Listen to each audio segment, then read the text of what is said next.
Snow White, 1992. By the third night, the death count was rising so high and so quickly that many of the divisional homicide teams were pulled off the front lines of riot control and put into emergency rotations in South Central. Detective Harry Bosch and his partner, Jerry Edgar, were pulled from Hollywood Division and assigned to a roving B-Watch team that also included 2 shotgunners from patrol for protection. They were dispatched to any place they were needed, wherever a body turned up. The 4-man team moved in a black and white patrol car, jumping from crime scene to crime scene and never staying still for long.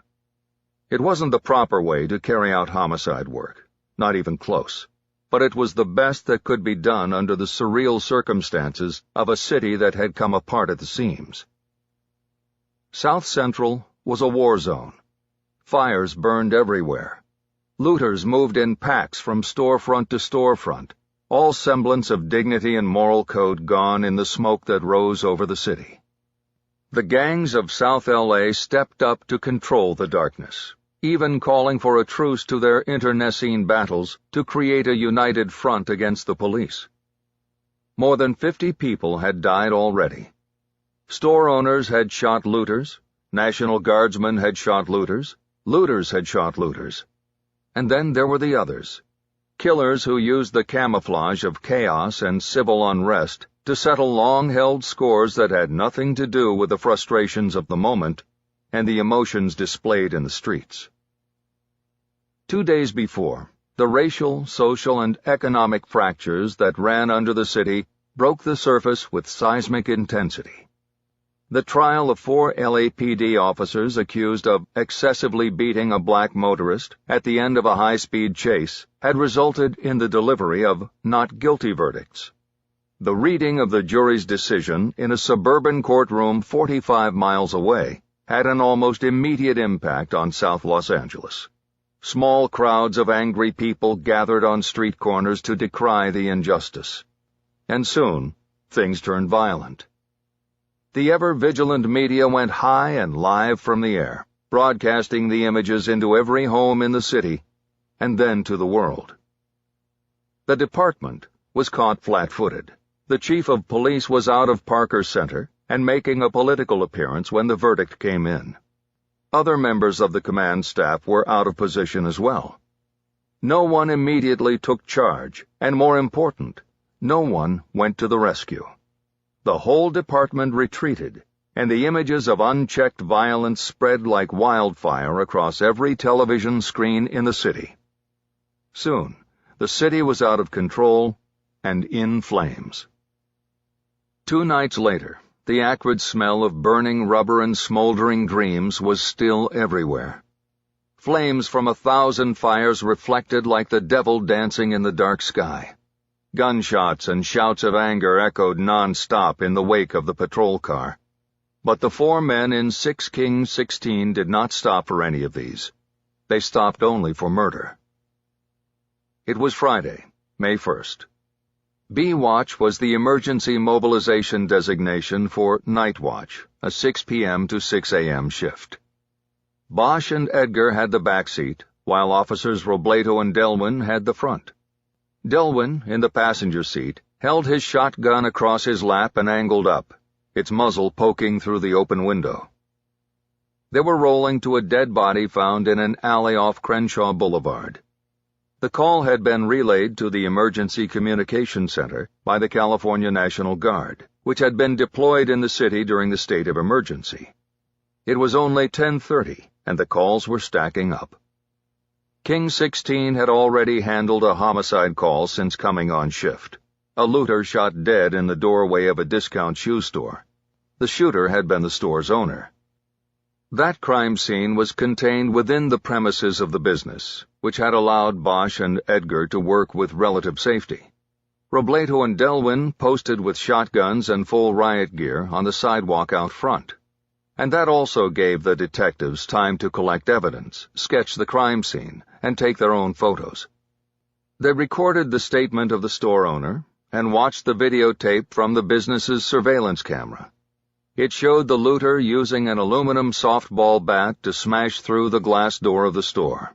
The man then ducked in through the jagged opening he had created and was promptly shot twice by the store owner, who was hiding behind the cash counter and waiting. Because the coroner's office was overrun with more death calls than it could handle, the body was removed from the store by paramedics and transported to County USC Medical Center. It would be held there until things calmed down, if they ever did, and the coroner caught up with the work. As far as the shooter went, Bosch and Edgar made no arrest. Whether it was self-defense or murder while lying in wait, the DA's office would make the call later. It was not the right way to proceed, but it would have to do. In the chaos of the moment, the mission was simple. Preserve the evidence, document the scene as well and as fast as possible, and collect the dead. Get in and get out, and do it safely. The real investigation would come later. Maybe. As they drove south on Crenshaw, they passed occasional crowds of people, mostly young men gathered on corners or roving in packs. At Crenshaw and Slauson, a group flying Crips colors jeered as the patrol car moved by at high speed without siren or flashing lights. Bottles and rocks were thrown, but the car moved too fast, and the missiles fell harmlessly behind it. "We'll be back, motherfuckers! Don't you worry!" It was Robledo who had called out, and Bosch had to assume he was speaking metaphorically. The young patrolman's threat was as hollow as the department's response had been once the verdicts were read on live TV Wednesday afternoon.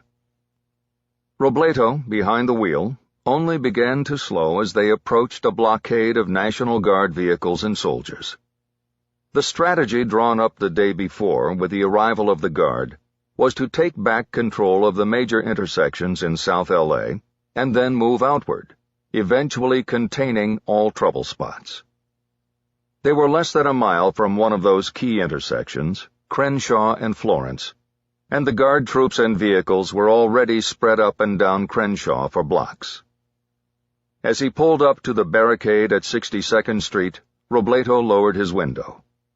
A guardsman with sergeant stripes came to the door and leaned down to look at the car's occupants. "Sergeant Burston, San Luis Obispo. What can I do for you fellows?" "Homicide," Robledo said. He hooked a thumb toward Bosch and Edgar in the back.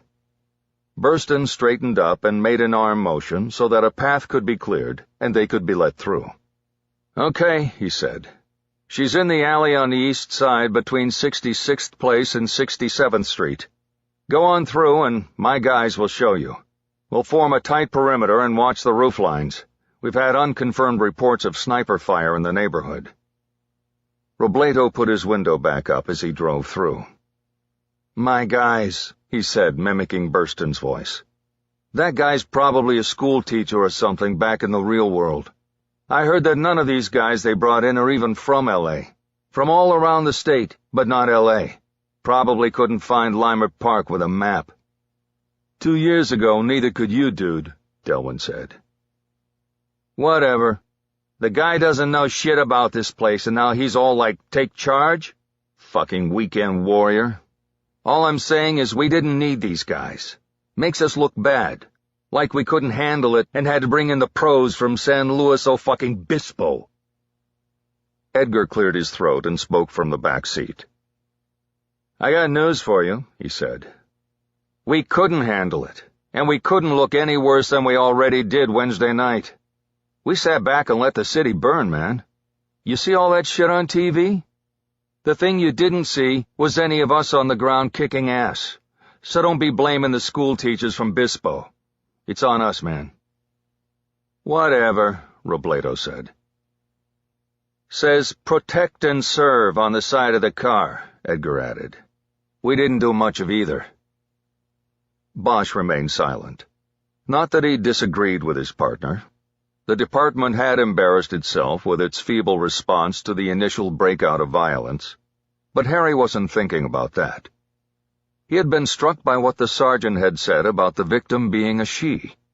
It was the first mention of that, and as far as Bosch knew, there hadn't been any female murder victims so far.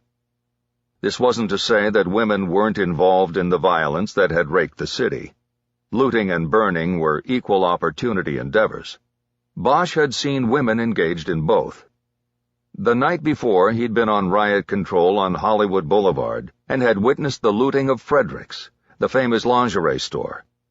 Half the looters had been women. But the sergeant's report had given him pause nonetheless. A woman had been out here in the chaos, and it had cost her her life. Robledo drove through the opening in the barricade and continued south. 4 blocks ahead, a soldier was waving a flashlight, swinging its beam toward an opening between 2 of the retail shops that lined the east side of the street. Aside from soldiers posted every 25 yards, Crenshaw was abandoned. There was an eerie and dark stillness. All of the businesses on both sides of the streets were dark. Several had been hit by looters and arsonists. Others had miraculously been left untouched. On still others, boarded-up fronts announced with spray paint that they were black-owned, a meager defense against the mob. The alley opening was behind a looted wheel and tire shop called Dream Rims and a completely burned-out appliance store called Used, Not Abused. The burned building was wrapped with yellow tape and had been red-tagged by city inspectors as uninhabitable. Bosch guessed that this area had been hit early in the riots. They were only 20 blocks or so from the spot where the violence had initially sparked, at the intersection of Florence and Normandy, the place where people were pulled from cars and trucks and beaten while the world watched from above. The guardsman with the flashlight started walking ahead of 6K16, leading the car into the alley. 30 feet in, the guardsman stopped and held up his hand in a fist, as if they were on recon behind enemy lines. It was time to get out. Edgar hit Bosch on the arm with the back of his hand. "Remember, Harry, keep your distance. A nice 6-foot separation at all times." It was a joke meant to lighten the situation. Of the 4 men in the car, only Bosch was white. He'd be the likely first target of a sniper, of any shooter for that matter. "Got it," Bosch said. Edgar punched his arm again. "And put your hat on." Bosch reached down to the floorboard and grabbed the white riot helmet he had been issued at roll call. The order was to wear it at all times while on duty. He thought the shiny white plastic, more than anything else, made them targets. He and Edgar had to wait until Robledo and Delwyn got out and opened the rear doors of the cruiser for them. Bosch then finally stepped out into the night. He reluctantly put the helmet on, but didn't snap the chin strap. He wanted to smoke a cigarette, but time was of the essence, and he was down to a final smoke in the pack he carried in the left pocket of his uniform shirt.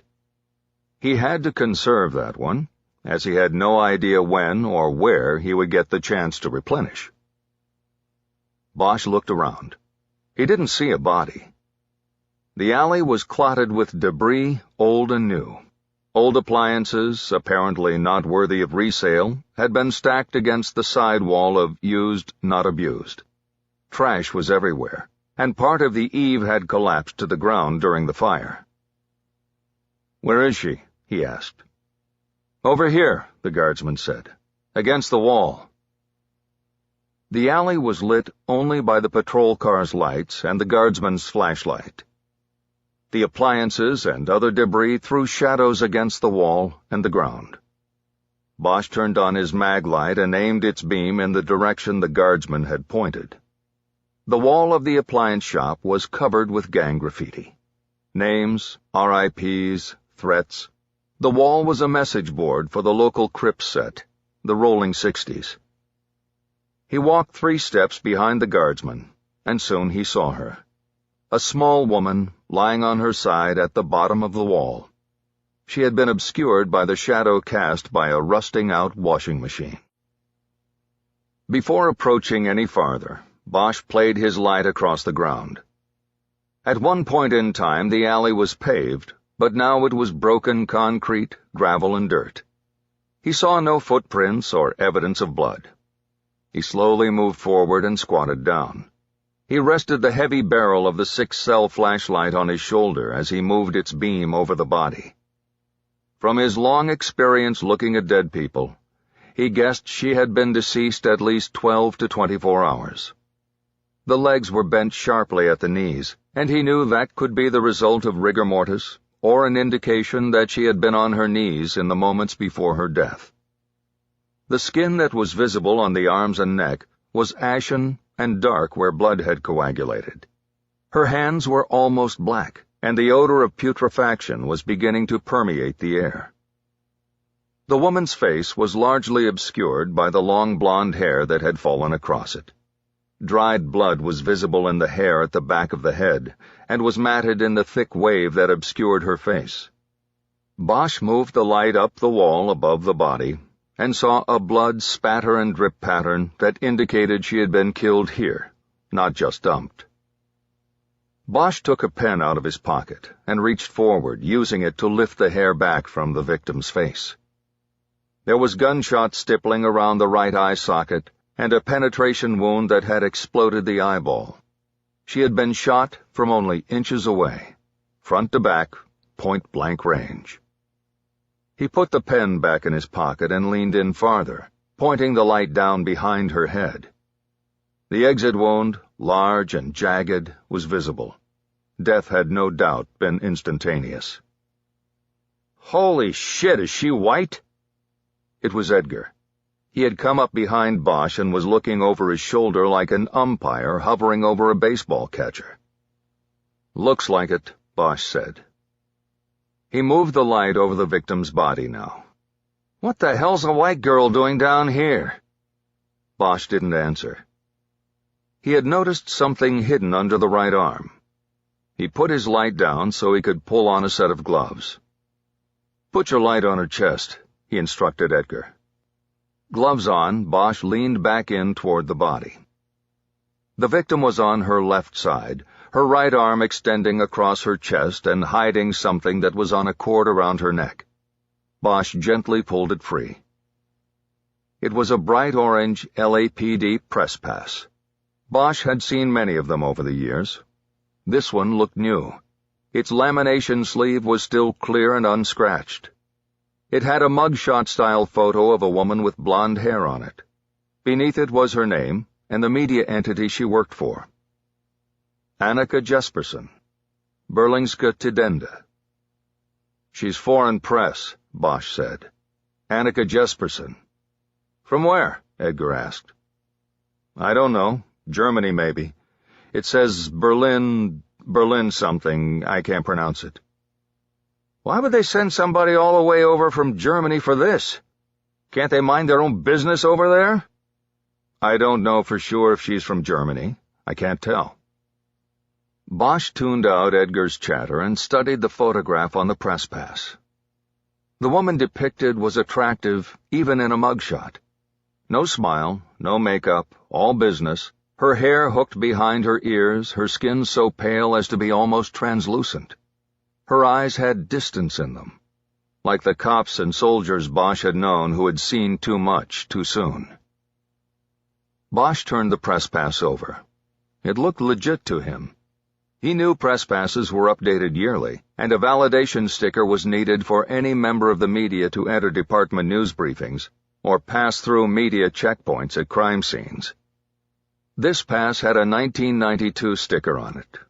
It meant that the victim received it sometime in the last 120 days, but noting the pristine condition of the pass, Bosch believed it had been recently. Harry went back to studying the body. The victim was wearing blue jeans and a vest over a white shirt. It was an equipment vest with bulging pockets.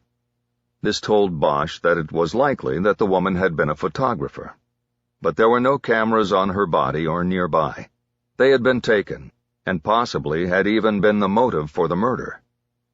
Most news photographers he had seen carried multiple high-quality cameras and related equipment. Harry reached to the vest and opened one of the breast pockets. Normally this would be something he would ask a coroner's investigator to do, as jurisdiction of the body belonged to the county medical examiner's office. But Bosch had no idea if a coroner's crew would even show at the crime scene, and he wasn't going to wait to find out. The pocket held 4 black film canisters. He didn't know if this was film that had been shot or was unused. He rebuttoned the pocket, and in doing so felt a hard surface beneath it. He knew rigor mortis comes and goes in a day, leaving the body soft and movable. He pulled back the equipment vest and knocked a fist on the chest. It was a hard surface, and the sound confirmed this. The victim was wearing a bulletproof vest. "Hey, check out the hit list," Edgar said. Bosch looked up from the body. Edgar's flashlight was now aimed at the wall above. The graffiti directly over the victim was a 187 count, or hit list, with the names of several bangers who had gone down in street battles. Ken Dog, G-Dog, OG Nasty, Neckbone, and so on. The crime scene was in the rolling 60s territory. The 60s were a subset of the massive Crips gang. They were at endless war with the nearby 7 Treys, another Crips subset. The general public was for the most part under the impression that the gang wars that gripped most of South L.A. and claimed victims every night of the week came down to a Bloods versus Crips battle for supremacy and control of the streets. But the reality was that the rivalries between subsets of the same gang were some of the most violent in the city and largely responsible for the weekly body counts. The rolling 60s and 7 Treys were at the top of that list. Both Crips sets operated under kill-on-sight protocols, and the score was routinely noted in the neighborhood graffiti. An RIP list was used to memorialize homies lost in the endless battle, while a lineup of names under a 187 heading was a hit list, a record of kills. "Looks like what we've got here is Snow White and the 7 Trey Crips," Edgar added. Bosch shook his head, annoyed. The city had come off its hinges, and here in front of them was the result. A woman put up against a wall and executed, and his partner didn't seem to be able to take it seriously. Edgar must have read Bosch's body language. "It's just a joke, Harry," he said quickly.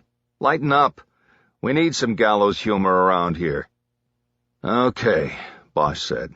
"I'll lighten up while you go get on the radio. Tell them what we've got here. Make sure they know it's a member of the out-of-town media and see if they'll give us a full team. If not that, at least a photographer and some lights. Tell them we could really use some time and some help on this one." "Why? 'Cause she's white?" Bosch took a moment before responding. It was a careless thing for Edgar to have said.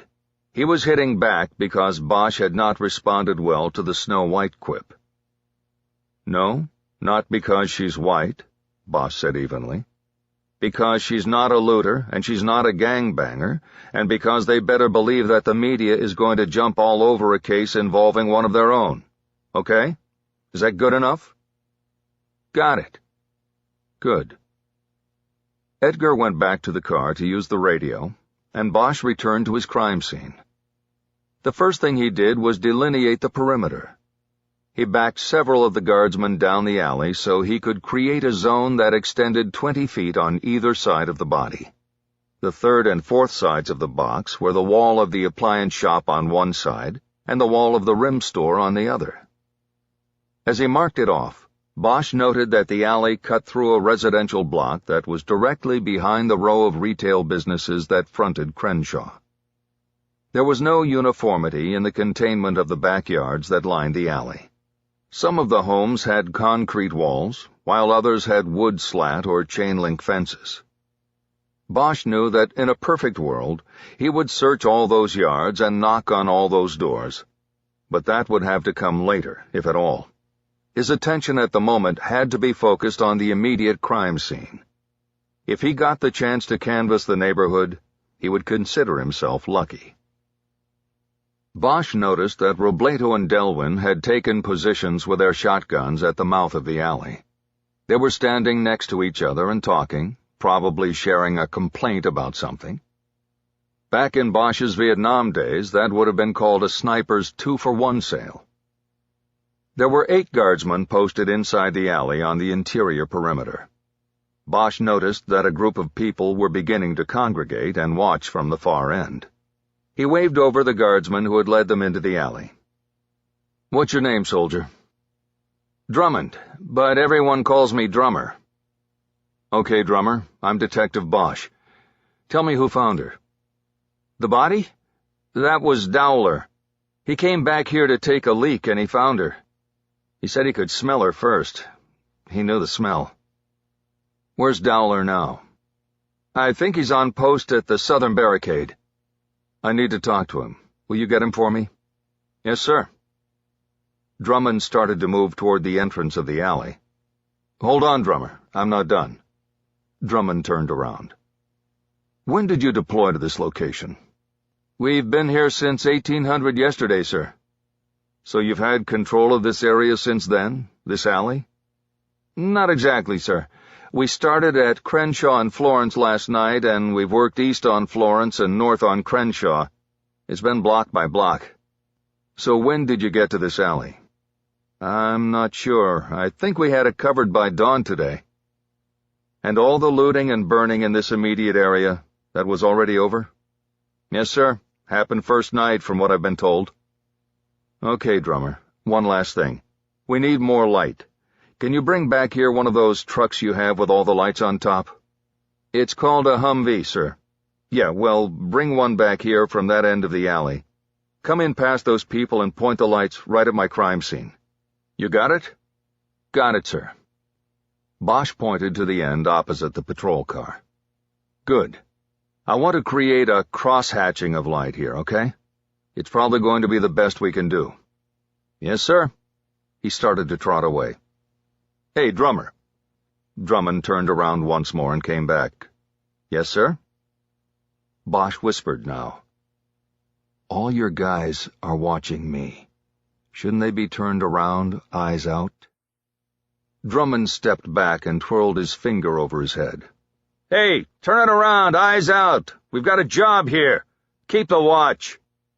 He pointed down the alley toward the gathering of onlookers. "And make sure we keep those people back."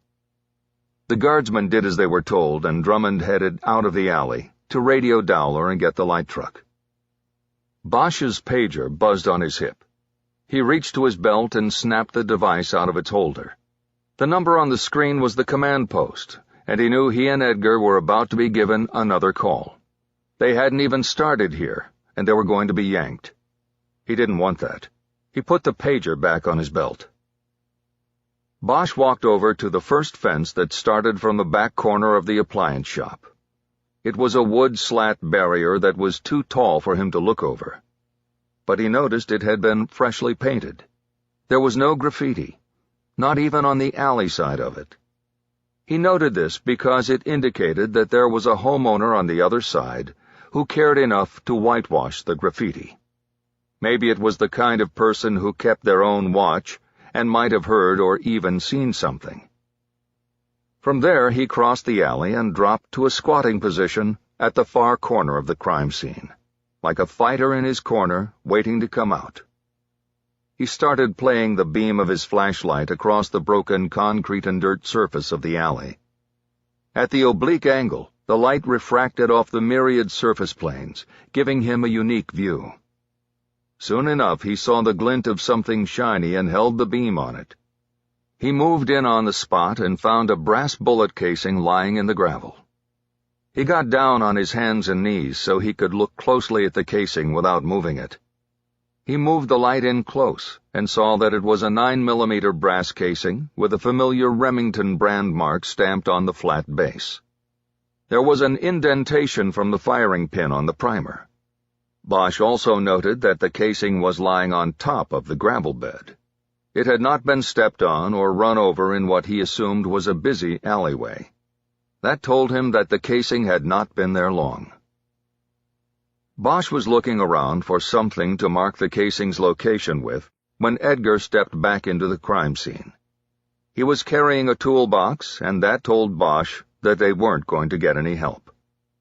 "Harry, what did you find?" 9mm Remington. Looks fresh." "Well, at least we found something useful." "Maybe. You get the CP?" Edgar put down the toolbox. It was heavy. It contained the equipment they had quickly gathered in the kit room at Hollywood Station once they heard they could not count on any forensic backup in the field. "Yeah, I got through, but it's no can-do from the command post. Everybody's otherwise engaged. We're on our own out here, brother." "No coroner either?" "No coroner. The National Guard's coming with a truck for a troop transporter." "You gotta be kidding me. They're going to move her in a fucking flatbed?" "Not only that, we got our next call already. A crispy critter. Fire department found him in a burned-out taco shop on MLK. God damn it, we just got here." "Yeah, well, we're up again, and we're closest to MLK, so they want us to clear and steer." "Yeah, well, we're not done here, not by a long shot." "Nothing we can do about it, Harry." Bosch was obstinate. "I'm not leaving yet. There's too much to do here, and if we leave it till next week or whenever, then we've lost the crime scene. We can't do that. We don't have a choice, partner. We don't make the rules." "Bullshit." "Okay, tell you what. We give it 15 minutes. We take a few pictures, bag the casing, put the body on the truck, and then we shuffle on down the road. Come Monday, or whenever this is over, it isn't even going to be our case anymore. We go back to Hollywood after everything calms down, and this thing stays right here. Somebody else's case, then. This is 77th's turf. It'll be their problem." It didn't matter to Bosch what came later, whether the case went to detectives at 77th Street Division or not. What mattered was what was in front of him. A woman named Annika from someplace far away lay dead, and he wanted to know who did it and why. "Doesn't matter that it's not going to be our case," he said. "That's not the point." "Harry, there is no point," Edgar said. "Not now. Not with complete chaos all around us. Nothing matters right now, man. The city is out of control. You can't expect—" The sudden rip of automatic gunfire split the air. Edgar dove to the ground, and Bosch instinctively threw himself toward the wall of the appliance shop. His helmet went flying off.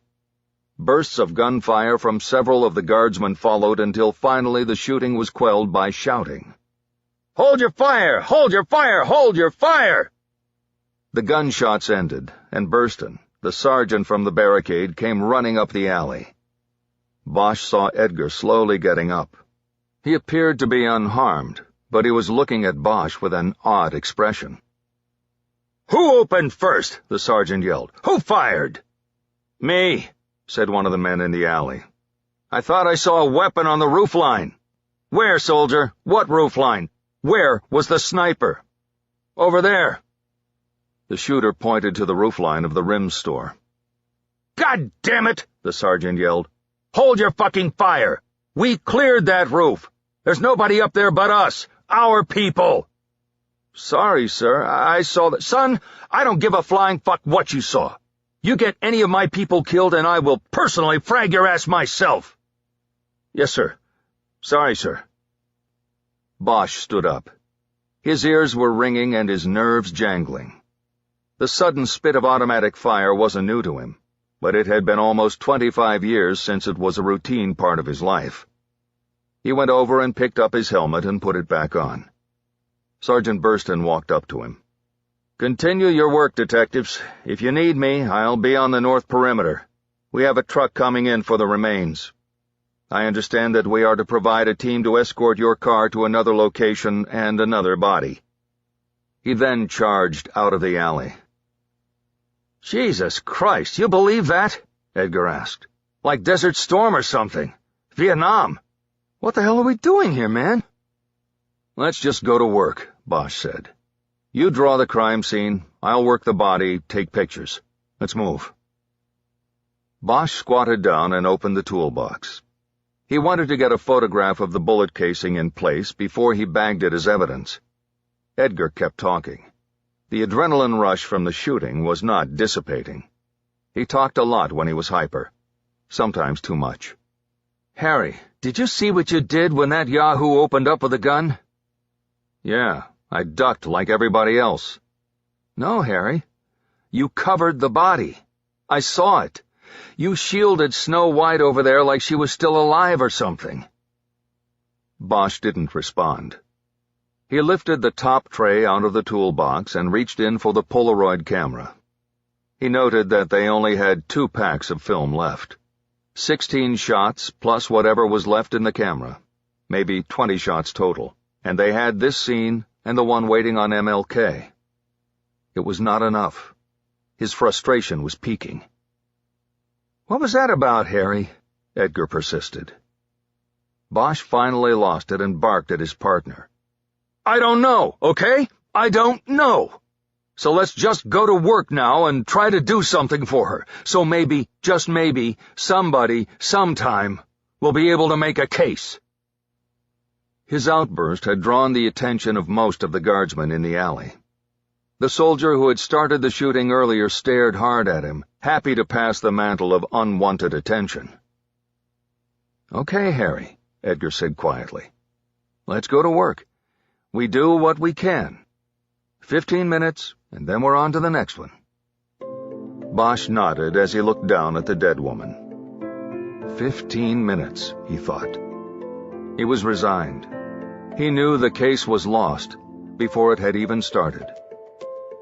"I'm sorry," he whispered.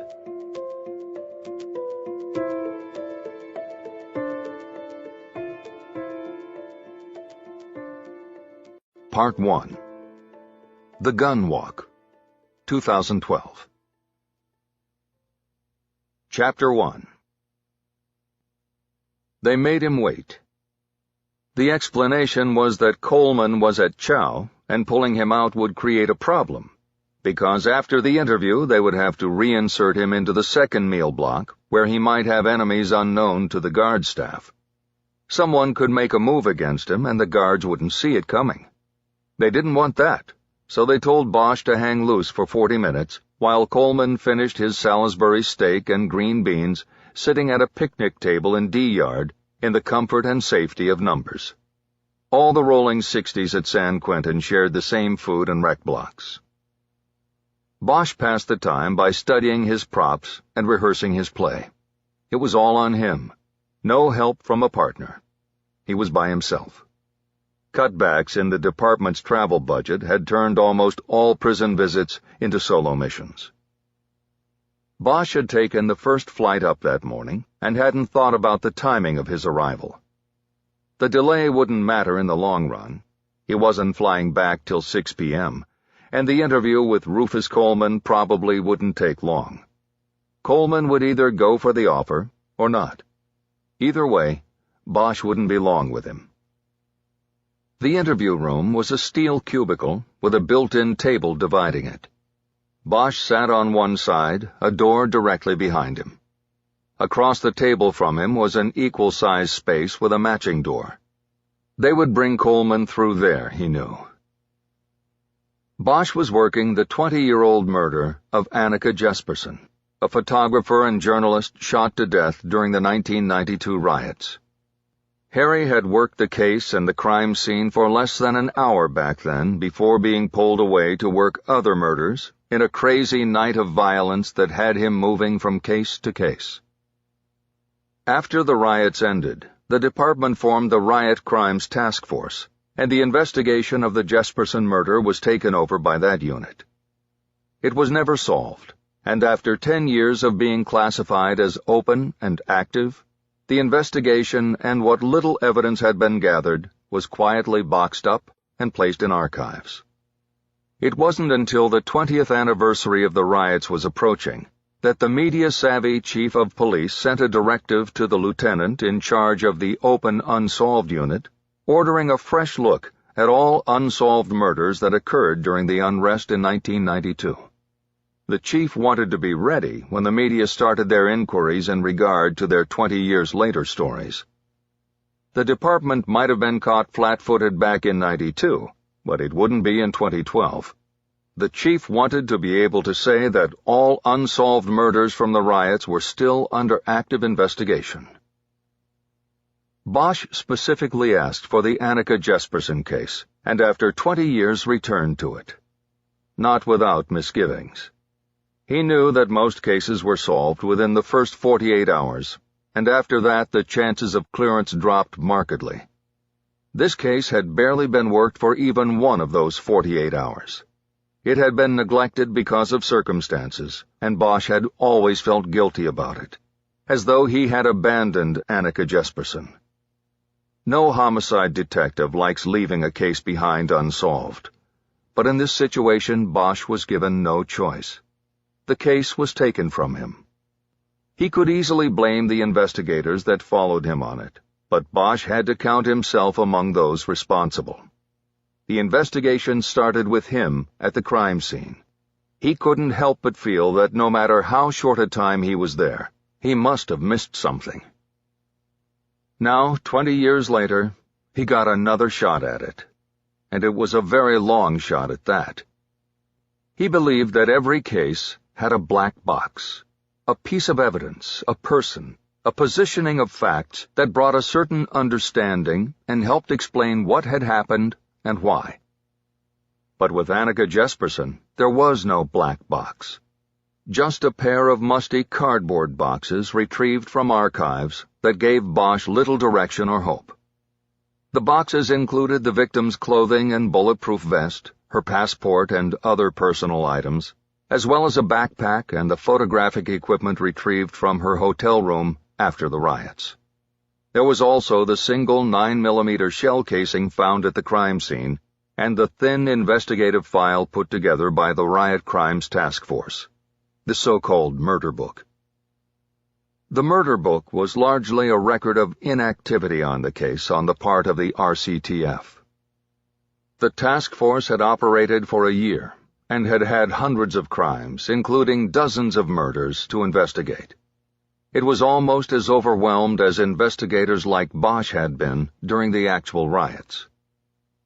The RCTF had put up billboards in South LA that advertised a telephone tip line and rewards for information leading to arrests and convictions for riot-related crimes. Different billboards carried different photos of suspects or crime scenes or victims. 3 of them carried a photo of Annika Jesperson and asked for any information on her movements and murder. The unit largely worked off what came in from the billboards and other public outreach programs and pursued cases where there was solid information. But nothing of value ever came in on Jesperson, and so nothing ever came of the investigation. The case was a dead end. Even the one piece of evidence from the crime scene, the bullet casing, wasn't of value without a gun to match it to. In his survey of the archived records and case effects, Bosch found that the most noteworthy information gathered from the first investigation was about the victim. Jesperson was 32 years old and from Denmark, not Germany as Bosch had thought for 20 years. She worked for a Copenhagen newspaper called Berlingske Tidende, where she was a photojournalist in the truest sense of the word. She wrote stories and shot film. She had been a war correspondent who documented the world's skirmishes with both words and pictures. She had arrived in Los Angeles the morning after the riots had started, and she was dead by the next morning. In the following weeks, the Los Angeles Times ran short profiles of all those killed during the violence. The story on Jesperson quoted her editor and her brother back in Copenhagen and depicted the journalist as a risk-taker who was always quick to volunteer for assignments in the world's danger zones. In the 4 years prior to her death, she had covered conflicts in Iraq, Kuwait, Lebanon, Senegal, and El Salvador. The unrest in Los Angeles was hardly on the level of war or some of the other armed conflicts she had photographed and reported on, but according to the Times, she happened to be traveling across the United States on vacation when rioting in the City of Angels broke out. She promptly called the photo desk at the BT, as the newspaper in Copenhagen was more commonly known, and left a message with her editor saying that she was heading to LA from San Francisco. But she was dead before she had filed any photos or a story with the newspaper. Her editor had never spoken to her after getting the message. After the RCTF was disbanded, the unsolved Jesperson case was assigned to the Homicide Squad at 77th Street Division, the geographical policing area where the murder occurred. Given to new detectives with their own backup of open cases, the investigation was shelved. The notations in the investigative chronology were few and far between, and largely just a record of the outside interest in the case. The LAPD wasn't working the case with anything approaching fervor, but her family and those who knew Jesperson in the international journalism community did not give up hope. The chronology included records of their frequent inquiries about the case. These marked the record right up until the case files and effects were sent to archives. After that, those who inquired about Annika Jesperson were most likely ignored, as was the case they were calling about. Curiously, the victim's personal belongings were never returned to her family. The archive boxes contained the backpack and property that was turned over to the police several days after the murder, when the manager of the Travelodge on Santa Monica Boulevard matched the name on a riot victim list printed in the Times to the guest registry. It had been thought that Annika Jesperson had skipped out on her room. The belongings she had left behind were put in a locked storage closet at the motel. Once the manager determined that Jesperson wasn't coming back because she was dead, the backpack containing her property was delivered to the RCTF, which was working out of temporary offices at Central Division in downtown. The backpack was in one of the archive boxes that Bosch had retrieved from case storage.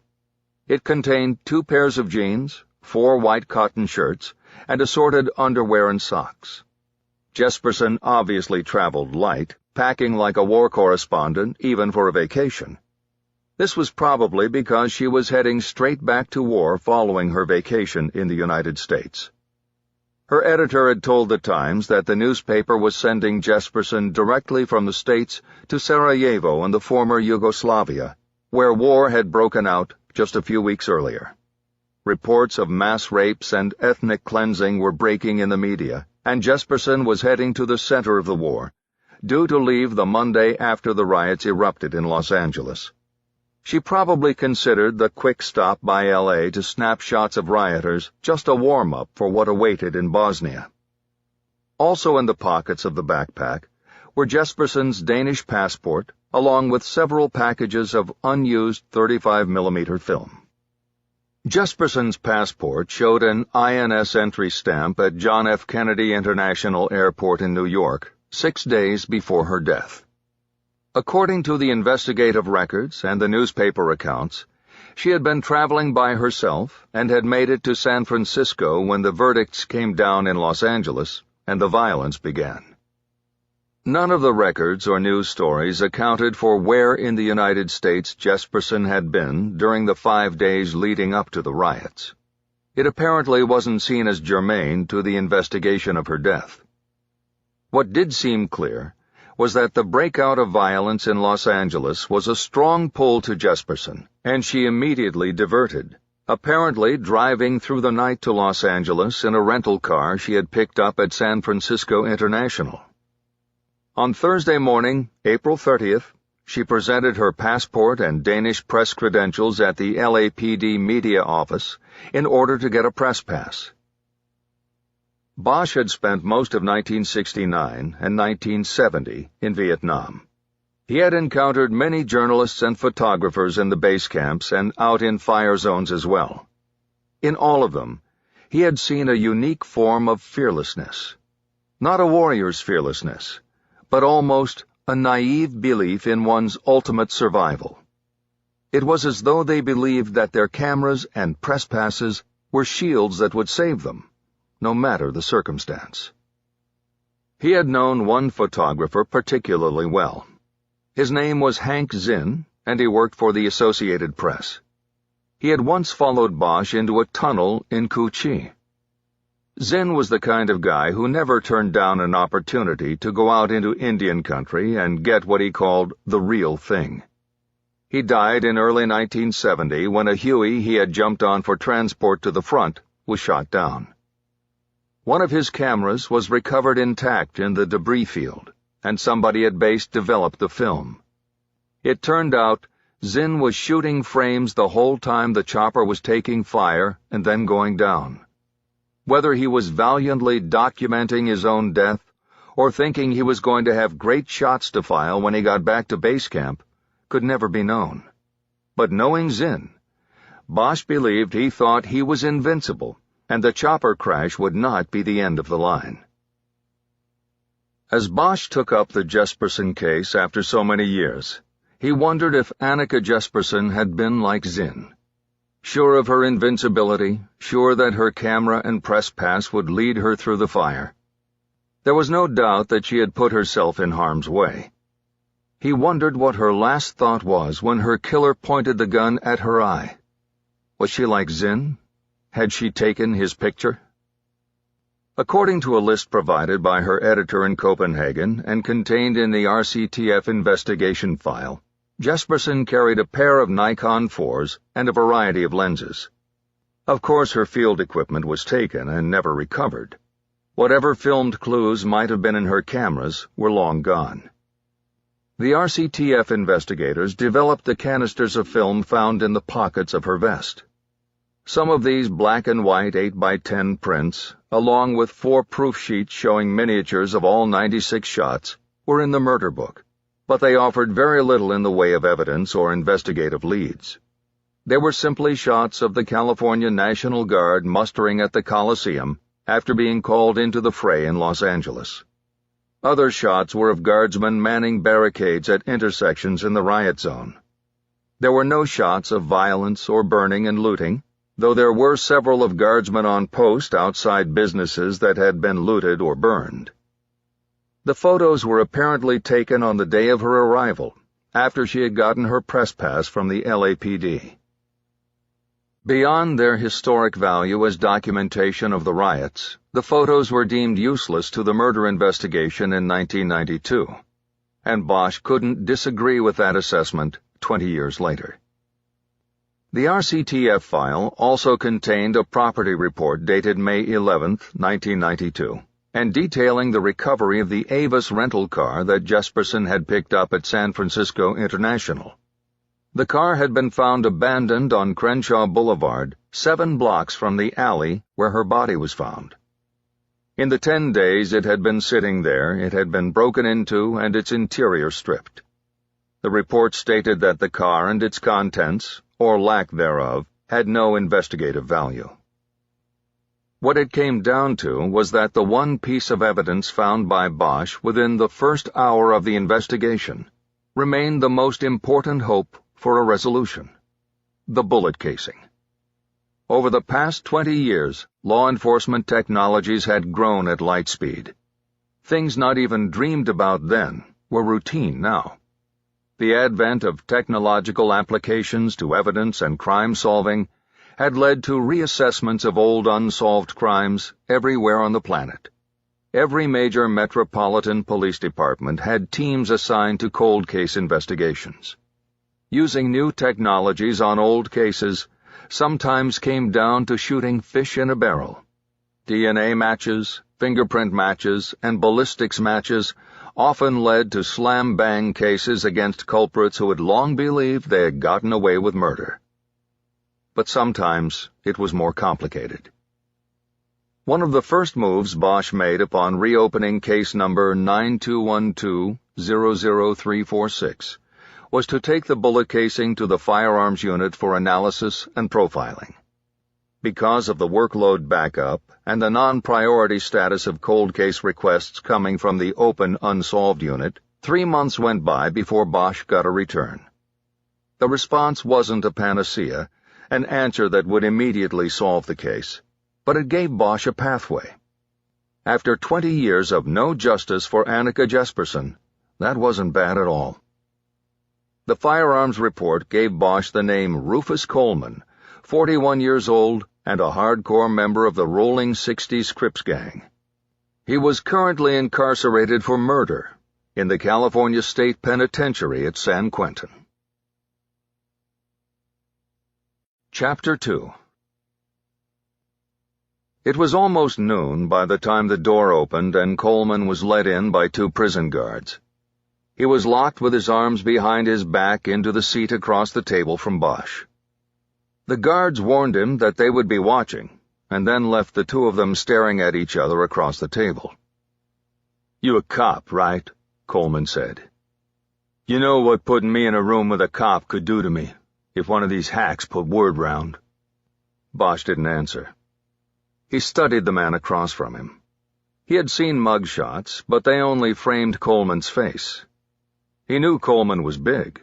He was a known rolling 60s enforcer, but not this big. He had a heavily muscled and sculpted physique, a neck wider than his head, including his ears.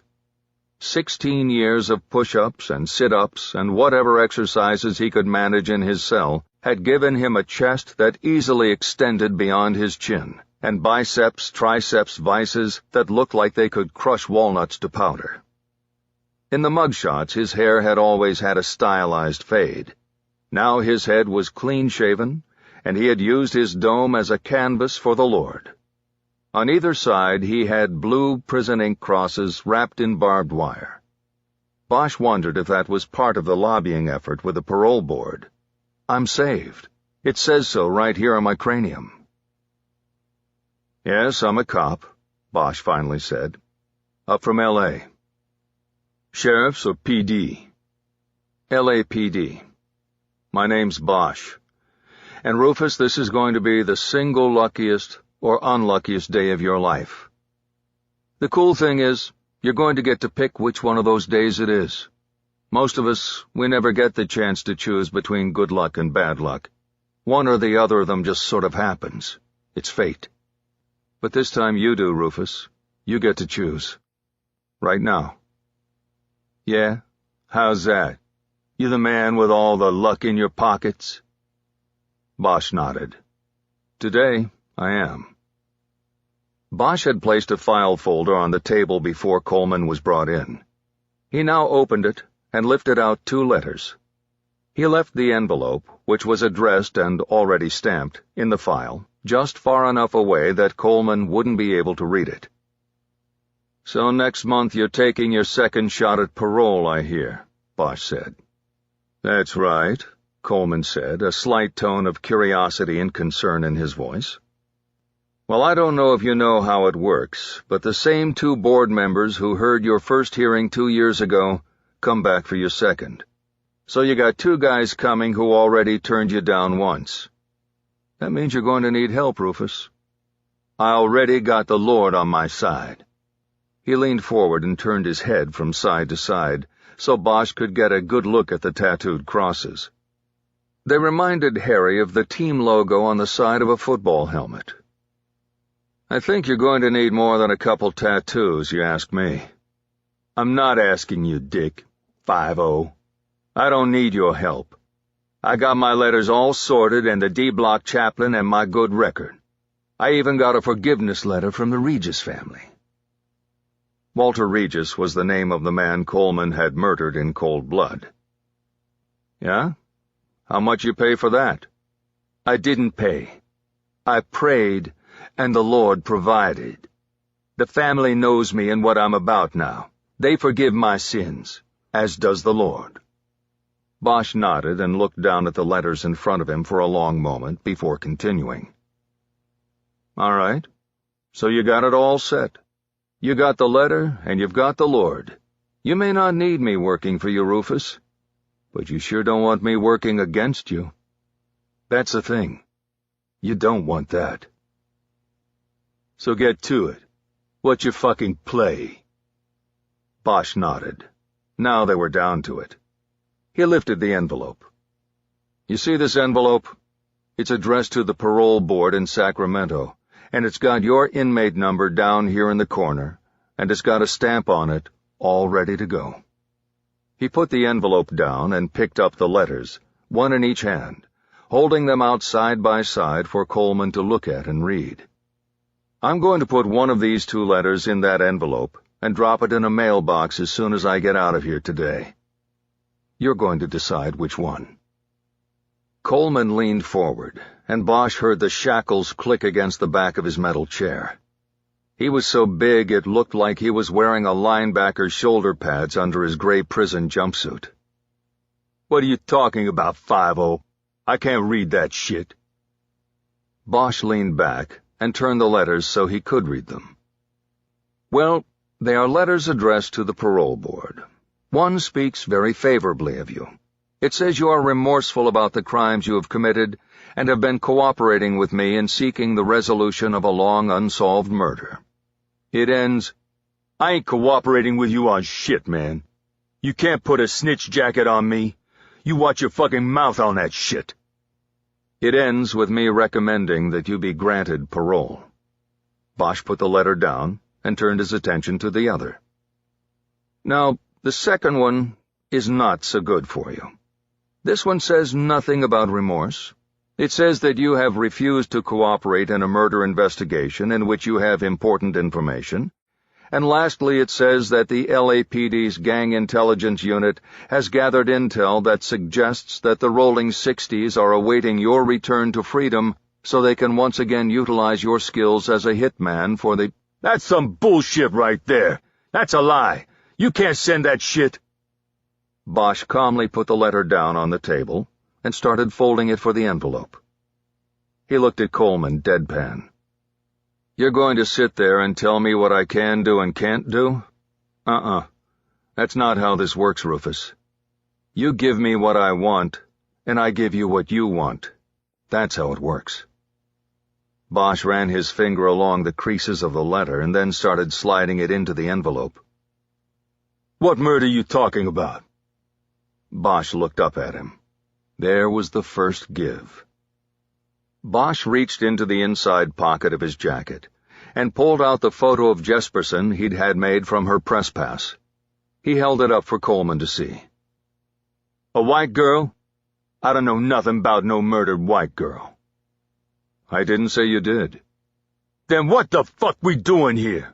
When did she get her ass killed?" "May 1st, 1992. Coleman did the date math, shook his head, and smiled like he was dealing with a dummy. "You got the wrong guy. 92 I was in Corcoran on a 5-spot. Eat that shit, detective." "I know exactly where you were in 92. You think I'd come all the way up here if I didn't know everything about you?" "All I know is that I was nowhere near some white girl's murder." Bosch shook his head as if to say he wasn't arguing that point. "Let me explain it to you, Rufus, because I've got somebody else I want to see in here, and then a plane to catch. You listening now?" "I'm listening. Let's hear your shit." Bosch held the photo up again. "So we're talking 20 years ago. The night of April 30th going into May 1st, 1992. The second night of the LA riots. Annika Jesperson from Copenhagen is down on Crenshaw with her cameras. She's taking pictures for the newspaper back in Denmark." "The fuck's she doing down there? She shouldn't have been down there." "I won't argue that, Rufus, but she was there. And somebody stood her up against a wall in an alley and popped her right in the eye." "Wasn't me, and I don't know a thing about it." "I know it wasn't you. You've got the perfect alibi. You were in prison. Can I continue?" "Yeah, man. Tell your story." "Whoever killed Annika Jesperson used a Beretta. We recovered the shell at the scene. The shell showed the distinctive markings of a Beretta Model 92. Bosch studied Coleman to see if he was seeing where this was going. "You following me now, Rufus?" "I'm following, but I don't know what the fuck you're talking about." "The gun that killed Annika Jesperson was never recovered. The case was never solved. Then 4 years later, you come along fresh out of Corcoran and get arrested and charged with the murder of a rival gang member named Walter Regis, age 19. You shot him in the face while he was sitting in a booth at a club on Florence.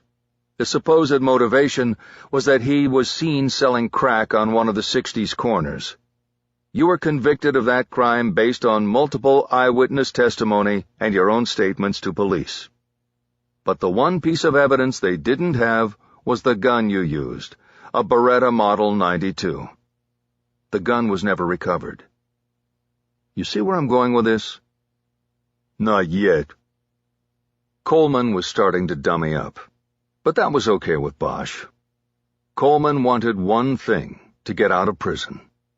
He would eventually understand that Bosch could either help or hurt his chances. Well, let me keep telling the story and you try to follow along. I'll try to make it easy for you. He paused. Coleman didn't object. So now we're up to 1996, and you get convicted and get 15 to life and go off to prison like the good rolling 60s soldier that you were. Another 7 years go by, and now it's 2003 and there's another murder. A street dealer in the Grape Street Crips named Eddie Vaughn gets whacked and robbed while he's sitting in his car with a .40 and a blunt. Somebody reaches in from the passenger side and puts 2 in his head and 2 in the torso. But reaching in like that was bad form. The shells were ejected and they bounced all around inside the car. No time to grab them all. The shooter gets 2 of them and just runs off. What's it got to do with me, man? I was up here by then. Bosch nodded emphatically. You're right, Rufus. You were up here. But you see, by 2003 they had this thing called the National Integrated Ballistic Information Network. It's a computer data bank run by the ATF, and it keeps track of bullets and casings collected from crime scenes and murder victims. That's fucking fantastic. Ballistics, Rufus. It's practically like having fingerprints now. They match those shells from Eddie Vaughn's car to the gun you used 7 years earlier to wipe out Walter Regis. Same gun used in both killings by 2 different killers. That's some cool shit there, detective. It sure is, but it's not really news to you. I know they came up here to talk to you about the Vaughn case. The investigators on that one, they wanted to know who you gave the gun to after you hit Regis. They wanted to know who the rolling 60s shot caller that you did the hit for was. Because they were thinking the same guy might have called the shot on Vaughn. I think I might remember that. It was a long time ago. I didn't tell him shit then, and I ain't telling you shit now. Yeah, I pulled the report. You told them to fuck themselves and go on back home. See, back then you were still a soldier, brave and strong. But that was 9 years ago, and you had nothing to lose then. The thought of making parole in 10 years was pie-in-the-sky stuff to you. But now it's a different story. And now we're talking about 3 murders with the same gun. Earlier this year, I took the shell we picked up at the Jesperson scene in '92 and had it run through the ATF databank. It matched up to Regis and Vaughn. 3 killings tied to 1 gun, a Beretta Model 92. Bosch sat back in his chair and waited for a reaction. He knew that Coleman knew what he wanted. I can't help you, man, Coleman said. You can call the hacks back in for me. You sure? Because I can help you. He lifted the envelope. Or I could hurt you. He waited. I could make sure you put in another 10 years here before they even look at you again for parole. Is that how you want to play it? Coleman shook his head. And how long you think I'd last out there if I helped you, man? Not long at all. I'll give you that. But nobody has to know about this, Rufus. I'm not asking you to testify in court or give a written statement. At least not yet, Bosch thought. All I want is a name. Between you and me right here, and that's it. I want the guy who called the hit. The guy who gave you the gun and told you to take out Regis. The guy you gave the gun back to after you did the job. Coleman cast his eyes to the table as he thought. Bosch knew he was weighing the years. Even the strongest of soldiers has a limit. It's not like that, he finally said. The shot caller never talks to the gunner. There are buffers, man. Bosch had been briefed by gang intelligence before making the journey. He had been told that the hierarchies of the long-time South Central gangs were usually set up like paramilitary organizations. It was a pyramid, and a bottom-level enforcer like Coleman wouldn't even know who had called the hit on Regis. So Bosch had used the question as a test. If Coleman named the shot caller, he would know Coleman was lying. "All right," Bosch said. "I get that. So then, let's keep it simple. Keep it on the gun. Who gave it to you the night you hit Regis, and who'd you give it back to after?" Coleman nodded and kept his eyes down. He remained silent, and Bosch waited. This was the play. This was what he had come for. "I can't do this no more," Coleman whispered. Bosch said nothing and tried to keep his breathing normal. Coleman was going to break. "I got a kid," he said. "She's practically a grown woman, and I never seen her anywhere but this place. I seen her in prison. That's all." Bosch nodded. "That shouldn't be," he said. "I've got a daughter myself, and I went through a lot of years without her."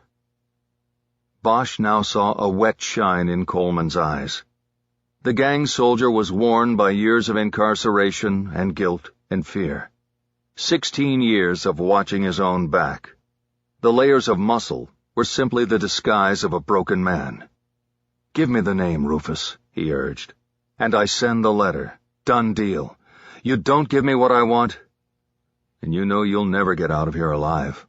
And there'll always be glass between you and your girl." With his arms cuffed behind him, Coleman could do nothing about the tear that dripped down his left cheek. He bowed his head. "True story," Bosch heard him say. Bosch waited. Coleman said nothing else. "Tell it," Bosch finally said. "Tell what?" Coleman asked. "The true story. Tell it." Coleman shook his head. "No, man. That's the name. Trumont's story. They call him True, like TRU.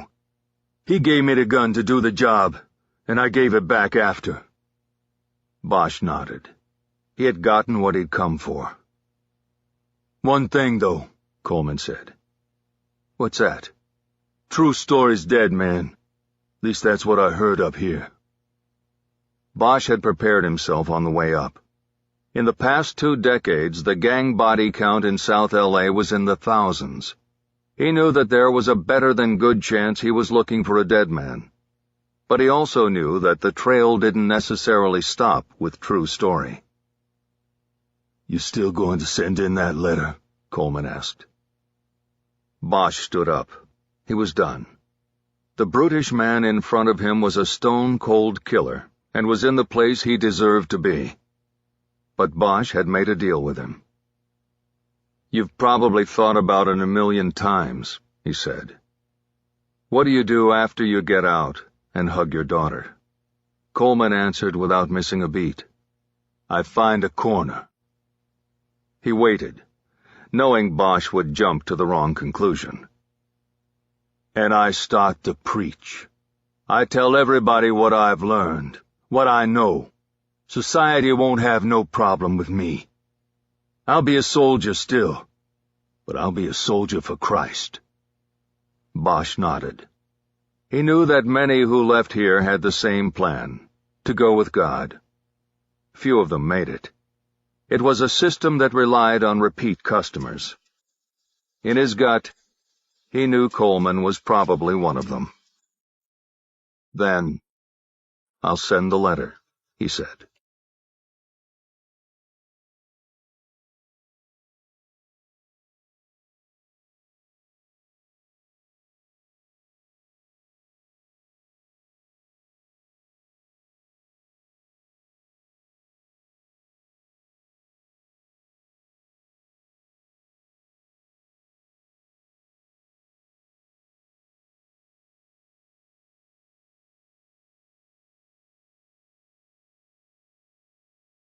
Chapter 3. In the morning, Bosch went to the South Bureau on Broadway to meet with Detective Geordie Gant in the gang enforcement detail. Gant was at his desk and on a phone call when Bosch arrived, but it didn't sound important, and he quickly got off. "How'd it go up there with Rufus?" he said. He smiled as a way of showing understanding if Bosch said, as expected, that the trip to San Quentin was a bust. "Well, he gave me a name, but he also told me the guy was dead, so the whole thing could have been him playing me while I was playing him." "What's the name?" "Tremont Story. Heard of him?" Gant just nodded and turned to a short stack of files on the side of his desk. Next to it was a small black box labeled Rolling 60s 1991 to 1994. Bosch recognized it as a box that was used in the old days for holding field interview cards. That was before the department started using computers to store intelligence data. "Imagine that," Gant said. "And I just happen to have True Story's file right here." "Yeah, imagine that," Bosch said, taking the file. He opened it directly to an 8x10 shot of a man lying dead on a sidewalk. There was a contact entry wound on his left temple. His right eye had been replaced with a large exit wound. A small amount of blood had oozed onto the concrete and coagulated by the time the photo had been shot. "Nice," Bosch said. "Looks like he let somebody get a little too close. Is still an open case?" "That's right." Harry flipped past the photo and checked the date on the incident report. Tremont Story had been dead almost 3 years. He closed the file and looked at Gant sitting smugly in his desk chair. "True Story's been dead since '09, and you just happened to have his file on your desk?" "Nope. I pulled it for you. Pulled 2 others as well, and thought you might even want to look at our shake cards from back in '92. Never know. A name in there might mean something to you." "Maybe so." "Why'd you pull the files?" "Well, after we talked about your case and the ATF matches to the other 2, 3 cases, 1 gun, 3 different shooters, I started to— Actually, it's a long shot, but it could be just 2 shooters. The same guy who kills my victim in '92 comes back around and hits Vaughn in '03. Gant shook his head. "Could be, but I'm thinking no. Too long a shot. So I was thinking, for the sake of argument, 3 victims, 3 different shooters, 1 gun. So I went through our rolling 60s cases. That is, cases they were involved in on either side of the violence, as killers or the killed. I pulled cases that might be related to this gun, and I got 3 where there were gunshot killings in which no ballistics evidence was recovered. 2 were hits on 7 trays, and 1, you guessed it, was True Story." Bosch was still standing. Now he pulled up a chair and sat down. "Can I take a quick look at the other 2? Gant handed the files across the desk, and Bosch started a quick survey. These weren't murder books. They were gang files, and therefore abbreviated accounts and reports on the killings. The full murder books would be in the hands of the homicide investigators assigned to the cases. If he wanted more, Bosch would have to requisition them or drop by the lead detective's desk to borrow a look. "Typical stuff," Gant said as Bosch read. "You sell on the wrong corner or visit a girl in the wrong neighborhood and you're marked for death. The reason I threw True Story in there was that he was shot elsewhere and dumped." Bosch looked over the files at Gant. "And why's that significant?" "Because it might mean it was an inside job, his own crew. It's unusual to see a body dump in a gang killing. With the drive-bys and straight-up assassinations. Nobody takes the time to pop a guy and then move the body unless there's a reason. One might be to disguise that it was internal housekeeping. He was dumped on 7 tray turf, so the thinking was he was probably hit on his own turf and then dumped in enemy territory to make it look like he strayed across the line." Bosch registered all of this. Gant shrugged his shoulders. "Just a working guess," he said. "The case is still open." "It's got to be more than a working guess," Bosch said. "What do you know that leads you to make a guess like that? Are you working this?" "I'm not homicide, I'm intel. I was called in to consult." but that was back then, 3 years ago. All I know now is that the case is still open. The Gang Enforcement Detail was the overarching street gang branch of the LAPD. It had homicide squads, detective squads, intelligence units, and community outreach programs. "Okay, so you consulted," Bosch said. "So what do you know from 3 years ago?" "Well, Story was high up in the pyramid I told you about the other day. It can get contentious up there. Everybody wants to be at the top, and then when you're there, you gotta look over your shoulder, see who's coming up behind you." Gant gestured toward the files Bosch held. "You said so yourself when you saw the picture. He let somebody get too close, that's for damn sure. You know how many gang murders involve contact wounds? Almost none, unless like it's a club shooting or something, then only sometimes. But most of the time these guys don't get up close and personal. This time, however, with True Story, they did. So the theory at the time was that the 60s did this one themselves. Somebody near the top of the pyramid had reason to believe True Story had to go, and it got done. Bottom line, it could be the same gun you're looking for. There was no slug and no shell recovered, but the wound would work with a 9mm, and now that you've got Rufus Coleman up there in the queue putting your Beretta Model 92 in True Story's hands, then it sounds even better." Bosch nodded. It made a certain amount of sense. "And the GED never picked up on what this was about?" Gant shook his head. "Nah, they never got close. You gotta understand something, Harry. The pyramid is most vulnerable to law enforcement at the bottom, the street level. It's also most visible there." He was saying that the GED's efforts were largely focused on street dealers and street crimes. If a gang homicide wasn't solved within 48 hours, there would soon be a new one to run with. It was a war of attrition on both sides of the line. "So," Bosch said, "let's go back to the Walter Regis killing, the one Rufus Coleman carried out and was convicted for in '96. Coleman said True Story gave him the gun and his instructions. He did the job, and then he gave the gun back. He said that it wasn't Story's idea to whack Regis. He, too, had gotten the order. So, do we have any idea who it came from? Who was the shot caller for the Rolling 60s back in '96? Gant shook his head again. He was doing a lot of that.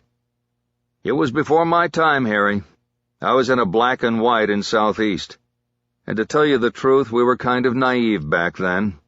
That was when we ran Crash at them. You remember Crash?" Bosch did. The explosion of the gang population and its attendant violence occurred with the same speed as the crack epidemic in the 1980s. The LAPD in South Central was overwhelmed and responded with a program called Community Resources Against Street Hoodlums. The program had an ingenious acronym, and some said they spent more time coming up with that than they did on the actual program. Crash attacked the lower levels of the pyramid. It disrupted the street business of the gangs, but rarely reached toward the top. And no wonder. The street soldiers who sold drugs and carried out missions of retribution and intimidation rarely knew more than what the day's job was, and rarely gave even that up. These were young men fired in the anti-cop cauldron of South L.A. They were seasoned by racism, drugs, societal indifference, and the erosion of traditional family and education structures, then put out on the street, where they could make more in a day than their mothers made in a month. They were cheered on in this lifestyle from every boombox and car stereo by a rap message that said, "Fuck the police and the rest of society." Putting a 19-year-old gangbanger in a room and getting him to give up the next guy in the line was about as easy as opening a can of peas with your fingers. He didn't know who the next guy in line was, and wouldn't give him up if he did. Prison and jail were accepted extensions of gang life, part of the maturation process, part of earning gang stripes. There was no value in cooperating. There was only a downside to it. The enmity of your gang family, which always came with a death warrant. "So what you're saying," Bosch said, "is that we don't know who Trumont's story was working for back then, or where he got the gun that he gave to Coleman to take out Regis." "Most of that's right, except the gun part. My guess is that True always had that gun, and he gave it out to people he wanted to use it. See, we know lots more now than we knew then. So taking today's knowledge and applying it to back then, it would work like this. We start with a guy at the top, or near the top of the pyramid, called the Rolling 60 Street Gang. This guy is like a captain. He wants a guy named Walter Wide Right Regis dead because he's been selling where he shouldn't be selling. So the captain goes to his trusted sergeant-at-arms named Trumont Story and whispers in his ear that he wants Regis taken care of. At that point, it is Story's job, and he has to get it done to maintain his position in the organization. So he goes to one of the trusted guys on his crew, Rufus Coleman, gives him a gun, and says the target is Regis, and this is the club where he likes to hang. While Coleman goes off to do the job, Story goes and gets himself an alibi because he's the keeper of that gun. Just a little safeguard in case he and the gun are ever connected. That's how they do it now. So I'm saying that's probably how they did it back then, only we didn't exactly know it." Bosch nodded. He was getting the sense of the fruitlessness of his search. Trumont's Story was dead, and the connection to the gun was gone with him. He was really no closer to knowing who killed Annika Jesperson than he was on the night 20 years ago when he stared down at her body and apologized. He was nowhere. Gant identified his disappointment. "Sorry, Harry. Not your fault. It probably saves you a bunch of trouble anyway." "Yeah? How so?" "Oh, you know, all those unsolved cases from back then. What if the only one we closed was the white girls? That probably wouldn't go over too well in the community, know what I mean?" Bosch looked at Gant, who was black. He hadn't really considered the racial issues in the case. He was just trying to solve a murder that had stuck with him for 20 years. "I guess so," he said. They sat in silence for a long moment before Bosch asked a question. "So what do you think? Could it happen again?" "What? You mean the riots?" Bosch nodded. Gant had spent his whole career in South L.A. He would know the answer better than most. "Sure, anything can happen down here," Gant answered. "Are things better between the people and the department? Sure, way better. We got some of the people actually trusting us now. The murder count's way down. Hell, crime in general is way down, and the bangers don't run the streets with impunity. We got control. The people have control." He stopped there, and Bosch waited, but that was it. "But," Bosch prompted. Gant shrugged. "Lot of people without jobs, lot of stores and businesses closed up. Not a lot of opportunities out there, Harry. You know where that goes. Frustration, agitation, desperation. That's why I say anything could happen. History runs in a cycle. It repeats itself. It could happen again, sure." Bosch nodded. Gant's take on things was not far from his own. "Can I keep these files a while?" he asked. "As long as you bring them back," Gant said. "I'll also loan you the black box." He reached behind him and grabbed the card box. When he turned back, Bosch was smiling. "What? You don't want it?" No, I want it. I'm just thinking of a partner I had once. This was way back. His name was Frankie Sheehan, and I knew Frankie. A shame what happened. Yeah, but before that, when we were partners, he always had this saying about working homicide. He said, "You have to find the black box. That's the first thing. Find the black box." Gant had a confused look on his face. "You mean, like on a plane?" Bosch nodded. "Yeah, like in a plane crash. They have to find the black box, which records all the flight data. They find the black box, and they'll know what happened. Frankie said it was the same with a murder scene or a murder case. There will be one thing that brings it all together and makes sense of things. You find it, and you're gold. It's like finding the black box. And now here you are, giving me a black box. Well, don't expect too much out of this one. We call them crash boxes. It's just the shake cards from back then. Before the advent of the MDT, the mobile data terminal installed in every patrol car, officers carried FI cards in their back pockets. These were merely 3x5 cards for writing down notes from field interviews. They included the date, time, and location of the interview, as well as the name, age, address, aliases, tattoos, and gang affiliation of the individual questioned. There was also a section for the officer's comments, which was primarily used to record any other observations worth noting about the individual. The local chapter of the American Civil Liberties Union had long decried the department's practice of conducting field interviews, calling them unwarranted and unconstitutional, likening them to shakedowns. Undaunted, the department continued the practice, and the FI cards became known across its ranks as shake cards. Bosch was handed the box, and opening it, he found it full of well-worn cards. How did this survive the purging? He asked. Gant knew he meant the department's shift toward digital data storage.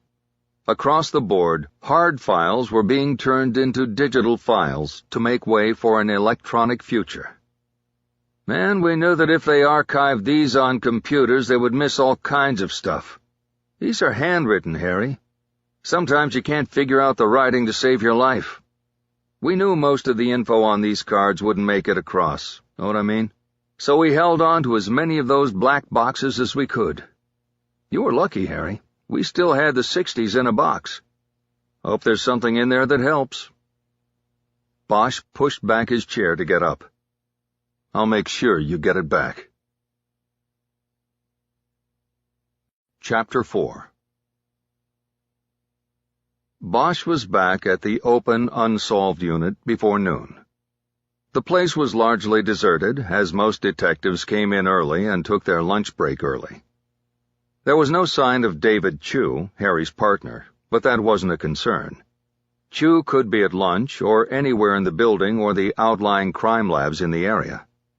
Bosch knew that Chu was working on a number of submissions, that is, the early stages of cases in which genetic, fingerprint, or ballistics evidence is prepared and submitted to various labs for analysis and comparison. Bosch put the files and the black box down on his desk and picked up the phone to see if he had any messages. He was clear. He was just settling in and getting ready to start looking through the material he had received from Gant when the unit's new lieutenant came by the cubicle. Cliff O'Toole was new not only to the OU, but to Robbery Homicide Division as well. He had been transferred in from Valley Bureau, where he had run the full detective squad in Van Nuys. Bosch hadn't had a lot of interaction with him yet, but what he had seen and heard from others in the squad wasn't good. After arriving to take over command of Open Unsolved, in record time the lieutenant garnered not one, but two nicknames with negative connotations. "Harry, how'd it go up there?" O'Toole asked. Before authorizing the trip to San Quentin, O'Toole had been fully briefed on the gun connection between the Jesperson case and the Walter Regis murder carried out by Rufus Coleman. "Good and bad," Bosch answered. "I got a name from Coleman. One Trumont Story. Coleman said Story supplied the gun he used for the Regis hit and took it back right after. The catch is that I can't go to Story because Story is now dead. Got whacked himself in '09. So I spent the morning at South Bureau and did some checking to confirm the timeline and that Story does fit in. I think Coleman was telling me the truth and not just trying to lay it all off on a dead guy. So it wasn't a wasted trip, but I'm not really any closer to knowing who killed Annika Jesperson." He gestured to the files and the shake box on his desk. O'Toole nodded thoughtfully, folded his arms, and sat on the edge of Dave Chu's desk, right on the spot where Chew liked to put his coffee. If Chew had been there, he wouldn't have liked that. "I hate hitting the travel budget for a bum trip," he said. "It wasn't a bum trip," Bosch said. "I just told you that I got a name and the name fits." "Well, then maybe we should just put a bow on it and call it a day," O'Toole said. Putting a bow on a case referred to CBO, or CBO, which meant a case was cleared by other means. It was a designation used to formally close a case when the solution is known but does not result in an arrest or prosecution because the suspect is dead or cannot be brought to justice for other reasons. In the open unsolved unit, cases frequently were cleared by other because they were often decades old and matches of fingerprints or DNA led to suspects long deceased. If the follow-up investigation puts the suspect in the time and location of the crime, then the unit supervisor has the authority to clear the case and send it to the district attorney's office for its rubber stamp. But Bosch wasn't ready to go there with Jesperson yet.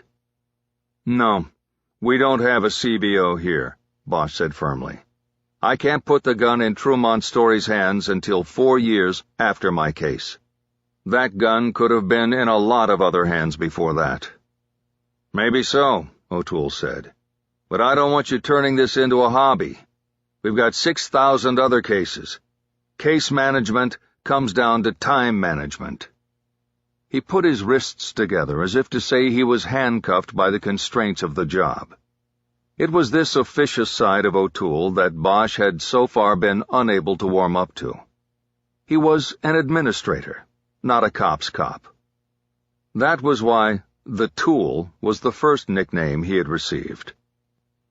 "I know that, Lieutenant," Bosch said.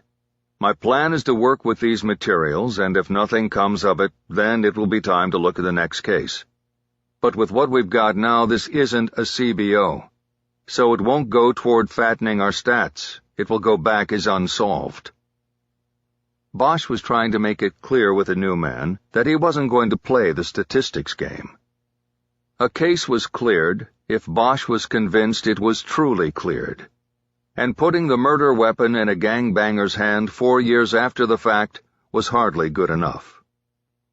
"Well, let's see what you get when you look it all over," O'Toole said. "I'm not pushing for something that's not there, but I was brought in here to push the unit. We need to close more cases. To do that, we need to work more cases.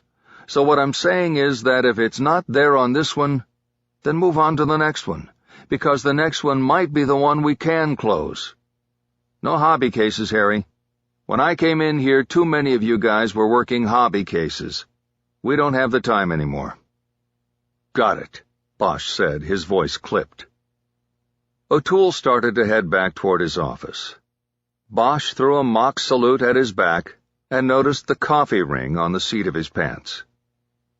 O'Toole had recently replaced a lieutenant who liked to sit in her office with the blinds closed. Her interactions with the squad were minimal. O'Toole was the opposite. He was hands-on to a sometimes overbearing degree. It didn't help that he was younger than half the squad and almost 2 decades younger than Bosch. His overmanagement of the largely veteran crew of detectives in the unit was unnecessary, and Bosch found himself chafing at the collar whenever O'Toole approached. Added to that, he was clearly a numbers cruncher. He wanted to close cases for the sake of the monthly and yearly reports that he sent up to the 10th floor. It had nothing to do with bringing justice to murder victims long since forgotten. So far, it appeared that O'Toole had no feel for the human content of the job. He had already reprimanded Bosch for spending an afternoon with the son of a murder victim who wanted to be walked through the crime scene 22 years after his father had been killed. The lieutenant had said the victim's son could have found the crime scene on his own, and Bosch could have used the half-day to work on cases. The lieutenant suddenly pirouetted and came back toward the cubicle. Bosch wondered if he had seen the sarcastic salute in the reflection of one of the office windows. "Harry, a couple other things. First, don't forget to get your expenses in on the trip. They're really on my ass about timely filing of that stuff. and I want to make sure you get anything back that you took out of your own pocket." Bosch thought about the money he deposited in the canteen account of the second inmate he had visited. "Don't worry about it," he said. "There's nothing. I stopped for a hamburger at the Balboa, and that was it." The Balboa Bar and Grill in San Francisco was a midway stop between SFO and SQ that was favored by homicide investigators from the LAPD. "You sure?" O'Toole asked. "I don't want to shortchange you." "I'm sure." "Okay, then." O'Toole began to walk away again when Bosch stopped him. "What was the other thing? You said a couple things." "Oh, yeah. Happy birthday, Harry." Bosch leaned his head back, surprised. "How'd you know?" "I know everybody's birthday. Everybody who works for me." Bosch nodded. He wished O'Toole had used the word with instead of for. "Thanks," he said. O'Toole finally went away for good, and Bosch was glad the squad room was empty and no one had heard that it was his birthday. At his age, that could start a volley of questions about retirement. It was a subject he tried to avoid. Left alone, Bosch first put together a time chart. He started with the Jesperson murder, placing it on May 1st, 1992. Even though time of death was inconclusive, and she could have been murdered in the late hours of April 30th, he officially went with May 1st because that was the day Jesperson's body was found, and it was most likely when she was killed. From there, he charted all the killings leading up to the final murder connected or possibly connected to the Beretta Model 92. He also included the two other cases Gant had pulled files on and thought might be related. Bosch charted the killings on a blank piece of paper, rather than on a computer as most of his colleagues would have done. Bosch was set in his ways, and he wanted a document. He wanted to be able to hold it, study it, fold it up, and carry it in his pocket. He wanted to live with it. He left plenty of space around each entry so that he could add notes as he went. This was how he had always worked. May 1st, 1992. Annika Jesperson, 67th and Crenshaw, killer unknown. January 2nd, 1996. Walter Regis, 63rd and Brynhurst, Rufus Coleman. September 30th, 2003. Eddie Vaughn, 68th and East Park, killer unknown. June 18th, 2004. Dante Sparks, 11th Avenue and Hyde Park, killer unknown. July 8th, 2007. Byron Beckles, Centinela Park, Stepney Street, killer unknown. December 1st, 2009. Trumont Story, West 76th Street, Circle Park, killer unknown. The last three murders listed were the cases Gant had pulled files on where there was no ballistics evidence. Bosch studied the list and noticed the 7-year gap in known uses of the gun between the Regis and Vaughn cases, and then referred to the criminal record he had pulled off the National Crime Information Center databank on Trumont Story. It showed that Story had been in prison from 1997 to 2002, serving a 5-year stretch on an aggravated battery conviction. If Story had left the gun in a hiding place that only he knew of, then the gap in use of the weapon was explained. Bosch next opened his Thomas Brothers map book and used a pencil to chart the murders on the gridwork of the city. The first 5 murders all fit on one page of the thick map book, the killings occurring within the confines of rolling 60s turf. The last case, the killing of Trumont Story, was on the next map page. His body had been found lying on a sidewalk in Circle Park, which was in the heart of 7 Tray turf. Bosch studied the map for a long time, flipping the pages back and forth. Considering that Geordie Gant's said Story had most likely been dumped in the location where his body was found, Bosch concluded that he was looking at a very small concentration point in the city. 6 murders, possibly just 1 gun used, and it had all started with the one murder that did not fit with those that followed. Annika Jesperson, photojournalist, murdered in a spot far from home. "Snow White," Bosch whispered. He opened the Jesperson murder book and looked at the photo from her press pass. He could not fathom what she had been doing out there on her own, and what had happened. Harry pulled the black box across the desk. Just as he opened it, his cell phone rang. The caller ID showed it was Hannah Stone, the woman he had been in a relationship with for nearly a year. "Happy birthday, Harry." "Who told you?" "A little bird." His daughter. "She ought to mind her own business." "I think it is her business. I know she probably has you all to herself tonight, so I was calling to see if I could take you out for a birthday lunch." Bosch checked his watch. It was already noon. "Today?" "Today's your birthday, isn't it?" "I would have called earlier, but my group session went long." "Come on, what do you say? You know we have the best taco trucks in the city up here." Bosch knew he needed to talk to her about San Quentin. "I don't know about that claim, but if I get good traffic, I can be there in 20 minutes. "Perfect." "See you." He disconnected and looked at the black box on his desk. He'd get to it after lunch. They decided on a sit-down restaurant instead of a taco truck. Upscale wasn't really a choice in Panorama City, so they drove down to Van Nuys and ate in the basement cafeteria of the courthouse. It wasn't exactly upscale either, but there was an old jazz man who played a baby grand in the corner most days. It was one of the secrets of the city that Bosch knew. Hannah was impressed. They took a table close to the music. They split a turkey sandwich and each had a bowl of soup.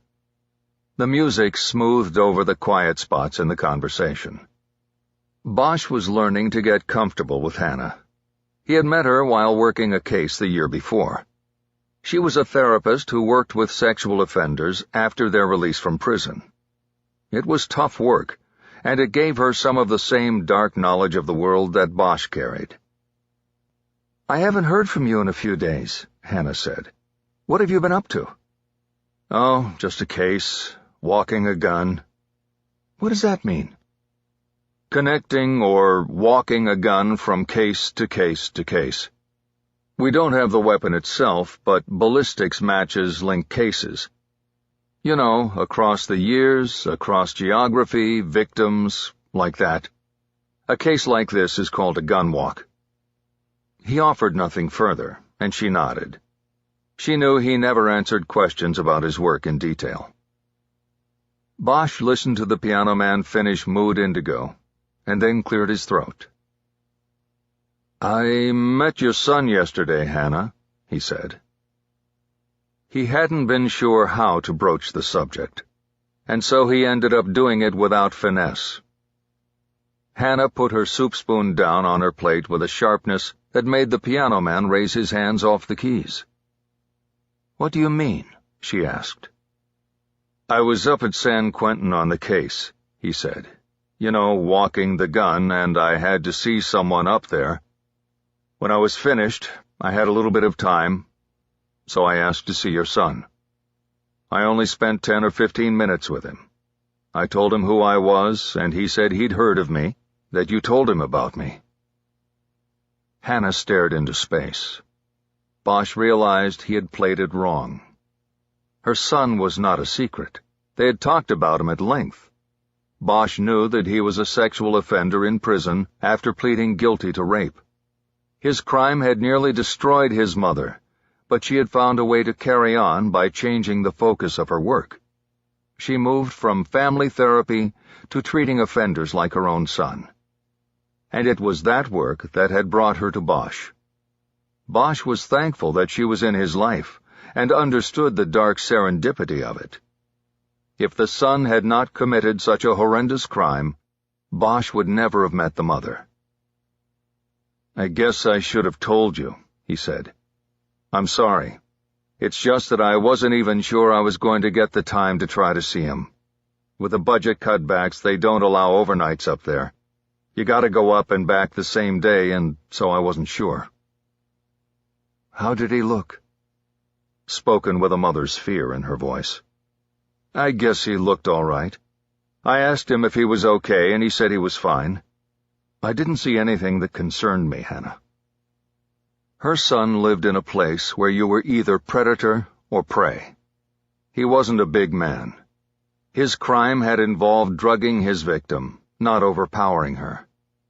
The tables were turned on him in prison, and he was often preyed upon. Hannah had told Bosch all of this. "Look, we don't have to talk about it," Bosch said. "I just wanted you to know. It wasn't really planned. I had the extra time and I just asked to see him and they set it up for me." She didn't respond at first, but then her words came out with a tone of urgency. "No, we do have to talk about it. I want to know everything he said, everything you saw. He's my son, Harry. No matter what he did, he's my son." Bosch nodded. "He said to tell you, he loves you." Chapter 5. The OU squad room was in full form when Bosch returned after lunch. The black box was where he had left it, and his partner was at his desk in the cubicle, working the keyboard on his computer. He spoke without looking up from his screen. "Harry, how goes it?" "It goes." Bosch sat down, waiting for Chew to mention his birthday, but he didn't. The cubicle was set up with their desks on either side so they worked back to back. In the old Parker Center, where Bosch had spent most of his career, partners faced each other across desks pushed up against each other. Bosch liked the back-to-back setup better. It gave him more privacy. "What's with the black box?" Chew said from behind him. "Shake cards on the rolling 60s. I'm grasping at straws on this thing, hoping something might pop." "Yeah, good luck with that."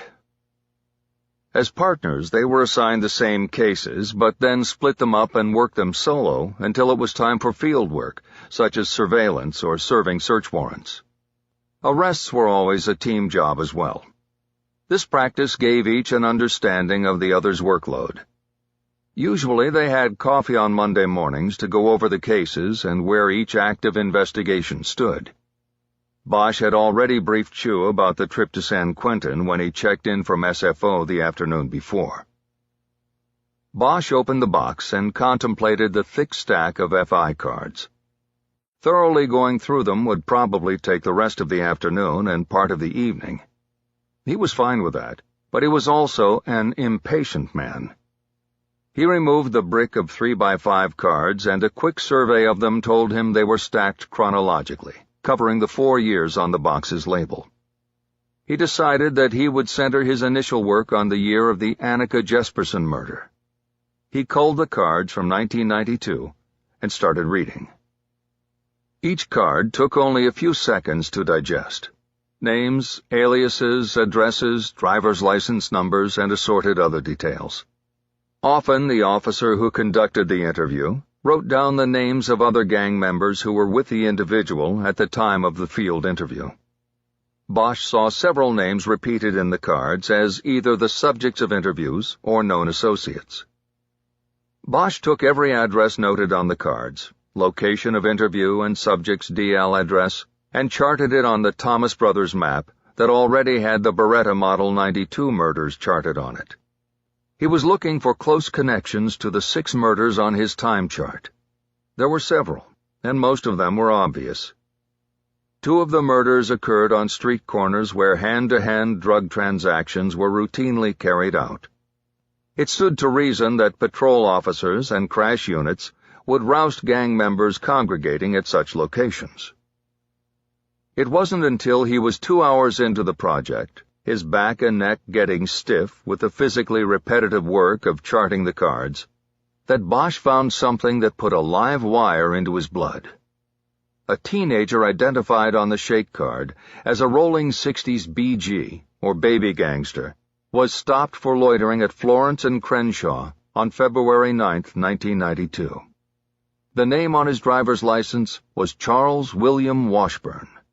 His street name, according to the card, was Too Small. At 16 years old and 5'3", he had already managed to get the signature Rolling 60s tattoo, the number 60 on a gravestone signifying gang loyalty until death, on his left biceps. What drew Bosch's attention was the address on his driver's license. Charles Too Small Washburn lived on West 66th Place, and when Bosch charted the address on the map, he pinpointed it to a property backing up to the alley where Annika Jesperson had been murdered. Looking at it on the map, Bosch estimated that Washburn lived no more than 50 feet from the spot where Jesperson's body was found. Bosch had never worked in a gang-specific unit, but he had investigated several gang-related murders over the years. He knew that a baby gangster was a kid who was primed for membership, but hadn't officially been jumped in. There was a cost of admission, and that was usually a show of neighborhood or gang pride, a piece of work, a showing of dedication.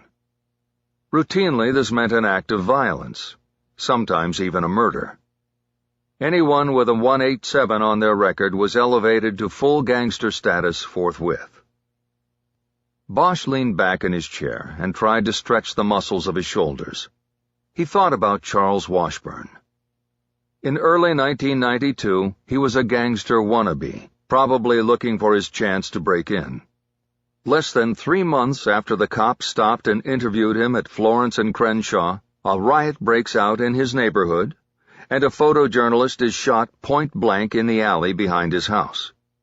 It was too close a confluence of things to be ignored. He reached for the murder book put together 20 years earlier by the Riot Crimes Task Force. "Chu, can you run a name for me?" he asked without turning to look at his partner. "Just a sec." Chu was lightning quick on the computer. Bosch's computer skills were poor. It was routine for Chu to run names on the National Crime Information Center database. Bosch started flipping through the pages of the murder book. It had hardly been a full-field investigation, but there had been a canvass of the homes along the alley's fence line. He found the thin sheaf of reports and started reading names. "Okay, give it to me," Chu said. Charles William Washburn, DOB 7475. Born on the 4th of July. Bosch heard his partner's fingers start flying across the keyboard. Meantime, Harry found a canvass report for the Washburn address on West 66th Place. On June 20th, 1992, a full 50 days after the murder, 2 detectives knocked on the door and talked to a Marion Washburn, age 54, and a Rita Washburn, 34, mother and daughter residents of the home. They offered no information about the shooting in the alley on May 1st. The interview was short and sweet and took only a paragraph in the report. There was no mention of a 3rd generation of the family being in the house. No mention of 16-year-old Charles Washburn. Bosch slapped the murder book closed. "Got something?" Chu said. Bosch rotated in his chair to look at his partner's back. "Give it to me. I need something." Charles William Washburn, a.k.a. Too Small, but with the number 2, has a long arrest record, drugs mostly, assaults. He's got a child endangerment on there, too. Let's see, 2 installments in the penitentiary, and right now out free but wanted since July on a child support warrant, whereabouts unknown. Chu turned and looked at him. "Who is he, Harry?" "Somebody I gotta look at. Can you print that?" "On the way." Chu sent the NCIC report to the unit's community printer. Bosch keyed the password into his phone and called Geordie Gant. "Charles Too Small Washburn, the 2 like the number 2. You know him?" "Too Small, that sounds— Hold on a second." The line went silent, and Bosch waited almost a minute before Gant came back on. "He's in the current intel. He's a 60s guy, first row of the pyramid type of guy. He's not your shot caller." "Where'd you get his name?" "The black box." In '92, he lived on the other side of the fence from the Jesperson crime scene. He was 16 at the time, and probably looking to get in with the 60s. Bosch heard typing over the phone as he talked. Gant was doing a further search. "We have a bench warrant issued from Department 120 downtown," he said. "Charles wasn't paying his baby mama like he was supposed to. Last known address is the house on 66th Place, but that's 4 years old." Bosch knew a bench warrant for a deadbeat dad in South L.A. was almost meaningless. It would hardly draw the attention of a sheriff's department pickup team, unless there was some sort of media attention attached. Instead, it was a warrant that would sit in the databanks waiting to rise up the next time Washburn intersected with law enforcement and his name was run through the computer. But as long as he stayed low, he stayed free. "I'm going to swing by the old homestead and see if I get lucky," Bosch said. "You want some backup?" Gant asked. "No, I've got it covered. But what you can do is bump up the heat on the street." "You got it. I'll put the word out on Too Small. Meantime, happy hunting, Harry. Let me know if you get him or you need me out there." "Yeah, will do." Bosch hung up and turned to Chew. "Ready to take a ride?" Chew nodded, but with a reluctant frown. "You coming back by 4? "You never know. If my guy's there, it might take some time. You want me to get somebody else?" "No, Harry. I just have something to do tonight." Bosch was reminded that he was under explicit orders from his daughter not to be late for dinner. "What, hot date?" he asked Chew. "Never mind. Let's go." Chew stood up, ready to go rather than answer questions about his private life. The Washburn house was a small ranch with a threadbare lawn and a Ford junker on blocks in the driveway. Bosch and Chew had circled the block before stopping in front and determined that the west corner of the house's rear yard was no more than 20 feet from the spot in the alley where Annika Jesperson was put up against a wall and shot. Bosch knocked firmly on the door and then stepped to the side of the stoop. Chew took the other side. The door had an iron security gate across it. It was locked. Eventually, the door opened, and a woman in her mid-20s stood looking at them through the grate. There was a small boy at her side, an arm wrapped around her leg at the thigh. "What do you want?" she asked indignantly after correctly sizing them up as cops. "I didn't call no police." "Ma'am," Bosch said, "we're just looking for Charles Washburn. We have this address as his home address. Is he here?" The woman shrieked, and it took Bosch a few seconds to realize she was laughing. "Ma'am?" "You talking about Too Small? That Charles Washburn?" "That's right. Is he here?" "Now why would he be here? You people are so stupid. That man owes me money. Why would he be here? He stepped foot round here, he better have that money." Bosch now understood. He looked down at the boy in the doorway, and then back up at the woman. "What is your name, please?" "Letitia Settles." "And your son?" "Charles Jr." "Do you have any idea where Charles Sr. would be? We have the warrant for him for not making his payments to you. We're looking for him." "'Bout damn time. Every time I see his ass driving by, I call you people, but nobody comes. Nobody does a damn thing. Now you here, and I haven't seen that little man in 2 months." "What do you hear, Letitia? Do people tell you they've seen him around?" She shook her head emphatically. "He's gone." "What about his mother and his grandmother? They used to live in this house." "His grandmother's dead and his mom's moved up to Lancaster a long time ago. She got out of this place." "Does Charles go up there?" "I don't know. He used to go up and see her for birthdays and such. I don't know anymore if he's dead or alive. All I know is my son ain't seen a dentist or a doctor, and he's got no new clothes his whole life." Bosch nodded. And he doesn't have a father, he thought. He also didn't say that if they apprehended Charles Washburn, it wasn't because they were going to make him pay his child support. "Letitia, do you mind if we come in?" What for? To just look around, make sure the place is safe. She banged the grate. We safe. Don't worry about that. So we can't come in? No. I don't want nobody in here seeing this mess. I'm not ready for that. Okay. What about the backyard? Can we step back there? She seemed confused by the question, but then shrugged. Knock yourself out, but he ain't out there. Is the gate at the back unlocked? It's broke. Okay, we'll go around. Bosch and Chu left the front step and walked over to the driveway, which went down the side of the house and ended at a wooden fence. Chu had to lift the gate and hold it up on one rusted hinge to open it. They then moved into a backyard strewn with old and broken toys and household furniture. There was a dishwasher lying on its side, and it reminded Bosch of being in the alley 20 years before, when appliances beyond saving were stacked there. The left side of the property was the rear wall of the former tire rim store on Crenshaw.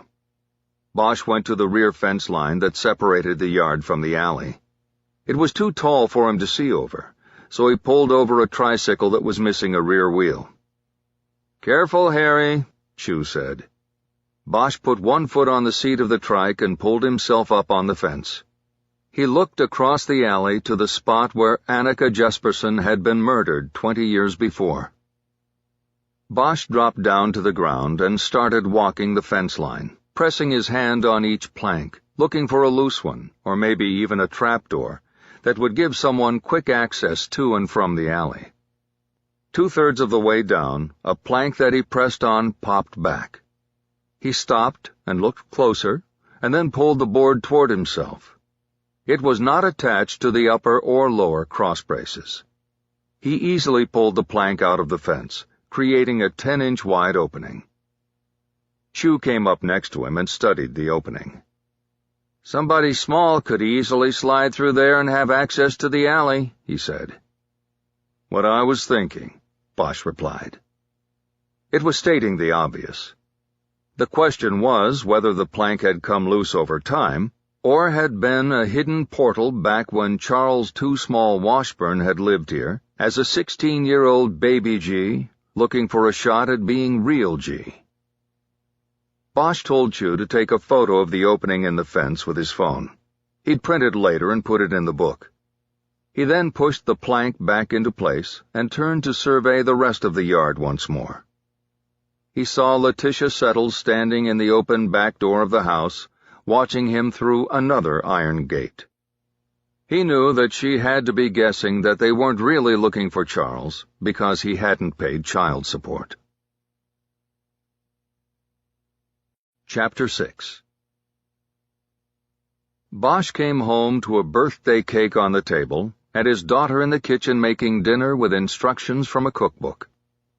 Wow, smells good, he said. He had the Jesperson murder book under his arm. Stay out of the kitchen, she said. Go out on the deck till I tell you it's ready. And put that work on the shelf, at least until after dinner. Turn on the music, too. Yes, boss. The dining room table was set for 2. After putting the murder book literally on a shelf in the bookcase behind it, he turned on the stereo and opened the CD drawer. His daughter had already loaded the tray with 5 of his favorite discs. Frank Morgan, George Cables, Art Pepper, Ron Carter, and Thelonious Monk. He set it on random play and stepped out onto the deck. Outside on the table there was a bottle of Fat Tire waiting for him in a clay flower pot filled with ice. This puzzled him. Fat Tire was one of his favorite beers, but he rarely kept alcohol in the house and knew he had not purchased any beer recently. His daughter, at 16, looked older than her years, but not old enough to buy beer without getting her driver's license checked. He cracked open the bottle and took a long pull. It felt good going down, burning the back of his throat with its cold bite. It was a welcome relief after a day of walking the gun and narrowing in on Charles Washburn. A plan had been set with the help of Geordie Gant.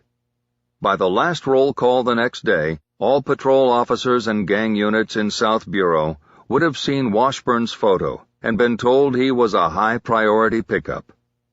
The legal cause would be the child support warrant, but once Washburn was in custody, Bosch would be alerted, and he would go see him with something else to talk about entirely. Still, Bosch could not rest on a bolo. He had work to do. Forgetting it was his birthday, he had brought the murder book home with the plan of combing through every page, looking for any reference to Washburn and anything else he had missed or not followed up on. But now he was rethinking that plan. His daughter was making him a birthday dinner, and that would be his priority. There could be nothing better in the world than to have her full attention. Beer in hand, Bosch looked out across the canyon where he had lived for more than 20 years. He knew its colors and contours by heart. He knew the sound of the freeway from down at the bottom. He knew the trail the coyotes took into the deeper vegetation. And he knew he never wanted to leave this place. He was here till the end. "Okay, it's ready. I hope it's good." Bosch turned. Maddie had slid the door open without him hearing it. He smiled. She had also slipped out of the kitchen and put on a dress for the sit-down meal. "Can't wait," he said.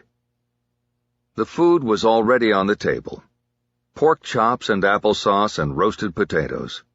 The cake had been moved to the side. "I hope you like it," she said as they sat down.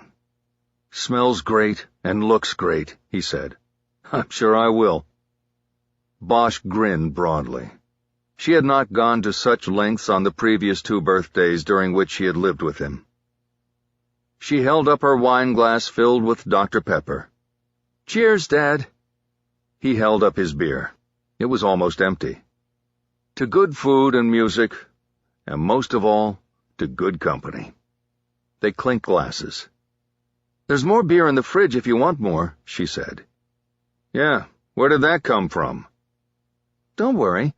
I have ways." She narrowed her eyes like a schemer. "That's what I am worried about." "Dad, don't start. Can you please enjoy the dinner I made?" He nodded, letting it go, for the moment. "I sure can." He started to eat, noticing as they began that Helen's song was coming from the stereo. It was a wonderful song, and he could feel the love George Cable's put into it. Bosch had always assumed that Helen was a wife or a girlfriend. The blend of the perfectly sautéed pork with the apple was wonderful. But he had been wrong about it being simply applesauce. That would have been too easy.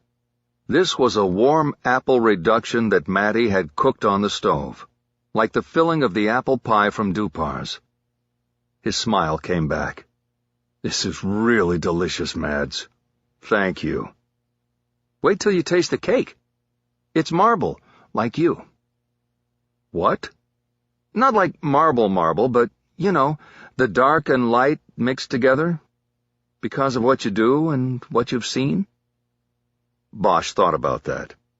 "I guess that's the most profound food thing anybody's ever said about me. I'm like a marble cake." They both laughed. "I also have presents," Maddie exclaimed. "But I didn't have time to wrap them yet, so that comes later." "You really went all out. Thank you, baby." "You go all out for me, Dad." That made him feel good and somber at the same time.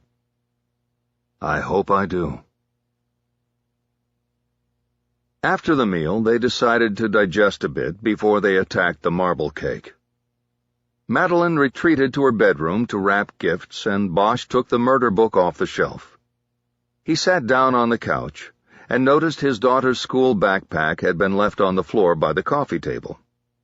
He thought for a few moments about it, trying to decide whether he should wait till the end of the night when she was in bed. He knew, however, she might take the backpack into her room then, and the door would be closed. He decided not to wait. He reached over and unzipped the smaller front compartment of the backpack. His daughter's wallet was sitting right at the top. He knew it would be there because she didn't carry a purse. He quickly opened the wallet. It had a peace sign embroidered on the outside, and checked its contents. She had a credit card he had given her for emergency use, and her newly acquired driver's license. He checked the DOB on it, and it was legit.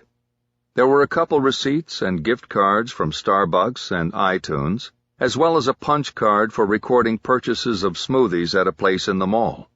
Buy 10, get the next one free. "Dad, what are you doing?" Bosch looked up. His daughter stood there. In each hand she was holding a wrapped gift for him. She had kept the marble motif going. The paper was black and white swirls. "I wanted to see if you had enough money, and you don't have any."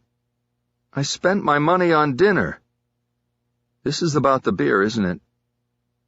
"Baby, I don't want you to get in trouble. When you apply to the academy, you can't have any—" "I don't have a fake ID, okay? I got Hannah to get me the beer. Happy now?" She dropped the presents on the table, whirled around, and disappeared down the hall. Bosch heard her bedroom door close hard. He waited a moment, and then got up. He went down the hall and knocked gently on her door. "Hey, Maddie, come on. I'm sorry. Let's have cake and forget about this." There was no reply. He tried the knob, but the door was locked. "Come on, Maddie, open up. I'm sorry." "Go eat your cake." "I don't want to eat the cake without you." "Look, I'm sorry. I'm your father. I have to watch out for you and protect you, and I just wanted to make sure you weren't going to get yourself in some kind of a jam." Nothing. "Look, ever since you got your license, your freedom has expanded. I used to love taking you to the mall. Now you drive yourself. I just wanted to make sure you weren't making any kind of mistake that could hurt you down the line. I'm sorry I went about it the wrong way. I apologize, okay?" "I'm putting on my earphones now. I'm not going to hear anything else you say. Good night."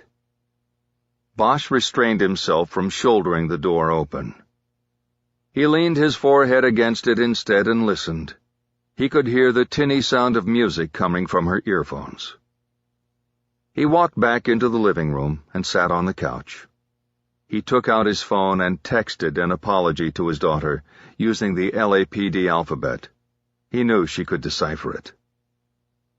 Sam Ocean Robert Young. Frank Robert Ocean Mary.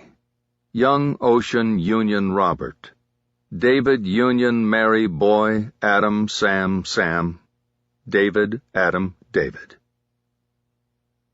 He waited for her return. But when there was no response, he took up the murder book and went to work, hoping immersion in the Snow White case would take him away from the parenting mistake he had just made. The thickest report in the murder book was the investigator's chronology, because it was a line-by-line accounting of every move made by detectives, as well as every phone call and inquiry from the public about the case. The Riot Crimes Task Force had put up 3 billboards on the Crenshaw Boulevard corridor as a means of stirring public response to the unsolved Jesperson murder. The boards promised a $25,000 reward for information leading to an arrest and conviction in the killing. The boards and the prospect of a reward brought in hundreds of phone calls, ranging from legitimate to completely bogus tips, to complaints from citizens about the police department's effort to solve the murder of a white woman when so many blacks and Latinos were the victims of unsolved murders during the riots. RCTF detectives dutifully noted each call in the chronology and cited any follow-up that was conducted.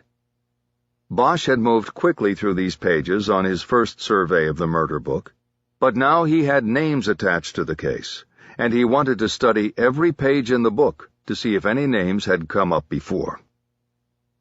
Over the next hour, Bosch combed through dozens of pages of the chronology. There was no mention of Charles Washburn or Rufus Coleman or Trumont's story. Most of the tips seemed useless at face value, and Bosch understood why they'd been dismissed. Several callers gave other names, but those suspects were dismissed upon follow-up investigation. In many instances, anonymous callers fingered innocent people, knowing that the police would investigate them and make their lives difficult until they were cleared. The whole exercise payback for something unrelated to the murder.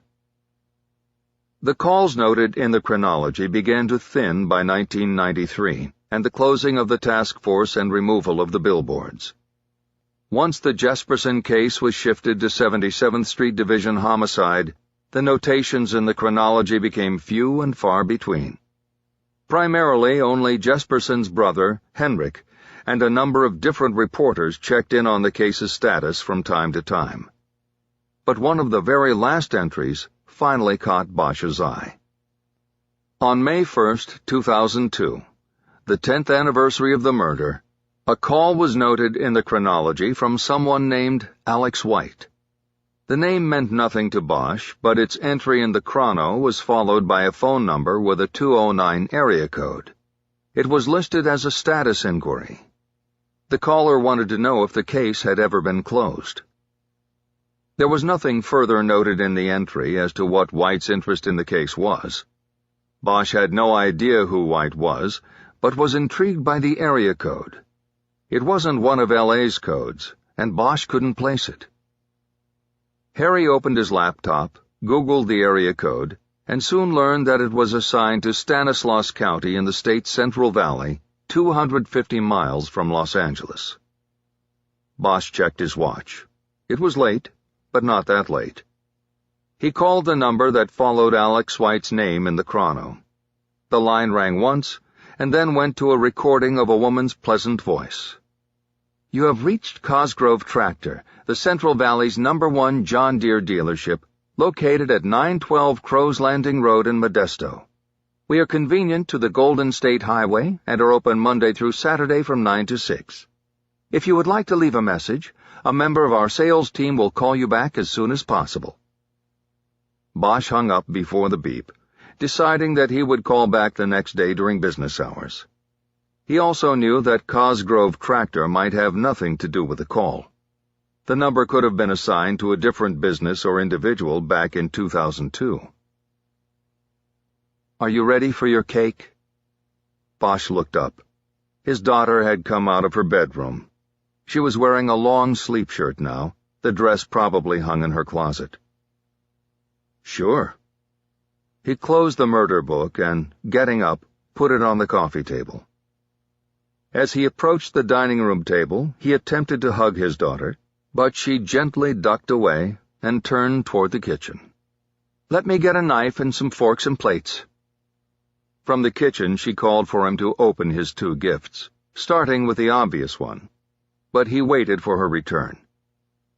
As she cut the cake, he opened the long, thin box that he knew contained a tie. She often remarked on how old and colorless his ties were. She once even suggested he got his ideas about ties from the old Dragnet television show, from the black and white years. He opened the box to find a tie with a tie-dyed pattern of blues and greens and purples. "It's beautiful," he proclaimed. "I'll wear it tomorrow."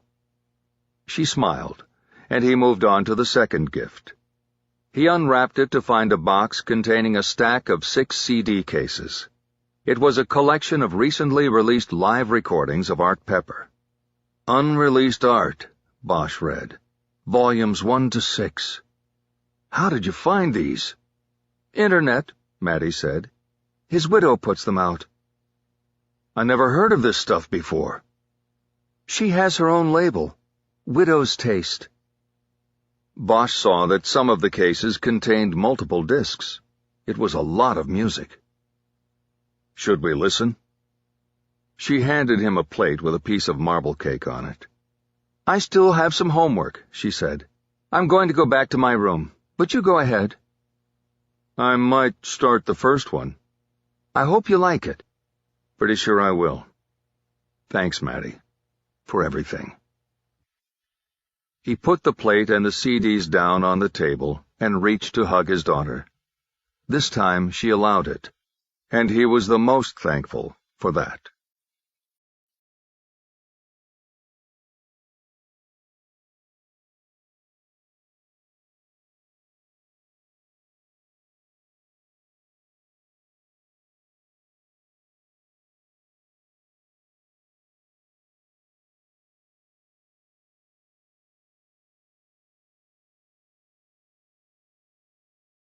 Chapter 7.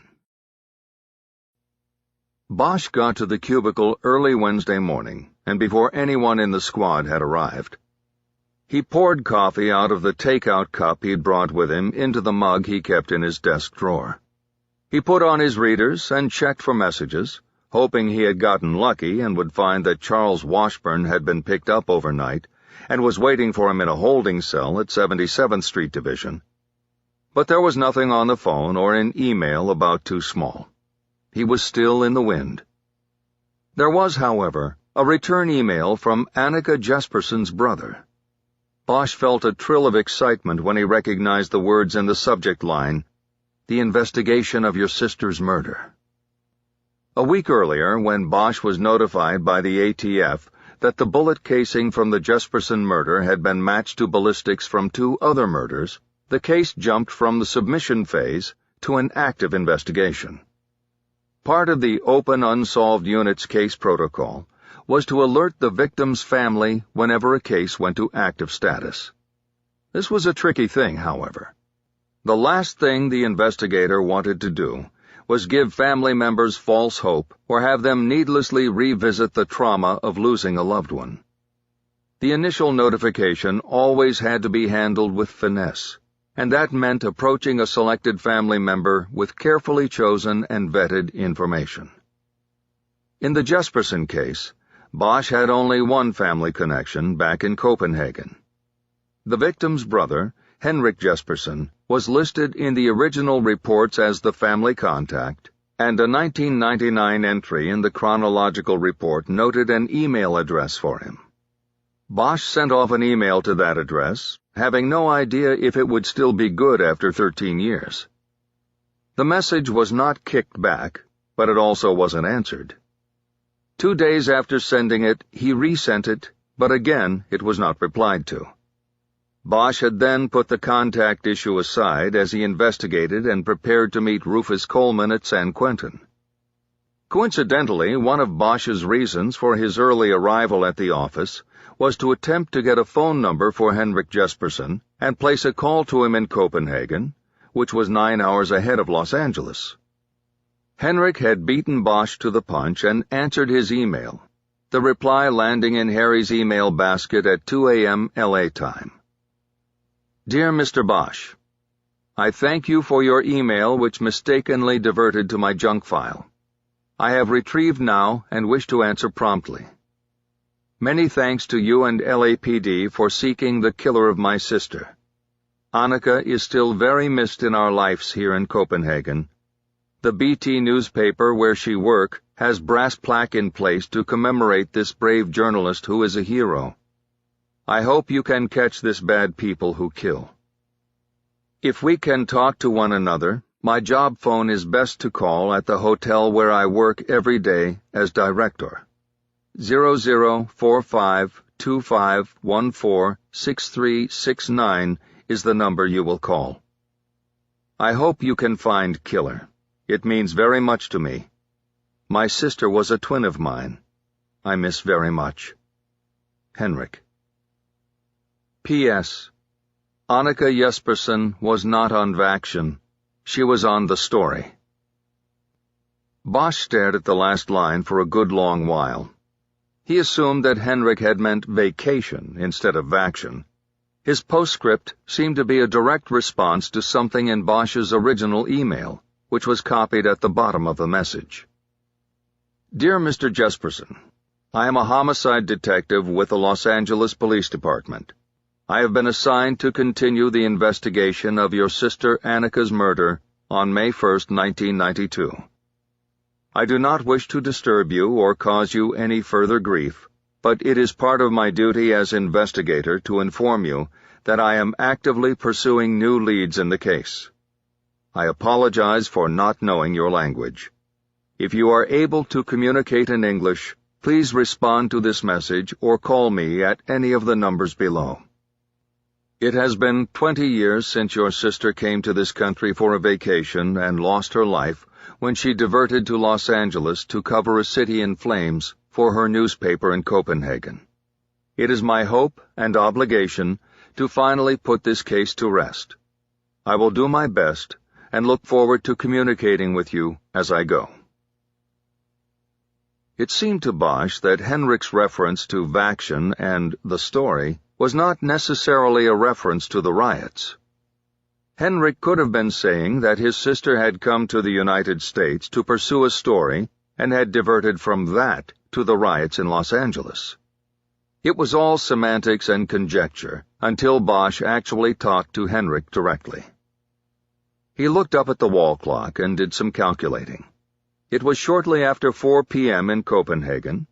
He had a good chance of catching Henrik at the hotel. His call was answered right away by a front desk clerk who told him that he had missed Henrik, who had just gone home for the day. Bosch left his name and number, but no message. After hanging up, he sent an email to Henrik asking him to call as soon as possible, day or night. Bosch pulled the case records out of his battered briefcase and started a fresh read-through, this time with everything filtered through a new hypothesis, that Annika Jespersen was already working a story when she came to the United States. Soon things started to fall into place. Jespersen had packed light because she wasn't on vacation. She was working, and she brought work clothes. One backpack, and that was it, so she could travel quickly and easily. So she could keep moving, chasing the story, whatever the story was. Tilting the angle brought to light other things he had missed. Jespersen was a photographer and journalist. She shot stories, she wrote stories. But no notebook was found with the body or among the belongings from her motel room. If she was on a story, shouldn't there be notes? Shouldn't there be a notebook in one of the pockets of her vest or in her backpack? "What else?" Bosch said out loud, then looked around the squad room to make sure he was still alone. What else was missing? What should she have been carrying? Bosch carried out a mental exercise. He envisioned himself in a motel room. He was leaving, pulling the door locked behind him. What would he have in his pockets? He thought about this for a while, and then something came to him. He quickly turned pages in the file until he found the coroner's property list. It was a handwritten list of all items found on the body or in the victim's clothing. It listed the clothing items as well as a wallet, loose money, and jewelry consisting of a watch and a modest silver neck chain.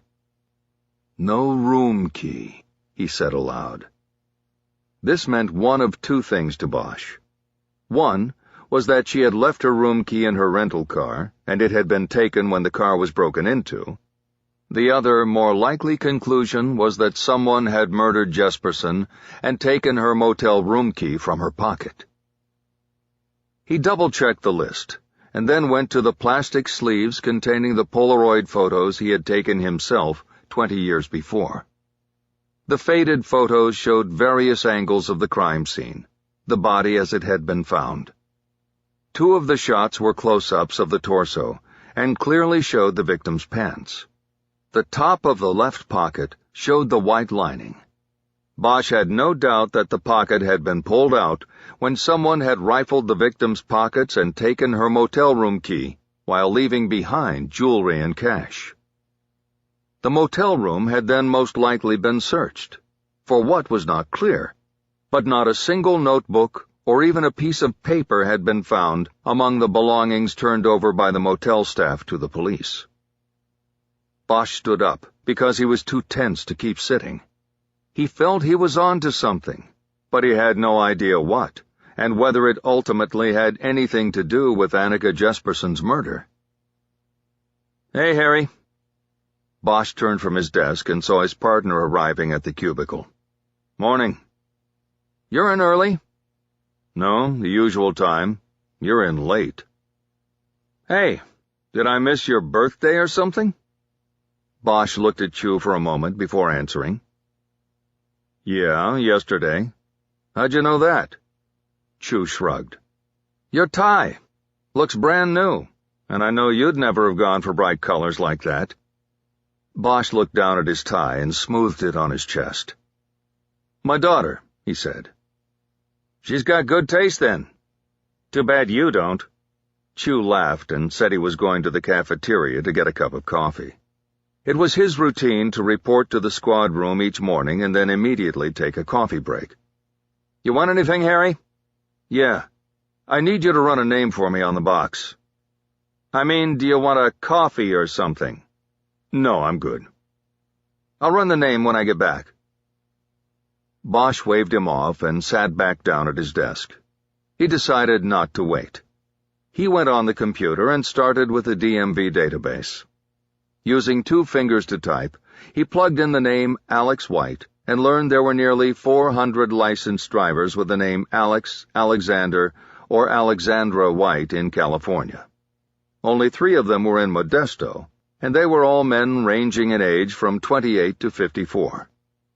He copied down the information and ran those 3 through the NCIC databank, but none of them carried criminal records. Bosch checked the clock on the wall of the squad and saw it was only 8:30. The John Deere franchise where the Alex White call had originated 10 years earlier didn't open for a half hour. He called directory assistance for the 209 area code, but there were no listed numbers for an Alex White. Chu came back and, entering the cubicle, placed his coffee cup on the same spot where Lieutenant O'Toole had sat the day before.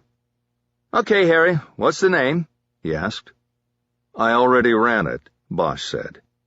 But you could run it through TLO and maybe get me phone numbers. No problem. Give it to me. Bosch rolled his chair over to Chu's side and gave him the page where he had written down the info on the 3 Alex Whites.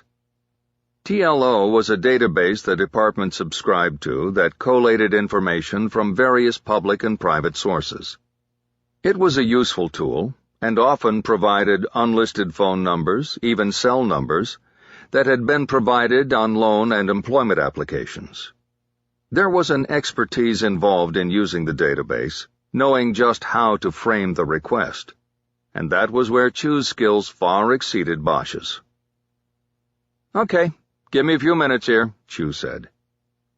Bosch moved back to his desk. He noticed the pile of photos stacked on the right side.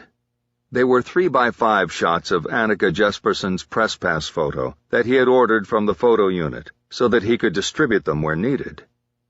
He held one up now and studied her face again, his eyes drawn to hers and their distant stare. He then slid the photo under the sheet of glass that topped his desk. It joined the others.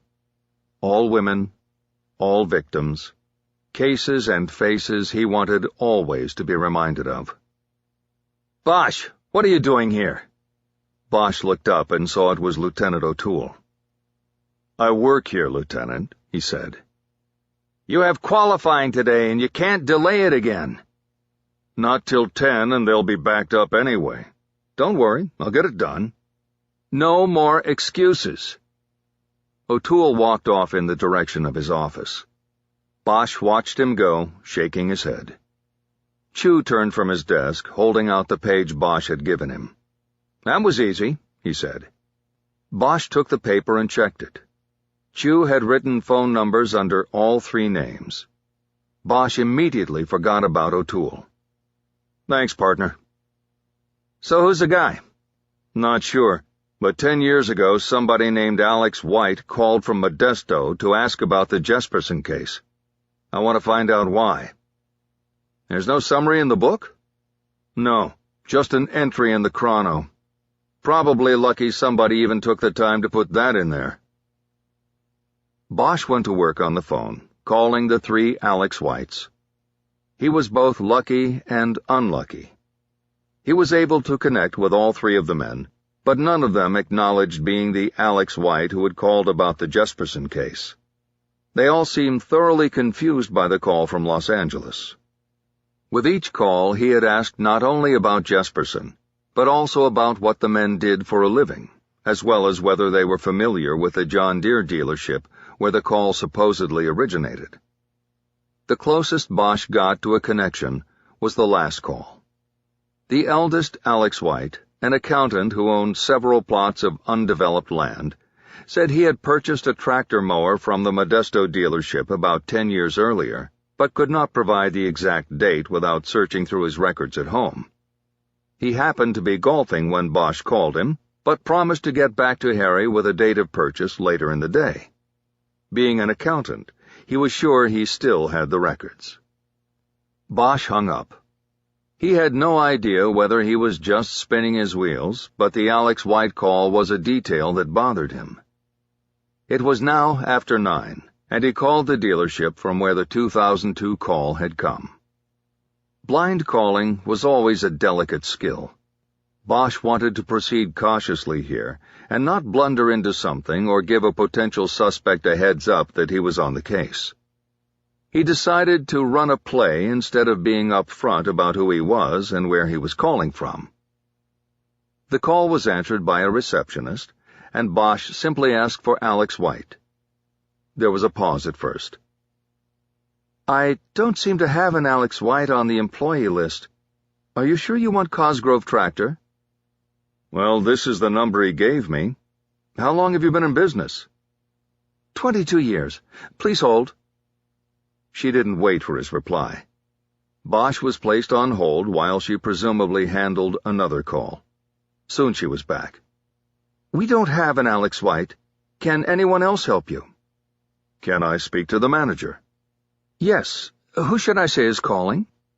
"John Bagnall." "Hold, please." John Bagnall was the phony name used by all members of the Open Unsolved unit when they were working phone plays. The call transfer went through quickly. "This is Jerry Jimenez. How can I help you?" "Yes, sir. This is John Bagnall, and I am just checking an employment application that says Alex White was an employee of Cosgrove Tractor from 2000 to 2004. Is that something I can get confirmed?" "Not through me. I was here then, but I don't remember any Alex White." "Where did he work?" "That's just the thing. It doesn't say specifically where he worked." "Well, I don't see how I can help you. Back then I was sales manager. I knew everybody who worked here, just like now, and there was no Alex White. This isn't that big an operation, you know. We've got sales, service, parts, and management. It only adds up to 24 people, including myself." Bosch repeated the phone number Alex White had called from, and asked how long the dealership had had it. "Since forever. Since we opened in 1990. I was here." "I appreciate your time, sir. Have a good day." Bosch hung up, more curious than ever about the Alex White call of 2002. Bosch lost the rest of the morning to his pre-scheduled semi-annual weapon qualification and policy training. He first sat through an hour of classroom work where he was updated on the latest court rulings pertaining to police work and the LAPD policy changes that resulted. The hour also included reviews of recent police shootings with discussion of what went wrong or right in each incident. He then made his way to the range, where he had to shoot in order to keep his weapon qualification. The range sergeant was an old friend who asked about Harry's daughter. It gave Bosch an idea for something to do with Maddie over the weekend.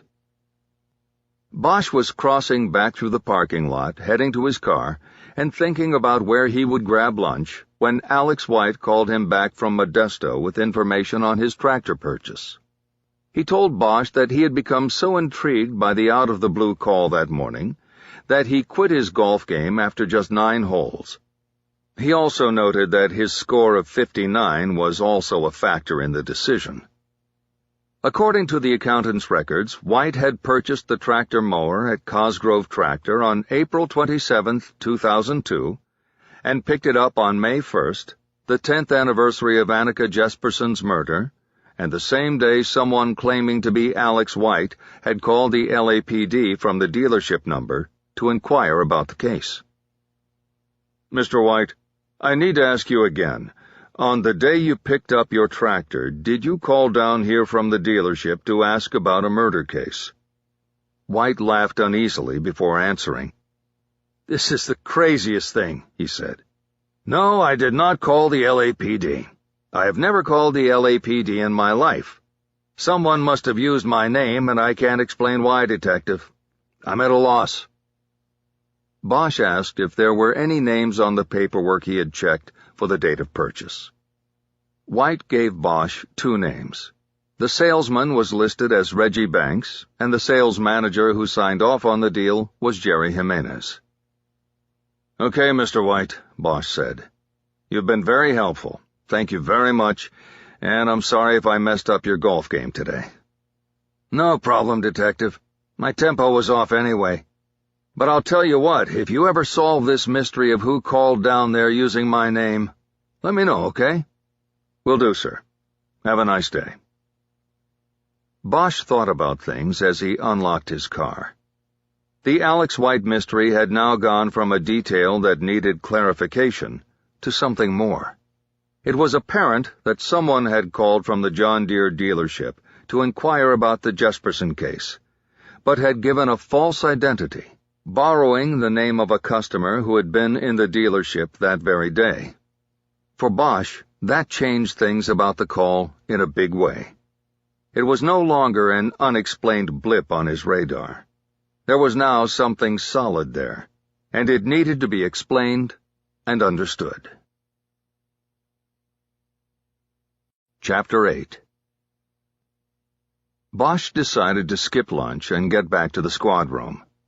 Luckily, Chu had not left for his lunch, and Bosch gave him the names Reginald Banks and Jerry Jimenez so he could run them through the databases. He then noticed the blinking light on his desk phone and checked the message. He had missed a call from Henrik Jesperson. He cursed as he wondered why Henrik hadn't also tried Bosch's cell, which he had provided in his emails. Bosch checked the wall clock and did the math. It was 9 o'clock at night in Denmark. Henrik had left his home number on the message, and Harry called it. There was a long silence as the call crossed a continent and an ocean.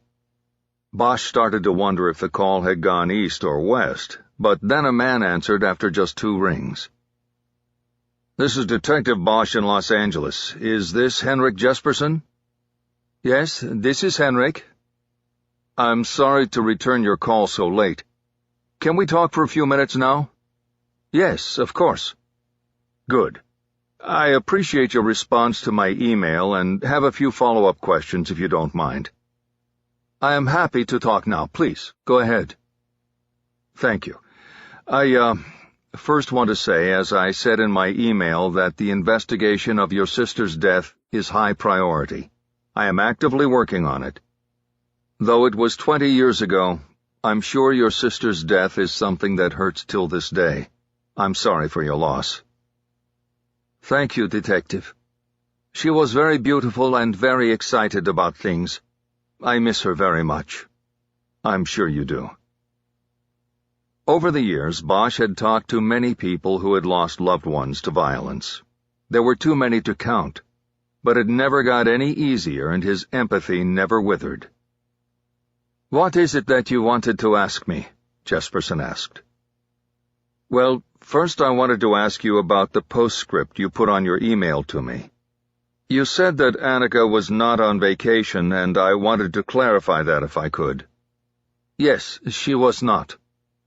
"Well, I know she was not on vacation when she was in L.A. to cover the riots for her newspaper, but are you saying that she was never on vacation when she came to the United States?" "She was working the whole time. She had a story." Bosch pulled a pad of paper over in front of him so he could take notes.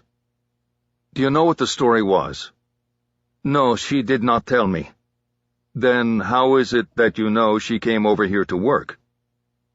"She told me she was going for a story. She did not tell me what it was because she was a journalist, and she kept these things to herself." "Would her boss or her editor have known what the story was?" "I think not. She was freelance, you see. She sold photos and stories to the BT. Sometimes she was assigned to a story, but not always. She did her stories and then she would tell them what she had, you see." There were references to Annika's editor in the reports and news stories, so Bosch knew he had a starting point, but he asked Henrik anyway. "Do you happen to know the name of her editor from back then?" "Yes, it was Yannick Fry. He spoke at her memorial service. Very kind man." Bosch asked him to spell both names and if he happened to have a contact number for Fry. "No, I never had a number. I am sorry." "That's okay, I can get it." "Now, can you tell me when you last spoke to your sister?" "Yes. That was the day before she left for America. I saw her." "And she didn't say anything about the story she was on?" "I did not ask, and she did not offer." "But you knew she was coming over here, right? You were there to say goodbye." "Yes, and to give her the hotel information." "What information was that?" "I work now 30 years in the hotel business. At the time, I made Annika's hotel bookings for her when she did her travel." "Not the newspaper?" "No, she was freelance, and she could get better through me. I always arranged her travel, even with the wars. We did not have internet back then, you see. It was more difficult to find the places to stay. She needed me to do it." "I see. Do you happen to remember where she stayed in the United States? She was here for several days before the riots. Where was she besides New York and San Francisco?" "I would have to see if I know." "Excuse me?" "I will have to go to my storage room for records. I kept many things from that time, because of what happened. I will look. I can remember that she did not go to New York." "She only landed there?" "Yes, and flew on connection to Atlanta." "What was in Atlanta?" "This I don't know." "Okay. When do you think you'll be able to go to your storage room, Henrik?" Bosch wanted to push him, but not that hard. "I am not sure. It is far from here. I will have to take time from work." "I understand, Henrik, but it could be very helpful. Will you email me or call me back as soon as you look?" "Yes, of course." Bosch stared at his pad as he tried to think of other questions to ask. "Henrik, where was your sister before she came to the United States?" "She was here in Copenhagen." "I mean, what was the last trip she was on before going to the United States?" "She was in Germany for a time, and before that Kuwait City for the war." Bosch knew he meant Desert Storm. He knew Annika had been there from the news stories about her. He wrote down Germany. That was something new to him. "Where in Germany, do you know?" "She was in Stuttgart, I remember that." Bosch noted this on his pad. He thought he had all he was going to get from Henrik until he could go to his storage room and look for travel records. "Did she tell you why she went to Germany? Was there a story?" "She did not tell me. She asked me to get a hotel that would be close to the U.S. military base. I remember that." "She didn't tell you anything else?" "That was all. I don't understand why it matters when she was killed in Los Angeles." "It probably doesn't, Henrik.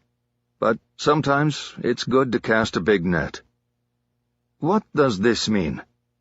"It means if you ask a lot of questions, you get a lot of information. Not all of it is useful, but sometimes you get lucky. I appreciate your patience and your talking with me." "Will you solve the case now, Detective?" Bosch paused before answering. "I'm giving it my best shot, Henrik, and I promise you'll be the first to know."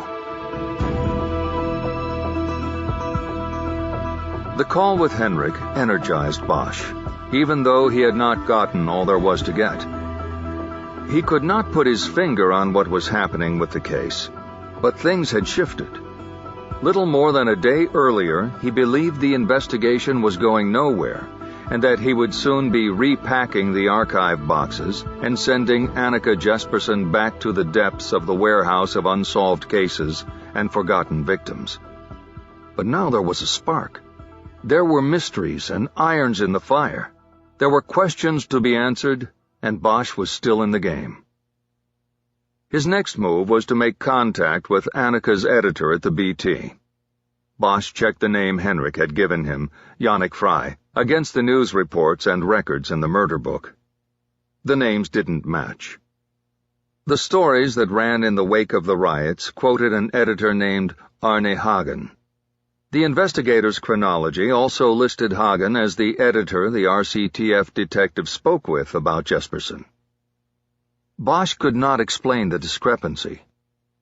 He Googled a phone number for the newsroom of Berlingske Tidende and made the call.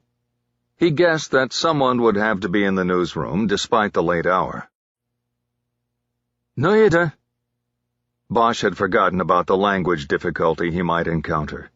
He didn't know if the woman who had answered was saying her name or a Danish word. Hey, Noida skrivable. Hello? Do you speak English? A little. How do I help you? Bosch referred to his notes. I am looking for Arne Hagen or Yannick Fry, please. There was a slight pause before the woman on the other end of the line spoke. Mr. Hagen is dead, yes? He's dead? What about Mr. Fry? No one here. When did Mr. Hagen pass away? Hold on the line, please. Bosch waited for what seemed to be 5 minutes. He looked around the squad room as he waited and soon saw Lieutenant O'Toole staring at him through the window of his office. O'Toole fired an imaginary gun and then gave the thumbs-up signal with his eyebrows raised in a question. Bosch knew he was asking if he had qualified at the academy. Bosch gave him a thumbs-up and then looked away. Finally, a male voice came on the line. This speaker's English was excellent and with only the slightest accent. This is Michael Bonn. How can I help you? Yes. I wanted to speak with Arne Hagen, but the woman before you said he passed away. Is that true? Yes. Arne Hagen died 4 years ago. Can I ask why you're calling? My name is Harry Bosch. I'm a detective with the Los Angeles Police Department. I'm investigating the death 20 years ago of Annika Jesperson. Are you familiar with the case? I know who Annika Jesperson was. We are very familiar here. Arne Hagen was the editor of the newspaper at that time, but he retired and then he died. What about an editor named Yannick Fry? Is he still there? Yannick Fry? No, Yannick is not. When did he leave? Is he still alive? A few years ago, he retired also. He is alive as far as I know. Okay, do you know how I can reach him? I need to talk to him. I can see if someone has contact information. Some of the copy editors may still be in touch with him. Can you tell me if there is activity on the case? I am a reporter and would want to— The case is active. I'm investigating, but there is nothing other than that. I'm just starting. I see. Can I get back to you with contact information for Yannick Fry? I'd rather hold while you get it for me now. There was a pause. I see. Very well, I will try to be quick. Bosch was put on hold again. This time he didn't look toward the lieutenant's office. He turned and looked behind him and saw that Chu was gone, probably having stepped out for lunch. Detective Bosch. It was Bond back on the line. Yes. I have an email for Yannick Fry. What about a phone number? We don't have that available at the moment. I will keep looking and will get it to you. But for now, do you want the email address? Yes, I do. He copied Fry's email address down and then gave Bond his own email and phone number. Good luck, Detective, Bond said. Thank you. You know, I wasn't here back then when it happened, but 10 years ago I was here, and I remember we did a big story on Annika and the case. Would you like to see it? Bosch hesitated. It would be in Danish, wouldn't it? Yes, but there are several translation sites on the internet that you could use. Bosch wasn't sure what he meant, but invited Bond to send him a link to the story. He thanked him again, and then disconnected. Chapter 9. Bosch realized he was famished. He took the elevator down to the lobby, went out the main entrance, and crossed the front plaza. The plan was to walk over to Philippe's for a roast beef sandwich, but his cell buzzed before he even got across First Street. It was Geordie Gant. "Harry, we already got your guy." "Too small?" "That's right. I just got the call from one of my guys. They picked him up coming out of a McDonald's on Normandy. One of the guys I got to enroll call this morning had his picture on the visor. Sure enough, it was too small." "Where'd they take him?" 77th. He's being booked as we speak, and right now they're only holding him on the bench warrant. I figure if you move now, you can get there before he can get to a lawyer." "I'm on my way." "How about I meet you and sit in?" "See you there."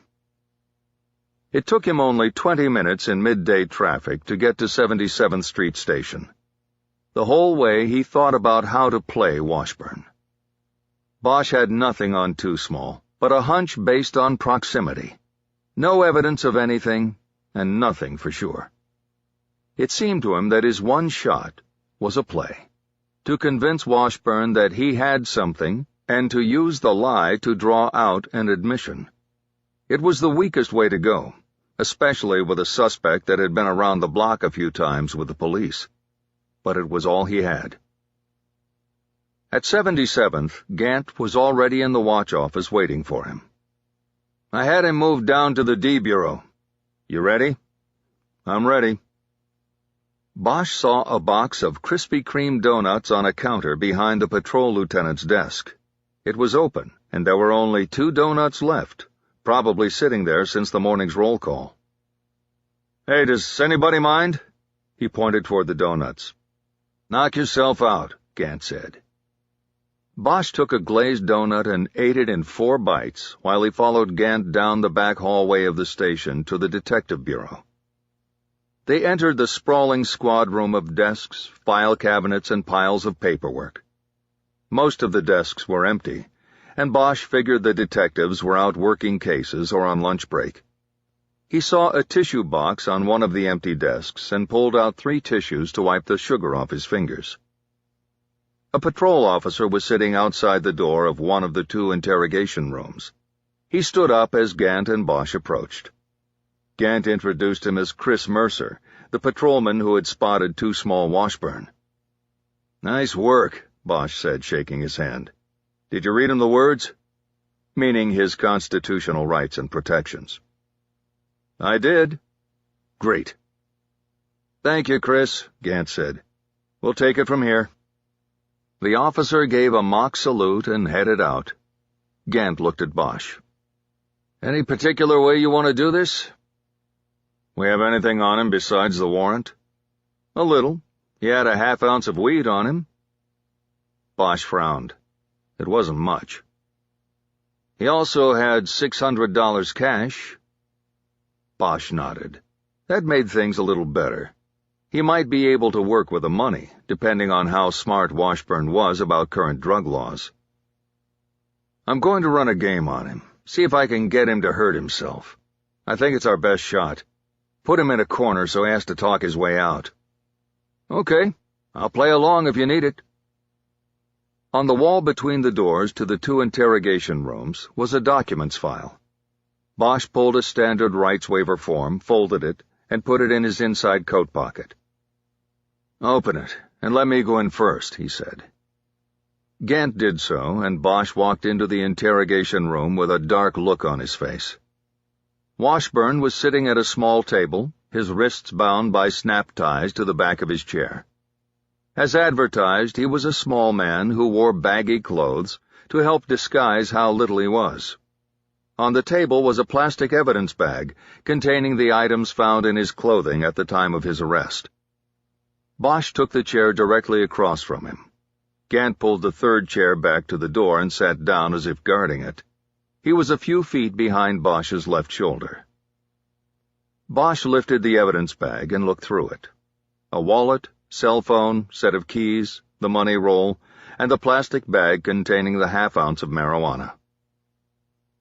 "Charles Washburn," he said. "They call you Too Small, right? With a number 2. That's clever. Was that you who came up with that?" He looked up from the bag to Washburn, who didn't reply. Bosch looked back down at the evidence bag and shook his head. "Well, we've got a problem here, Too Small. You know what the problem is?" "I don't give a fuck." "Well, you know what I'm not seeing in this bag?" "Don't matter to me." "I'm not seeing a pipe or even any papers. And then you got this big wad of cash in here with a reefer. You know what all that adds up to now, don't you?" "It adds up to you letting me call my lawyer. And don't bother talking to me, 'cause I got nothing to say to your ass. Just bring me the phone and I call my guy up." Through the bag, Bosch pushed the main button on Too Small's phone, and the screen came to life. As he expected, the phone was password protected. "Oops, you need a password." Bosch held it up for Washburn to see. "Give it to me and I'll call your lawyer for you." "No, that's okay. Put me back in the tank and I'll use the payphone in there." "Why not this one? You probably have your guy on speed dial, don't you?" "'Cause that ain't my phone and I don't know the password." Bosch knew the phone probably had call information and contact lists that could lead to further trouble for Washburn. Too Small had no choice but to deny ownership, even if it was laughable. "Really? That's sort of strange since this came out of your pocket, along with the weed and the money." "You people put that shit on me. I want to call a lawyer." Bosch nodded and turned to Gant and addressed him. He was strolling along a very thin constitutional line here. "You know what that means, Geordie?" "Tell me." "It means this guy had a controlled substance in one pocket and a wad of cash in the other. See, not carrying a pipe was a mistake, because without carrying a means of personal consumption, the law views that as possession with intent to sell, and that bumps it up to a felony. His lawyer will probably tell him all of that." "What are you talking about, man?" Washburn protested. "That isn't even half a lid. I ain't selling it, and you fucking know it."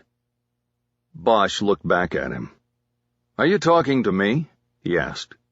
"Because you just told me you wanted a lawyer, and when you say that, I gotta shut it down. You want to talk to me now?" "All I'm saying is I wasn't selling shit." "Do you want to talk to me?" "Yeah, I'll talk to you if it gets this bullshit taken care of." "Well then, we gotta do it right." Bosch pulled the rights waiver out of his jacket pocket and had Washburn sign it. Bosch doubted his play would stand up to Supreme Court scrutiny, but didn't think it would ever come to that. "Okay, Too Small. Let's talk," he said. "All I know here is what's in the bag. It says you're a drug dealer, and that's how we have to charge you." Bosch saw Washburn flex the muscles in his thin shoulders and hang his head down. Bosch checked his watch. "But don't get all anxious about that, Too Small, because the weed is the least of my worries. It's just something I'm going to be able to hold you with, because my guess is that a guy who doesn't pay his child support isn't going to have enough dough to put up a 25 grand bond." Bosch raised the bag containing the weed again. "This will keep you inside while I work out this other thing I've got on my plate." Washburn looked up. "Yeah, bullshit. I'll be out. I got people." "Yeah, well, people seem to disappear when it's time to put up money." Bosch turned and looked at Gant. "You ever notice that, Geordie?" "I have. People seem to scatter, especially when they know a brother is going down. They think, why bother putting up a bond if he ain't going nowhere but to slam?" Bosch nodded as he looked back at Washburn. "What is this bullshit?" Washburn said. "Why you on me, man? What'd I do?" Bosch drummed the fingers of one hand on the table. "Well, I'll tell you, Too Small. I work in downtown, and I wouldn't come all the way down here just to bust somebody's chops on a dime bag. See, I work homicide. I work cold cases. You know what that means? I work old cases, years old. Sometimes 20 years old." Bosch gauged Washburn for a reaction, but didn't register a change. "Like the one we're going to talk about." I don't know nothing about no homicide. You got the wrong motherfucker there. Yeah? Really? That's not what I heard. I guess some people have been talking some shit about you then. That's right. So take that shit out of here. Bosch leaned back as if maybe he was considering following Washburn's order, but then he shook his head once. No, I can't do that. I got a witness, Charles. Actually, an ear witness. You know what that is? Washburn looked away when he answered. The only thing I know is that you're full of shit. I got a witness who heard you cop to the crime, man. She said you told her. You were acting like a big man and told her how you put the white bitch against the wall and popped her. She said you were real proud of it because it was going to grease you right into the 60s. Washburn tried to stand up, but his bindings pulled him right back into his seat. White bitch? Man, what the fuck you talking? Was that Letitia you talking about? She's full of shit. She's just trying to cause me trouble on account I ain't paid her in 4 months. Her lying ass will say anything. Bosch leaned his elbows down on the table and moved closer to Washburn. Yeah, well, I don't name informants, Charles.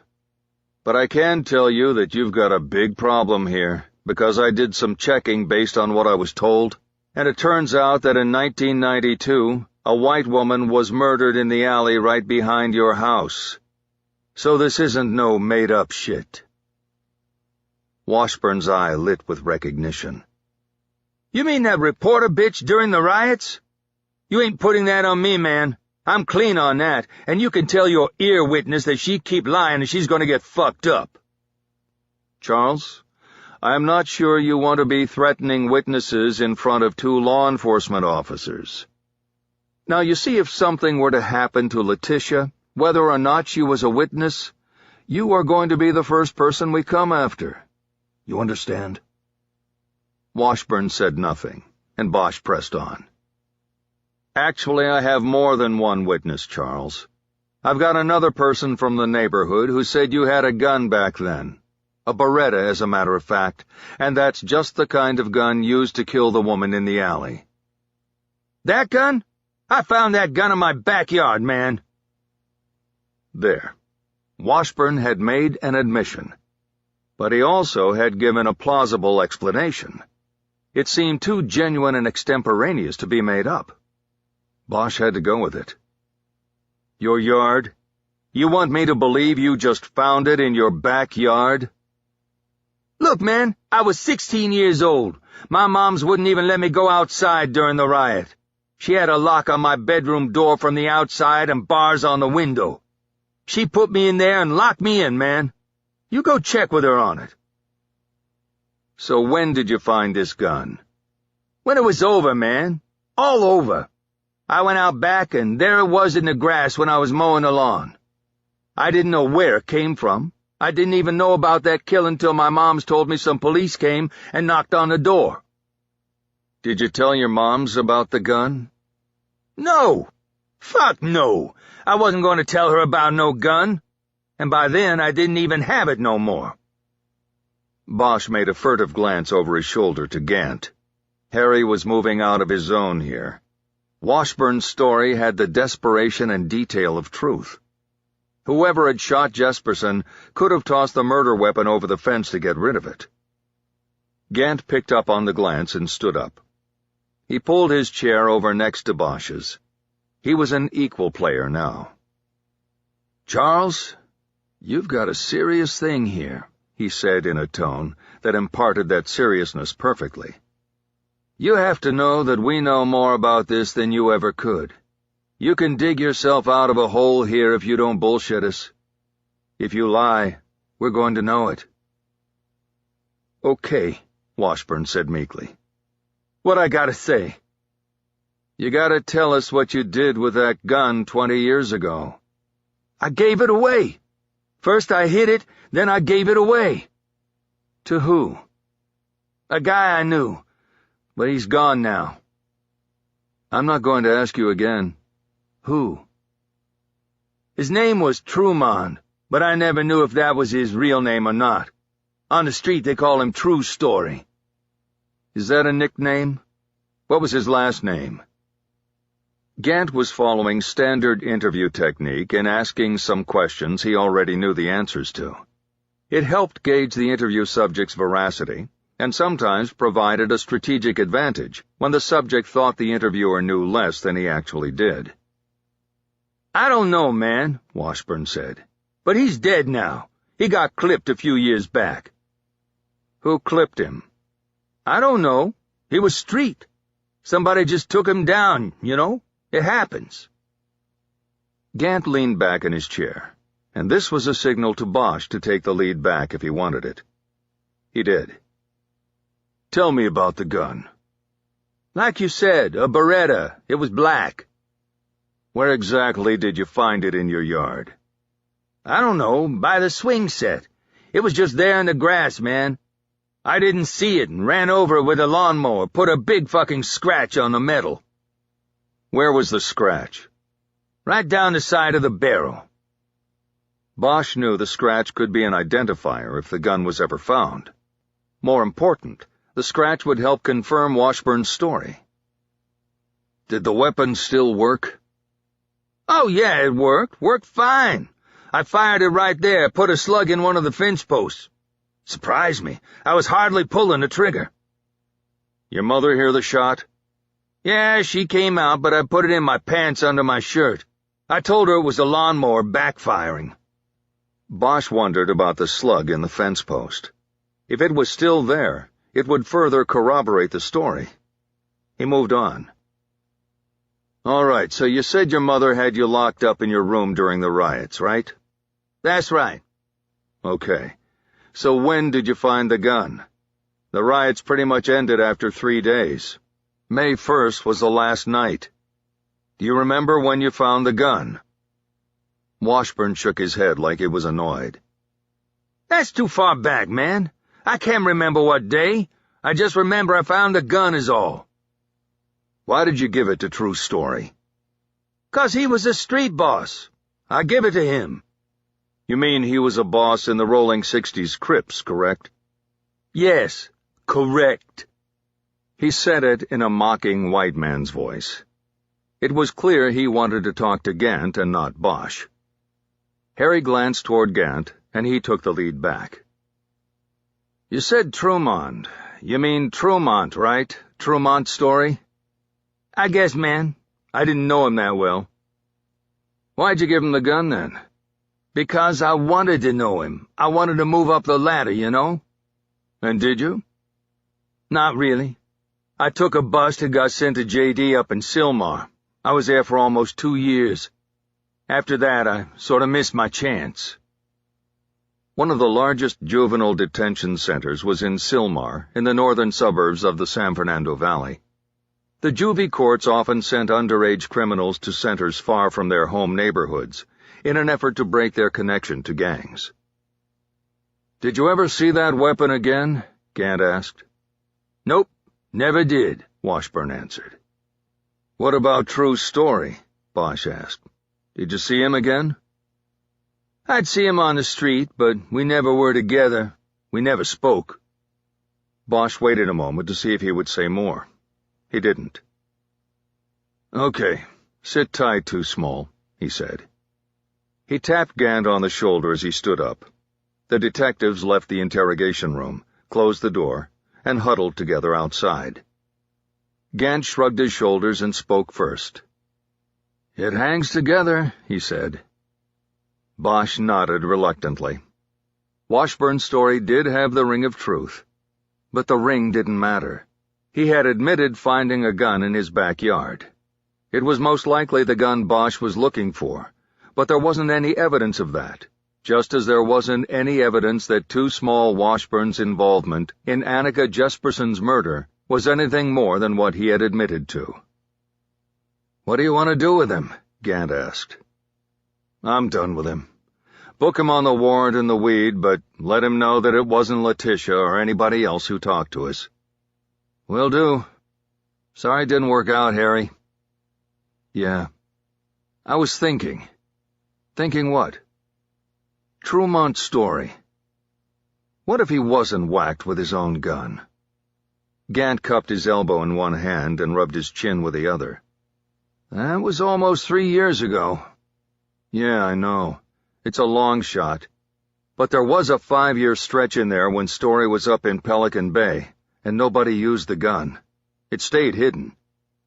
Gant nodded. He lived on 73rd. About a year ago I had occasion to be in that neighborhood on a community relations thing we were running.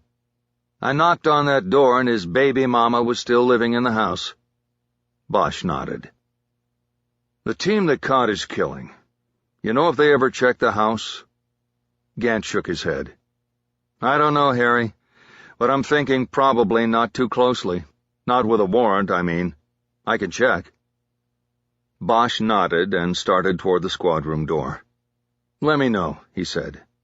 If they didn't go through that place, then maybe I will. It might be worth a shot, Gant said. But you should know, Story's baby mama was a hardcore gang girl. Hell, she'd probably be on top of the pyramid if she had the right plumbing. She's tough. Bosch thought about that for a moment. We might be able to make that work for us. I don't know if there's going to be enough here to get paper. He was talking about the necessary probable cause to get a search warrant for Tremont Story's former home almost 3 years after he was dead. The best way in would be without having to get a warrant signed by a judge. The best way would be to be invited. And given the right play, sometimes the least likely invitation can be offered by the least likely individual. I'll work on a script, Harry, Gant offered. Okay, let me know. Chapter 10.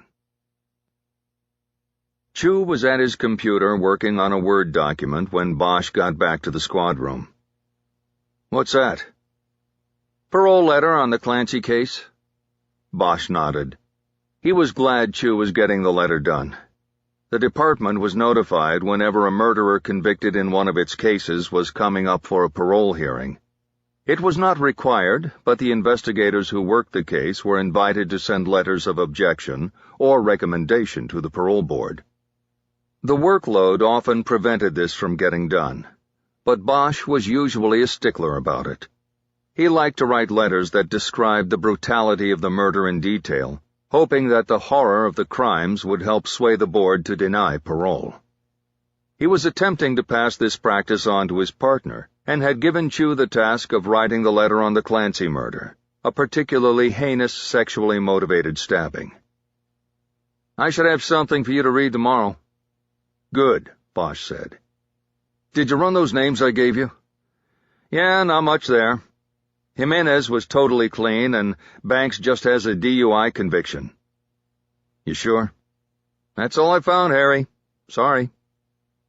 Disappointed, Bosch pulled his chair out and sat down at his desk. It wasn't that he expected the Alex White mystery to be solved on the spot, but he had been hoping for something more than a drunk driving conviction, something he could chew on. You're welcome, Chu said. Bosch looked back at him and turned his disappointment into annoyance. If you want to be thanked all the time for just doing your job, then you picked the wrong career. Chu didn't respond.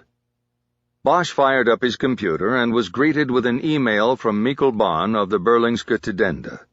It had come in almost an hour earlier.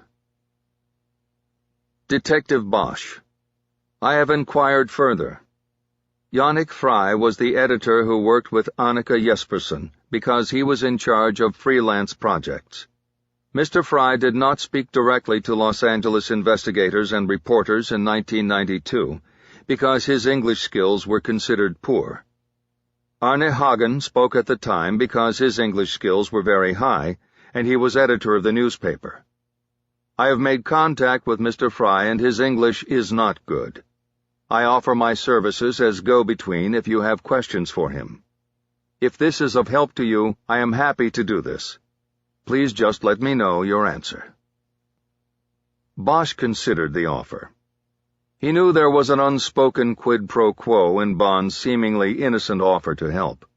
He was a newspaperman, and he was always looking for the story. Plus, Bosch's use of him as a go-between would give Bond information that might be vital to the investigation, It was not a good place to be, but Bosch felt the need to keep momentum going. He started typing a reply.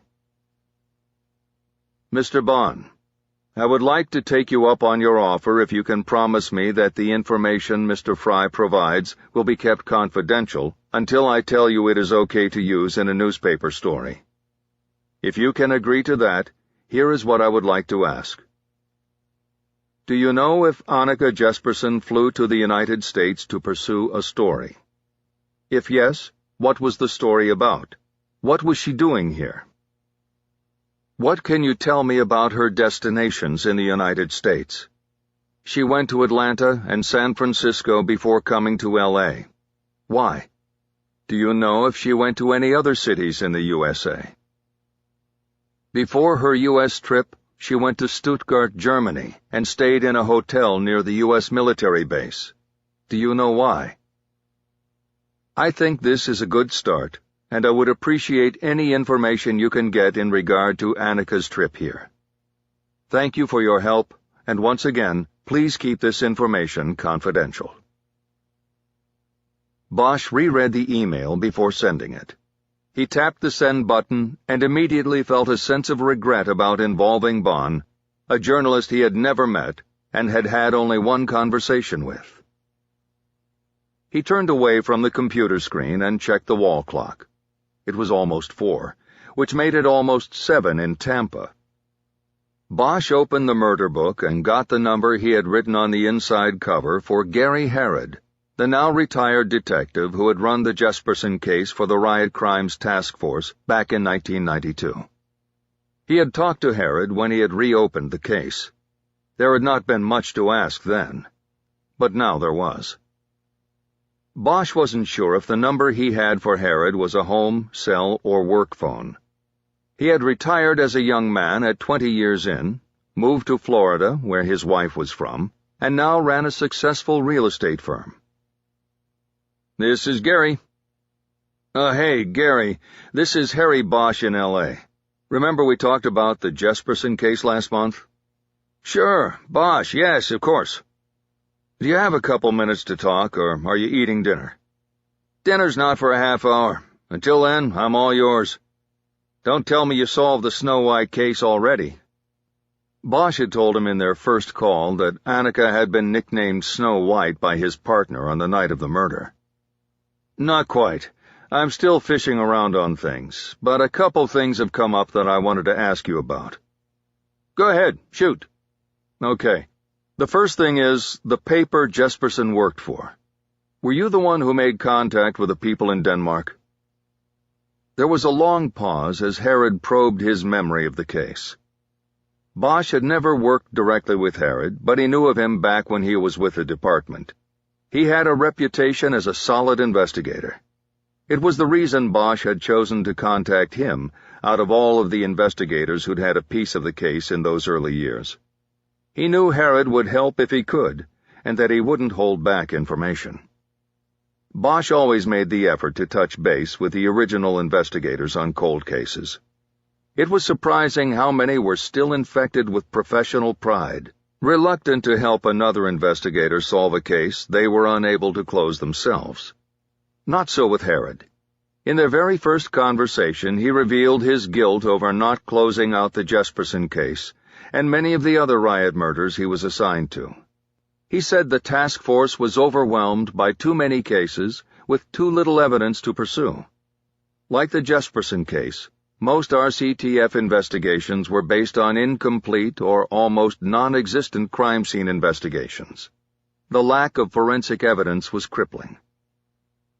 Most cases, we didn't know where to start, Harrod had told Bosch.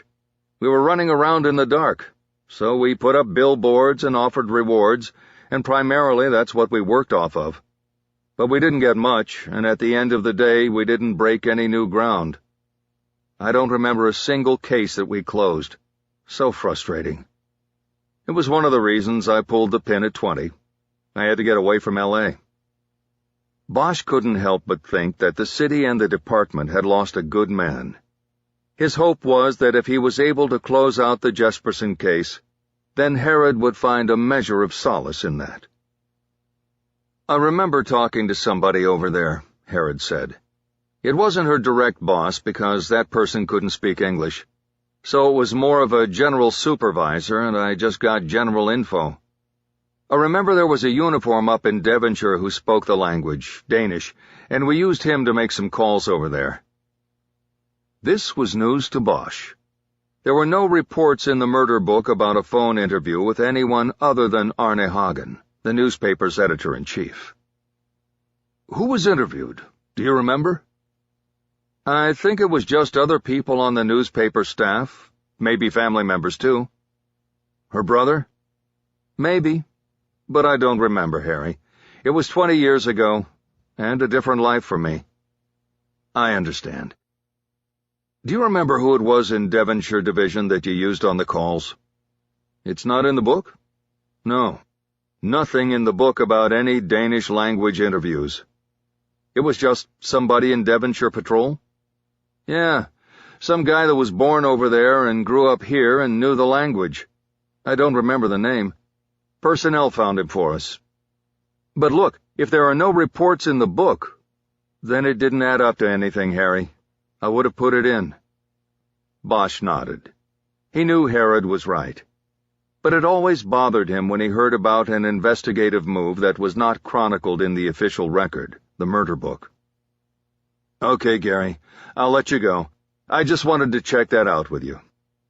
You sure? Nothing else? Since you called me, I've been thinking about the case all the time. That one and another one that still sticks, you know? Which one was that? Maybe I can take a look if nobody's gotten to it yet. Herod paused again as his memory jumped from one case to another. I don't remember the name, he said.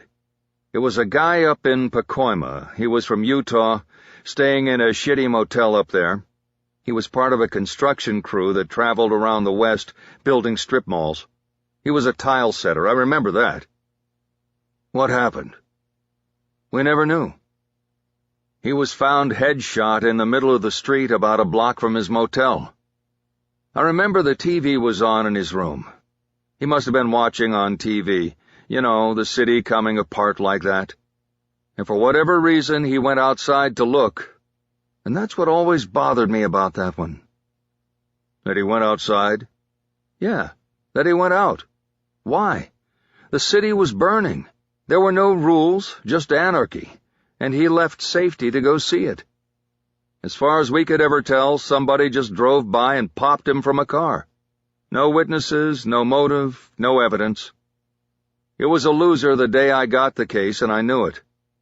I remember talking to his parents on the phone. They were up in Salt Lake City. They couldn't understand how this could have happened to their boy. They viewed L.A. like it was some other planet that he had gone to. It was beyond their concept. Yeah, Bosch said. There was nothing else to say. Anyway, Herod said, shaking off the memory. I better wash up, Harry. My wife's making pasta tonight. Sounds good, Gary. Thanks for your help. What help? You helped.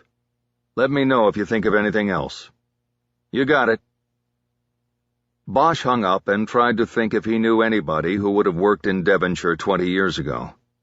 Back then it was the quietest yet geographically largest police division, covering the entire northwest corner of the city in the San Fernando Valley. It was known as Club Dev because the station was new and the workload light. Bosch realized that Larry Gandil, a former open unsolved unit lieutenant, had spent time in Devonshire in the 90s and might know who the Danish-speaking patrol officer was. Bosch called Gandil's office. He was now the captain in charge of RHD. Bosch's call was put through without delay. Harry explained what and who he was looking for, and Gandil gave him the bad news. Yeah, you're talking about Magnus Vestergaard, but he's dead at least 10 years now. Motorcycle accident. Damn. What did you need him for? He did some Danish translation work on a case I'm looking at. I wanted to see what he remembered that's not in the book. Sorry about that, Harry. Yeah, me too.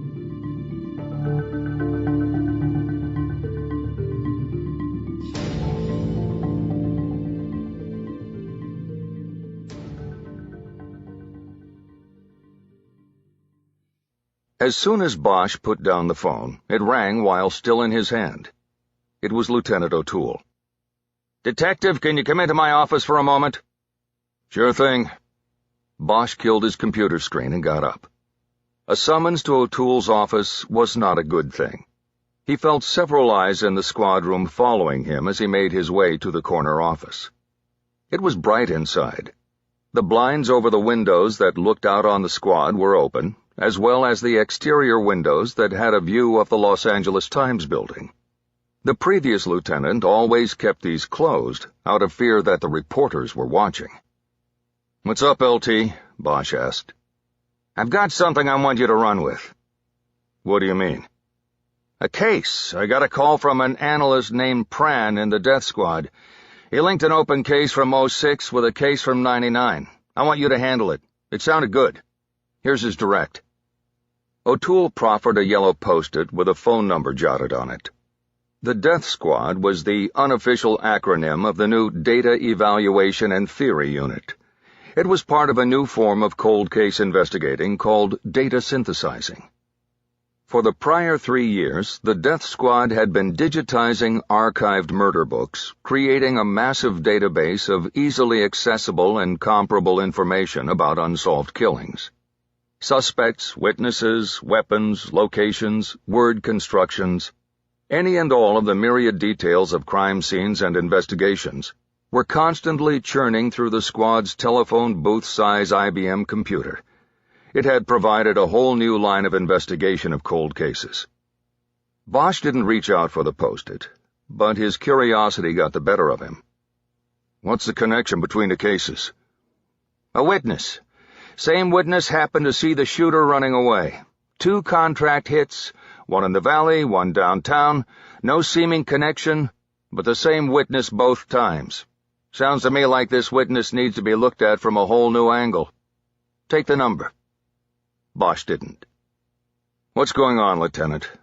I've got momentum going on the Jesperson case. Why are you giving me this?" "You told me yesterday that Jesperson was stalled." "I didn't say it was stalled. I said it wasn't a CBO case." Bosch suddenly realized what was going on. Something Geordie Gant had said connected with what O'Toole was trying to do. Plus, he knew that the afternoon before, O'Toole had attended the weekly command staff meeting on the 10th floor. He turned and headed out of the office. "Harry, don't walk out. Where are you going?" Bosch spoke without turning back to look. "Give it to Jackson. He needs a case." "I'm giving it to you. Hey!"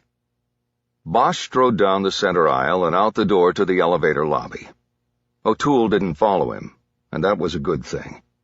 The 2 things Bosch had the least patience for were politics and bureaucracy, and he believed O'Toole was engaged in both, but not necessarily by his own choice.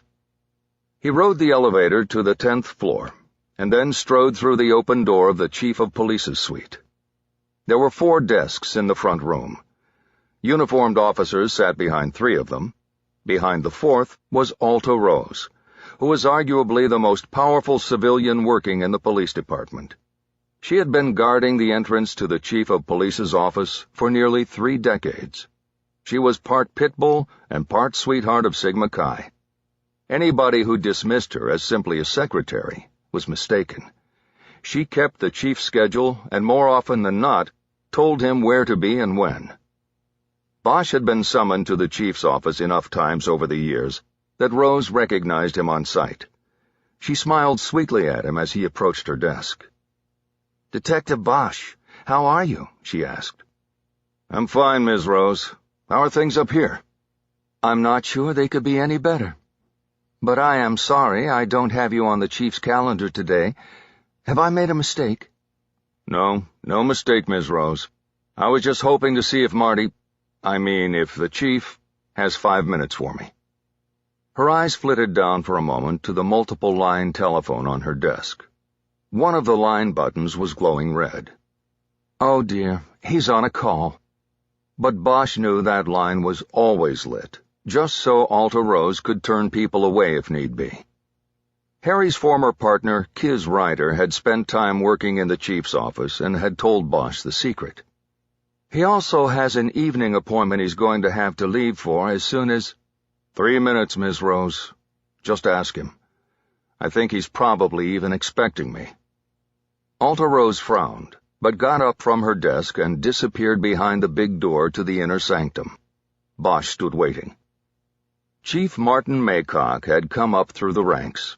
25 years before, he had been an RHD detective assigned to Homicide Special. So was Bosch. They had never partnered, but they had worked task force cases together, most notably on the Dollmaker investigation, which ended when Bosch shot the infamous serial killer to death in his Silver Lake kill pad. Maycock was handsome and more than competent, and he had a name that was easily, if awkwardly, remembered. He used the media attention and celebrity from those big cases to launch his rise through the command structure of the department, culminating in his appointment by the police commission as chief. The rank and file was at first buoyed by the elevation of a homegrown badge to the 10th floor. But 3 years into his appointment, the honeymoon was over. Maycock presided over a department crippled by a hiring freeze, a devastating budget crunch, and the various and sundry scandals that came along every few months. Crime had plummeted, but it wasn't garnering him any credit or political traction. Worse than that was that the rank and file had begun to view him as a politician, more interested in getting on the 6 o'clock news than showing up at roll calls and the scenes of cop shootings. An old nickname for the chief, Marty Mycock, had found a renaissance in the locker rooms, parking lots, and bars where cops gathered on or off duty. For a long time, Bosch had kept the faith, but the year before, he had inadvertently helped the chief win a treacherous political battle with a city councilman who was the department's top critic. It was a setup in which Bosch had been used by Kiz Ryder.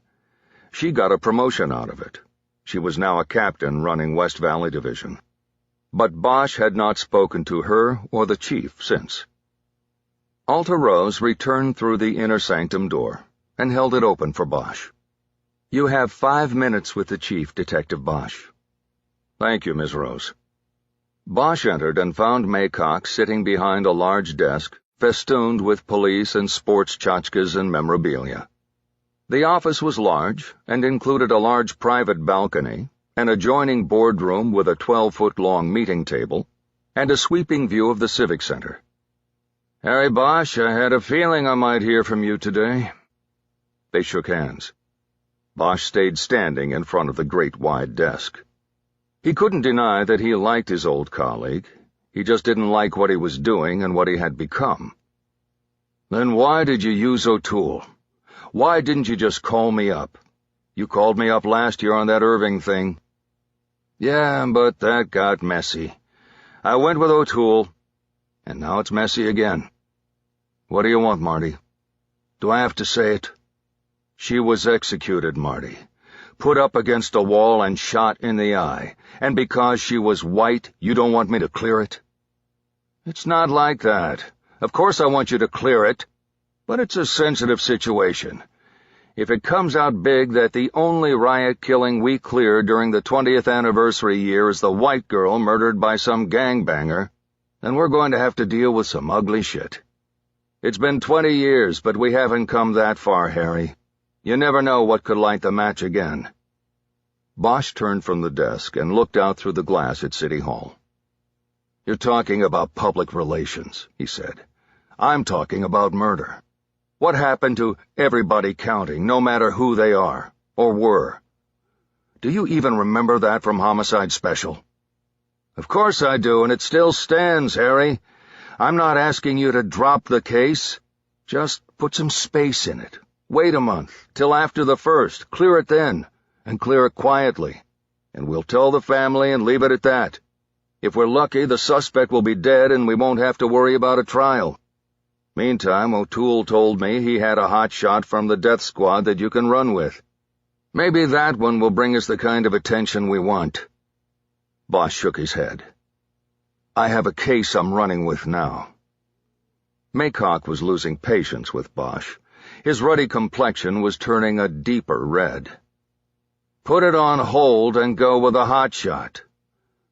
Did O'Toole tell you that if I clear this one, I may clear 5 or 6 others?" Maycock nodded, but dismissed the news with a wave of the hand.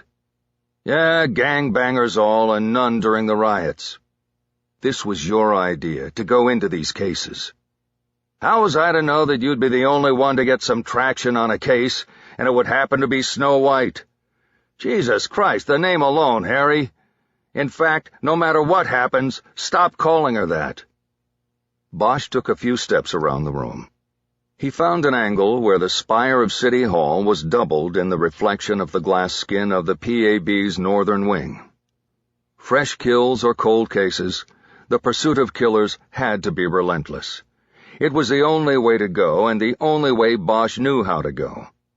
But when political and social considerations intruded, his patience always stretched thin. "God damn it, Marty," he said. "I know how you feel," the chief said. Bosch finally looked back at him. "No, you don't. Not anymore. You're entitled to your opinion, but not to work my case." "Again, that is not what I'm saying. You keep putting it in a way that is not—" "It's too late, Marty. It's about to break." "Break how?" "I needed information about my victim. I went to the paper she worked for and traded information. I'm working with a reporter on it. If I blow it off now, he'll know why, and it will be a bigger story for that than for me closing it." "You son of a bitch." "What paper? In Sweden?" "Denmark. She was from Denmark. But don't think it'll stay in Denmark. The media is global. The story may break over there, but it will ping-pong right back here eventually. And you'll have to answer to why you killed the investigation." Maycock grabbed a baseball off his desk and started working it with his fingers like a pitcher breaking in a new ball. "You can go now," he said. "Okay. And just get the hell out. We're done." Bosch paused, then started moving toward the door. "I will keep all public relations issues in mind as I proceed," he said. It was his meager offering. "Yes, you do that, detective," the chief said. As he left the suite, Bosch thanked Alta Rose for getting him in. Chapter 11. It was 6 p.m. when Bosch knocked on the door of the house on 73rd Place. Normally, residential search warrants were executed in the morning hours, so they drew little notice in the neighborhood. People were at work, at school, sleeping late. But that wasn't the plan this time. Bosch didn't want to wait. The case had a momentum, and he didn't want it to stall. The door was answered after the third knock by a short woman in a house dress and a colorful bandana wrapped around her head. Tattoos rose like a scarf around her neck and up to her jawline. She stood behind a security gate, the kind most of the houses in the neighborhood had. Bosch stood front and center on the front stoop. This was by design. Behind him were 2 white officers from the gang enforcement detail. Geordie Gant and David Chu were standing farther back in the front yard and to the left. Bosch wanted to hammer home to the woman of the house that she was in for a major intrusion. Uniformed white police officers searching through her home. "Gail Briscoe? I'm Detective Bosch with the LAPD. I have a document here giving me access to search your home." "Search my home? For what?" "This specifies that we are searching for a Beretta Model 92 handgun known to have been in the possession of Tremont Story, who resided here until his death on December 1st, 2009. Bosch held the document out to her, but she couldn't reach for it because of the security door. He was hoping she wouldn't anyway. Instead, she went into full outrage. "You gotta be fucking kidding me," the woman said. "You ain't coming in here and searching my place. This is my home, motherfuckers." "Ma'am," Bosch said calmly, "are you Gail Briscoe?" "Yes, I am, and this is my motherfucking house." "Would you please open the door so you can read the document? It is fully enforceable whether you cooperate with us or not." "I don't want to read a goddamn thing. I know my rights, and you can't just show me a piece of paper and expect me to open my door." Ma'am, Harry, can I talk to the lady? It was Gant coming up to the stoop at just the right moment and just according to the script they had worked out. Sure, knock yourself out, Bosch said gruffly, as if he was more annoyed with Gant's intrusion than with Briscoe. He stepped back and Gant stepped up. She's got 5 minutes to open up, or we cuff her, put her in a car, and then go in. I'm calling backup now. Bosch pulled his cell phone out and walked into the scrub grass out in front, so Briscoe could see him making the call. Gant started speaking in a low voice to the woman in the doorway, doing the Louis Gossett Jr. act, trying to sweet-talk his way to the prize. "Mama, you remember me? I came by here a few months back. They brought me along here to try to keep the peace, but there's no stopping them. They're coming in, and they're going to be looking through all your stuff. Opening things, getting into your private things, getting into whatever anybody else has got in here. You want that?" This is some bullshit. True been dead going on 3 years, and now they come around here? They haven't even solved his damn murder, and they sticking a warrant in my face? I know, Mama, I know. But you gotta think about yourself here. You don't want these guys tearing up your house. Where's the gun at? We know True had it. Just give it up, and these guys will leave you be. Bosch clicked off his phony call and started back toward the house. That's it, Geordie. Backup's coming, and time's up. Gant held a hand back with the palm up. Hold on a sec, Detective. We're talking here. He then looked at Briscoe and tried one last time. We're talking, right? You want to avoid this whole thing, right? You don't want your neighbors seeing this, you sitting cuffed in a car now, do you? He paused, and Bosch paused, and everybody waited. Only you, Briscoe finally said. She pointed through the gate at Gant. That's cool, he said. You going to lead me to it? She unlocked the security gate and pushed it toward him. Only you come in. Gant looked back at Bosch and winked. He was in. He went through the doorway, and Briscoe pulled the gate closed and locked it again. Bosch didn't like that last part. He moved up the steps and looked in through the bars. Briscoe was leading Gant down a hallway toward the rear of the house. For the first time, he noticed a boy of about 9 or 10 sitting on a couch playing a handheld video game. "Geordie, you okay?" he called. Gant looked back, and Bosch put his hands on the security gate's handle and shook it to remind him that he was locked in and his backup was locked out. "We're cool," Gant called back. "Mama's going to give it up. She doesn't want you crackers tearing her place up." He smiled as he disappeared from sight. Bosch stayed at the door, leaning close to it so he would hear any sound that might be trouble. He put the phony warrant, dummied off an old one, into his coat's inside pocket to be used another day. He waited 5 minutes and heard nothing except the electronic beeps of the boy's game. He assumed that the kid was Tremont Story's child.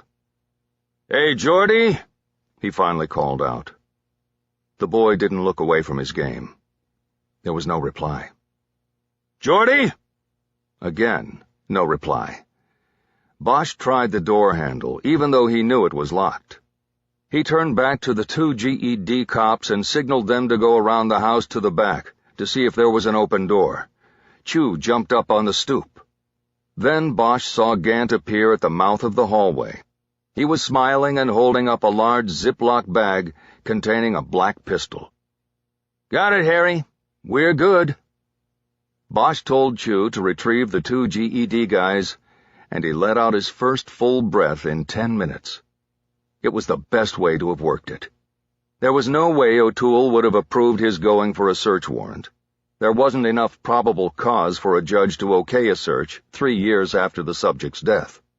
So the dummy warrant scam was the best way, and Gant's script had worked perfectly.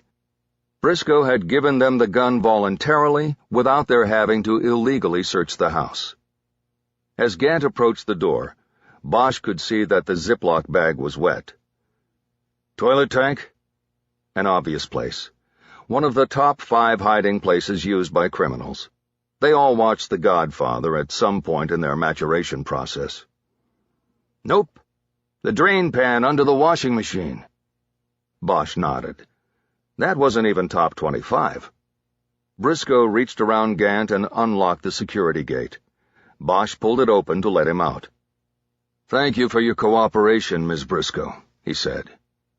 "Just get the fuck off my property now and don't come back," she said. "Yes, ma'am." Gladly. Bosch threw her a mock salute and followed Gant off the stoop. Gant handed him the bag, and Harry checked the weapon as they walked. The plastic bag was smeared with black mold and scratched from years of use, but he could tell the gun was a Beretta Model 92. At the trunk of his car, Harry put on a pair of latex gloves and removed the gun from the plastic bag so he could carefully examine it. He first noted that the left side had a deep scrape mark along the barrel and frame that had been painted over or filled in with a marker. It appeared to be the weapon that Charles Too Small Washburn had described finding in his backyard after the Jesperson murder. Bosch next checked the serial number on the left side of the frame, but it appeared that the machine-stamped number was gone. By holding the weapon up closer and angling it in the light, he could see where the metal had been scarred by several scrape marks. He doubted these could have been caused by the lawnmower blade. Rather, it looked like a concentrated and deliberate effort to obliterate the tracking number. The closer he looked at the scarring on the metal, the more he was convinced. Either Trumont's story or a previous holder of the gun had purposely removed the serial number. "That it?" Gant asked. "Looks like it." "You see the serial number?" "No, it's gone." Bosch ejected the fully loaded magazine and the bullet from the gun's chamber. He then transferred the weapon to a new plastic evidence bag. Ballistics testing would have to confirm the gun's connection to the Jesperson killing and those that followed, but Bosch felt sure that he was holding the first solid piece of evidence produced in the case in 20 years. It didn't necessarily move him any closer to Annika Jesperson's killer, but it was something. It was a starting point. "I told you all to get," Briscoe called from behind her security gate. "Leave me alone or I'll sue your asses for harassment. Why don't you make yourselves useful and find out who killed True's story?" Bosch put the gun into an open cardboard box he kept in the trunk, and then slammed the lid, looking at the woman over the roof of his car. He held his tongue as he came around to the driver's side door. They were lucky. Charles Washburn had not only been unable to make bail, but he had yet to be transferred from the lockup at 77th Street Station to the city jail downtown. He was pulled out and returned to the interview room in the detective bureau, and was waiting there when Bosch, Chew, and Gant walked in. "What? We got 3 stooges now?" he said. "It take all 3 of you to roust me this time?" "Nah, we ain't here to roust you, Charlie," Gant said. "We're here to make things right by you." "Yeah? And how's that?" Bosch pulled out a chair and sat across from Washburn. He placed a closed cardboard box on the table. Gant and Chew remained standing in the tiny room. "We got a deal for you," Gant said. "You take us to the house where you grew up and show us where you put a bullet in the fence post, and we'll see what we can do about dropping some of these charges you got on you. You know, cooperating witness, quid pro quo." "What, now? It's dark out, man." "We've got flashlights, Too Small," Bosch said. "I ain't no cooperating witness, man, and you can keep your quid pro quota shit. I only told you about Story because he's dead. You can put me back in lockup now." He started to get up, but Gant clapped him on the shoulder in a way that was friendly, but also kept him in the chair. "Nah, you won't be cooperating against anybody. Nothing like that. You'll just be leading us to that bullet. That's all we want." "And that's all?" His eyes moved to the box on the table. Gant looked at Bosch, who took over. "And we want you to look at a couple of guns we picked up and see if you can identify the one you found 20 years ago, the gun you gave to Trumont's story." Bosch leaned forward and opened the box. They had put 2 other unloaded 9mm pistols in evidence bags into the box, along with the gun turned over by Gail Briscoe. Bosch took them out and put them on the table, and then put the box on the floor. Gant then uncuffed Washburn so he could pick each one up and study it without removing it from the plastic bag. Too Small examined the Beretta from Tremont Story's house last. He studied both sides and then nodded. "This one," he said. "You sure about that?" Bosch asked. Washburn ran a finger along the left side of the Beretta. "Yeah, I guess, except they fixed the scratch mark up, but I can still feel it. That's a lawnmower blade." "I don't want you guessing. Is that the weapon you found, or not?" "Yeah, man, it's the piece." Bosch took it back and stretched the plastic tightly across the frame where the serial number would have been stamped. "Look at that. Is that how it was when you found it?" "Look at what?" "Don't play dumb, Charles. The serial number's gone. Was it that way when you found it?" "You mean those scratch marks? Yeah, I guess so. The lawnmower did that." "No lawnmower did that. That was done with a file. And you're saying you're sure that's the way it was when you found it?" "Man, I can't be sure about nothing 20 years ago. What do you want from me? I don't remember." Bosch was getting annoyed with his dancing. "Did you do that, Charles, to make it more valuable to a guy like True Story?" "No, man, I didn't do it." "Then tell me, how many guns have you found in your life, Charles?" "Just this one." "Okay, and as soon as you found it, you knew it had a value, right? You knew you could give it to the street boss and you could get something back for it. They might welcome you into the club, right? So don't be dancing around this telling me you don't remember. If the serial number was gone when you found it, then you would have told Tremont Story that it was gone because you knew it would be a plus to him. So which is it, Charles?" "Yeah, man, it was gone, okay? It was gone. There was no serial number when I found it, and that's what I told True, so get out of my face." Bosch realized he had leaned across the table and had invaded what Washburn considered his personal space. He leaned back.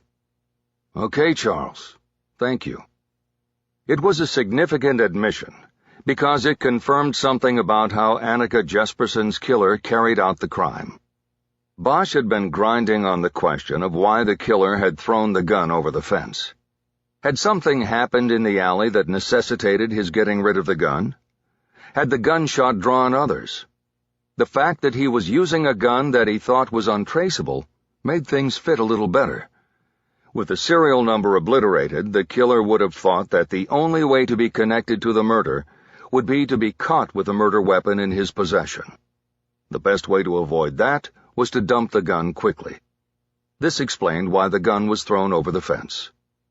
Making sense of the sequence of events in the crime was always important to Bosch. "Now you going to drop my charges and shit?" Washburn asked. Bosch came out of his thoughts and looked at him. "No, not yet. We still want to find that bullet." "Why you need that? You got the gun now." "Because it will help tell the story. Juries like the little details. Let's go." Bosch stood up and started packing the 3 guns back in the cardboard box. Holding the cuffs out, Gant signaled Washburn to stand up. Washburn stayed put in his chair and continued protesting. "I told you where it is, man. You don't need me." Bosch suddenly realized something and waved Gant back. "Tell you what, Charles, you promised to cooperate out there and we don't have to go with the cuffs. And we'll be sure to keep you and your ex far apart. That work for you?" Washburn looked at Bosch and nodded. Harry saw the change. The little man had been worried about his son seeing him cuffed up. "But if you jackrabbit on us," Gant said, "I will hunt your ass down and you ain't going to like it when I find you. Now let's go." This time he helped Washburn up out of his seat. A half hour later, Bosch and Chu stood with Washburn in the backyard of his boyhood home. Gant was in the front of the house, maintaining a vigil with Washburn's ex, making sure her anger didn't translate into aggressive action against the father of her child. It didn't take Washburn long to point out the fence post he had put a bullet in 20 years before. The penetration mark was still visible, especially in the angled light of their flashlights. The hole had broken the weather seal on the wood, and been the point of water damage. Chu first took a photograph with his phone, while Bosch held a business card next to the penetration point to give it scale.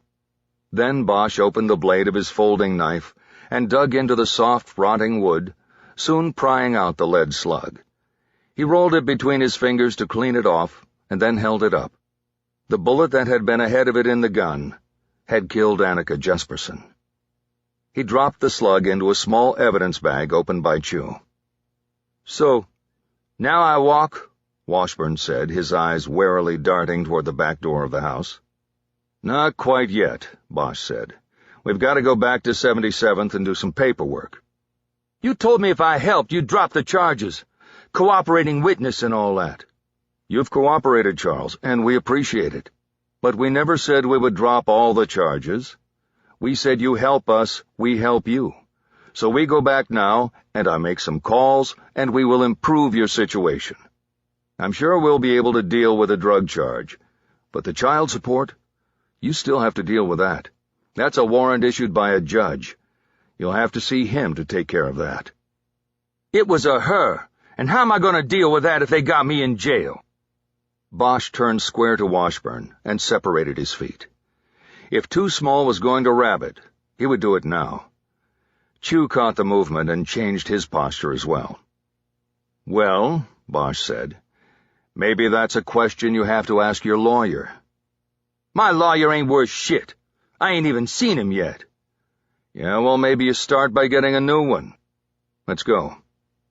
As they were crossing the yard to the broken gate, the face of a boy appeared under the curtain of one of the house's back windows. Washburn raised his hand and gave him a thumbs up.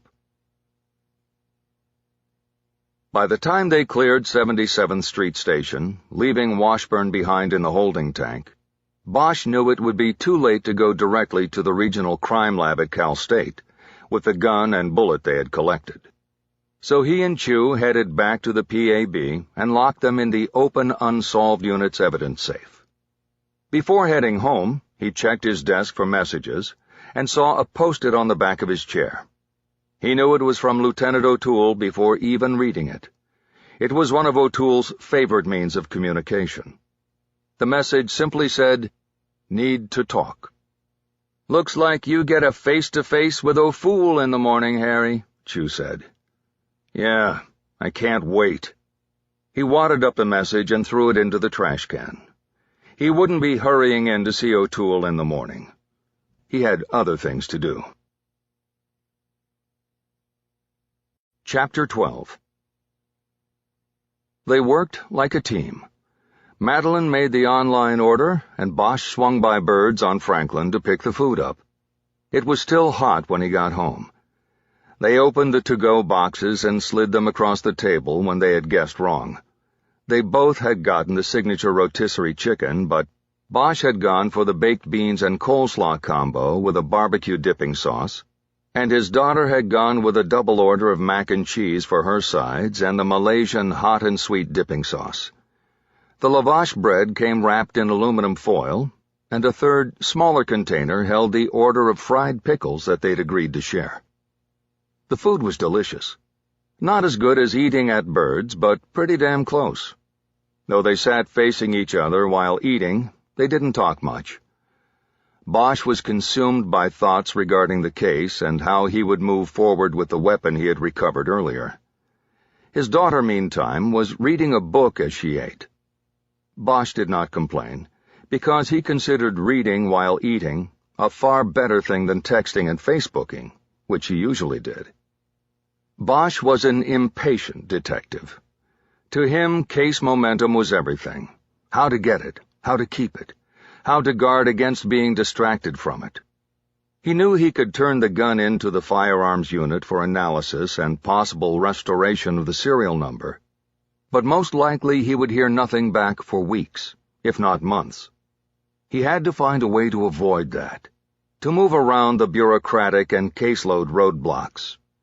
After a while, he thought he had a working plan. Before long, Bosch had finished his food.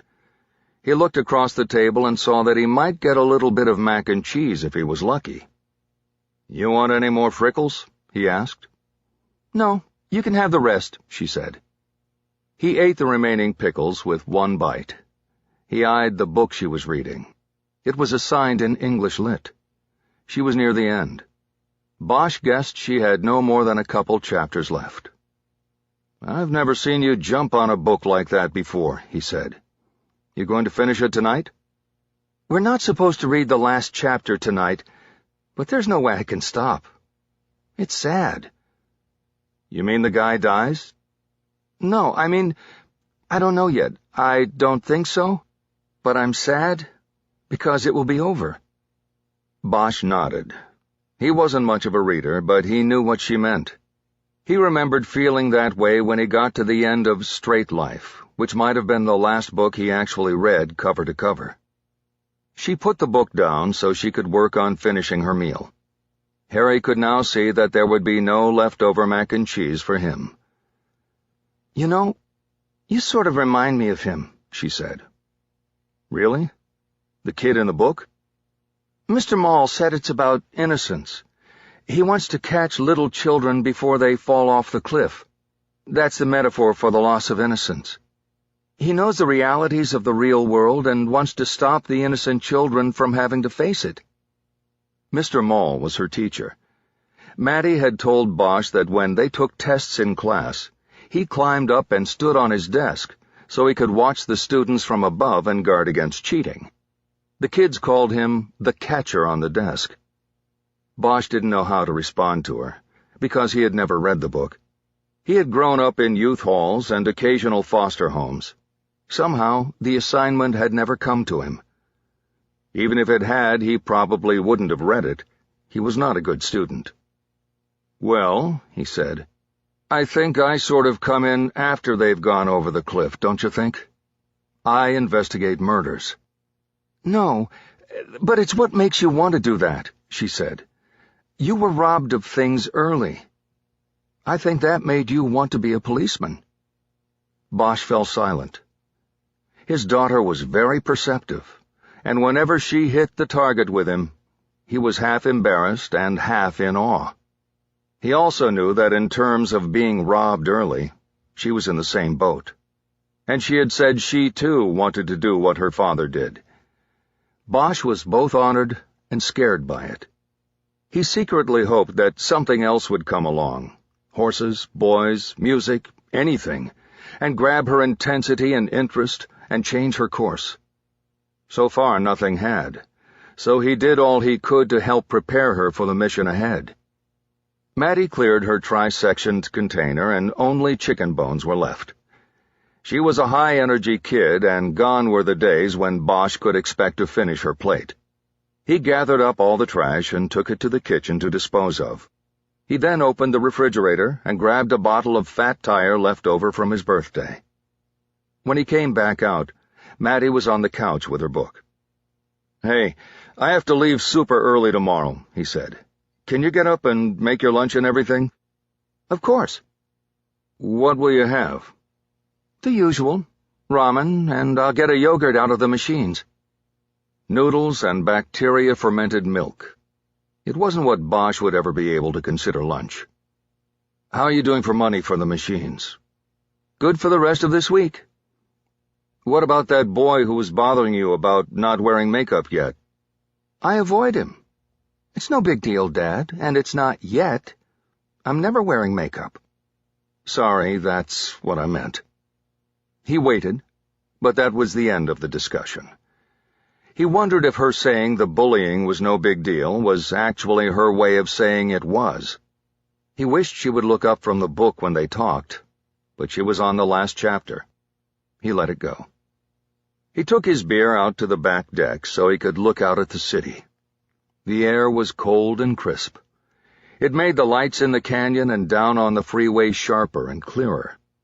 Cold nights always made Bosch feel lonely.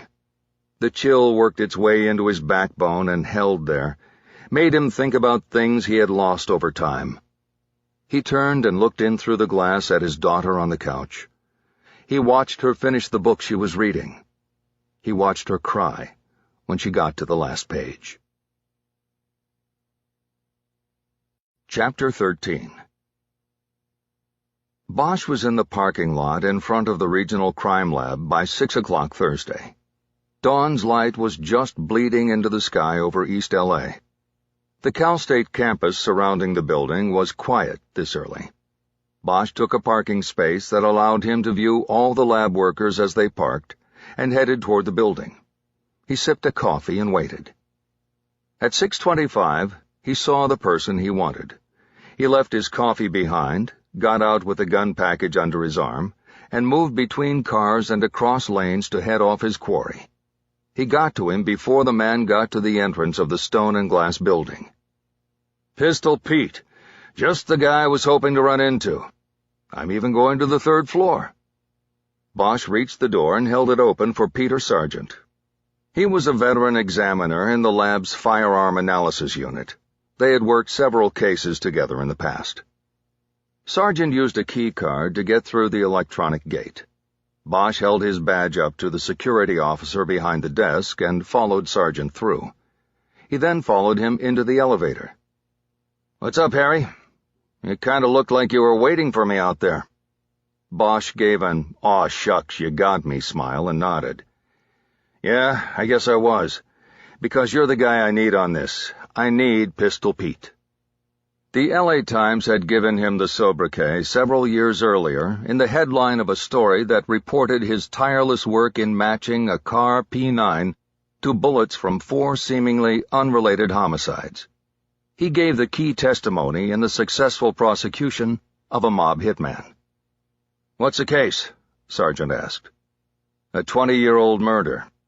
Yesterday we finally recovered what we're pretty sure is the murder weapon. I need the bullet match done, but I also need to see if we can raise the serial number. That's the key thing. We get that number, and I think it leads us to the suspect. We solve the case." "That's simple, huh?" He reached for the package as the elevator doors opened on 3. "Well, we both know nothing is that simple, but the case has got some mojo going and I don't want to slow it down." "Was the number filed or acid burned?" They were walking down the hall toward the double-door entrance to the firearms unit. "Looks to me like it was filed down, but you can raise it, right?" "Some of the time we can, at least partially. But you know the process takes 4 hours, right? A half day. And you know that we're supposed to take these in line. The wait's running 5 weeks, no cutting in line." Bosch was ready for that. "I'm not asking to cut in line. I'm just wondering if maybe you could look at it on your lunch break, and if it looks good, then you put your magic mix on it and check it at the end of the day to see what you've got. 4 hours, but no time taken off the clock from your regular work." Bosch spread his arms like he was explaining something that was so simple it was beautiful. "The line stays intact, and nobody gets upset." Sargent smiled as he raised his hand to punch in the combo on the unit's door lock. He typed 1852 on the keypad, the year Smith & Wesson was founded. He pushed the door open. "I don't know, Harry. We only get 50 minutes for lunch, and I need to go out. I don't bring my lunch like some of the other guys." "That's why you need to tell me what you want for lunch, so I can be back here with it at 11:15. "For real?" "For real." Sargent led him to a workstation that was mainly a padded stool and a high table that was littered with gun parts and barrels and several evidence bags containing bullets or handguns. Taped to the wall over the table was the Times headline, "Pistol Pete Makes State's Case Against Alleged Mob Hitman." Sargent put Bosch's package down front and center on the table, which Harry took as a good sign. Bosch looked around to make sure nobody else could see him trying to work Sargent. They were the only ones in the unit so far. "So what do you think?" Bosch said. "I bet after you guys moved down here you haven't had a pepper steak from Giamella's since forever." Sargent nodded thoughtfully. The regional lab was only a few years old, and it consolidated the crime labs of both the LAPD and the LA County Sheriff's Office. The LAPD's gun unit had previously been located at the Northeast Station up near Atwater. The go-to place up there was a sub-shop called Giamella's. Bosch and whoever his partner of the moment was would always stop there, even scheduling gun runs around lunchtime, and often taking their takeout subs into the nearby Forest Lawn Memorial Park to eat. Bosch once had a partner who was a baseball fanatic, and always insisted that they make a stop on gun runs to check Casey Stengel's grave. If it was not properly trimmed and weeded, he would personally alert the caretakers to the problem. "You know what I miss?" Sargent said. "I miss their meatball sub. That sauce was kick-ass." "One meatball sub coming up," Bosch said. "You want cheese on that?" "No cheese. But can you get the sauce on the side in a cup or something? That way it won't get soggy." "Good thinking. I'll see you at 11:15. Deal done. He turned to leave the unit before anything changed Sargent's mind. "Whoa, wait, Harry," Sargent quickly said. "What about the ballistics matching? You need that too, don't you?" Bosch couldn't tell whether Sargent was angling for a second sandwich. "I do, but I want the serial number first because I can go to work with that while the ballistics stuff gets done. Besides, I'm pretty sure we've got the match there. I have a witness who's ID'd the gun." Sargent nodded, and Bosch started again for the door. "See you later, Pistol Pete." Bosch went to his computer as soon as he got to his desk. He had set an alarm at home for 4 a.m. to check for email from Denmark, but there had been none. Now, as he opened his email, he saw a message from Michael Connelly, the journalist he had talked to. "Detective Bosch, I have spoken with Yannick Fry now, and I have these answers in bold to your questions.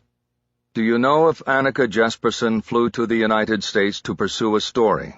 If yes, what was the story about? What was she doing here?" Fry said she was on a story involving Desert Storm war crimes, but it was her practice not to reveal fully her stories until she was sure. Fry does not know exactly who she was seeing or where she was going in the U.S. His last message from her was that she was going to L.A. for the story, and she would report on riots if the BT would pay her separately. I asked many questions on this point, and Fry insisted that she told him she was already going to L.A. on the war story, but would report on the riots if the newspaper would pay. Does this help you? What can you tell me about her destinations in the United States? She went to Atlanta and San Francisco before coming to L.A. Why? Do you know if she went to any other cities in the USA? Fry does not have answers here. Before her U.S. trip, she went to Stuttgart, Germany, and stayed in a hotel near the U.S. military base. Do you know why? This was the start of the story, but Fry does not know who Annika went to see. He believes there may have been a war crimes investigation unit at the military base there. The email seemed to be of little help. Bosch leaned back restlessly in his seat and stared at the computer screen. The barriers of distance and language were frustrating. Fry's answers were tantalizing but incomplete. Bosch had to compose a response that led to more information. He leaned forward and started typing. "Mr. Bond, thank you for this. Is it possible for me to speak directly to Yannick Fry? Can he speak English at all? The investigation is gathering speed, and this particular process is moving too slowly, taking a whole day to receive answers to my questions. If I cannot speak directly to him, can we set up a conference call so that you can translate? Please respond as soon as—" The phone on Bosch's desk rang, and he grabbed it without taking his eyes off his computer screen. "Bosch, this is Lieutenant O'Toole." Bosch turned and glanced toward the corner office. He could see through the open blinds that O'Toole was at his desk, looking directly back at him. "What's up, LT?" "Did you not see my note telling you I needed to see you immediately?" "Yes, I got it last night, but you were already gone. Today I didn't realize you were here yet. I had to send an important email to Denmark. Things are— I want you in my office now." "On my way." Bosch quickly finished typing the email and sent it. He then got up and went to the lieutenant's office, surveying the squad room as he went. No one else was in yet, just O'Toole and him. Whatever was about to happen, there would be no independent witnesses. As Bosch entered the office, O'Toole told him to sit down. Bosch did so. "Is this about the death squad case? Because Who is Sean Stone?" What? I said, who is Sean Stone? Bosch hesitated, trying to figure out what O'Toole was trying to do. He instinctively knew that the best move was to play it wide open and honest. He's a convicted rapist serving a sentence at San Quentin. And what is your business with him? I don't have any business with him. Did you speak to him Monday when you were up there? O'Toole was looking at a single-page document that he held in both hands, elbows on his desk. Yes, I did. Did you deposit $100 in his prison canteen account? Yes, I did that too. Since you say you have no business with him, what is your relationship with him? He's the son of a friend of mine. I had some extra time up there, so I asked to see him. Previously, I'd never met him before. O'Toole frowned, his eyes still on the paper he held between his two hands. So at taxpayers' expense, you paid a visit to your friend's son and dropped $100 into his canteen account. Do I have that right? Bosch paused as he sized up the situation. He knew what O'Toole was doing. No, you don't have anything right, Lieutenant. I went up there, at taxpayers' expense, to interview a convict with vital information in the Annika Jesperson case. I got that information, and with time left before I had to return to the airport, I checked on Sean Stone. I also made the deposit in his account. The whole thing took less than a half hour, and it caused me no delay in my return to Los Angeles. If you're going to take a run at me, Lieutenant, you're going to need something more than that. O'Toole nodded thoughtfully. Well, we'll let the PSB decide that. Bosch wanted to reach over and yank O'Toole across the desk by his tie. The PSB was the Professional Standards Bureau, the new name for Internal Affairs. A black rose by any other name smelled just as rotten to Bosch. He stood up. You are filing a 128 on me? I am. Bosch shook his head. He could not believe the short-sightedness of the move. Do you realize you are going to lose the entire room if you go ahead with this? He was talking about the squad room. As soon as the rest of the detectives learned that O'Toole was making a move on Bosch for something as trivial as a 15-minute conversation at San Quentin, the meager level of respect O'Toole enjoyed would collapse like a bridge made of toothpicks.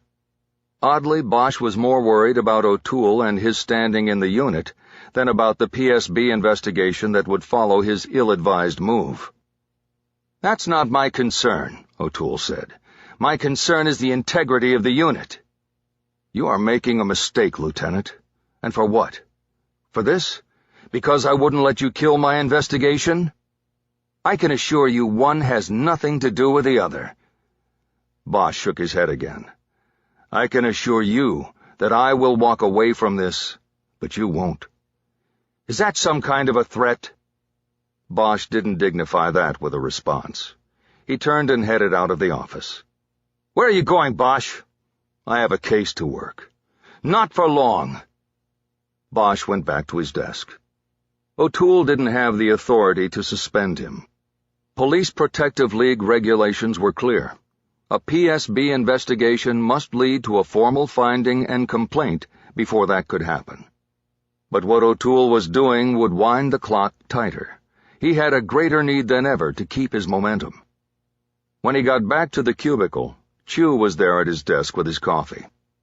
How's it going, Harry? It's going. Bosch sat down heavily in his desk chair. He hit the space bar on his keyboard and the computer screen came back to life. He saw that he already had a reply from Bond. He opened the email. Detective Bosch, I will make contact with Fry and set up the phone call. I will get back to you with the details as soon as possible. I think at this point we should make our intentions clear. I am promising you confidentiality on this matter, as long as you can assure me that I will have the exclusive first story when you make an arrest or wish to seek the public's help, whichever comes first. Are we agreed? Bosch had known that his interaction with the Danish journalist would eventually come to this. He hit the return button and told Bond that he agreed to provide him with an exclusive once there was something in the case worth reporting. He fired off the email with a hard strike on the send button, then swiveled his chair and looked back toward the squad lieutenant's office. He could see O'Toole in there, still at his desk. "What's wrong, Harry?" Chew asked. "What did the tool do now?" "Nothing," Bosch said. "Don't worry about it. But I gotta go." "Go where?" "To see Casey Stengel."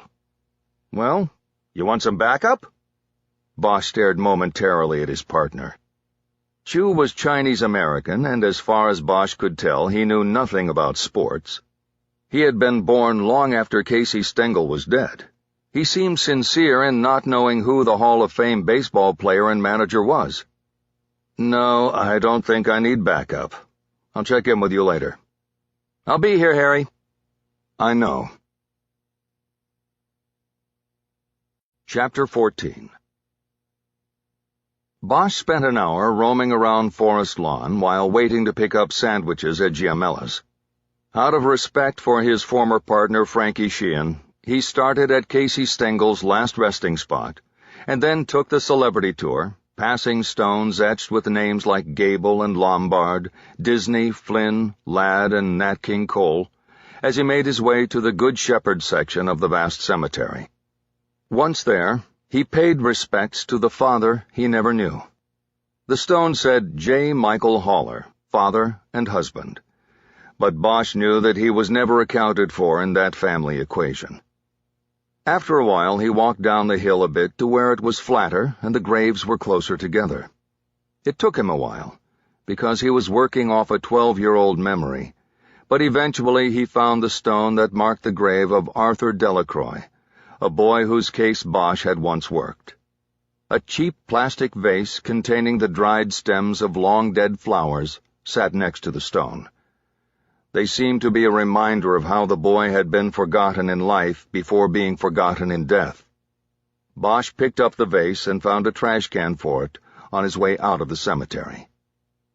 He arrived at the firearm analysis unit at 11 a.m., 2 still-warm submarine sandwiches from Giamella's in a bag with sauce on the side. They went into a break room to eat, and Pistol Pete moaned after taking his first bite of meatball sub, so loudly that he drew 2 other firearm analysts to the room to see what was going on. Sargent and Bosch grudgingly shared their sandwiches with them, Bosch making friends for life. When they got to Sargent's work table, Bosch saw that the Beretta he had brought in was already held in a vise with the left side angled up. The frame had already been polished smooth with steel wool in preparation for Sargent's effort to raise the serial number. "We're ready to go," Sargent said. He pulled on a pair of heavy rubber gloves and a plastic eye shield and took his place on the stool in front of the vise. He then pulled the mounted magnifying glass over by its arm and snapped on the light. Bosch knew that every gun legally manufactured in the world carried a unique serial number through which ownership, as well as theft, could be traced. People who wanted to hinder the tracing of a gun often filed the serial number off with a variety of tools, or attempted to burn it off with acids. But the manufacturing of the weapon and the stamping procedure involved in placing the serial number on it in the first place gave law enforcement a better-than-good chance of recovering the number. When a serial number is stamped on a gun's surface during manufacture, the procedure compresses the metal below the letters and numbers. The surface may later be filed or acid burned, but it very often still leaves the compression pattern beneath. Various methods can be used to draw the serial number out. One involves the application of a mixture of acids and copper salts that reacts to the compressed metal, revealing the numbers. Another involves the use of magnets and iron residue. "I want to start with Magnaflux because if it works, it's quicker and it doesn't damage the weapon," Sargent said. "We still have ballistics work to do with this baby, and I want to keep it in working order." "You're the boss," Bosch said, "and as far as I'm concerned, quicker is better." "Well, let's see what we get." Sargent attached a large round magnet on the underside of the gun, directly below the slide. "First, we magnetize." He then reached up to a shelf over the table and took down a plastic spray bottle. He shook it and then pointed it at the weapon. Now we go with Pistol Pete's patented iron and oil recipe." Bosch leaned in close as Sargent sprayed the gun. "Iron and oil?" "The oil is thick enough to keep the magnetized iron suspended. You spray it on, and then the magnet will draw the iron to the surface of the gun. Where the serial number was stamped and the metal is denser, the magnetic pull is greater. The iron should eventually line up as the number. In theory, anyway." "How long?" "Not long. If it works, it works. If it doesn't, we go with acid. But that will most likely damage the gun, so we don't want to do that until the ballistics work is finished." "You have somebody lined up for that?" "Not yet." Sargent was talking about the analysis that would confirm that the bullet that killed Annika Jesperson was fired from the gun in front of them. Bosch was confident that it was, but it was a necessity to have forensic confirmation. Bosch was knowingly going about this backwards to maintain his speed. He wanted that serial number so he could trace the gun, but he also knew that if Sargent's oil and iron process didn't work, he would have to slow things down and proceed in proper order. With O'Toole making his PSB complaint, the delay could effectively kill the forward progression of the case, just what O'Toole was hoping to do, so that he could bask in the glow of approval from the chief. "Well then, let's hope this works," Sargent said, bumping Bosch out of these thoughts. "Yeah," Harry said. "So should I wait, or do you want to call me?" "I like to give it about 40 minutes. You can wait if you want." "Tell you what, call me as soon as you know." "You got it, Harry. Thanks for the sub." "Thanks for the work, Pete." There had been times in Bosch's career when he knew the phone number of the Police Protective League's Defense Assistance Office by heart. But back in his car, Bosch opened his phone to talk with a defense rep in regard to the O'Toole matter, and realized that he had forgotten the number. He thought for a moment, hoping it would come to him. Two young criminalists moved through the parking lot, the wind lifting their white lab coats. He guessed that they were crime scene specialists because he didn't know them. He rarely worked live crime scenes anymore. Before the league number came back to him, his phone started to buzz in his hand. The ID showed a procession of numbers following a plus sign. He knew it was an international call. "Harry Bosch." "Yes, Detective, it is Bond. I have Mr. Yannick on the line. Can you talk with him? I can translate." "Yes, hold on for a moment." Bosch put the phone down on the seat while he pulled out a notebook and pen. "Okay, I'm back. Mr. Yannick, are you there?" There was what he assumed was a repeat of his question in Danish, and then a new voice responded. "Yes. Good evening, Inspector." There was a heavy accent, but Yannick was understandable. "You must forgive my words. My English is very poor." "Better than my Danish. Thank you for talking to me, sir." Bond translated, beginning a halting 30-minute conversation that provided Bosch with little in the way of information that helped make Annika Jesperson's journey to Los Angeles any clearer. Yannick did provide details about the photojournalist's character and skills, her determination to follow stories, no matter the risk and opposition. But when Bosch tried to key in on the war crimes she was investigating, Yannick could provide no knowledge of what the crimes were, who committed them, or where the story came from. He reminded Bosch that Annika was a freelancer, and therefore she would always be on guard against revealing her story to a newspaper editor. She had been burned too often by editors who listened to her story pitches, said no thanks, and then assigned their own salaried reporters and photographers to the story. Bosch grew increasingly frustrated with the slow-paced translation process, as well as with what he was hearing when Yannick's answers were turned into English. He ran out of questions and realized he had written nothing in his notebook. As he tried to think about what else to ask, the two other men continued talking in their native language. "What is he saying?" Bosch finally asked. "What are you two talking about?" "He is frustrated, Detective Bosch," Bond said. "He liked Annika very much and would like to be of great help to you, but he does not have the information you need. He is frustrated because he knows you are frustrated also." Well, tell him not to take it personally. Bond translated, and Yannick started giving a long answer in return. Let's work backwards, Bosch said, cutting them off. I know a lot of reporters over here. They're not war correspondents, but I'm sure reporters work the same way. Usually one story leads to another. Or if they find somebody they trust, then they keep going back to the well. That means that they go back to that same person for other stories. So, see if he remembers the last few stories he worked on with Annika. I know she was in Kuwait the year before, but ask him, just see if he remembers what stories she worked on. Bond and Yannick then started a long back and forth. Bosch could hear one of them typing and guessed it was Bond. While he waited for the translation into English, he got a call waiting beep on his phone.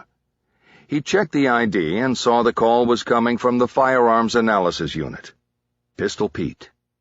Bosch wanted to take the call immediately, but decided to finish the interview with Yannick first.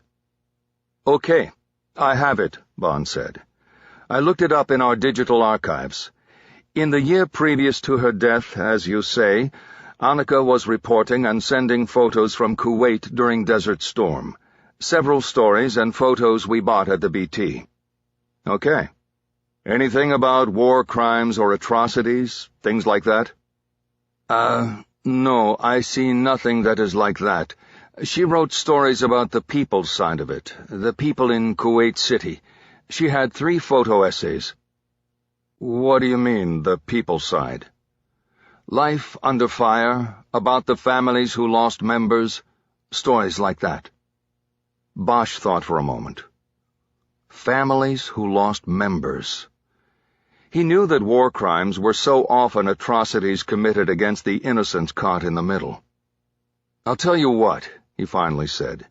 Can you send me the links to the stories you're looking at there? Yes, I will do that. You will have to translate them. Yes, I know. How far back do you want me to go from her last story? How about a year? A year. Okay. That will be many stories. That's okay. Does Mr. Yannick have anything else? Can he remember anything else? He waited for the final question to be translated. He wanted to go. He wanted to get back to Pistol Pete. Mr. Yannick will think more about this, Bond said. He makes a promise to check the website to see if he remembers more. What website? For Annika. What do you mean? There's a website? Yes, of course. It was made by her brother. He made this as a memorial for Annika, and he has many of her photographs and stories on there, you see. Bosch was silent a moment, because he was embarrassed. He could blame it on Annika's brother for not telling him about the website, but that would be passing the buck. He should have been savvy enough to ask. What is the web address? He asked. Bond told him, spelling it out, and now Bosch finally had something to write down. It was faster calling than going back in and having to get through security. Pistol Pete answered in 2 rings. It's Bosch. Did you get something? I told you on the message, Sergeant said. His voice was flat. Bosch took it as bad news. I didn't listen to it. I just called you back. What happened? Bosch held his breath. It's pretty good news, actually. Got it all except for 1 digit. That narrows it down to 10 possibilities. Bosch had worked previous gun cases where he had a lot less to go with. He still had his notebook out, and he told Sergeant to give him what he'd come up with off the gun. He wrote it down and read it back to confirm. BER 0060 blank 5Z. It's that 8th digit, Harry, Sergeant said. It wouldn't come up. I've got a slight crescent at the top, so I'm leaning toward it being another 0 or a 3, 8, or 9. Something with a crescent on top. Got it. I'm on my way back to the office, and we'll run it through the box. Pistol Pete, you came through. Thank you, man. Anytime, Harry. Anytime you bring the GMLers. Bosch disconnected the call and started the car. He then called his partner, who took the call at his desk. Bosch read him the Beretta serial number and told him to start tracing all 10 possibilities for the full number. The place to start was the California DOJ database, because Chu could access it and it would track all weapons sold in the state. If there was no hit there, they would have to request the trace through the Federal Bureau of Alcohol, Tobacco, and Firearms. That would slow things down.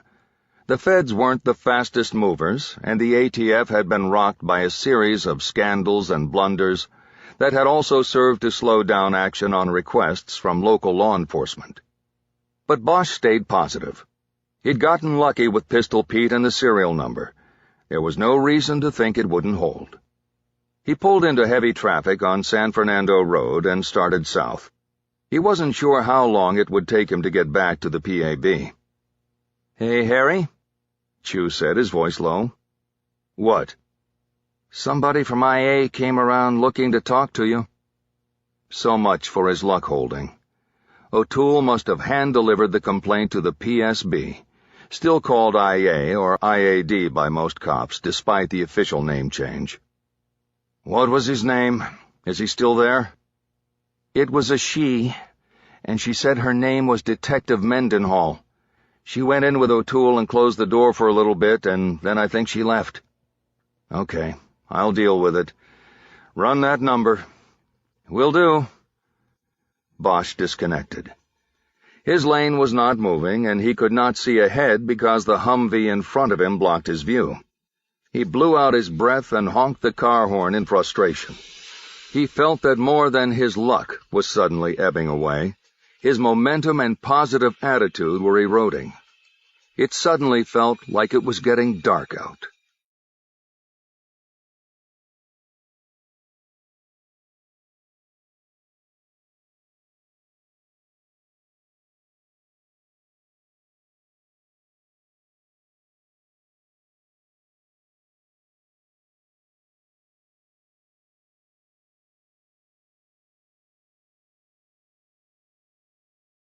Chapter 15.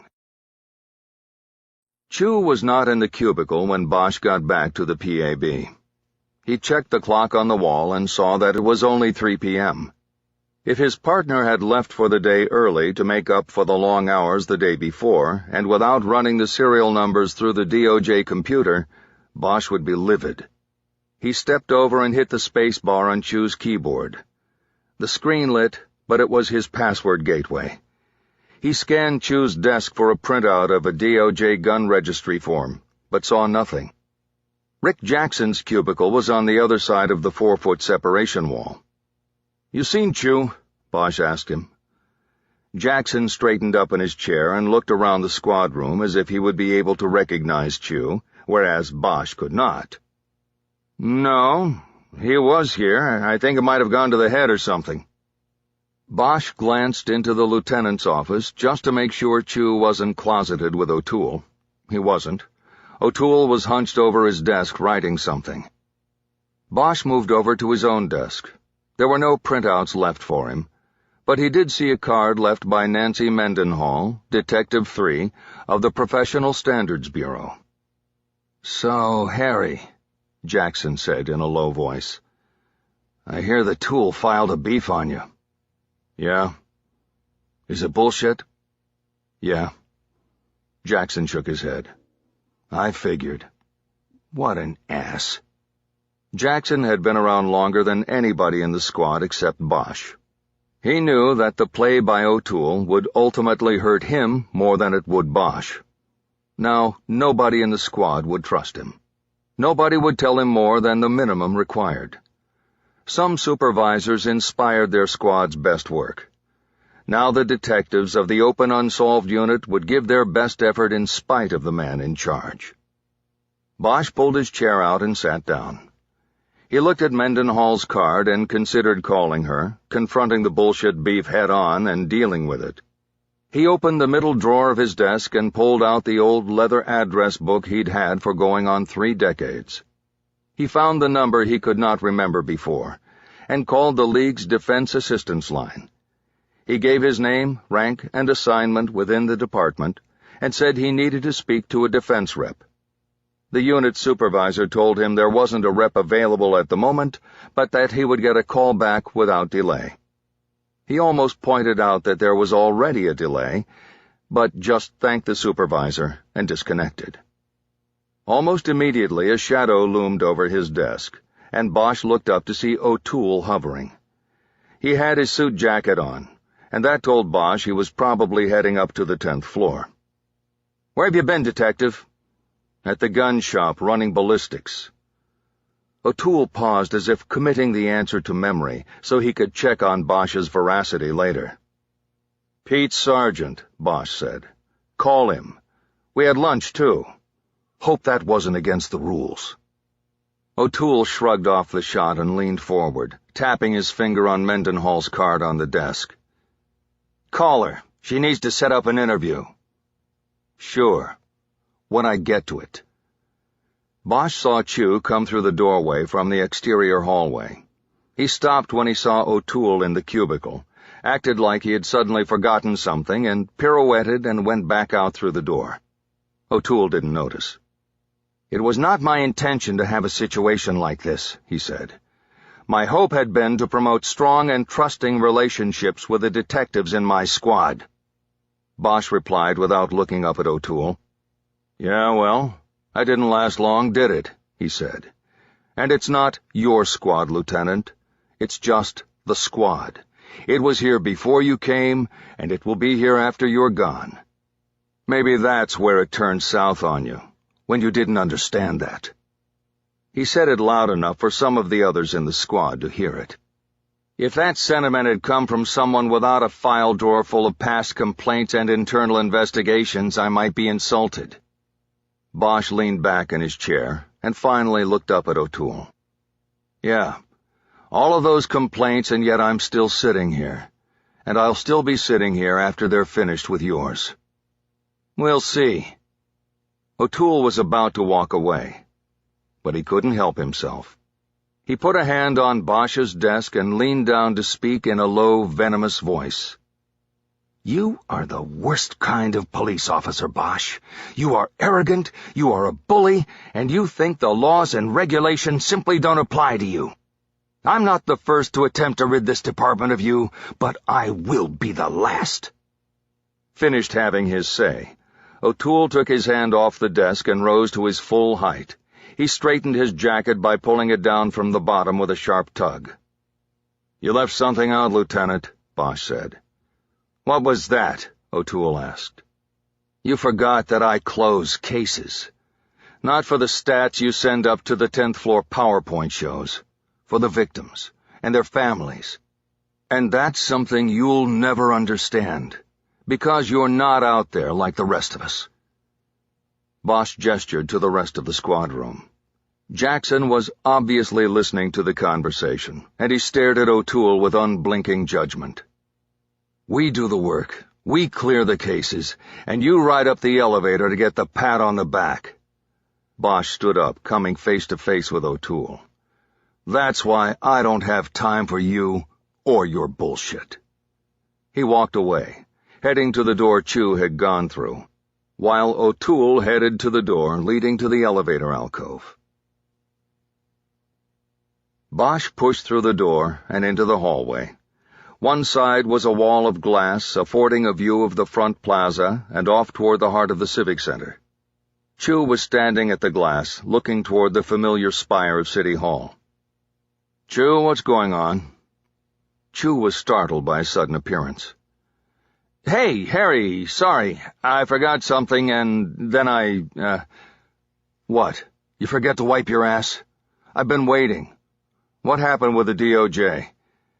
"Yeah, no hits, Harry. Sorry." "No hits? Did you run all 10 possibles?" "I did, but no California transactions. The gun wasn't sold in the state. Somebody brought it here and it was never registered." Bosch put his hand on the railing and leaned his forehead on the glass. He could see City Hall reflected in the long wall of glass running on the perpendicular hallway. He was resigned that his luck couldn't get any worse. "You got anybody at ATF?" he asked. "Not really," Chu said. "Don't you?" "Not really. Nobody who can expedite. I waited 4 months just for them to run the casing through their computer." Bosch didn't mention that he also had a checkered history of interactions with federal law enforcement agencies. He couldn't count on anyone doing him a favor at the ATF or anywhere else. He knew if he went through standard procedure and filled out the forms, he might hear something back in 6 weeks minimum. He had one shot he could try. He stepped away from the glass wall and headed back to the squad room door. "Harry, where are you going?" Chu asked. "Back to work." Chu started following him. "I wanted to talk to you about one of my cases. We have to do a pickup in Minnesota." Bosch stopped at the door to the squad room. A pickup was what they called going to another state to confront and arrest a suspect in a cold case. Usually the suspect had been connected to an old murder through DNA or fingerprint evidence. There was a map on the wall in the squad room with red pins marking all the pickup locations the squad had been to in the 10 years since it was established. Dozens of pins were scattered across the map. "Which case?" Bosch asked. "Stillwell. I finally located him in Minneapolis. When can you go?" "Talk about a cold case. We're going to freeze our butts off up there." "I know.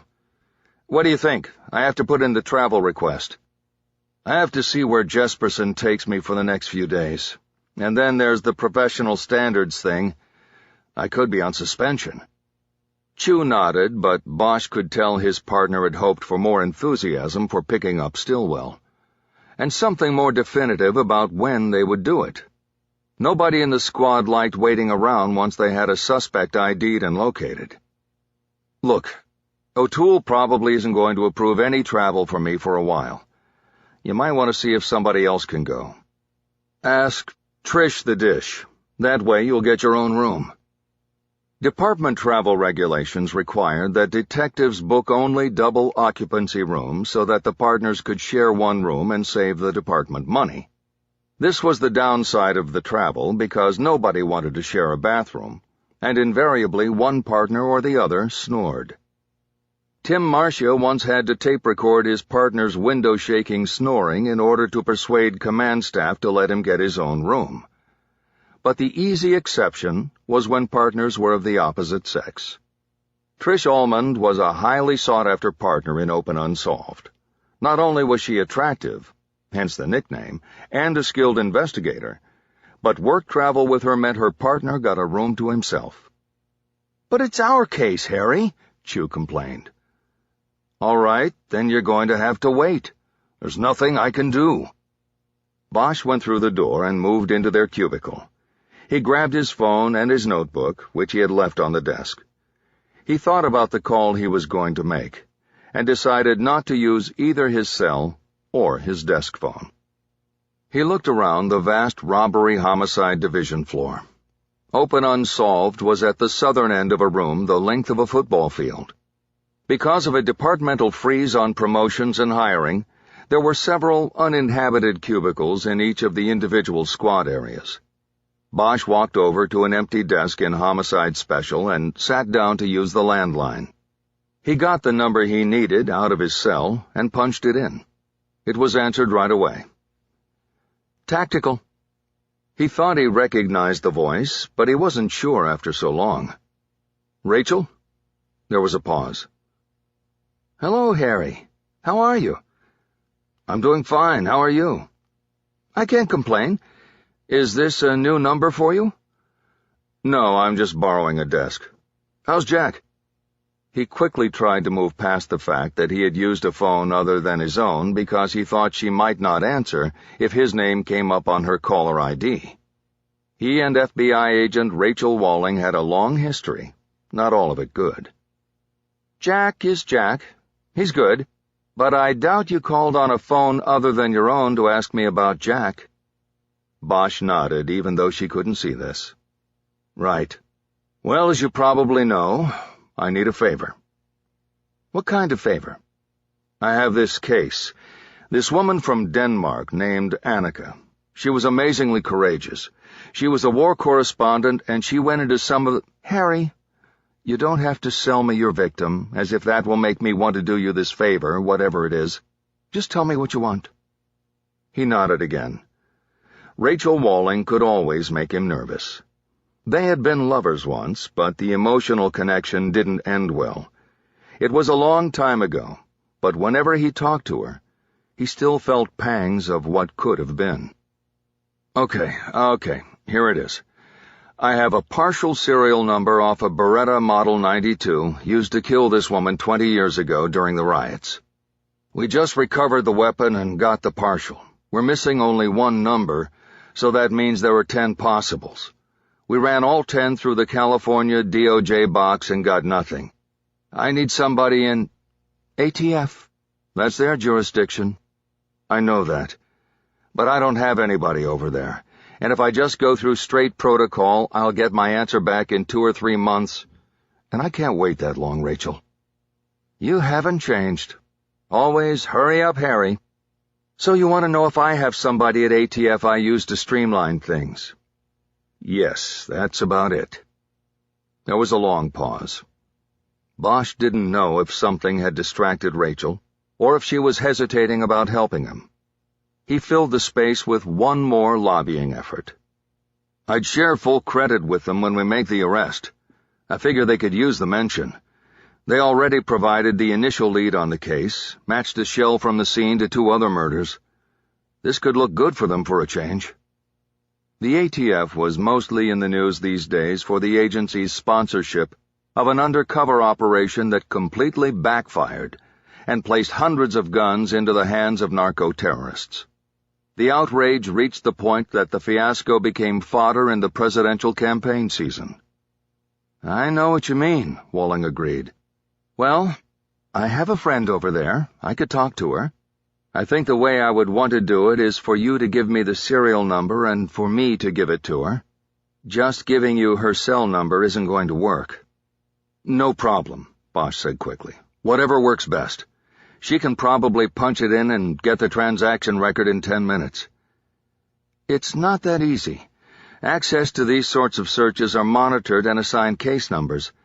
She'll still need to get supervisor approval to do this. Damn. Too bad they weren't so tight with those guns they let cross the border last year. Very funny, Harry. I'll tell her you said that. I think it might be better if you didn't. Walling then asked for the Beretta's serial number, and he read it out to her, noting that the 8th digit was missing. She said that either she would get back to him or her friend, Agent Suzanne Wingo, would contact him directly. She ended the call with a personal question. So, Harry, how long are you going to do this? Do what? He asked, even though he had a good idea what she meant. Do the badge and gun thing? I thought you'd be retired by now, voluntarily or not. He smiled. As long as they let me, Rachel. Which, according to my drop contract, is about 4 more years. Well, hopefully we'll cross paths again before your time is up. Yeah, I hope so. Take care. Thanks for doing this. Well, let me make sure it will get done before you start thanking me. Bosch put the phone back in its cradle. As soon as he stood to go back to his own cubicle, his cell phone buzzed. The ID was blocked, but he answered just in case it was Rachel trying to call him back. Instead, it was Detective Mendenhall from the PSB. Detective Bosch? We need to schedule an interview. What does your schedule look like?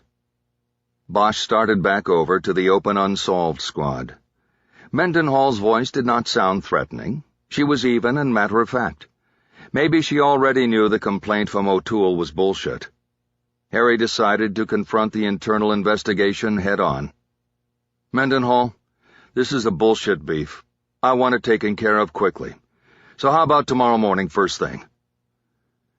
If she was surprised that Bosch wanted to come in sooner rather than later, she didn't show it in her voice. I have 8 o'clock open. Will that work? Sure. Your place or mine? I would prefer that you come here, unless that's a problem. She was talking about the Bradbury building where most of PSB was located. No problem, Mendenhall. I'll be there with a rep. Very good. We'll see if we can get this handled. I ask one last thing, Detective. What's that? That you refer to me as Detective or Detective Mendenhall. It is disrespectful to call me by just my last name. I would rather our relationship be professional and respectful from the start. Bosch had just gotten to his cubicle and saw Chu at his station. He realized he never called Chu by his first name or his rank. Was he being disrespectful all this time? "You got it, Detective," he said. "I'll see you at 8. He disconnected the call. Before sitting down, he leaned over the partition into Rick Jackson's cubicle. "I have an interview over at the Bradbury tomorrow at 8. Shouldn't take too long. The League hasn't called me back yet. You want to come be my rep?" While the League provided defense reps for PSB interviews, any officer could act as a defense rep as long as he or she didn't have a part in the investigation at hand. He chose Jackson because he had been around and he had a natural, take-no-shit quality about his face. It was always an intimidating force during an interrogation of a suspect. On occasion, Bosch had used him to sit in during an interview. Jackson's silent stare often unnerved the suspect. Bosch thought Jackson might give him an advantage when he sat down across from Detective Mendenhall. "Sure, I'm in," Jackson said. "What do you want me to do?" "Let's meet at 7 at the dining car. We'll eat, and I'll go over everything." "You got it." Bosch sat down in his seat and realized he might have just insulted Chu by not asking him to stand as his rep. He turned in his seat to address his partner. "Hey, Chu, David." Chu turned around. "I can't use you as my rep because Mendenhall is probably going to have to talk to you about the case. You'll be a witness." Chu nodded. "You understand?" "Sure, Harry, I understand." "And me calling you by your last name all the time, that was no disrespect. It's just what I do with people." Now Chu seemed confused by Bosch's half-assed apology. "Sure, Harry," he said again. "So, we're good?" "Yeah, we're good." "Good."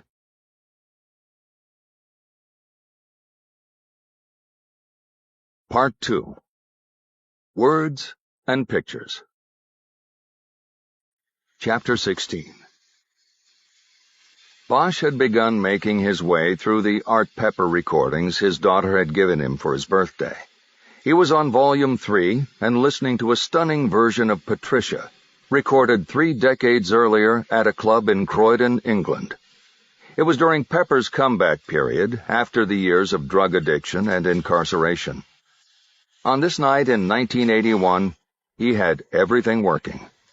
On this one song, Bosch believed he was proving that no one would ever play better. Harry wasn't exactly sure what the word ethereal meant, but it was the word that came to mind. The song was perfect. The saxophone was perfect.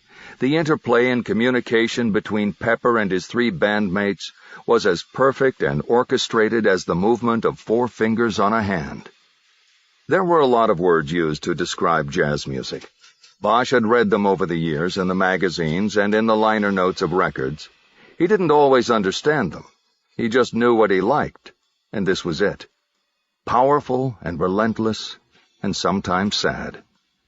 He found it hard to concentrate on the computer screen as the song played, the band going on almost 20 minutes with it.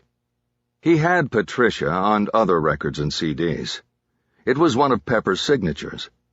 But he had never heard it played with the same sinewy passion. He looked at his daughter, who was lying on the couch reading a book. Another school assignment. This one was called The Fault in Our Stars. "This is about his daughter," he said. Maddie looked over the book at him. "What do you mean?" "This song, Patricia. He wrote it for his daughter. He was away from her for long periods in her life, but he loved her and he missed her. You can hear that in it, right?" She thought a moment, and then nodded. "I think. It almost sounds like the saxophone is crying." Bosch nodded back. "Yeah, you hear it." He went back to his work. He was going through the numerous story links that Bond had supplied in an email. They included Annika Jesperson's last 14 stories and photo essays for the Berlingske Tidende, as well as the 10 years later story the newspaper published in 2002. It was tedious work, because the articles were in Danish, and he had to use an internet translation site to piece them together in English, 2 or 3 paragraphs at a time. Annika Jesperson had photographed and reported on the short First Gulf War from all angles. Her words and pictures came from the battlefields, the runways, the command posts, even the cruise ship used by the Allies as a floating R&R retreat. Her dispatches to the BT showed a journalist documenting a new kind of war, a high-tech battle launched swiftly from the sky. But Jesperson did not stay at a safe distance. When the battle moved to the ground in Operation Desert Sabre, she found her way into the action with the Allied troops, documenting the battles to retake Kuwait City and Al-Khafji. Her stories told the facts. Her photographs showed the costs. She photographed the U.S. barracks in Dhahran, where 28 soldiers died in a Scud missile attack. There were no photos of bodies, but the smoking hulks of destroyed Humvees somehow imparted the human loss. She shot the POW camps in the Saudi desert, where Iraqi prisoners carried constant weariness and fear in their eyes. Her camera caught the billowing black smoke of the Kuwaiti oil fields burning behind the retreat of the Iraqi troops. And her most haunting shots were of the highway of death, where the long convoy of enemy troops, as well as Iraqi and Palestinian civilians, had been mercilessly bombed by Allied forces. Bosch had been to war. His was a war of mud and blood and confusion, but he saw up close the people they killed, that he killed. Some of those memories were as crystal clear to him as the photographs now on his screen. They came to him mostly at night, when he couldn't sleep, or unexpectedly when some everyday image conjured up a somehow connected image from the jungles or tunnels where he had been. He knew war firsthand, and Annika Jesperson's words and pictures struck him as the closest he had ever seen it through a journalist's eyes. After the ceasefire, Jesperson didn't go home. She stayed in the region for months, documenting the refugee camps and destroyed villages, the efforts to rebuild and recover as the Allies transitioned into something called Operation Provide Comfort. If it was possible to get to know the unseen person on the other side of the camera, the one holding the pen, it was in these post-war stories and photos. Jesperson sought out the mothers and children, and those most damaged and dispossessed by war. They may have just been words and pictures, but together they told the human side and cost of a high-tech war and its aftermath. Maybe it was the accompaniment of Art Pepper's soulful saxophone, but as he painstakingly translated and read the stories and looked at the pictures, Bosch felt that he somehow grew closer to Annika Jesperson. Across 20 years, she reached forward with her work and tugged at him, and this made his resolve stronger. 20 years earlier, he had apologized to her. This time, he promised her. He would find out who took everything away from her. The last stop on Bosch's digital tour of the life and work of Annika Jesperson was the memorial website constructed by her brother. To enter the site, he had to register with his email address, a digital equivalent to signing the guest registry at a funeral. The site was then divided into 2 sections, photos taken by Jesperson and photos taken of her. Many of the shots in the first section were from the articles Bosch had already seen through the links provided by Bond. There were many extra photos from the same pieces, and he thought a few of them were better than the frames chosen to run with the stories. The second section was more like a family photo album, with shots of Annika starting from when she was a skinny little girl with white blonde hair. Bosch moved through these quickly until he came to a series of photographs that Annika had taken herself. These were all shot in front of different mirrors over several years. Jesperson posed with her camera on a strap around her neck, holding it at chest level and shooting without looking through the viewfinder. Taken together, Bosch could see the progression of time in her face. She remained beautiful from image to image, but he could see the wisdom deepening in her eyes.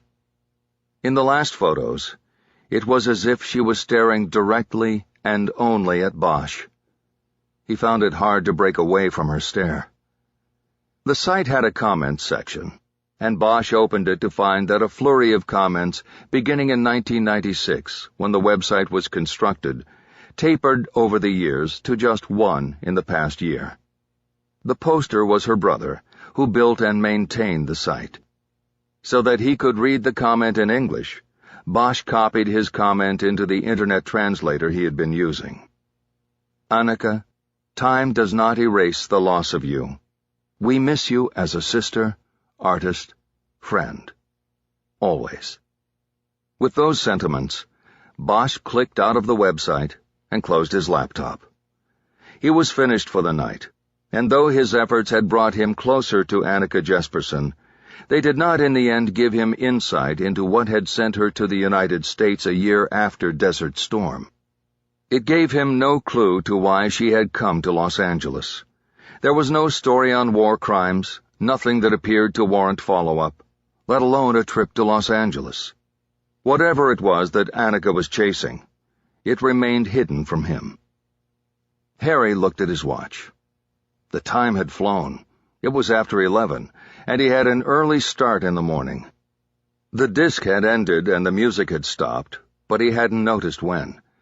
His daughter had fallen asleep on the couch with her book, and he had to decide whether to wake her to go to bed or just cover her with a blanket and leave her undisturbed. Bosch stood up and his hamstrings protested as he stretched.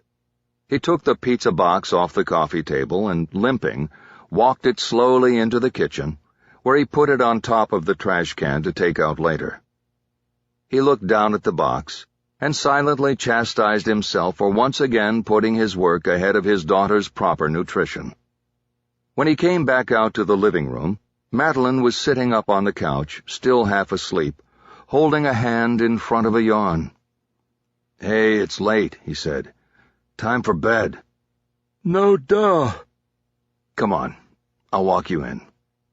She stood and leaned into him. He put his arm around her shoulders and they walked down the hall to her bedroom.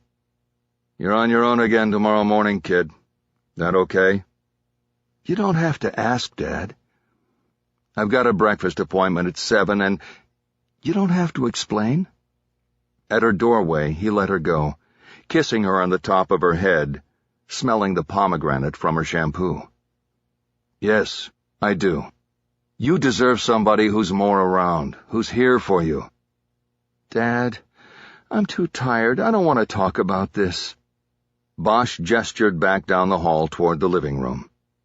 "You know, if I could play that song like him, I would. Then you'd know." He had gone too far with it, pushing his guilt on her. "I do know," she said in an annoyed tone. "Now good night." She went through the doorway and closed the door behind her. "Good night, baby," he said. Bosch went to the kitchen and took the pizza box out to the trash can. He made sure the top was sealed against coyotes and other creatures of the night. Before going back inside, he used his keys to open the padlock on the storage room at the back wall of the carport. He pulled the string to the overhead light and started scanning the crowded shelves. Junk he had kept through most of his life was in boxes on the dusty shelves. He reached up and brought one box down to the workbench, and then reached back for what had been behind it on the shelf. He pulled down the white riot helmet he had worn on the night he met Annika Jesperson.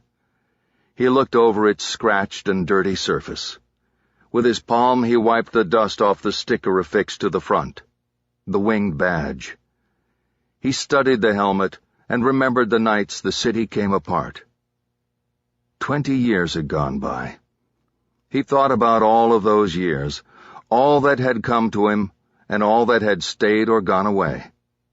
After a while, he put the helmet back on the shelf and replaced the box that had hidden it.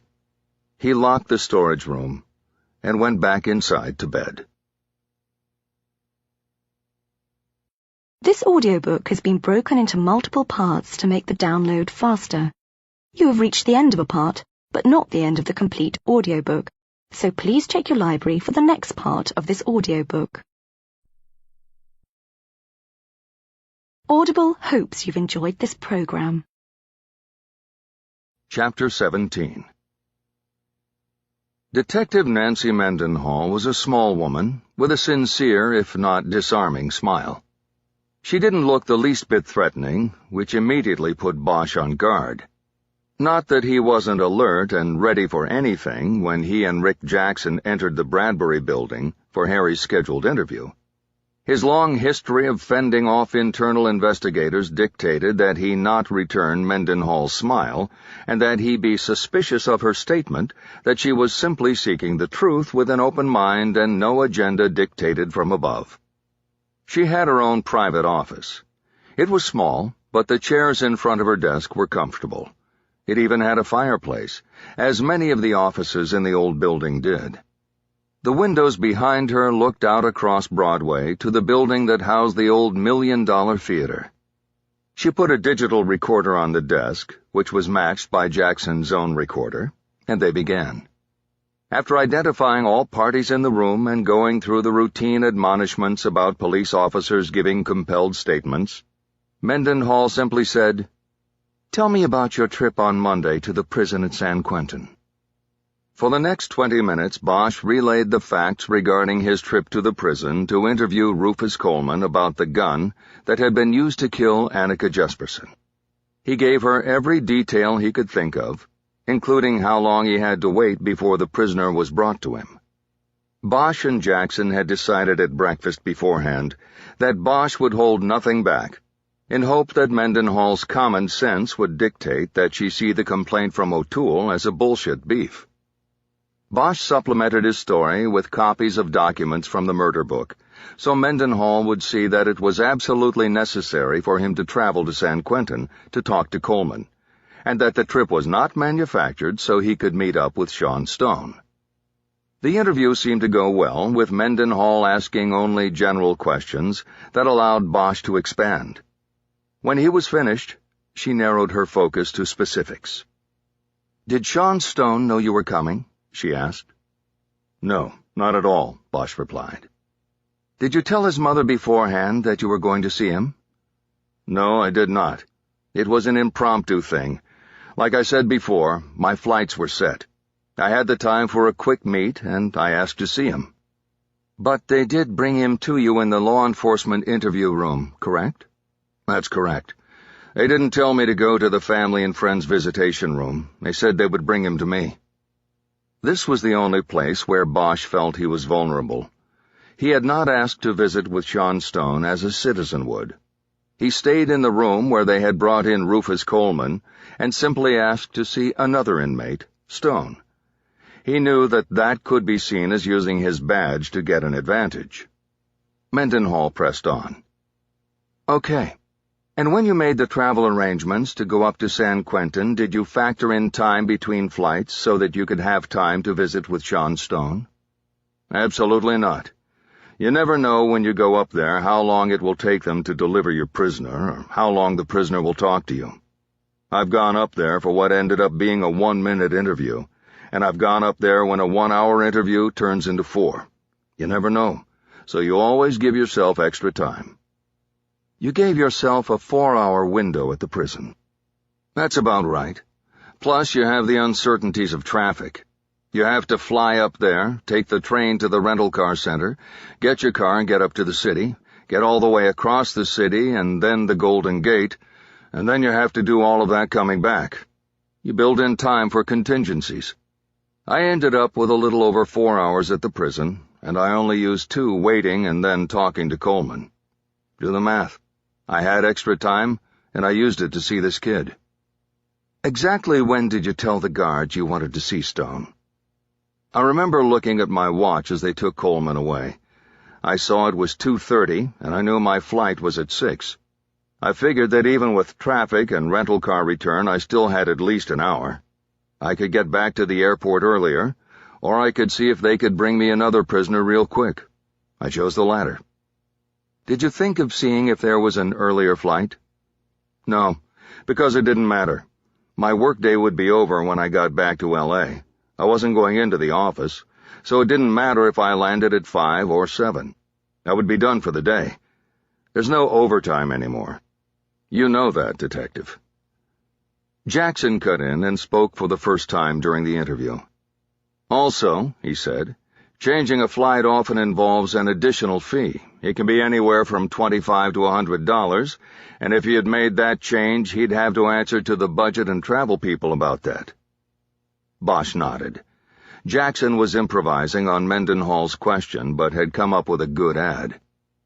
Mendenhall seemed to have a list she was going through, even though there was nothing on paper in front of her.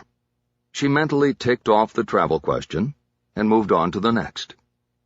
Did you in any way lead the corrections officers at San Quentin to believe that you wished to speak to Sean Stone as part of an investigation?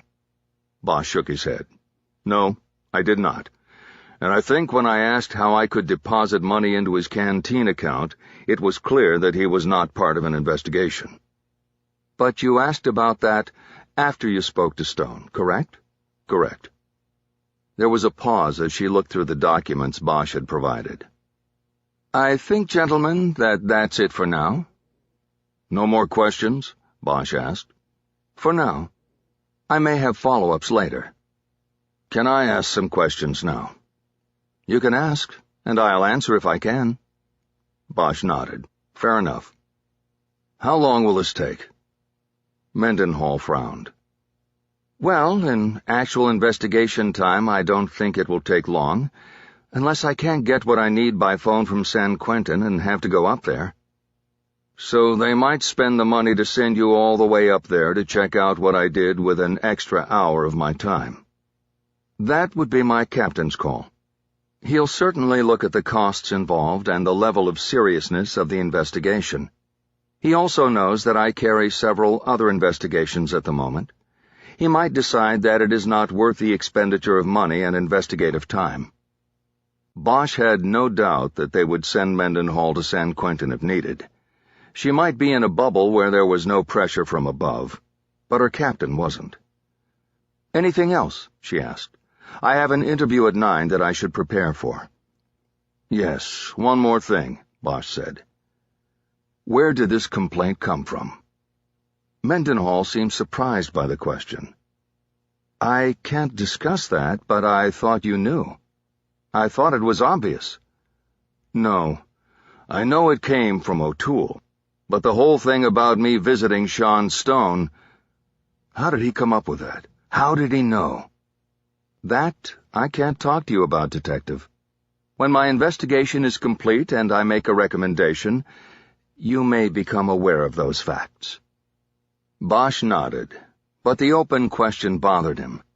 Had someone from San Quentin called O'Toole to suggest Bosch had acted improperly, or had O'Toole pursued this, going so far as to check on Bosch's activities at the prison? Either way, it was disconcerting to Bosch. He had walked in believing the 128 complaint would easily be discarded after his explanations to Mendenhall. Now he saw that things might not be so clear-cut.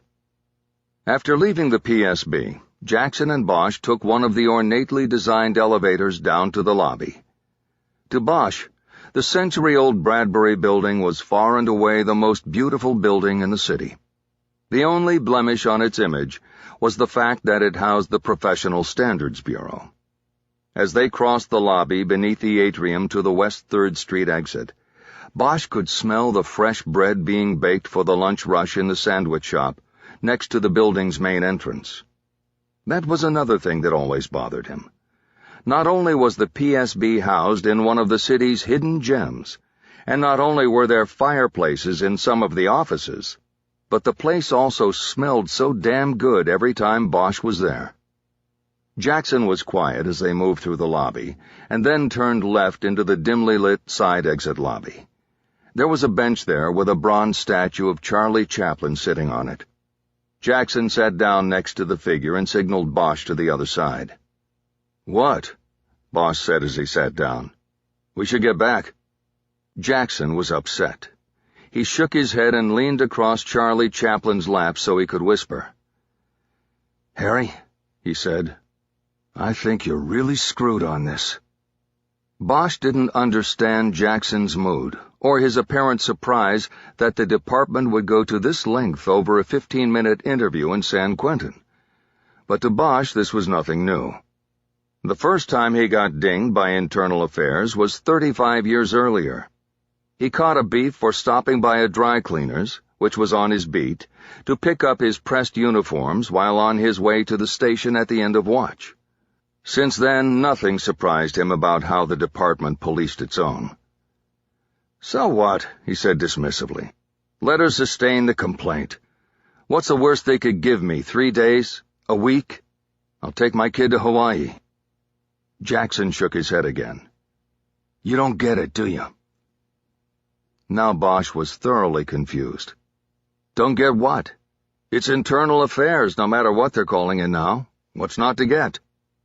"This is not just about a week's suspension. You're on the drop, man. That's a contract, and you don't have the same protections. That's probably why nobody from the league called you back. A contract can be voided on a CUBO. Now it hit Bosch. The year before, he had signed a 5-year contract under the Deferred Retirement Option Plan.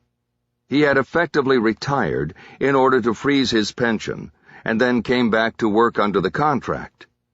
There was a clause in that contract that allowed the department to dismiss him if he was found guilty of committing a crime or if an internal charge of conduct unbecoming an officer was sustained against him. "Don't you see what O'Fool is doing?" Jackson asked. "He's reshaping the squad, trying to make it his squad. Anybody he doesn't like or has a problem with or isn't showing him the proper respect and allegiance, he'll pull this sort of shit to move them out." Bosch nodded as he saw the scheme come together. He knew what Jackson didn't, that O'Toole might not be acting alone just to feather his nest. He might be doing the bidding of the man on the 10th floor. "There's something I didn't tell you," he said. "Oh, shit," Jackson said. "What?" "Not here. Let's go." They left Charlie Chaplin behind and headed back to the PAB on foot. Along the way, Bosch told Jackson 2 stories, one old and the other new. The first was the backstory behind the case Bosch worked the year before, involving the death of then-Councilman Irvin Irving's son. Bosch recounted how he had been used by the chief and a former partner he trusted in a successful political coup, resulting in Irving losing his bid for re-election. A police department sympathizer was elected in his stead. "That already put me on a collision course with Marty," he said, "and with the case I'm working now, we've collided." He then explained how the man on the 10th floor was trying through O'Toole to pressure him into slowing down the forward momentum of the Annika Jesperson case. By the time he was finished with the story, Bosch guessed that Jackson fully regretted having signed on as Harry's defense rep. "So in the grand scheme of things," Jackson said as they entered the front courtyard of the PAB, "you are not interested in slowing it down, not even just pushing it quietly over into next year?" Bosch shook his head. "She's waited too long," he said, "and whoever killed her has been free too long. I'm not slowing down for anything." Jackson nodded as they went through the automatic doors. "I didn't think so." Chapter 18. Bosch was no sooner at his desk in his cubicle in the open unsolved unit than he was visited by his new nemesis, Lieutenant O'Toole. "Bosch, did you set up an appointment with a PSB investigator yet?" Bosch swiveled in his seat so he could look up at his supervisor. O'Toole had his suit jacket off and was wearing suspenders with a design of little golf clubs on them. His tie-tack was a miniature LAPD badge. They sold them in the gift shop at the police academy. "It's taken care of," Bosch said. "Good. I want this cleared up as soon as possible." "I'm sure you do." "It's nothing personal, Bosch." Bosch smiled at that. "I just want to know one thing, Lieutenant. Did you come up with this all on your own, or did you have help from upstairs?" "Harry," Jackson said from across the cubicle divider, "I don't think you should get into a—" Bosch held his hand up to stop Jackson from getting involved. "It's okay, Rick. It was just a rhetorical question. The lieutenant doesn't have to answer it." "I don't know what you mean by upstairs," O'Toole said anyway, "but it would be typical of you to focus on where the complaint came from instead of the complaint itself and your own actions." Bosch's cell phone began to buzz. He pulled it from his pocket and looked away from O'Toole to check the screen. The caller ID was blocked. "The question is simple," O'Toole continued. "Did you act properly while up there in the prison, or did you—" "I have to take this," Bosch said, cutting him off. "I'm working a case, LT." O'Toole turned to leave the cubicle. Bosch connected to the call but told the caller to hold. He then held the phone to his chest so his words would not be overheard by whoever was on the other end. "Lieutenant," he said. He had called to his supervisor loud enough for several detectives in their nearby cubicles to hear. O'Toole turned around and looked back at him. "If you continue to harass me," Bosch said, "I will file a formal complaint." He held eye contact with O'Toole for a few moments, then raised his phone to his ear. "This is Detective Bosch. How can I help you?" "This is Suzanne Wingo, ATF. Are you presently in the PAB?" It was Rachel Walling's contact. Bosch felt a tremor of adrenaline hit his bloodstream. She might have already traced the ownership of the gun used to kill Annika Jesperson. "Yes, I'm here. Have you—" "I'm on a bench in the front plaza. Can you come down? I have something for you." Sure. But would you rather come up to the office? I can—" "No. I would prefer that you come down here." "Then I'll be there in 2 minutes." "Come alone, Detective." She disconnected. Bosch sat for a long moment, wondering why she had told him to come alone. He quickly called Rachel Walling's number. "Harry?" "It's me. This Suzanne Wingo. What's with her?" "What do you mean? She told me she would run the numbers. I gave her your cell." "I know. She just called me and told me to meet her down in the front plaza. She told me to come alone." "What am I getting into here, Rachel?" Walling laughed before she answered. "Nothing, Harry. She's just that way. Very secretive, very cautious. She's doing you a favor and doesn't want anybody else to know." "You sure that's all?" "Yes, and she'll probably want something in return for the favor. Quid pro quo." "Like what?" "I have no idea, Harry. It might not even be right now. You may just owe her one. Either way, if you want to find out who owns the gun you've got, go down and see her." "Okay. Thanks, Rachel." Bosch disconnected and stood up. He looked behind him. Chu was still not at his desk. Bosch hadn't seen him yet that morning. He saw Jackson looking at him, and Bosch gave him a signal to meet him at the door. Harry waited until they were out in the hallway before speaking. "You have a few minutes?" he asked. "I guess," Jackson said. "What's up?" "Come over here." Bosch moved to the glass wall that allowed him to look down on the plaza. He scanned the concrete benches until he saw a woman sitting alone, holding a file. She wore a blazer over slacks and a golf shirt. Bosch could see where the blazer rode up into a sharp ridge behind the right pocket. The woman had a gun holstered under the jacket. It was Wingo. Bosch pointed down at her. "See the woman on the bench? Blue jacket?" "Yeah? I'm going down to meet her for a few minutes. I just need you to watch us. Maybe take a picture with your phone. Can you do that?" "Sure. But what's going on?" "Probably nothing. She's from ATF and wants to give me something." "So?" "I've never met her before. She didn't want to come in and told me to come down alone." "Okay. I guess I'm just being paranoid. with O'Toole obviously checking on my every move. Yeah, I don't think it helped you calling him out like you just did. As your defense rep, I don't think you should be— Fuck him. I gotta go down. You'll watch? I'll stay right here. Thanks, pal. Bosch hit him on the arm and walked away. Jackson called after him. You know, you're the most paranoid guy I know. Bosch narrowed his eyes in mock suspicion. Who told you that? Jackson laughed. Bosch took the elevator down and walked directly across the plaza to the woman he had spotted from above.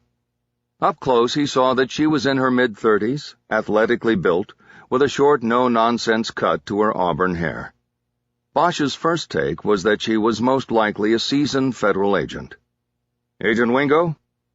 You said 2 minutes. Sorry, I got stopped by my supervisor, and he's a pain in the ass.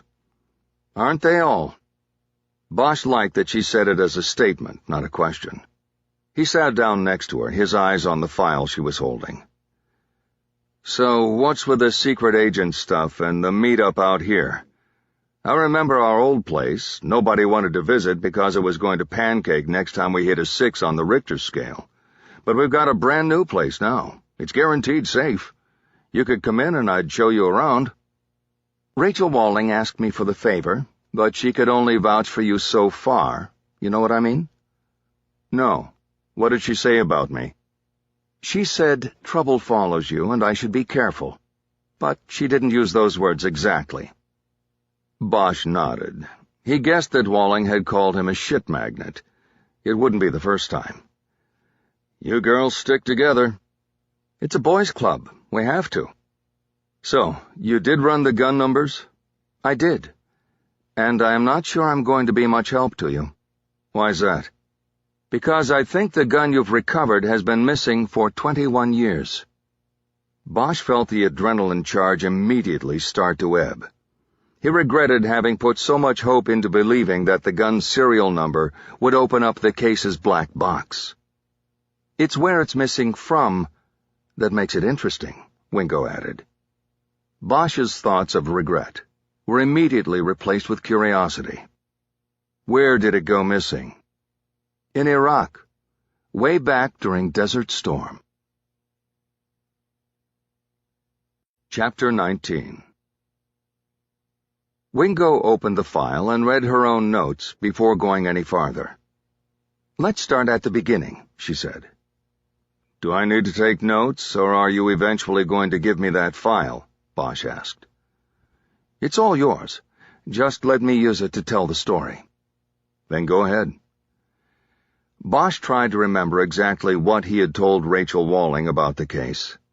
Had he told her that Annika Jesperson had covered Desert Storm? Had she told Wingo?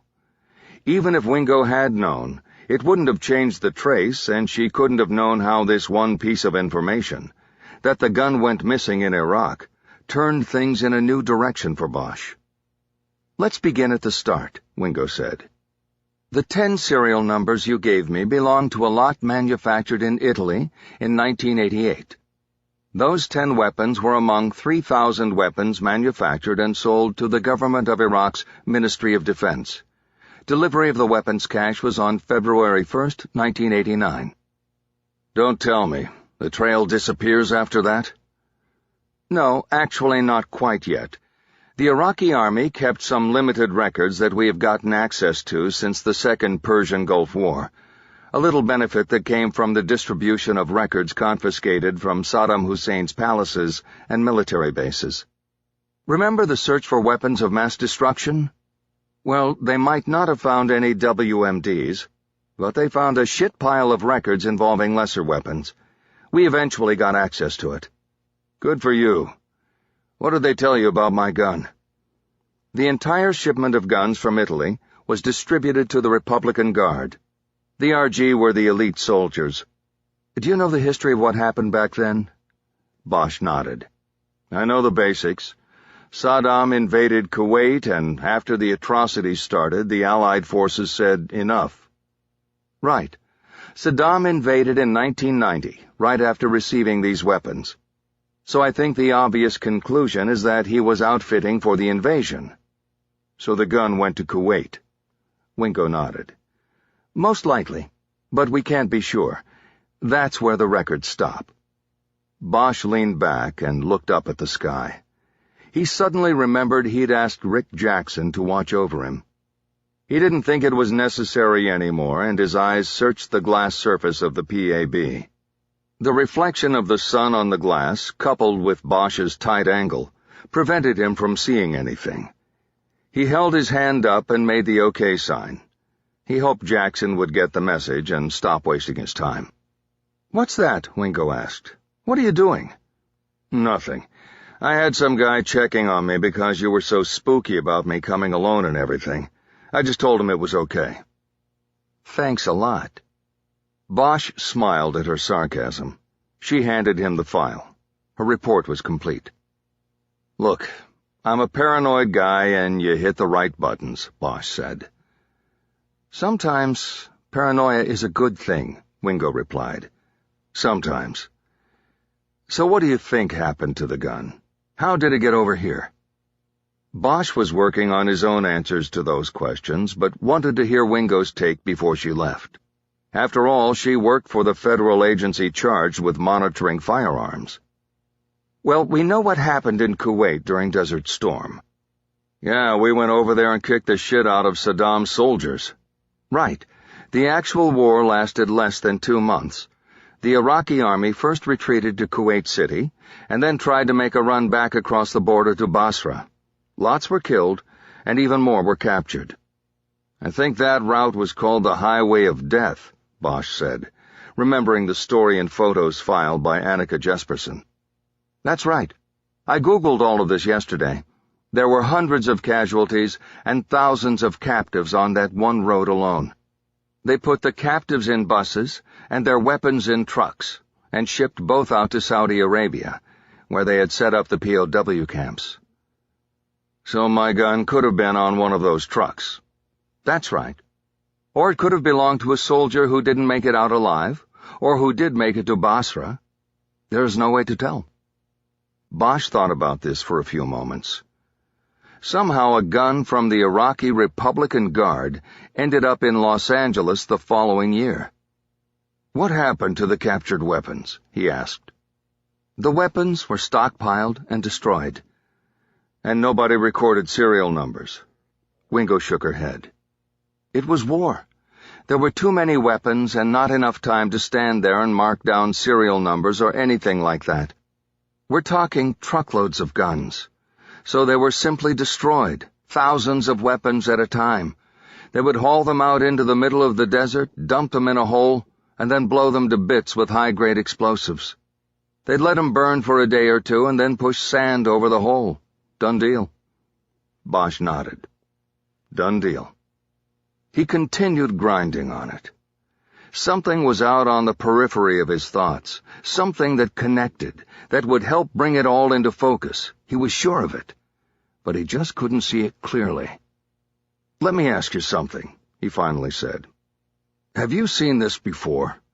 I mean a gun from over there showing up over here in a case, a gun that was supposedly seized and destroyed."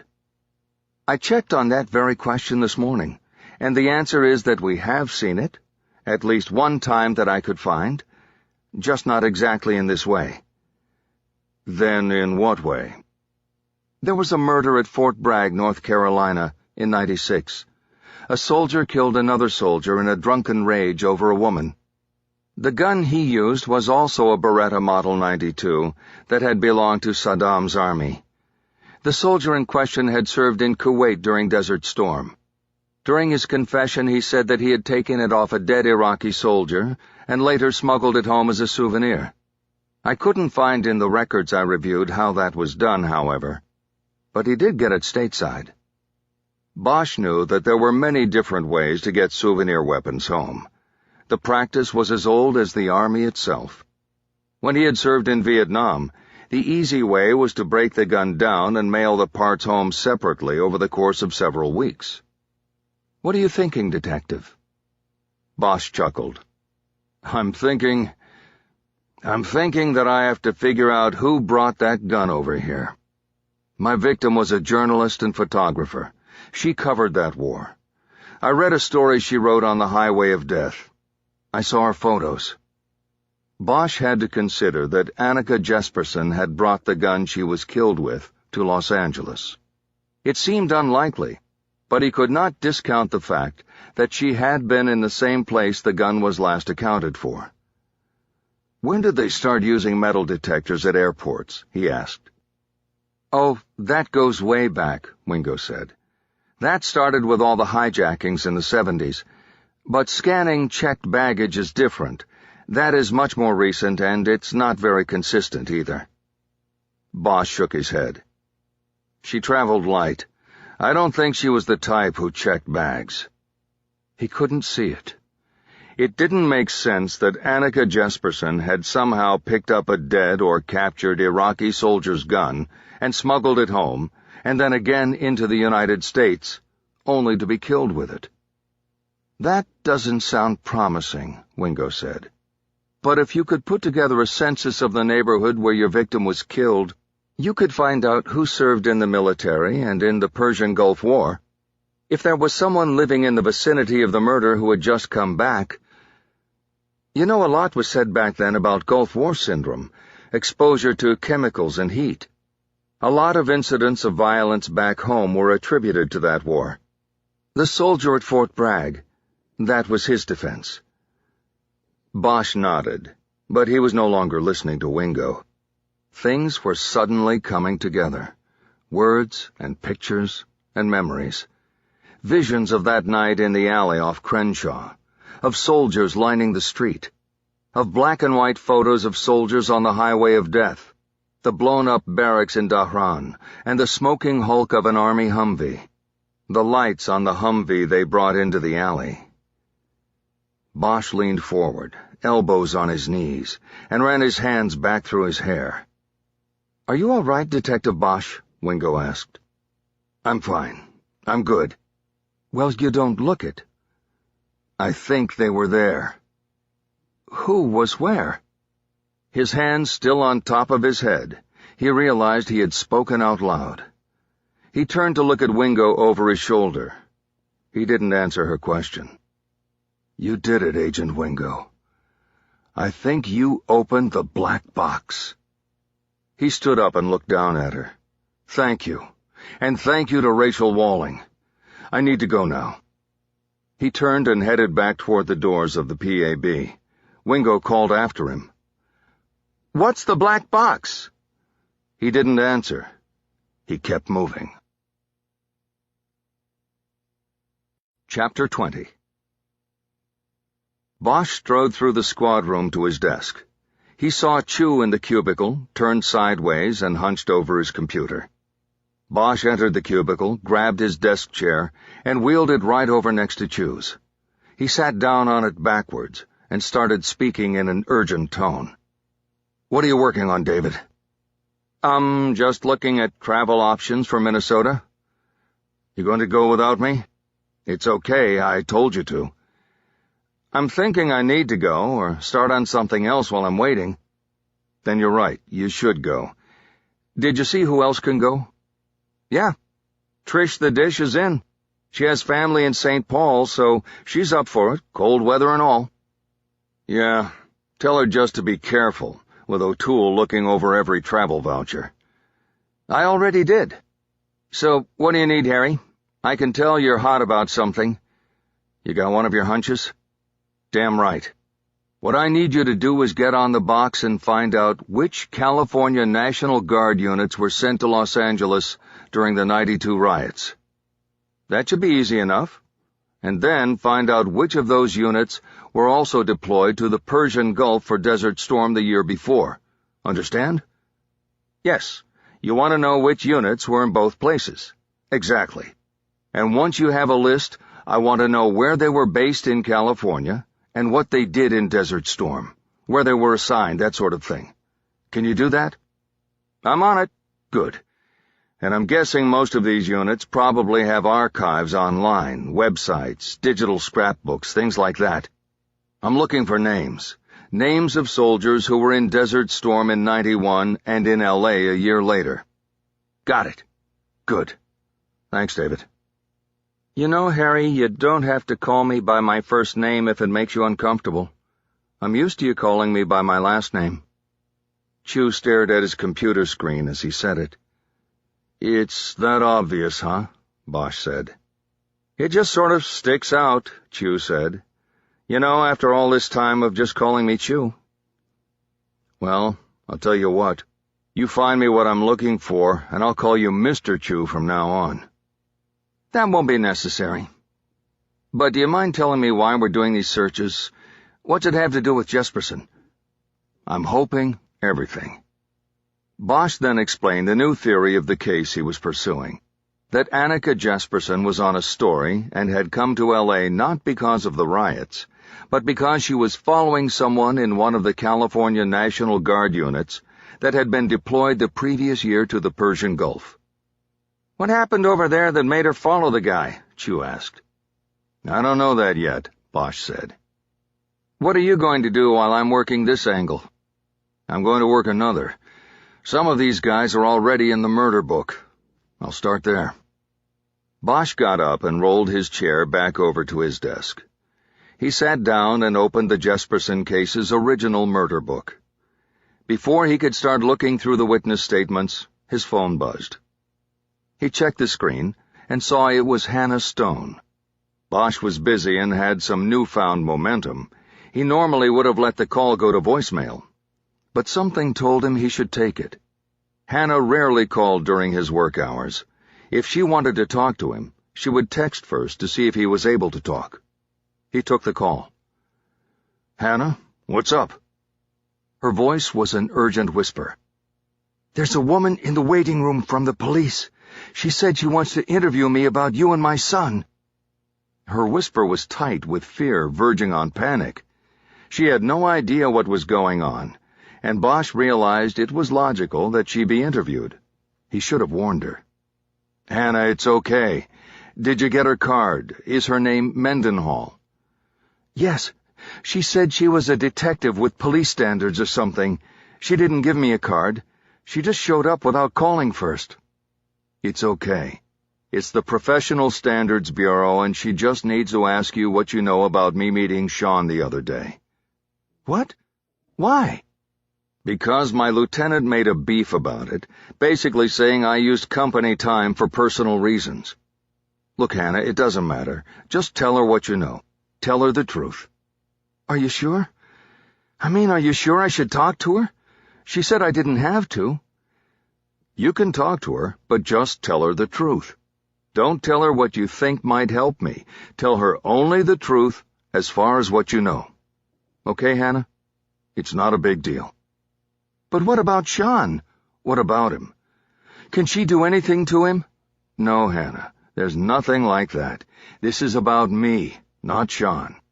So bring her into the office and answer her questions only with the truth. Okay? If you say it's all right. I do. It is. No worries. I'll tell you what. Call me back after she leaves. I can't. I have appointments. They're going to stack up because I have to talk to her. Then make it quick with her, and then call me when you catch up on your clients. Why don't we just have dinner tonight? Okay, that sounds good. Call me or I'll call you, and we'll figure out where to meet. Okay, Harry. I feel better. Good, Hannah. I'll talk to you. He disconnected and went back to the murder book. Chew interrupted from behind, having heard Bosch's half of the conversation with Hannah. So they aren't letting up on that, he said. Not yet. Has Mendenhall scheduled you for an interview? Nope, haven't heard from her. Don't worry, you will. If anything, she seems like a pretty thorough investigator.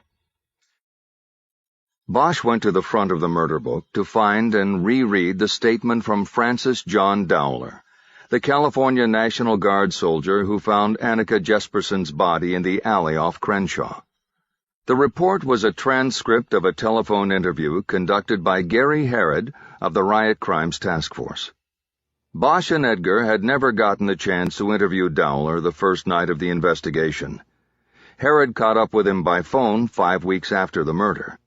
By then, he had returned to civilian life in a town called Manteca. The witness report and statement said Dowler was 27 years old and worked as a big rig driver. It said he had been in the California National Guard for 6 years and was assigned to the 237th Transportation Company based in Modesto. A blast of adrenaline drilled through Bosch's body. Modesto. Someone calling himself Alex White had called from Modesto 10 years after the murder. Bosch swiveled in his chair and communicated the information about the 237th to Chu, who said he had already established in his internet search that the 237th was one of 3 National Guard troops that sent people to both Desert Storm and the Los Angeles riots. Reading from his screen, Chu said, "You have the 237th Barracks in Modesto and the 2668th from Fresno. Both were transpo companies. Truck drivers, basically. The third was the 270th from Sacramento. They were military police." Bosch wasn't listening much past truck drivers. He was thinking about the trucks that hauled all the captured weapons out into the Saudi desert for disposal. Let's focus on the 237th. The guy who found the body was with the 237th. What else you got on them? Not a lot so far. It says they served for 12 days in Los Angeles, only 1 injury reported. One guy spent a night in a hospital with a concussion when somebody hit him with a bottle. What about Desert Storm? Chu pointed to his screen. I have that here. I'll read you the description of their outing during Desert Storm. The soldiers of the 237th were mobilized on September 20, 1990, with 62 personnel. The unit arrived in Saudi Arabia the following November 3. During Desert Shield and Desert Storm operations, the unit transported 21,000 tons of cargo, moved 15,000 personnel and prisoners of war, and drove 837,000 accident-free miles. The unit returned to Modesto without a single casualty on April 23, 1991. See what I mean? These guys were truck drivers and bus drivers. Bosch contemplated the information and statistics for a few moments. We've got to get those 62 names, he said. I'm working on it. You were right. Each unit has an amateur website and an archive. You know, newspapers, stories, and whatnot. But I haven't found any lists of names from 91 or 92. Just mentions of different people here and there. Like one guy from back then is the sheriff of Stanislaus County now, and he's also running for Congress. Bosch rolled his chair over so he could look at what Chu had on his screen. There was a photo of a man in a sheriff's green uniform holding up a sign that said, Drummond for Congress. That's the 237th's website? Yeah, it says this guy served from 90 to 98, so he would have... Wait a minute. Drummond. I know that name. Bosch tried to place it, casting his thoughts back to the night in the alley. So many soldiers standing and watching. He snapped his fingers as a fleeting glimpse of a face and a name came through. Drummer. That's the guy they called Drummer. He was there that night. Well, J.J. Drummond's sheriff up there now, Chu said. Maybe he'll help us with the names. Bosch nodded. He might, but let's hold off on that until we have a better lay of the land. Chapter 21. Bosch went to his computer and pulled up a map of Modesto, so he could get a better geographic understanding of where Manteca, Francis Dowler's hometown, was in relation to Modesto. Both were in the heart of the San Joaquin Valley, which was better known as the Central Valley and the food basket of the state. Livestock, fruit, nuts, vegetables, everything that was put down on the kitchen or restaurant table in Los Angeles and most parts of California came from the Central Valley, and that included some of the wine on those tables as well. Modesto was the anchor city of Stanislaus County, while Manteca was just across the northern border and part of San Joaquin County. The county seat there was Stockton, the largest city in the valley. Bosch did not know these places. He had spent little time in the valley except to pass through on trips to San Francisco and Oakland. but he knew that on Interstate 5 you could smell the stockyards outside Stockton long before you got to them. You could also pull off at almost any exit on California 99 and quickly find a fruit or vegetable stand with produce that reaffirmed your belief that you were living in the right place. The Central Valley was a big part of what had made California the Golden State. Bosch went back to Francis Dowler's statement. Though he had already read it at least twice since reopening the case, he now read it again, looking for any detail that he might have missed. I, the undersigned Francis John Dowler, 7/21/64, was on duty with California National Guard, 237th Company, on Friday, May 1, 1992 in Los Angeles. My unit's responsibilities were to secure and maintain major traffic arteries during the civil unrest that occurred following the verdicts in the Rodney King police beating trial. On the evening of May 1, my unit was stationed along Crenshaw Boulevard, from Florence Avenue north to Slauson Avenue. We had arrived in the area late the night before, after it had already been hit extensively by looters and arsonists. My position was at Crenshaw and 67th Street. At approximately 10 p.m., I retreated to a nearby alley next to the tire store to relieve myself. At this time, I noticed the body of a woman lying near the wall of a burned-out structure. I did not see anyone else in the alley at this time, and did not recognize the dead woman. It appeared to me that she had been shot. I confirmed that she was deceased by checking for a pulse on her arm, and then proceeded out of the alley. I went to radioman Arthur Fogel and told him to contact our supervisor, Sergeant Eugene Burston, and tell him that we had a dead body in the alley. Sergeant Burston came in and inspected the alley and the body, and then LAPD homicide was informed by radio communication. I returned to post, and later was moved down to Florence Avenue when crowd control was needed because of angry residents at that intersection. This is a complete, truthful, and accurate account of my activities on the night of Friday, May 1, 1992, so attested by my signature below. Bosch wrote the names Francis Dowler, Arthur Fogel, and Eugene Burston on a page in his notebook under the name J.J. Drummond. At least he had the names of 4 of the 62 soldiers on the 1992 roll of 237th Company. Bosch stared at Dowler's statement as he considered what his next move should be. That was when he noticed the printing along the bottom edge of the page. It was a fax tag. Gary Herod had obviously typed up the statement and faxed it to Dowler for his approval and signature. It had then been faxed back. The fax identification along the bottom of the page gave the phone number and a company name. Cosgrove Agriculture, Manteca, California. Bosch guessed that it was Dowler's employer. Cosgrove, Bosch said. The same name was on the John Deere dealership where the Alex White call had come from 10 years ago.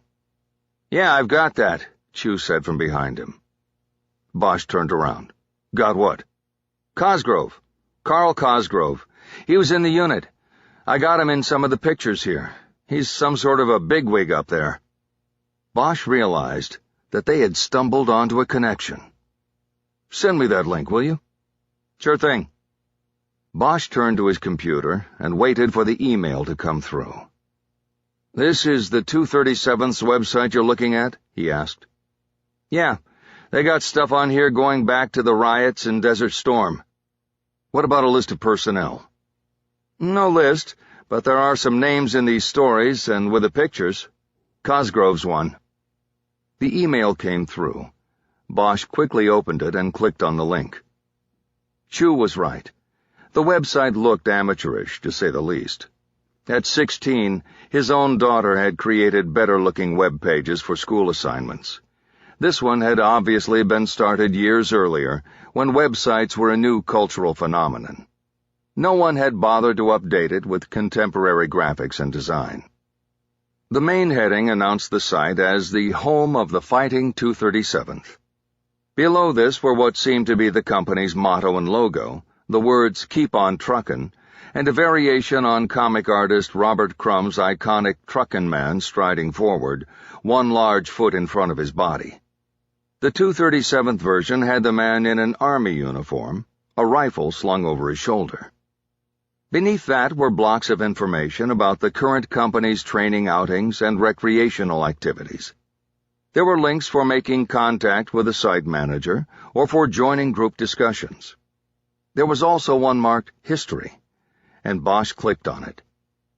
The link brought him to a blog that required him to scroll down through 20 years of reports about the company's accomplishments. Luckily, the call-outs for the Guard had been few and far between, and it didn't take long to get to the early 90s. These reports had obviously been loaded onto the site when it was first constructed in 1996. There was a short written piece on the call-up for the Los Angeles riots that held no information that Bosch didn't already know. But it was accompanied by several photos of soldiers from the 237th on station at various positions around South LA, and included several names that Bosch didn't have. He copied every name into his notebook, and then continued to scroll down. When he got to the 237th's exploits during Desert Shield and Desert Storm, his pulse quickened as he viewed several photos similar to those Annika Jesperson had taken while shooting and writing about the war. The 237th had bivouacked at Dhahran and was in close proximity to the barracks that were bombed by the Iraqi Scud strike. The transportation company had ferried soldiers, civilians, and prisoners up and down the main roadways between Kuwait and Saudi Arabia. And there were even photos of members of the 237th on R&R leave on a cruise ship anchored in the Persian Gulf. There were more names here, and Bosch continued copying them into his notebook, thinking that the chances were good that the 237th's personnel did not change much between the Gulf War and the Los Angeles riots. Men listed in the war photos were most likely part of the unit sent to L.A. a year later. He came to a set of photos that showed several members of the 237th on a ship called the Saudi Princess during R&R leave. There were shots of a volleyball team competing in a poolside tournament, but most of the pictures were of obviously drunk men holding up bottles of beer and posing for the camera. Bosch stopped dead when he read the names under one of the photos. It was a shot of 4 men on the wood decking surrounding the ship's swimming pool. They were shirtless, holding up bottles of beer and shooting peace signs at the camera. Their wet bathing suits were cut-off camouflage pants. They looked very drunk and very sunburned. The names listed were Carl Cosgrove, Frank Dowler, Chris Henderson, and Reggie Banks. Bosch now had another connection. Reggie Banks was the salesman who sold Alex White his tractor mower 10 years before. He wrote the new names down on his list and underlined Banks's name 3 times. Bosch expanded the photo on his screen and studied it again. 3 of the men, all except Cosgrove, had matching tattoos on their right shoulders. Bosch could tell it was the Keep On Truckin' man in camouflage, the unit's logo. Bosch then noticed that behind them and to the right was an overturned trash can that had spilled bottles and cans across the deck. As Bosch stared at the photo, he realized he had seen it before. Same scene, different angle. Harry quickly opened up a new window on his screen and went to the Annika Jesperson Memorial Site. He then opened the file containing her photos from Desert Storm. He quickly went through them until he got to the portfolio she had taken on the cruise ship. The 3rd shot in the set of 6 was taken on the pool deck. It showed a ship's houseman righting an upended trash can. By flipping from one window to the other and from photo to photo, Bosch was able to match the combination of bottles, cans, and brands strewn on the deck. The configuration of the spilled containers was exactly the same.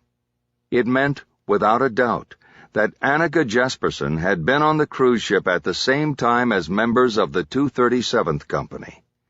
To confirm this, Bosch compared other markers in the photos. In both he noted the same lifeguard on a poolside perch, wearing the same floppy hat and zinc-coated nose in each photo. A woman in a bikini lounging on the edge of the pool, her right hand dipped into the water.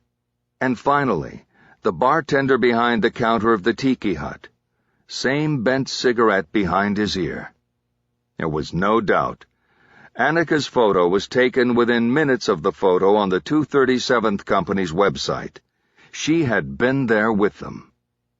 The saying is that law enforcement work is 99% boredom and 1% adrenaline. Screaming, high-intensity moments of life-and-death consequence. Bosch didn't know if there was life-and-death consequence attached to this discovery, but he could feel the intensity of the moment. He quickly opened his desk drawer and pulled out his magnifying glass. He then turned the pages of the murder book until he found the sleeve containing the proof sheets and 8x10 photos that were developed from the 4 rolls of film found in Annika Jesperson's vest. There were only 16 8x10 photos, and each was marked on the back with the number of the film roll it came from. Bosch guessed that investigators randomly selected and processed 4 shots from each of the rolls of film to process. Harry urgently looked through these now, comparing the soldiers in each one to the photo of the 4 men on the Saudi Princess. He drew a blank until he got to the 4 shots from roll 3. All 4 of the shots showed several soldiers lining up to climb into a troop transport truck outside the Coliseum. But clearly at center and in focus in each shot was a tall, well-built man who looked like the man identified as Carl Cosgrove in the cruise ship shot. Bosch used the magnifying glass to fine-tune the comparison, but he could not be sure. The man in the Jesperson shot wore a helmet and was not looking directly at the camera. Bosch knew that he would need to turn the photos, proof sheets, and film negative strips over to the photo unit for comparison, using better means than a handheld magnifying glass. As Bosch took a final glance at the 237th photo, he noticed the photographer credit running in small letters along the right edge. Photo by J.J. Drummond. Bosch now underlined Drummond's name on his list and paused as he considered the coincidence he was staring at.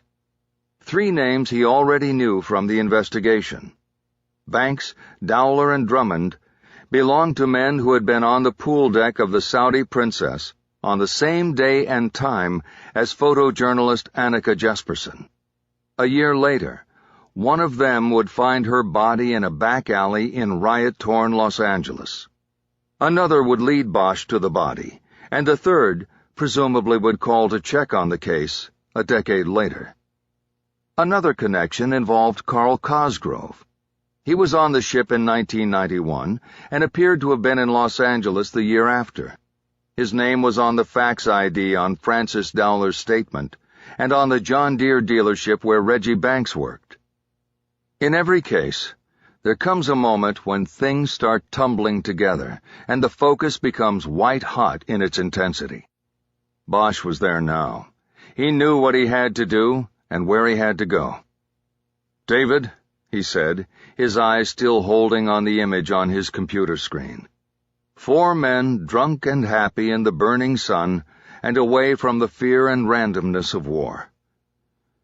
"Yeah, Harry?" "Stop." "Stop what?" "Stop what you're doing." "What do you mean? Why?" Bosch turned his screen so his partner could see the photo. He then looked at Chu. "These 4 men," he said. "Start with them. Run them down. Find them. Find out everything you can about them." "Okay, Harry. What about Sheriff Drummond? Should we contact him about these guys?" Bosch thought a moment before answering. "No," he finally said. "Add him to the list." Chu seemed surprised. "You want me to background him?" Bosch nodded. "Yeah, and keep it quiet." Bosch got up and left the cubicle. He walked down the middle aisle to the lieutenant's office. The door was open, and he saw O'Toole working at his desk with his head down as he wrote something in an open file. Harry knocked on the door frame and O'Toole looked up. He hesitated, then signaled Bosch in. "Let the record show that you came in here of your own volition," he said as Bosch stepped in. "No harassment, no coercion." "So noted. What can I do for you, Detective?" "I want to put in for some vacation time. I think I need some time to think about things." O'Toole paused as though considering whether he was walking into a trap. "When do you want to go?" he finally asked. "I was thinking next week," Bosch said. "I know it's Friday and this is short notice, but my partner can cover anything we have open, and he's already working on a pickup trip with Trish Almond." "What about the Snow White case? Weren't you telling me not 2 days ago that nothing was going to hold you up on it?" Bosch nodded contritely. "Yeah, well, it's sort of cooled down at the moment. I'm waiting on developments." O'Toole nodded like he knew all along that Bosch would hit a wall on the case. "You know this isn't going to change the internal investigation," he said. "I know," Bosch said. "I just need to get away. Think about priorities for a little bit." Bosch saw O'Toole trying to hold back a self-congratulatory smile. He couldn't wait to call the 10th floor and report that Bosch was not going to be a problem, that the prodigal detective had finally seen the light. "So you're taking the week, then?" he asked. "Yeah, just a week," Bosch replied. "I've got about 2 months banked." "I normally want a little more notice, but I'll allow the exception this time." "You're good to go, Detective. I'll mark it down." "Thanks, LT. Do you mind closing the door when you leave?" "Gladly." Bosch left him there to quietly make his call to the chief.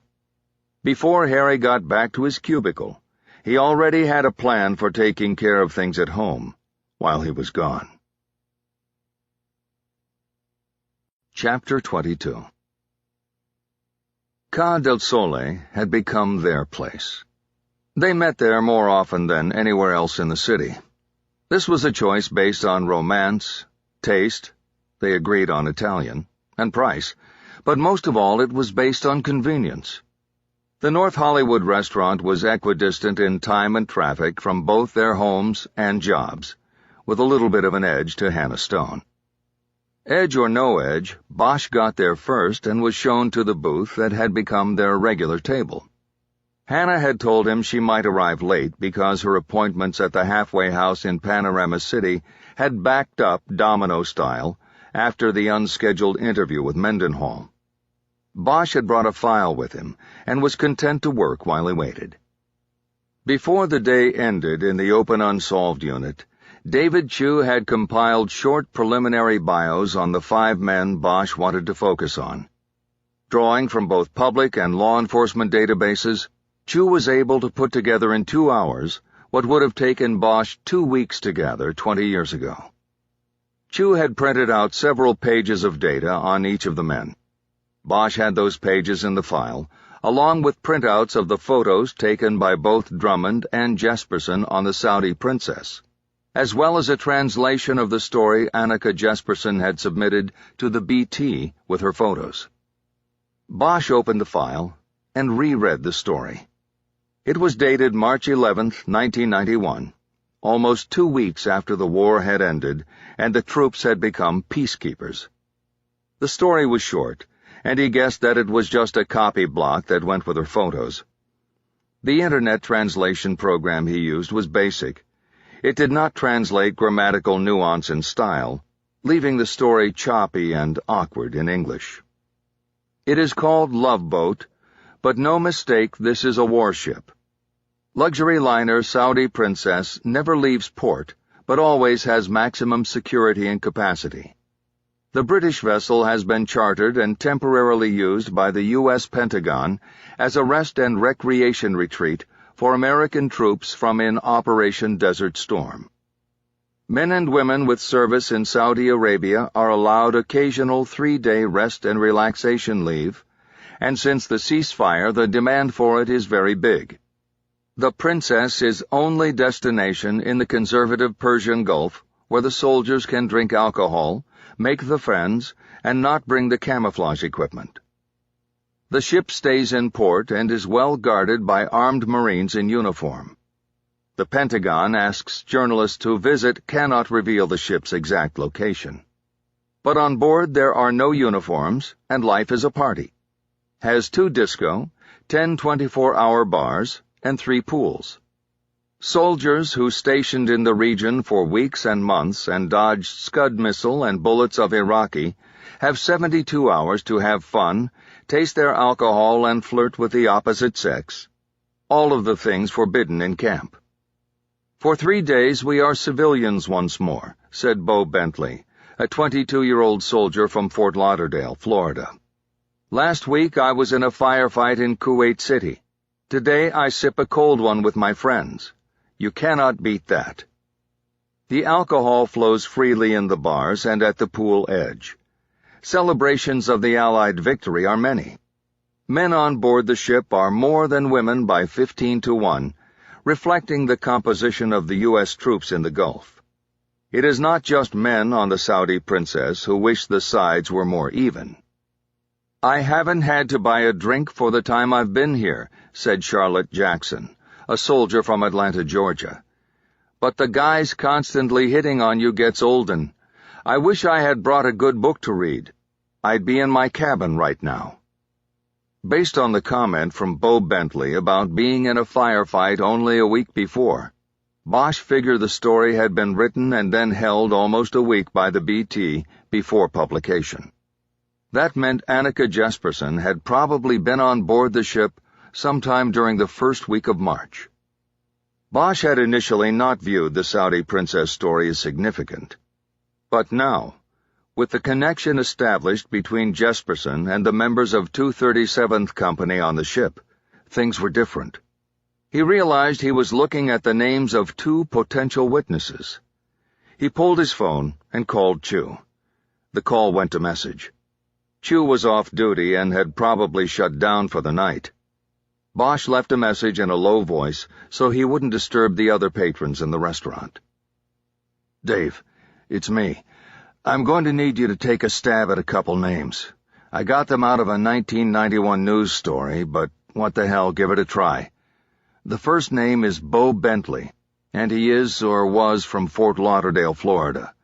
The second is Charlotte Jackson. She was listed as from Atlanta. Both were soldiers in Desert Storm. I don't know what branch. The story didn't say. Bentley was 22 then, so he's 42 or 43 now. I've got no age on Jackson, but she could be anywhere from, I'd say, 39 to maybe 50 years old. See what you can do and let me know. Thanks, partner. Bosch disconnected and looked toward the front door of the restaurant. Still no sign of Hannah Stone. He went back to his phone and shot a quick text to his daughter to ask if she had gotten something to eat, then went back to the file folder. He leafed through the biographical material his partner had drawn up on the 5 men. 4 of the reports contained a driver's license photo at the top. Drummond's DL was not included, because his law enforcement status kept him out of the DMV computer. Bosch stopped on the sheet for Christopher Henderson. Chu had handwritten "deceased" in large letters next to the photo.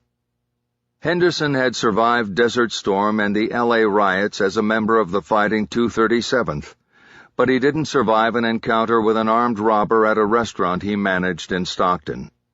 Chu had included a 1998 newspaper account reporting that Henderson had been accosted while he was alone and locking up at a popular steakhouse called the Steers. An armed man wearing a ski mask and a long coat forced him back inside the restaurant. A passing motorist saw the incident and called 911, but when police arrived shortly after the emergency call came in, they found the front door unlocked and Henderson dead inside. He had been shot execution-style while kneeling in the kitchen's walk-in refrigerator. A safe where the restaurant's operating cash was kept at night was found open and empty in the manager's office. The newspaper report said that Henderson had been planning to leave his job at the Steers to open up his own restaurant in Manteca. He never got the chance. According to what Chu could find on the computer, the murder was never solved, and no suspects were ever identified by the Stockton police. Chu's bio on John James Drummond was extensive because Drummond was a public figure. He joined the Stanislaus County Sheriff's Department in 1990 and rose steadily through the ranks until he challenged the incumbent sheriff in 2006 and won an upset election.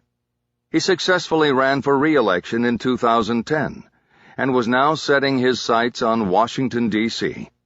He was campaigning for Congress, hoping to represent the district that encompassed both Stanislaus and San Joaquin counties. A political biography that was circulated online during his first run for sheriff described Drummond as a local kid who made good. He grew up in a single-parent family in the Graciata Park neighborhood of Modesto.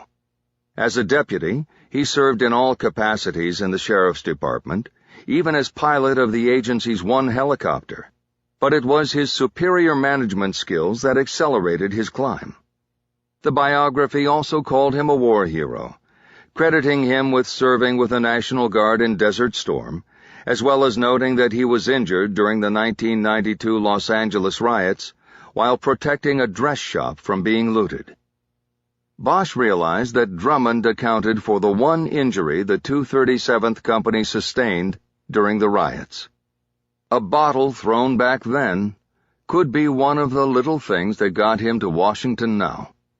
He also noted that Drummond was already a law officer when called out with the Guard to the Persian Gulf and then Los Angeles. The self-serving material in the campaign biography also noted how crime across the board in Stanislaus County had dropped during Drummond's watch. It was all canned stuff, and Bosch moved on. Next, looking at the sheet on Reginald Banks, who was 46 years old and a lifelong resident of Manteca. Banks had been employed for 18 years as a salesman at the John Deere dealership in Modesto. He was married and the father of 3 kids. He had a degree from Modesto Junior College. On this deeper dig, Chu had also found that in addition to his DUI conviction, Banks also had 2 other DUI arrests that did not result in conviction. Bosch noted that the one conviction came from an arrest in San Joaquin County, where Manteca was located. But 2 DUI stops in neighboring Stanislaus County never resulted in charges being filed. Bosch wondered if being foxhole buddies with the Stanislaus County sheriff might have had something to do with that. He moved on to Francis John Dowler and read a bio not too different from his pal Banks's curriculum vitae. Born, raised, and still living in Manteca, he attended San Joaquin Valley College in Stockton, but didn't stick around for the 2-year degree. Bosch heard a low snickering sound and looked up to see Pino, their usual waiter, smiling. "What?" Bosch asked. "I read your paper. I am sorry." Bosch looked down at the data sheet on Dowler and then back at Pino. He was Mexican-born, but posed as Italian since he worked in an Italian restaurant. "That's okay, Pino, but what's so funny?" The waiter pointed at the top line of the data sheet. "It say there, he was born in Manteca. That is funny." "Why?" "I thought you speak Spanish, Mr. Bosch." "Just a little. What is Manteca?" "It is the lard, the fat." "Really?" "Si." Bosch shrugged. "I guess they must have thought it sounded nice when they named the place," he said. "They probably didn't know." "Where is this town called Lard?" Pino asked. "North of here, about 5 hours. "If you go, take a picture for me. Welcome to Lard." He laughed and moved away to check on customers at other tables. Bosch checked his watch. Hannah was now a half-hour late. He thought about calling to check on her. He pulled out his phone and noticed that his daughter had answered his text with a simple, "Ordered in pizza." That was pizza for the 2nd night in a row, while he was out for a supposedly romantic dinner with salad and pasta and wine. A wave of guilt hit him again. He seemed incapable of being the father he knew he should be. The guilt turned to self-directed anger, and it gave him all the resolve he needed for what he planned to ask Hannah, if she ever showed up. He decided he would give it another 10 minutes before he pestered her with a call, then went back to his work. Dowler was 48 years old and had logged exactly half of his life in the employ of Cosgrove Ag. His job description was listed on the sheet as contract transport, and Bosch wondered if that meant he was still a truck driver. Like Banks, he also had a DUI bust without subsequent filing on his record in Stanislaus County. He also had an arrest warrant that had been sitting on the computer for 4 years for unpaid parking tickets in Modesto. That would be understandable if he resided in L.A. County, where thousands of minor warrants idled in the computer until the wanted person happened to be stopped by a law officer and their ID was checked for wanteds. But it seemed to Bosch that a county the size of Stanislaus would have the personnel and time to pursue local scofflaws wanted on warrants.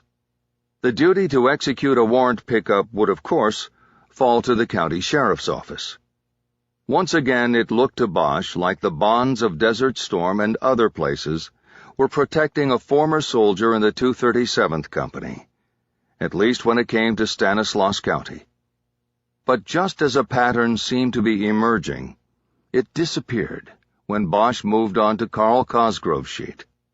Cosgrove was born in Manteca as well, and was in the same age group, at 48, but resemblance to the other men in the file ended at age and service to the 237th Company.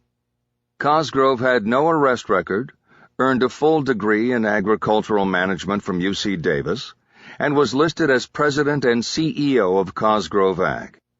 A 2005 profile in a publication called California Grower stated that the company held nearly 200,000 acres of farm and ranch lands in California.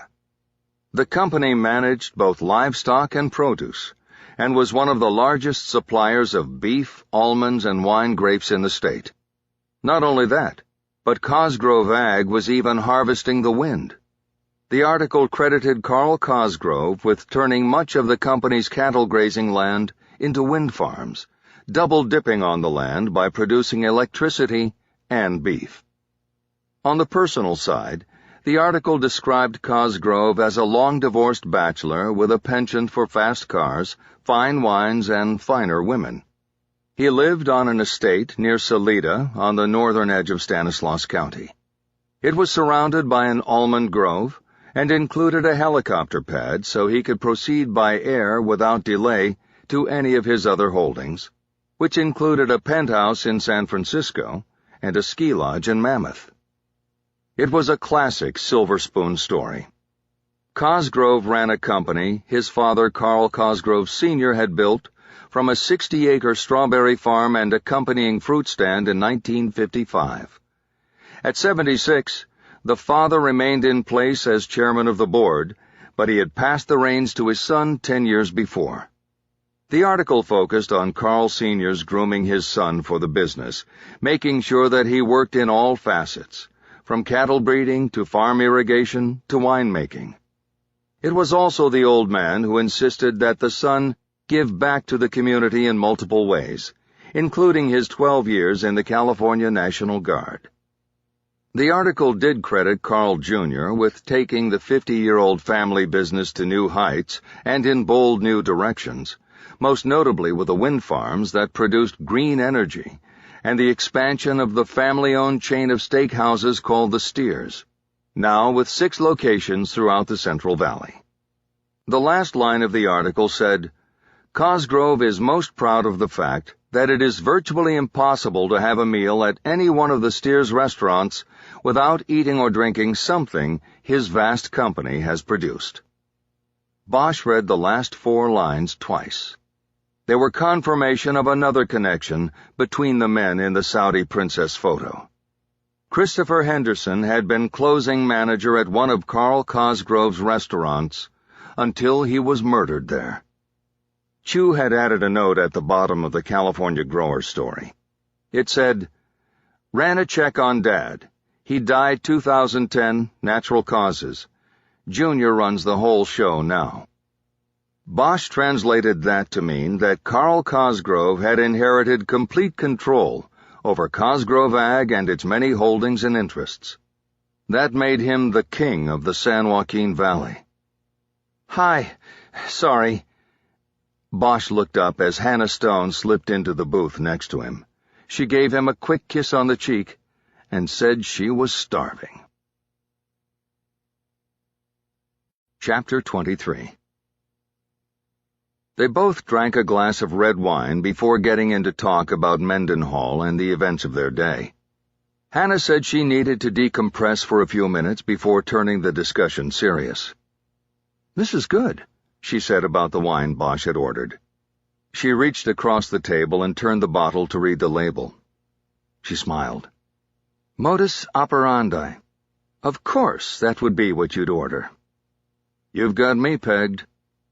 She took one more sip, and then took her napkin and needlessly rearranged it on her lap.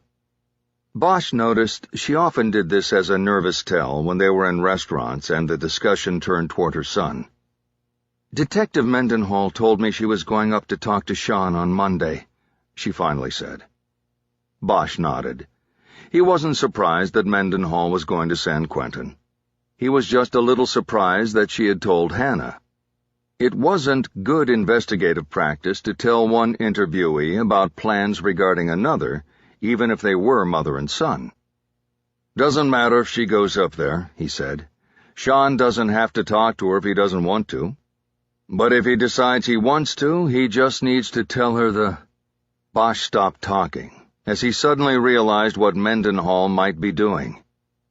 "What is it?" Hannah asked. "The cover-up is always worse than the original crime." "What do you mean?" "Her telling you she's going up there Monday. Maybe she told you because she knew you would tell me. Then she'd see if I would try to get to Sean first, to coach him on what to say or to tell him to refuse the interview." Hannah frowned.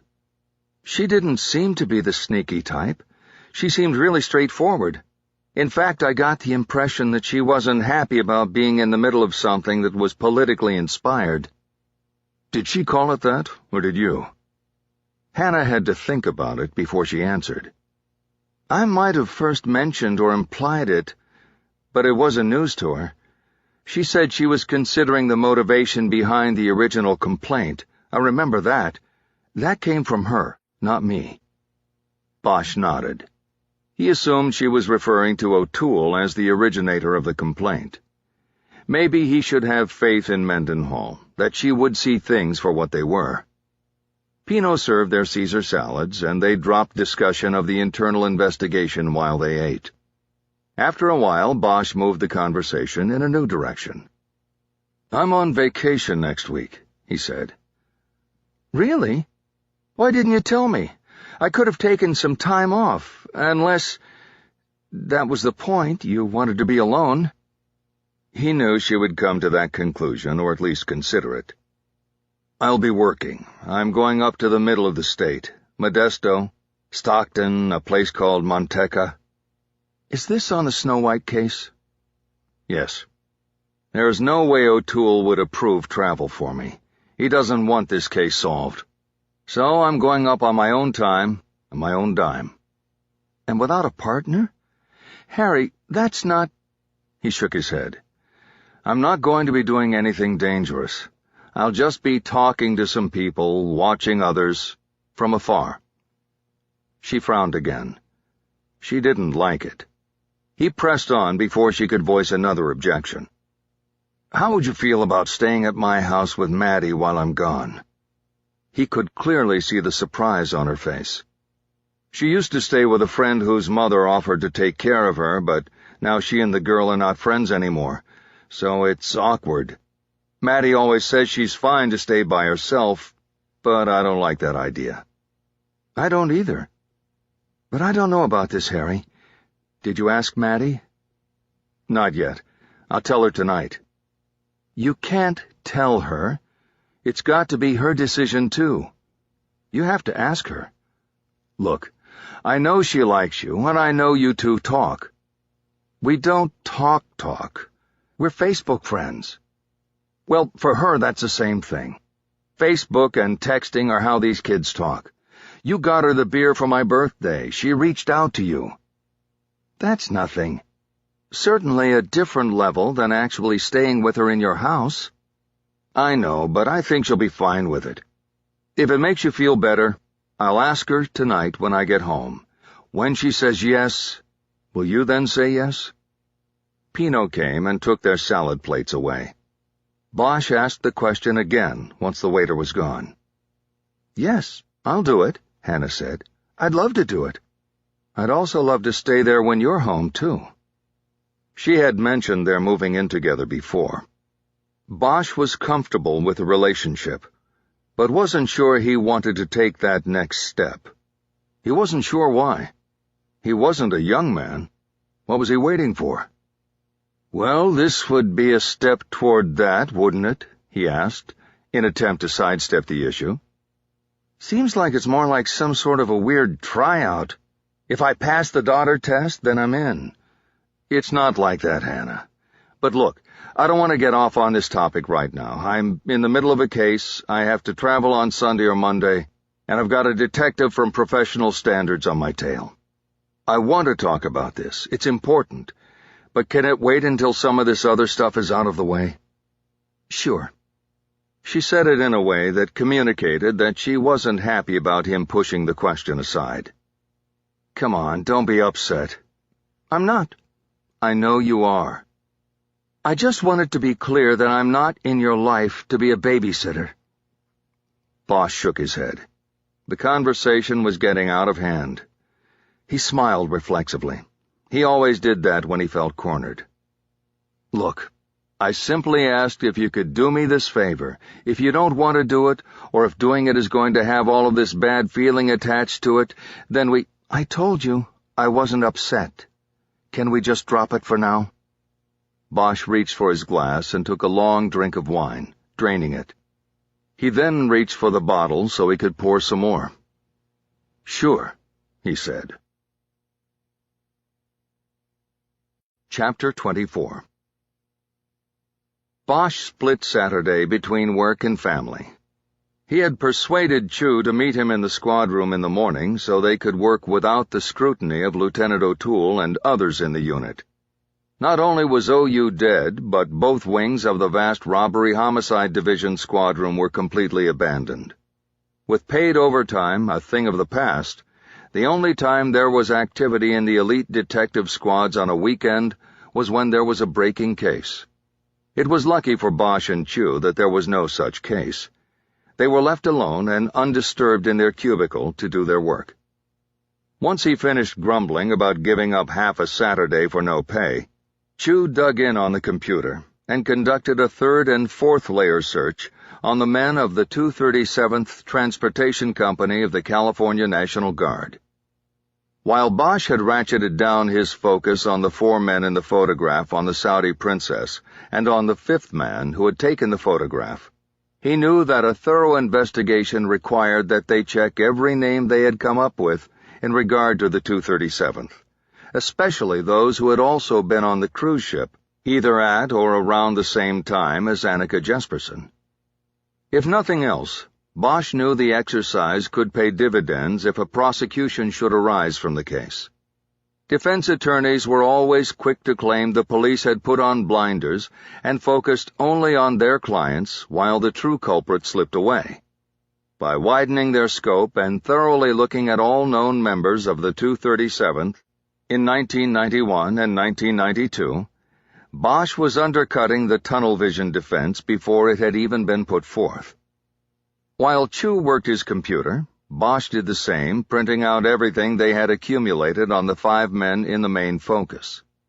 All told, there were 26 pages of information, more than 2/3 of which were dedicated to Sheriff J.J. Drummond and Carl Cosgrove, the two who were powerful in Central Valley business, politics, and law enforcement. Bosch next printed out maps of the Central Valley locations he intended to visit in the week ahead. These also allowed him to see the geographical relationships between the places where the 5 men worked and lived. It was all part of a travel package that was routine to put together before making a case trip. While Bosch worked, he received an email from Henrik Jesperson. He had finally gotten to his storage room and found the details of his sister's travel in the last months of her life. The information merely confirmed much of what he had told Bosch about Annika's trip to the United States. It also confirmed her short trip to Stuttgart. According to Henrik's records, his sister had spent only 2 nights in Germany in the last week of March 1992, staying at a hotel called the Schwabian Inn, located outside Patch Barracks at the U.S. Army garrison. Henrik could offer nothing further about her purpose there, but Bosch was able to confirm through his own internet search that Patch Barracks was where the Army's Criminal Investigation Division was located.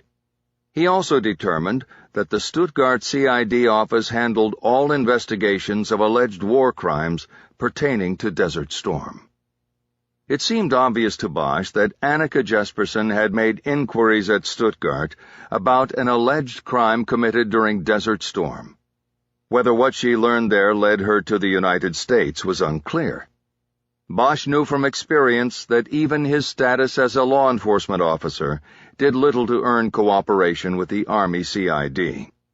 It seemed to him that a foreign journalist would face an even greater challenge in getting information on a crime that was most likely still under investigation at the time she asked about it. By noon, Bosch had his travel package put together and was ready to go. More so than Chu, it seemed, he was anxious to leave. For Harry, it had nothing to do with overtime pay. He simply had plans for the remainder of the day. He knew his daughter would be waking soon, and the plan was to hit Henry's Tacos in North Hollywood. It would be lunch for him and breakfast for her. After that, they had pre-ordered tickets for a 3D movie that Maddie had been waiting to see. This would be followed in the evening, with both of them going to dinner with Hannah at a restaurant on Melrose called Craig's. "I'm good to go," Bosch told Chu. "Then so am I," his partner responded. "Got anything there worth talking about?" He was referring to Chu's data sweep on the other names from the 237th. Chu shook his head. "Nothing to get excited about." "Did you get to that search I left a message about last night?" "Which one? The soldiers interviewed in Jesperson's story about Saudi Princess?" Chu snapped his fingers. "I totally forgot. I got the message late last night and just forgot about it today. I'll get on it now." He turned back to his computer. "Nah, go home," Bosch said. "You can hit that tomorrow from home or back here on Monday. That's a long shot anyway." Chu laughed. "What?" Bosch asked. "Nothing, Harry. It's just that with you, everything's a long shot." Bosch nodded. "Maybe so. But when one of them pays off—" Now Chu nodded. He had seen enough of Bosch's long shots pay off. "I'll see you, Harry. Be careful up there." Bosch had confided in Chu and told him the plan for his vacation. "I'll keep in touch." On Sunday, Bosch got up early, made coffee, and took it and his phone out to the back deck so he could take in the morning. It was cold and damp outside, but Bosch loved Sunday mornings, because they were the most peaceful time of the week in the Cahuenga Pass. Low freeway noise, no echo of hammers from various construction projects in the mountain cleft, no coyotes barking. He checked his watch. He had a call to make, but planned to wait until 8. He put the phone on the side table and leaned back on the chaise longue, feeling the morning dew work into the back of his shirt. That was okay with him. It felt good. Usually he woke up hungry, but not today. The night before at Craig's he had eaten half a basket of garlic bread before putting down a green goddess salad and the New York strip that followed. This was then topped off with half of his daughter's bread pudding for dessert. The food and conversation had been the best Bosch had had in a long time, and he considered the evening a great success. Maddie and Hannah did as well, though they didn't care what the food tasted like once they spied the actor Ryan Philippe eating in a back booth with a group of friends. Now Bosch slowly sipped his coffee, and knew it would be his only breakfast. At 8, he slid the door closed and made a call to his friend Bill Holodnak to make sure their plan for the morning, which they had previously set up, was still in play. He spoke in a low voice so he would not be overheard or wake his daughter prematurely. He had learned from experience that hell hath no fury like a teenage girl awakened too early on a day off from school. "We're good to go, Harry," Holodnak said. "I zeroed the lasers yesterday, and no one's been in there since. I have one question, though. Do you want to go with the blowback option? If so, we'll put her in armor, but she still might want to wear old clothes." Holodnak was the LAPD training officer who ran the Force Options Simulator at the Academy in Elysian Park. "I think we'll skip the blowback this time, Bill." "Less cleanup for me. When will you be there?" "As soon as I can get her up. Been there, done that with my own. But you gotta give me a time so I'm there." "How about 10? "That'll work." "Good. See, hey, Harry, what have you got in the changer these days?" "Some old Art Pepper live stuff. My kid found it for my birthday." "Why? You got something?" Holodnak was a jazz aficionado like no other Bosch knew, and his tips were usually gold. Danny Grissett. Bosch recognized the name but had to try to place it. This was the game he and Holodnak often played. "Piano," he finally said. "He plays in Tom Harrell's group, doesn't he? He's a local, too." Bosch felt proud of himself. "Right and wrong. He's from here, but he's been New York-based for a while now. Saw him with Harrell at the Standard when I was last back there visiting Lily." Holodnak's daughter was a writer living in New York. He went there often and made many jazz discoveries in the clubs he haunted at night when his daughter kicked him out of her apartment so she could write. "Grissett's been putting out his own stuff," he continued. "I recommend a disc called Form. It's not his latest, but it's worth a listen. Neo-bop stuff. He's got a great tenor on there you'd like. Seamus Blake. Check the solo on Let's Face the Music and Dance. It's tight." "All right, I'll check it out," Bosch said. "And I'll see you at 10. "Wait a minute. Not so fast there, buddy boy," Holodnak threw right back at him. "Your turn. Give me something." That was the rule. Bosch had to give after receiving. He had to give back something that hopefully wasn't already on Holodnak's jazz radar. He thought hard. He had disappeared into the pepper discs Matty had given him, but before receiving the birthday bounty, he had been attempting to expand his jazz horizons a bit, and also to get his daughter interested by going young. "Grace Kelly," he said. "Not the princess." Holodnak laughed at the ease of the challenge. "Not the princess, the kid. Young alto sensation. She's teamed with Woods and Konitz on records. I think the Konitz is better. Next." The challenge seemed hopeless to Bosch. "Okay. One more. How about Gary Smulyan?" "Hidden Treasures," Holodnak answered quickly, naming the very disc Bosch was thinking of. "Smulyan on the berry and then just bass and drums in rhythm. Good stuff, Harry. But I got you. Well, someday I'll get you. Not on my watch. See you at 10. Bosch disconnected and checked the clock on the phone. He could let his daughter sleep for another hour, wake her with the smell of a fresh pot of coffee, and cut down on the chances of her being grumpy about being wakened at what she would consider such an early hour on a Sunday. He knew that, grumpy or not, she'd eventually come around and like the plan he had for the day. He went back inside to write down the name Danny Grissett. The Force Options Simulator was a training device housed at the Academy that consisted of a wall-sized screen on which varying shoot-don't-shoot scenarios were projected. The images were not computer-generated. Real actors were filmed in multiple high-definition sequences that would play out according to the actions taken by the officer in the training session. The officer was given a handgun that fired a laser instead of bullets and was electronically wedded to the action on the screen. If the laser hit one of the players on the screen, Good or bad, that person went down. Each scenario played out until the officer took action or decided that no action was the correct response. There was a blowback option, which involved a paintball gun located above the screen, and that fired at the trainee at the same moment a figure in the simulation fired. On the ride to the academy, Bosch explained what they were doing, and his daughter grew excited.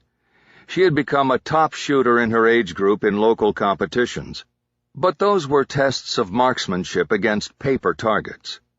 She had read about shoot-don't-shoot situations in a book by Malcolm Gladwell, but this would be the first time she faced the split-second life-and-death decisions with a gun in her hand.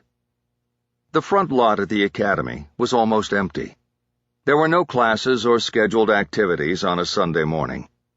Besides that, the citywide hiring freeze made the cadet classes lean and the activity level low, as the department could hire only to replace retiring officers. They entered the gym and crossed the basketball court to where the FO simulator had been set up in an old storage room. Holodnak, an affable man with a gray-white mane, was there waiting for them.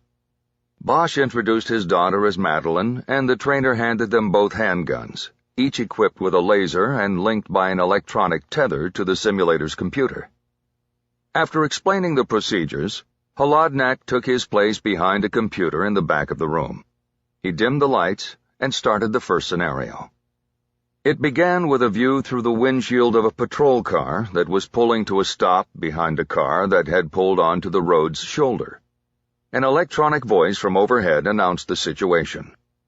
You and your partner have made a traffic stop of a vehicle that was driving erratically. Almost immediately, two young men got out of both sides of the car in front of them. They both started yelling and cursing at the officers who had stopped them. "Man, why you fucking with me?" said the driver. "What'd we do, man?" said the passenger. "This ain't fair."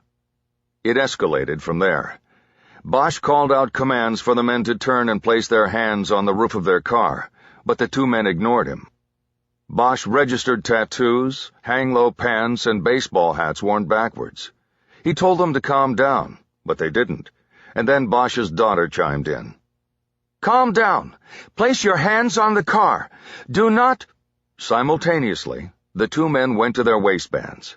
Bosch drew his weapon too, and as soon as he saw the driver's weaponed hand coming up, he opened fire.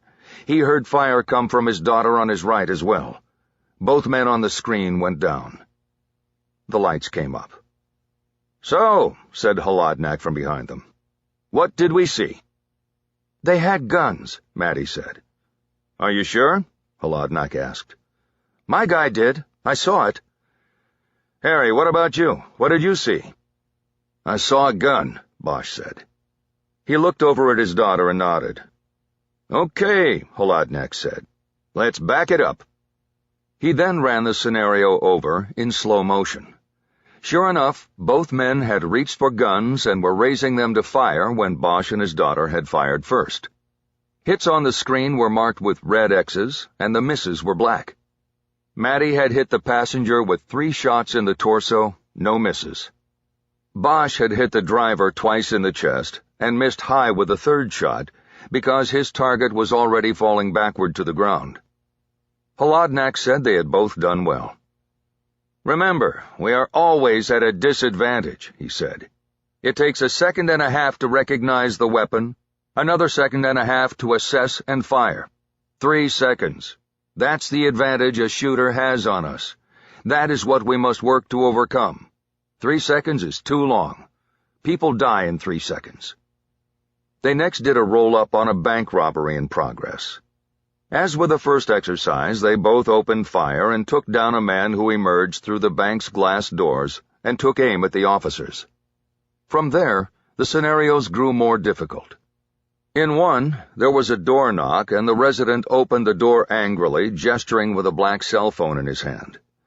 Then there was a domestic dispute, in which the arguing husband and wife both turned on the responding officers. Holodnak approved their handling of both situations without firing their weapons. He then put Madeline through a series of solo scenarios where she was responding to calls without a partner. In the first exercise, She encountered a mentally deranged man with a knife and talked him into dropping the weapon. The second involved another domestic dispute, but in this case the male waved a knife at her from 10 feet away, and she correctly opened fire. It takes 2 strides to cover 10 feet. If you had waited for him to make that move, he would have gotten to you as you fired. That would be a tie. Who loses in a tie? I do. That's right. You handled it correctly. Next was a scenario where she entered a school after a report of gunfire. Moving down an empty hallway, she heard children's screams from up ahead.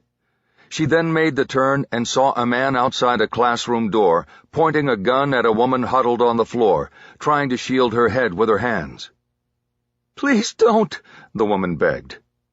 The gunman's back was to Madeline. She fired immediately, striking the man in the back and head, knocking him down before he could shoot the woman. Even though she had not identified herself as a police officer or told the gunman to drop his weapon, Holodnak told her she had performed well and within policy. He pointed to a whiteboard along the left wall. It had some shooting diagrams drawn on it, but across the top it had one word in large capitals. IDOL. Immediate defense of life, Holodnak said. You are within policy if your action is in immediate defense of life. That can mean your life or somebody else's. It doesn't matter. Okay. I have one question for you, though. How did you assess what you saw? What I mean is, what made you think that was a teacher being threatened by a bad guy? How did you know the woman wasn't the bad guy who had just been disarmed by a teacher? Bosch had drawn the same immediate conclusions as his daughter. It had just been instinct. He would have fired, just as she had. Well, Maddie said, they're clothes. He had his shirt out, and I don't think a teacher would do that. And she had glasses and her hair up like a teacher. I saw she had a rubber band around her wrist, and I had a teacher who did that. Holodnak nodded. Well, you got it right. I was just curious about how. It's amazing what can be assimilated by the mind in so short a time. They moved on, and Holodnak next put her in an unusual scenario where she was traveling on a commercial airliner, as detectives often do. She was armed and in her seat when a traveler 2 seats ahead of her jumped up and grabbed a flight attendant around the neck and threatened her with a knife. Madeline stood and raised her weapon, identifying herself as a police officer, and ordering the man to release the shrieking woman. Instead, the man pulled his hostage closer as cover and threatened to cut her. Other passengers were yelling and moving about the cabin, seeking places to hide. Finally, there was a moment when the flight attendant tried to break free, and a few inches separated her and the man with the knife. Madeline fired, and the flight attendant went down. Shit! Madeline bent over in horror. The man on the screen yelled, Who's next? Madeline, Holodnak yelled. Is it over? Is the danger over? Maddie realized she had lost focus. She straightened up and fired 5 rounds into the man with a knife. He dropped to the floor. The lights came up and Holodnak came out from behind the computer station. I killed her, Maddie said. Well, let's talk about it, Holodnak said. Why did you shoot? Because he was going to kill her. Good. That's good under the IDOL rule, immediate defense of life. Could you have done anything else? I don't know. He was going to kill her. Did you have to stand and show your weapon, identify yourself? I don't know. I guess not. That was your advantage. He didn't know you were a cop. He didn't know you were armed. You forced the action by standing. Once your gun came out, there was no going back. Maddie nodded and hung her head, and Bosch suddenly felt bad that he had set up the whole session. Kid, Holodnak said, you're doing better than most of the cops who come through here. Let's do another and end it on a good note. Forget this one and get ready. He returned to the computer, and Maddie went through one more scenario, an off-duty incident where she was approached by an armed carjacker. She put him down with a center mass shot as soon as he started to pull his gun. Then she held back when a passing civilian suddenly ran up and started shaking a cell phone at her and screaming, "What did you do? What did you do?" Holodnak said she handled the situation expertly, and that seemed to raise her spirits. He once again added that he was impressed with her shooting and decision-making processes. Harry and Maddie thanked Holodnak for the time on the machine and headed out. They were recrossing the basketball court when Holodnak called from the door of the simulator room. He was still playing pin-the-tail on the donkey with Bosch. "Michael Formanek," he said. "The rub and spare change." He pointed at Bosch in a gotcha gesture. Maddie laughed, even though she didn't know that Holodnak was talking jazz. Bosch turned, started walking backwards, and raised his hands in an I-give-up fashion. "Bass player from San Francisco," Holodnak said. "Great inside-outside stuff. You gotta expand your equation, Harry.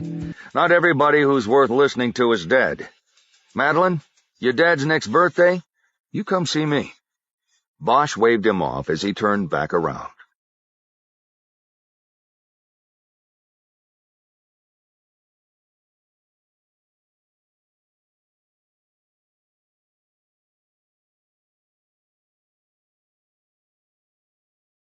Chapter 25. They stopped for lunch at the Academy Grill, where the walls were adorned with LAPD memorabilia, and the sandwiches were named after past police chiefs and famous cops, real and imagined.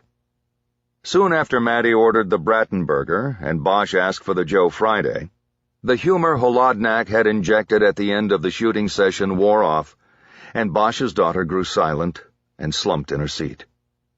"Cheer up, baby," Bosch tried. "It was just a simulator. Overall, you did very well. You heard what he said. You have 3 seconds to recognize and shoot. I think you did great." "Dad, I killed a flight attendant." "But you saved a teacher. Besides, it wasn't real. You took a shot that you probably wouldn't have taken in real life. There's this sense of urgency with a simulator. When it happens in real life, things actually seem to slow down. There's, I don't know, more clarity." That didn't seem to impress her. He tried again. "Besides that, the gun probably wasn't zeroed out perfectly." "Thanks a lot, Dad. That means all the shots I did hit on target were actually off target because the gun wasn't zeroed. No, I have to go wash my hands." She abruptly slid out of the booth and headed to the back hallway, as Bosch realized how stupid it had been for him to blame a bad shot on the adjustment of the gun to the screen. While he waited for her, he looked at a framed front page of the Los Angeles Times on the wall above the booth. The whole top of the page was dedicated to the police shootout with the Symbionese Liberation Army at 54th and Compton in 1974. Bosch had been there that day as a young patrol officer. He worked traffic and crowd control during the deadly standoff, and the next day stood guard as a team combed through the debris of the burned-out house, looking for the remains of Patty Hearst. Lucky for her, she hadn't been there. Bosch's daughter slid back into the booth. "What's taking so long?" she asked. "Relax," Bosch said. "We just ordered 5 minutes ago." "Dad, why did you become a cop?" Bosch was momentarily taken aback by the question that came out of the blue. "A lot of reasons." "Like what?" He paused while he put together his thoughts. This was the second time in a week that she had asked the question. He knew it was important to her. "The snap answer is to say I wanted to protect and to serve. But because it's you asking, I'll tell you the truth. It wasn't because I had a desire to protect and serve, or to be some sort of do-gooder public servant. When I think back on it, I actually just wanted to protect and serve myself." "What do you mean?" "Well, at the time, I had just come back from the war in Vietnam, and people like me, ex-soldiers from over there, they weren't really accepted back here, especially by people our own age." Bosch looked around to see if the food was coming. Now he was getting anxious about waiting. He looked back at his daughter. I remember I came back and wasn't sure what I was doing, and I started taking classes at LA City College over there in Vermont. And I met this girl in a class, and we started hanging out a little bit, and I didn't tell her where I had been, Vietnam, because I knew it might be an issue. Didn't she see your tattoo? The tunnel rat on his shoulder would have been a dead giveaway. No, we hadn't gotten that far or anything. I'd never had my shirt off with her. But one day, we were walking after class through the Commons, and she sort of asked me out of the blue why I was so quiet. And I don't know, I just sort of decided that was the opening, that I would let the cat out of the bag. I thought you would accept it, you know? But she didn't. No, she didn't. I said something like, well, I've spent the last few years in the military, and she right away asked if that meant I was in Vietnam, and I told her. I said, yes. What did she say? She didn't say anything. She just did one of those pirouette moves like a dancer and walked away. She didn't say a thing. Oh my God, how mean! That was when I really knew what I'd come back to. Well, what happened when you went to class the next day? Did you say anything to her? No, because I didn't go back. I never went back to that school because I knew that's how it was going to be. So that's a big part of why a week later I joined the cops. The department was full of military vets, and a lot had been over there in Southeast Asia. So I knew there would be people like me and I could be accepted. It was like somebody coming out of prison and going to a halfway house first. I wasn't inside anymore, but I was with people like me. His daughter seemed to have forgotten about killing a flight attendant. Bosch was glad for that, but wasn't too happy about pushing his own memory buttons. He suddenly smiled. What? Maddie asked. Nothing. I just sort of jumped to another memory from back then. A crazy thing. Well, tell me. You just told me a super sad story, so tell me the crazy story. He waited while the waitress put down their food. She had been working there since Bosch had been a cadet nearly 40 years before. Thanks, Margie, Bosch said. You're welcome, Harry. Madeline put ketchup on her Brattenburger, and they took a few bites of food before Bosch began his story. Well, when I graduated and got my badge and was put out on the street, it was sort of the same thing all over again. You know, counterculture, the war protest movement, crazy stuff like that going on. He pointed to the framed front page on the wall next to them. The police were viewed by a lot of people out there as maybe just a slight level above the baby killers coming back from Vietnam. You know what I mean? I guess. So my first job out on the street as a slick sleeve was to walk— What's a slick sleeve? A rookie, a boot. No stripes on my sleeves yet. Okay. My first assignment out of the academy was a footbeat on Hollywood Boulevard, and back then it was pretty grim on the boulevard. Really run down. It's still pretty sketchy in some parts. That's true. But anyway, I was assigned to a partner who was an old guy named Pepin, and he was my training officer. I remember everybody called him the French Dip, because on the beat he stopped every day for an ice cream at this place called Dips near Hollywood and Vine, like clockwork, every day. Anyway, Pepin had been around a long time, and I walked the beat with him.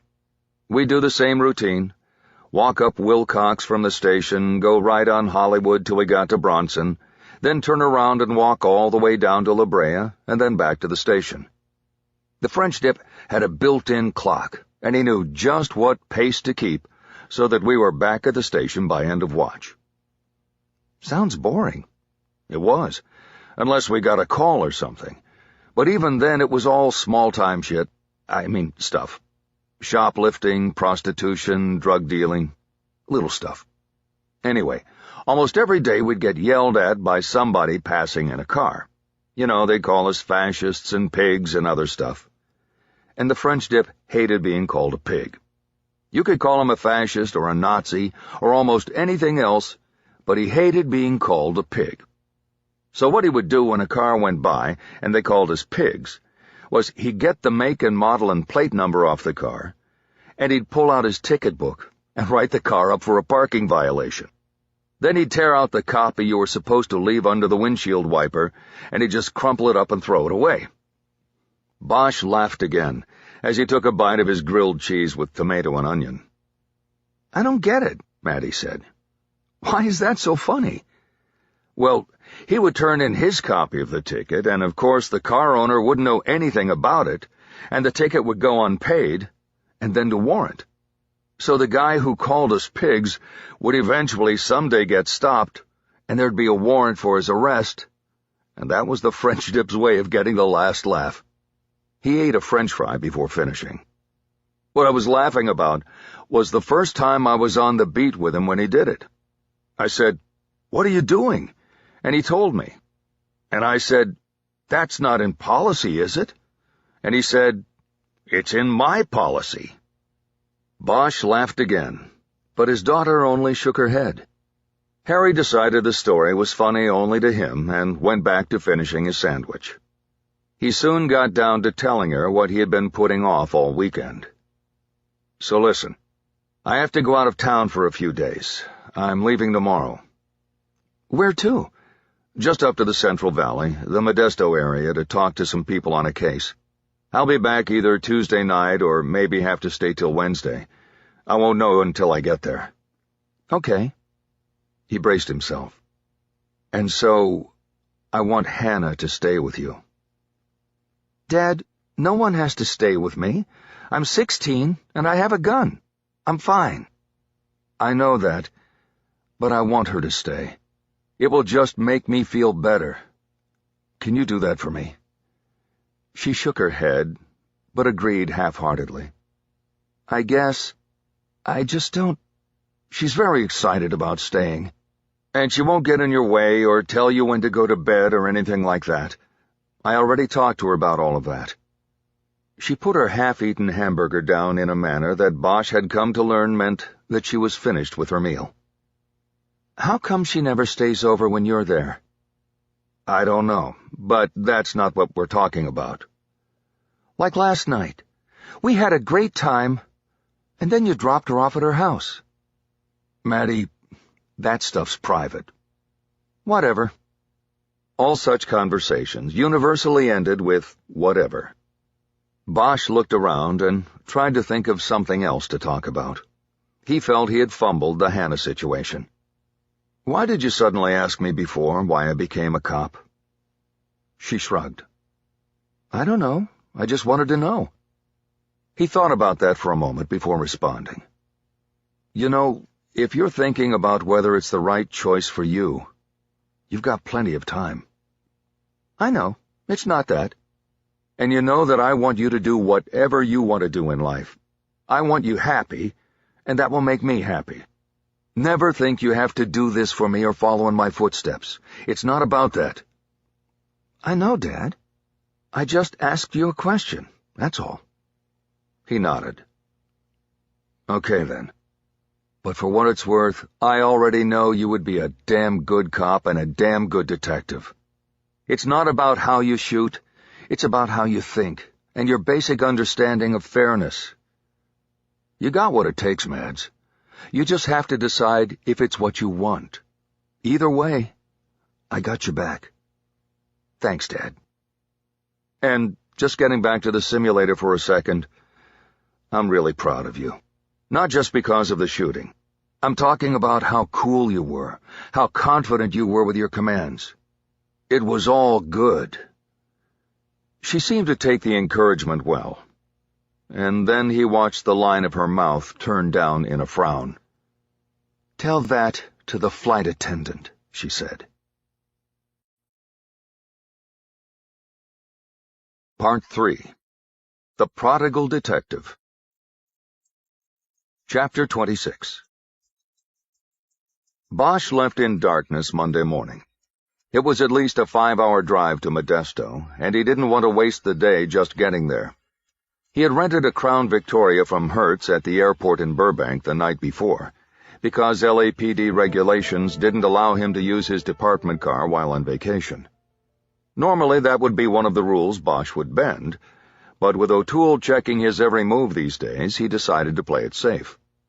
He did, however, bring the mobile strobe light from the work car, and transfer his equipment boxes from trunk to trunk. There were no regulations about that as far as he knew. With a rented Crown Vic, he would look the part if he needed to. Modesto was pretty much a straight shot north from Los Angeles. Bosch took I-5 out of the city and up over the Grapevine before splitting off on California 99, which would take him through Bakersfield and Fresno on the way. As he drove, he continued through the catalog of Art Pepper's music that Maddie had given him. He was now up to Volume 5, which was a concert that happened to be recorded in Stuttgart in 1981. It contained a kick-ass version of Pepper's signature song, Straight Life, but it was the soulful Over the Rainbow that made Bosch hit the replay button on the dash. He got to Bakersfield during the morning rush hour and dropped below 60 miles per hour for the first time. He decided to wait out the traffic and pulled over for breakfast at a place called the Knotty Pine Cafe. He knew of it because it was just a few blocks from the Kern County Sheriff's Office, where he had business on occasion over the years. After he ordered eggs, bacon, and coffee, he unfolded the map he had printed Saturday on 2 sheets of paper, and then taped together. The map showed the 40-mile stretch of the Central Valley that had become important to the Annika Jesperson case. All the points he had marked hugged California 99, beginning with Modesto at the south end and moving north through Ripon, Manteca, then Stockton. What was noteworthy to Bosch was that the map he had taped together stretched across 2 counties, Stanislaus to the south and San Joaquin to the north. Modesto and Salida were in Stanislaus County, where Sheriff Drummond held power and jurisdiction, but Manteca and Stockton fell under the jurisdiction of the Sheriff of San Joaquin County. To Bosch, it seemed no wonder that Reggie Banks, who lived in Manteca, preferred to do his drinking down in Modesto. Same, too, with Francis Dowler. Bosch circled the locations he wanted to check out before the day was over. The John Deere dealership where Reggie Banks worked, the Stanislaus County Sheriff's Department, Cosgrove Ag's Operations Center in Manteca, as well as the homes of the men he was coming to observe. His plan for the day was to immerse himself as much as possible in the world where these men now lived. From there, he would map out his next move, if there was a move to be made. Once he was back on California 99 and moving north again, he propped a printout of a Sunday night email from Dave Chu on his right thigh. Chu had searched for Bo Bentley and Charlotte Jackson, the 2 soldiers quoted in Annika Jesperson's story on the Saudi Princess. Bentley was a quick dead end. Chu found a 2003 obituary for a Brian Bo Bentley, Gulf War veteran, in the Fort Lauderdale Sun-Sentinel that stated he had succumbed to cancer at the age of 34. Chu had only modestly better luck with the other soldier. Using the age parameters Bosch had given him, he had come up with 7 Charlotte Jacksons living in Georgia. 5 of them were listed in Atlanta and its suburbs. Using the department's TLO account and other various internet databases, Chu had managed to come up with telephone numbers for 6 of the 7 women. As Bosch drove, he started calling. It was early afternoon in Georgia. He connected on his first 2 calls. They were answered by a Charlotte Jackson, but neither woman was the Charlotte Jackson he was trying to reach. The 3rd and 4th calls went unanswered, and he left voicemails stating that he was an LAPD detective working on a murder case and urgently needed a return call. He got through on the next 2 calls, but neither woman he talked to was the Charlotte Jackson who served her country during the First Gulf War. Bosch disconnected the last call, reminding himself that pursuing Charlotte Jackson was probably not the best use of his time. It was a common name, and 21 years had passed. There was no guarantee that she was still in Atlanta or Georgia, or that she was even still alive. She also could have gotten married and changed her name. He knew he could go to the U.S. Military Records Archive in St. Louis and request a search, but as with all things steeped in bureaucracy, getting answers could take forever.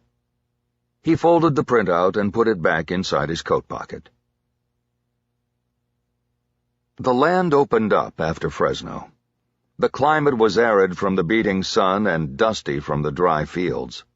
The highway, too, was rough. Its asphalt was thin, and the concrete seams had become disjointed by time and disrepair.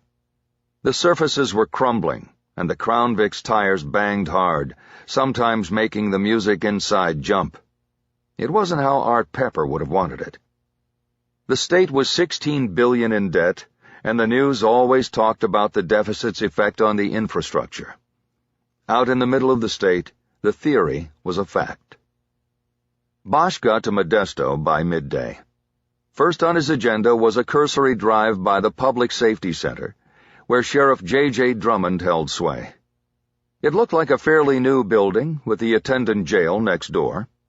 Out front, there was a statue of a police dog fallen in the line of duty, and Bosch wondered why there was apparently no human deserving of the same treatment. Normally, when Bosch followed a case out of Los Angeles, he checked in at the police or sheriff's department at his destination. It was a courtesy, but it was also like leaving breadcrumbs behind should anything go wrong. But not this time. He didn't know if Sheriff J.J. Drummond had been involved in any way with Annika Jesperson's death. But there was too much smoke, and there were too many coincidences and connections for Bosch to take the chance of alerting Drummond to the investigation. As if to underline those coincidences, he found Cosgrove Tractor, the John Deere dealership where Reginald Banks worked, only 5 blocks away from the sheriff's complex. Bosch cruised it, made a U-turn, and came back to it, stopping at a curb along the front sidewalk. There was a line of green tractors arranged small to large in front of the dealership. Behind them was a single-row parking lot, and then the dealership, with floor-to-ceiling glass windows running along the entire face of the building. Bosch hopped out of his car and grabbed a pair of small but powerful binoculars from one of the equipment boxes in the trunk. Returning to the front seat, he used the binos to look into the dealership. At each front corner was a desk with a salesman behind it. Between them ran another line of tractors and ATVs, all of them grass-green and shining. Bosch opened his file and checked the DMV photo of Banks that Chu had provided. Looking back at the dealership, he easily identified Banks as the balding man with a drooping mustache at the desk in the corner closest to Bosch. He watched the man, studying him in profile because of the angle of the desk. While Banks looked like he was studiously engaged with something on his computer screen, Bosch could tell he was playing solitaire. He had angled the screen so that it could not be seen from within the showroom, most likely by his boss. After a while, Bosch got bored watching Banks, started the car, and pulled away from the curb. As he did so, he checked the rear view and saw a blue compact pulling away from the curb, 5 parked cars back.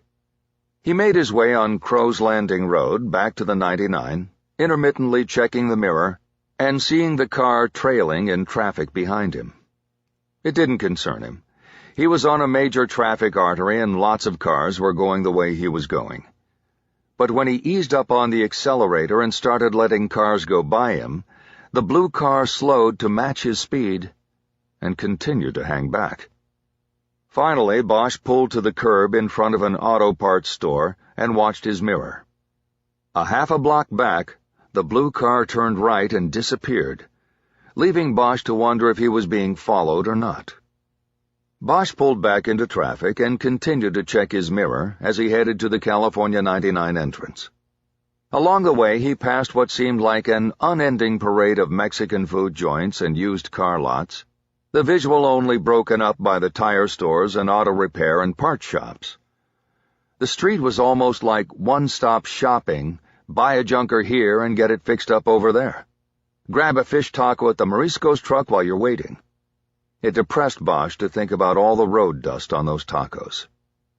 Just as he spotted the entrance ramp to California 99, he also saw his first Drummond for Congress sign. It was a 4x6 and posted on a safety fence that crossed the overpass.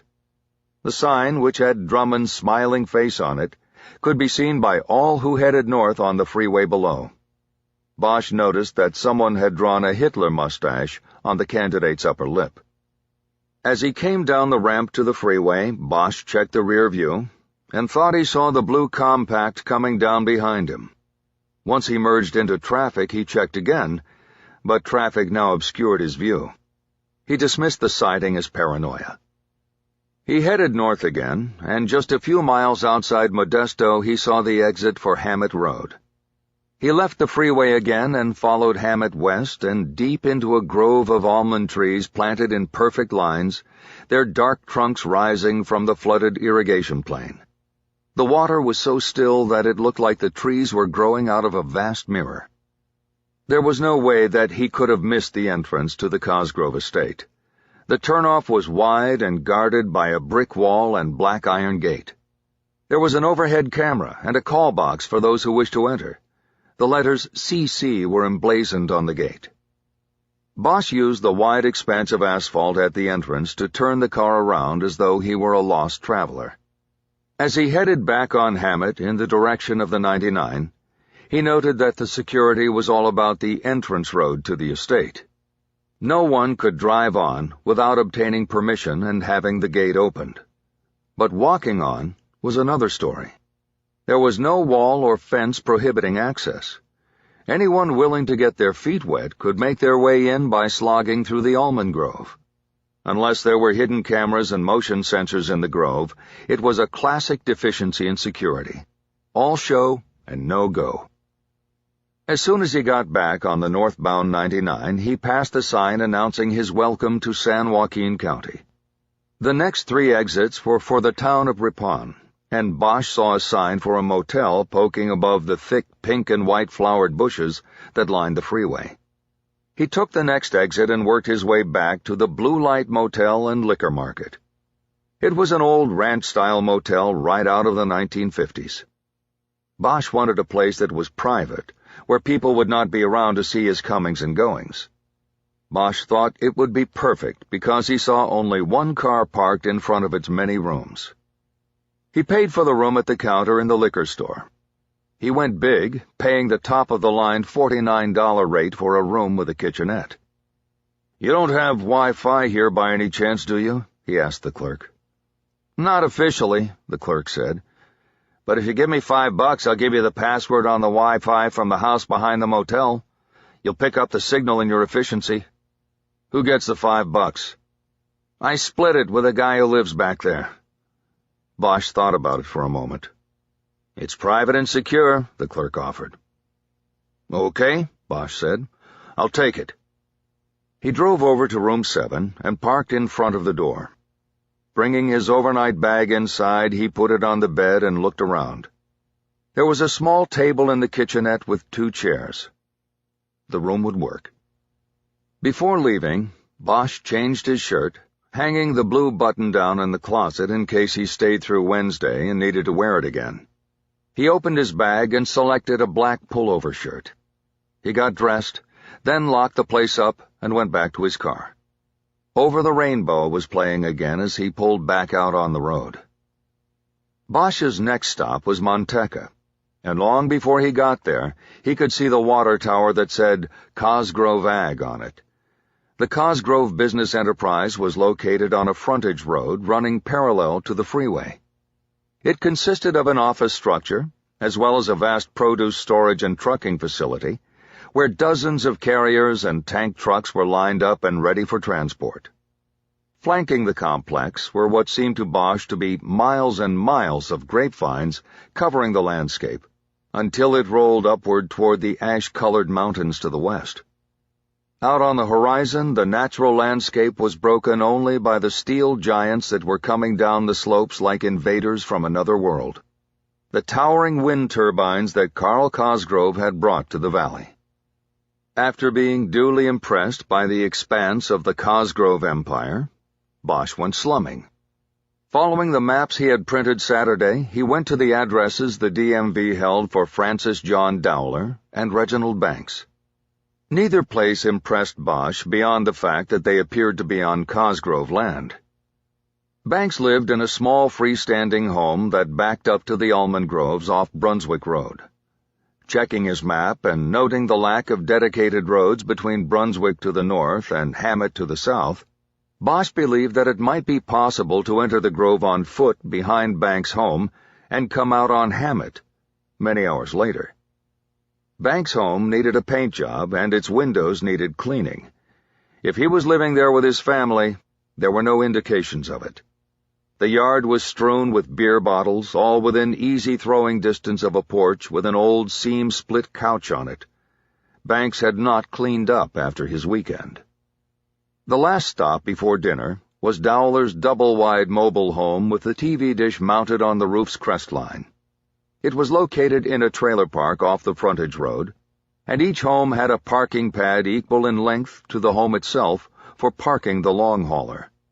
The park was where Cosgrove drivers lived. While Bosch sat in his rental car looking at the Dowler residence, a door opened on the side under the carport, and a woman stepped out and looked suspiciously at him. Bosch waved like he was an old friend, disarming her a bit. She stepped down the driveway, wiping her hands on a dish towel. She was what Bosch's old partner Jerry Edgar would have called a 50-50. 50 years old and 50 pounds overweight. "You looking for somebody?" she asked. "Well, I was hoping to find Frank at home, but I see his truck is gone." Bosch waved toward the empty parking pad. "He coming back any time soon?" "He had to take a load of juice up to American Canyon. He might have to wait up there until they have something for him to bring back down. He should be back tomorrow night, probably. Who are you?" "Just a friend passing through. I knew him 20 years ago in the Gulf. Will you tell him John Bagnall said hello?" "I'll do that." Bosch couldn't remember if Dowler's wife's name was in the material Chu had put together. If he'd had the name, he would have used it as he said goodbye. She turned and headed back to the door she had left open. Bosch noticed a motorcycle with a gas tank painted like a blue-bottle fly parked under one of the double-wide's awnings. He guessed that when Dowler wasn't running grape juice in a big rig, he liked gliding on a Harley. Bosch drove out of the park, hoping he had not caused enough suspicion to warrant anything more than curiosity on the woman's part. And he hoped Dowler wasn't the sort of husband who called home every night when he was on the road. Bosch's second-to-last stop on his tour of the Central Valley took him to Stockton, where he pulled into the lot of the Steers, the steakhouse where Christopher Henderson met his end in the walk-in cooler. But Bosch had to admit to himself that he was doing more than observing the place as a part of the case. He was famished, and had been thinking about eating a good steak all day long. It would be hard to beat the steak he had gotten at Craig's on Saturday night, but he was hungry enough to try. Never one to be self-conscious about eating in a restaurant alone, he told the young woman at the greeting station that he'd prefer a table over a seat at the bar. He was led to a two-top next to the glass-paneled wine cooler, and he chose the seat that gave him a full view of the restaurant. It was his habit to do this for safety, but he also always tried to prepare to be lucky. Maybe the man himself, Carl Cosgrove, might enter his own restaurant to eat. For the next 2 hours, Bosch saw no one he recognized enter the establishment, but all was not for naught. He had a New York strip with mashed potatoes, and all of it was delicious. He also sipped a glass of Cosgrove Merlot that went nicely with the beef. The only rub came when Bosch's phone sounded loudly in the dining room. He had set the ringer to the loudest position so he would be sure to hear it while driving. He had forgotten to lower it to the usual non-intrusive buzz. His fellow diners frowned at him. One woman went so far as to shake her head in disgust, apparently pegging him as an arrogant big-city jerk. Arrogant or not, Bosch took the call because he saw on the ID that it was a 404 area code. Atlanta. As expected, the caller was one of the Charlotte Jacksons he had left a message for. It took him only a few questions to determine that she was the wrong Charlotte Jackson. He thanked her and hung up. He smiled and nodded at the lady who had shaken her head at his rudeness. He opened the file he had brought into the restaurant and crossed out Charlotte Jackson number 4. He was now down to 2 possibilities, numbers 3 and 7, and one of them he did not even have a number for. By the time Harry returned to the parking lot, it was dark out and he was tired from the long day on the road. He thought about sitting in his car and taking a nap for an hour, but then dismissed the idea. He had to keep moving. Standing by the car's trunk, he looked up into the sky. It was a cloudless and moonless night, but the stars were out in force over the Central Valley. Bosch didn't like that. He needed it darker. He popped the trunk. Chapter 27. Bosch turned the car's lights off as he cruised past the gated entrance to the Cosgrove estate. There was not another car on Hammett Road.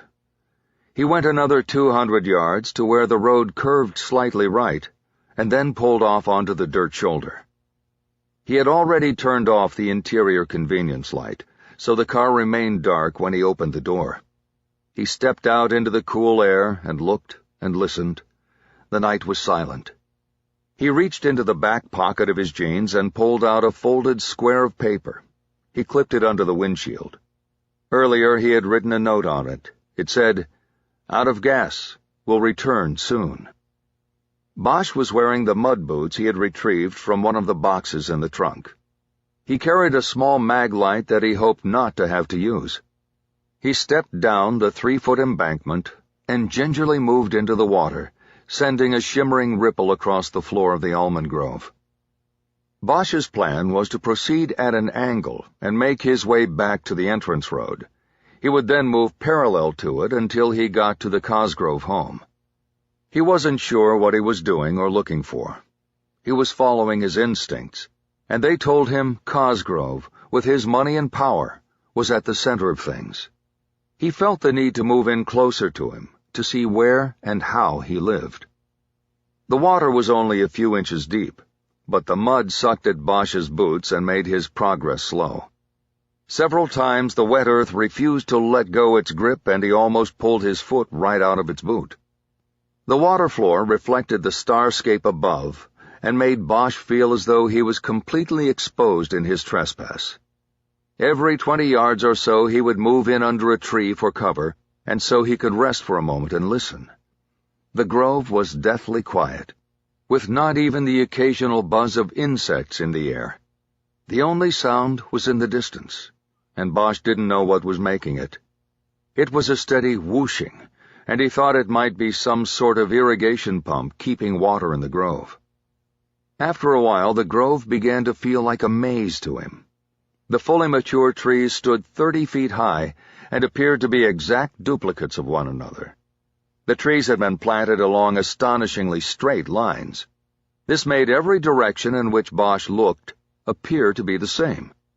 He began to fear that he would become lost, and wished he had brought something with him to mark the trail. Finally, after a half hour, he made it to the entrance road. He already felt exhausted, as though his boots were made of concrete, but he decided not to abandon the mission. He proceeded along a parallel, moving from tree to tree in the first row next to the road. Almost an hour later, Bosch saw the lights of the mansion up ahead through the branches of the last few rows of trees. He plodded on, noting that the whooshing sound was growing louder as he got nearer and nearer to the lights. When he got to the end of the grove, he crouched on the side of the embankment and studied what lay before him. The mansion was an exotic take on a French chateau. It was only 2 stories high, but had steeply pitched roof angles and turreted corners. Something about it reminded Bosch of a smaller version of the Chateau Marmont back in L.A. The house was lit from the outside by floodlights angled up from the ground. There was a large turnaround at the front and a tributary drive that wrapped around behind the main structure. Bosch assumed the garage was in the back. There were no vehicles anywhere in sight, and Bosch realized that all of the lights that he had seen through the grove were exterior. The house itself was dark. It looked like nobody was home. Bosch stood up and climbed the embankment. He started toward the house and soon found himself on a raised concrete pad. The H design painted in the center indicated that it was a helicopter pad. He continued on, moving directly toward the house, when a deviation in his peripheral vision distracted him. He looked to his left, toward a slight rise in the landscape. At first he didn't see anything. The house was so brightly lit that the stars above were barely visible, and the area around the mansion seemed pitch black. But then he saw the movement again, high up over the hill. He suddenly realized that he was seeing the dark blades of a windmill cutting through the air, momentarily blocking the dim light of the stars and rearranging the sky. The whooshing sound he had been listening to as he moved through the grove was coming from the wind turbine. Cosgrove so believed in the power of the wind that he had built one of his iron giants in his own backyard. Bosch guessed that the lights that bathed the exterior of the chateau were powered by the winds that tirelessly moved across the valley. Bosch refocused his attention on the lighted mansion, and almost immediately he was struck with a feeling of hesitation, a second-guessing of his actions. The man who lived inside the walls in front of him was smart enough and powerful enough to harness the wind. He lived behind a wall of money and a phalanx, no, make that an army of trees. He did not need to run a fence along the edges of his vast property, because he knew the grove would intimidate any intruder who dared to cross it. He lived in a castle with a surrounding moat, and who was Bosch to think he could take him down? Bosch didn't even know the exact nature of the crime. Annika Jesperson was dead, and Bosch was chasing a hunch. He had no evidence of anything. He had a 20-year-old coincidence and nothing else.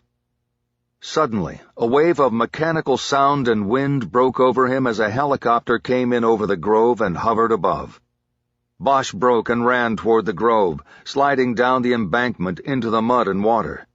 He looked back and watched the helicopter, a black silhouette against the dark sky, maneuver into position over the landing pad. A spotlight on the craft's underside came on and lit the targeted H on the pad. Bosch ducked down lower and watched as the craft seemed to struggle against the wind to hold the line of its landing rails. As the helicopter slowly came down and gently met the pad, the light cut off, and the high-pitched turbine was shut down. The rotors free-spun for a while, and then came to a halt. The pilot's side door opened, and a figure climbed out. Bosch was at least 100 feet away, and could only see the shape of the person, whom he identified as a male. The pilot moved to the back door and opened it. Bosch expected another person to alight from the rear cabin, but it was a dog that leaped out. The pilot reached in for a backpack, closed the door, and started toward the house. The dog trotted behind the pilot for a few yards, but then suddenly stopped, and turned directly toward the spot where Bosch was hiding. It was a big dog, but it was too dark for Bosch to identify a breed. He heard it growl first, and then it started running toward him. Bosch froze, as the animal quickly covered the ground between them. He knew there was nowhere he could move. The mud was behind him. He wouldn't make it 2 steps. He crouched lower and closer to the embankment, thinking that maybe the angry dog would jump over him and get mired in the mud. And he pulled his weapon off his belt. If the dog didn't stop, Bosch would be ready to stop it. "Cosmo!" the man had shouted from the pathway to the house. The dog stopped in mid-stride, its hind legs sliding out from beneath as it struggled to respond to the command. "Get over here!" The dog looked back at Bosch, and for a moment Harry thought he saw its eyes glowing red. It then took off, heading back to its master. It was chastised anyway. "Bad boy, you don't run off, and no barking." The man clapped the dog on the haunch as it ran by him. The dog moved ahead on the path and then crouched into a pose of submission. A moment ago it was going to tear Bosch's throat out. Now Bosch felt sorry for it. Harry waited until the man and his dog were inside the chateau before he headed back into the grove, hoping he would not get lost on the way back to his car. Bosch got back to the Blue Light Motel by 11. He went straight into the bathroom and stripped off his wet and muddy clothes, throwing them into the bathtub. He was about to step into the tub and turn on the shower when he heard his phone buzzing. He had turned the ringer setting down after the incident at the Steers. He walked out of the bathroom with a towel as stiff as cardboard wrapped around his waist. The caller ID was blocked. Bosch sat down on the bed and took the call. "Bosch." Harry, it's me. Are you all right? Chew. I'm fine, why? 'Cause I haven't heard from you and you didn't respond to my emails? I've been on the road all day and haven't looked at email. I just got to the motel and I'm not sure about the Wi-Fi yet. Harry, you get email on your phone. Yeah, I know, but it's a pain with a password and all of that. It's too small, and I don't like doing that. I text. Whatever. You want me to tell you what I sent? Bosch was dead tired. The exhaustion of the day and the slog back and forth through the almond grove had set into his bones. The muscles in his thighs ached from what felt like 10,000 steps through the sucking mud. He wanted to take a shower and go to sleep, but he told Chew to go ahead. Basically 2 things, his partner said. First, I made a pretty solid connection between 2 of the names on the list you gave me. Bosch looked around for his notebook and realized he had left it in the car. He couldn't go out for it now. Go ahead. What? Well, you know how Drummond is running for Congress? Yeah, I saw one signed today, but nothing else. That's because the election is next year, so it's not going to get hot and heavy for a while. In fact, he doesn't even have an opponent yet. The incumbent is retiring, and Drummond probably announced early to scare away the competition. Yeah, whatever. What's the connection? It's Cosgrove. Cosgrove personally and Cosgrove Agriculture are 2 of the biggest donors to his campaign. I pulled the initial campaign report that he filed when he announced. Bosch nodded. Chew was right. A good, solid connection between 2 members of the conspiracy. Now all he needed was the conspiracy. Harry, you there? You're not falling asleep on me, are you? Just about to. But that was good work, Dave. If he's backing him now, he probably backed his 2 runs for sheriff as well.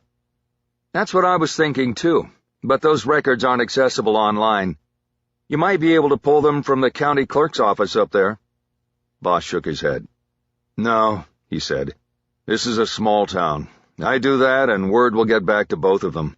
I don't want that yet. I get you. How's it going up there? It's going. Today was just a recon day. Tomorrow I'm going to start pushing things. What was the other thing? You said 2 things. There was a pause before Chew spoke, so Bosch knew the second bit of news was not going to be good. The tool called me into his office today. Of course, Bosch thought. O'Toole. What did he want? He wanted to know what I was working on, but I could also tell he was worried that you weren't really on vacation. He asked if I knew where you went, stuff like that. I told him that as far as I knew, you were home painting the house. Painting the house. Okay, I'll remember that. You warned me about this in an email? Yeah, right after lunch. Don't put stuff like that in an email. Just call me. Who knows how far O'Toole will go if he's trying to blow somebody out of the unit. Okay, Harry, I won't. Sorry. Bosch got a call waiting beep. He looked at his screen and saw it was his daughter. Don't worry about it, Dave. But I gotta go now. My daughter's calling. Let's talk tomorrow. Okay, Harry. Get some sleep. Bosch switched over to his daughter. She spoke in a low voice, almost a whisper. How was your day, Dad? Bosch thought for a moment about what to say. Actually, it was kind of boring, he said. How was yours? Mine was boring, too. When are you coming home? Well, let's see, I have a little more work up here tomorrow, a couple interviews, so maybe not till Wednesday. Are you in your room? Uh-huh. Meaning she was alone and hopefully out of earshot of Hannah. Bosch leaned back on the pillows. They were thin and hard, but it felt like the Ritz-Carlton to him. So how's it going with Hannah? He asked. It's okay, I guess, she said. You sure? She was trying to get me to go to bed early, like 10 o'clock or something. Bosch smiled. He knew the score. The inverse law of waking a teenage girl too early was to suggest she go to bed too early. I told her before I left to let you do your own thing. I can talk to her again, remind her that you know your own body clock. It was the argument she had put to him when he had made the same mistake as Hannah.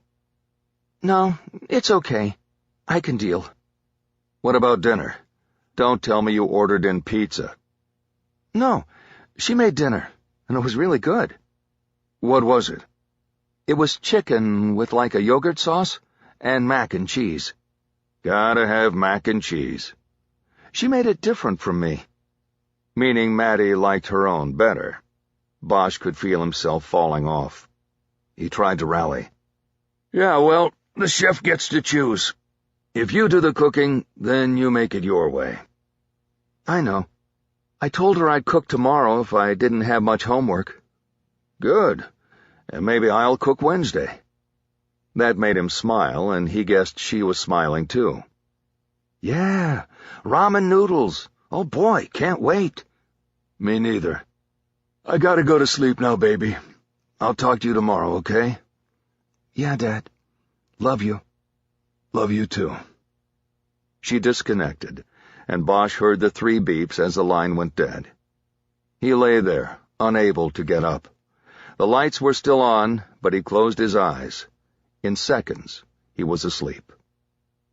Bosch dreamed of an endless march through the mud, but the almond trees were gone and replaced by burned-off stumps with jagged black branches reaching out to him like hands. In the distance, there was the sound of an angry dog barking. And no matter how quickly Bosch moved, the dog was getting closer. Chapter 28. Bosch was dragged from a deep sleep by his phone buzzing on his chest. His first thought was that it was his daughter, either in trouble or upset about Hannah for some reason. The bedside clock said 4:22 a.m. He grabbed the phone but didn't see the photo of Maddie, tongue sticking out at him, which came up on screen when she called. He checked the number on the screen and saw the 404 area code. Atlanta. This is Detective Bosch. He pulled himself up and looked around for his notebook, remembering again that it was in the car. He realized he was naked except for the towel wrapped around his waist. Yes, my name is Charlotte Jackson, and you left a message for me yesterday. I didn't get it until late last night. Is it too early there? Bosch's head cleared. He remembered the call he got at the restaurant from Charlotte Jackson number 4. This had to be Charlotte Jackson number 3. It was the only outstanding callback. He remembered she lived on Aura Avenue in East Atlanta. That's okay, Miss Jackson, he said. I'm glad you called me back. As my message said, I'm a detective with the Los Angeles Police Department. I work in the Open Unsolved Unit, which is a cold case squad, if that makes any sense to you. I used to watch Cold Case on TV. It was a good show. Okay, well, I'm working on an old homicide case, and I'm trying to reach a Charlotte Jackson who served in the military during Desert Storm in 1991. There was a silence, but Bosch waited for a response. Well, I did. I was there, but I don't know anybody in Los Angeles or anybody that got murdered. This is very strange. Yes, I understand, and I know this whole thing may seem confusing. If you would bear with me for a few questions, I think I'll be able to make things a little clearer. He waited again for a response. None came. Miss Jackson, are you there? Yes, I'm here. Go ahead with your questions. I don't have a lot of time. I need to get going to work soon. Okay, then I'll try to move quickly. First of all, is this your home number or a cell? It's a cell. It's my only number. Okay. And you said you were in the armed services and served during Desert Storm. What branch of the military was that? U.S. Army. Are you still in the Army? No. She said it like he had asked a stupid question. Where were you based stateside, Miss Jackson? Benning. Bosch had spent time at Fort Benning himself when he was in the military. It had been his last stop before Vietnam. He knew it was a 2-hour drive from Atlanta, Annika Jesperson's first stop after flying to the United States. Bosch started feeling like he was getting close to something. Some hidden truth was about to come into the open. He tried to keep his voice at a constant, measured tone. How long were you in the Persian Gulf? About 7 months total. First in Saudi for Desert Shield, and then we moved into Kuwait for the ground war, Desert Storm. I was never actually in Iraq. During that time, did you ever go on leave and spend any time on the cruise ship called the Saudi Princess? Of course, Jackson said. Practically everybody did at some point. What's this have to do with a murder in L.A.? I really don't understand why you called me, and like I said, I got work today, so— Miss Jackson, I assure you that this is a very legitimate call, and you may be able to help us solve a murder. Can I ask, what do you do for a living now? I work at the Justice Center of Atlanta. It's in Inman Park. Okay. Are you a lawyer? No. God, no. That same tone, as if Bosch had asked a stupid or obvious question about her, when he had never even spoken to her before. What do you do then at the Justice Center? I work in the referral office. I hook people up with lawyers, but I'm not one, okay? I work for Edie Prim. She's the lawyer, and she doesn't like it when I come in late. I should go now. Somehow Bosch had gone far afield from the central purpose of the interview. It rankled him whenever a step-by-step interview went off the pathway. He chalked it up to being yanked from sleep and thrown into the conversation. Just a few more questions. It's very important. Let's go back to the Saudi Princess. Do you remember when you were on the ship? It was in March, right before my unit got sent home. I remember thinking I wouldn't have gone if I'd known I'd be back in Georgia a month later, but the Army didn't tell me that, so I went on a 72-hour leave. Bosch nodded. He was back on the path. He just needed to stay there. Do you remember being interviewed by a journalist, a woman named Annika Jesperson? There was only a short pause before Jackson answered. The Dutch girl? Yes, I remember her. Annika was Danish. Are we talking about the same woman, a Caucasian blonde, pretty, about 30? Yes. I only did one interview. Dutch, Danish. I remember that name, and I remember her. Okay. Where did she interview you? Do you remember? I was in a bar. I don't remember which one, but it was near the pool.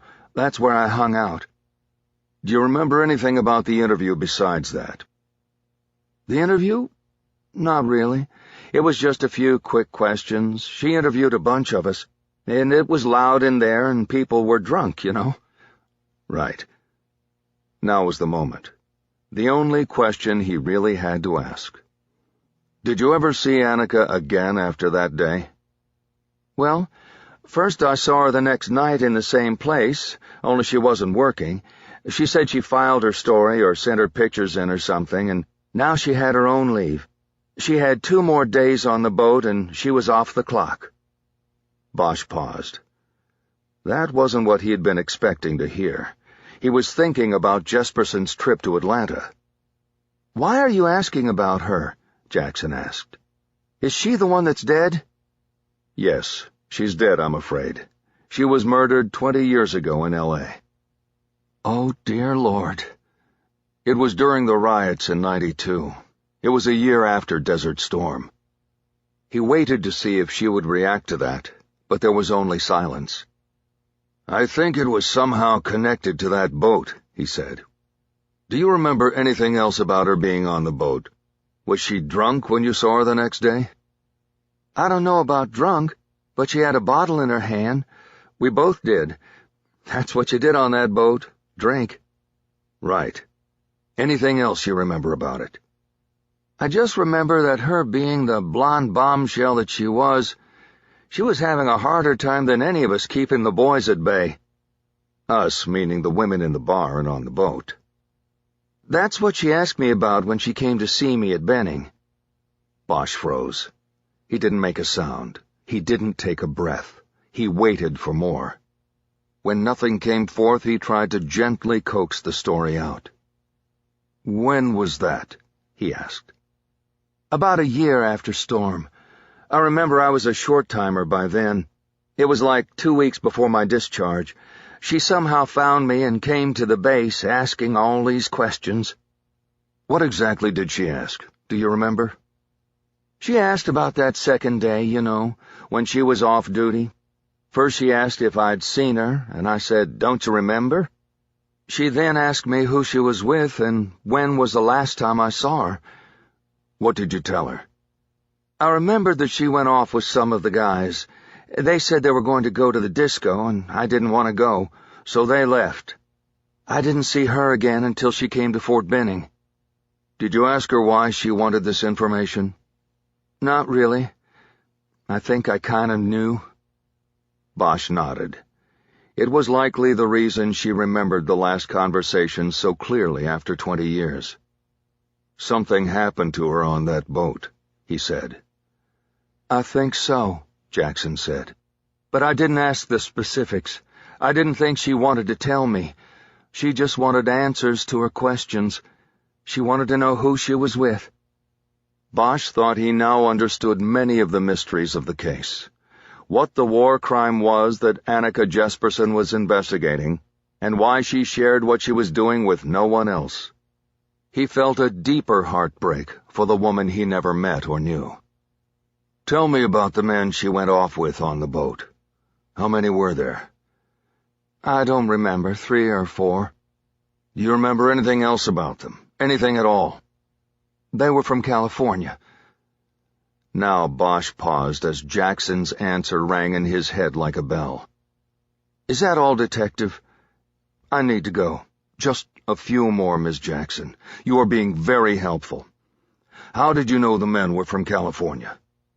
I don't know. I just knew it. They must have told us because I knew they were California guys.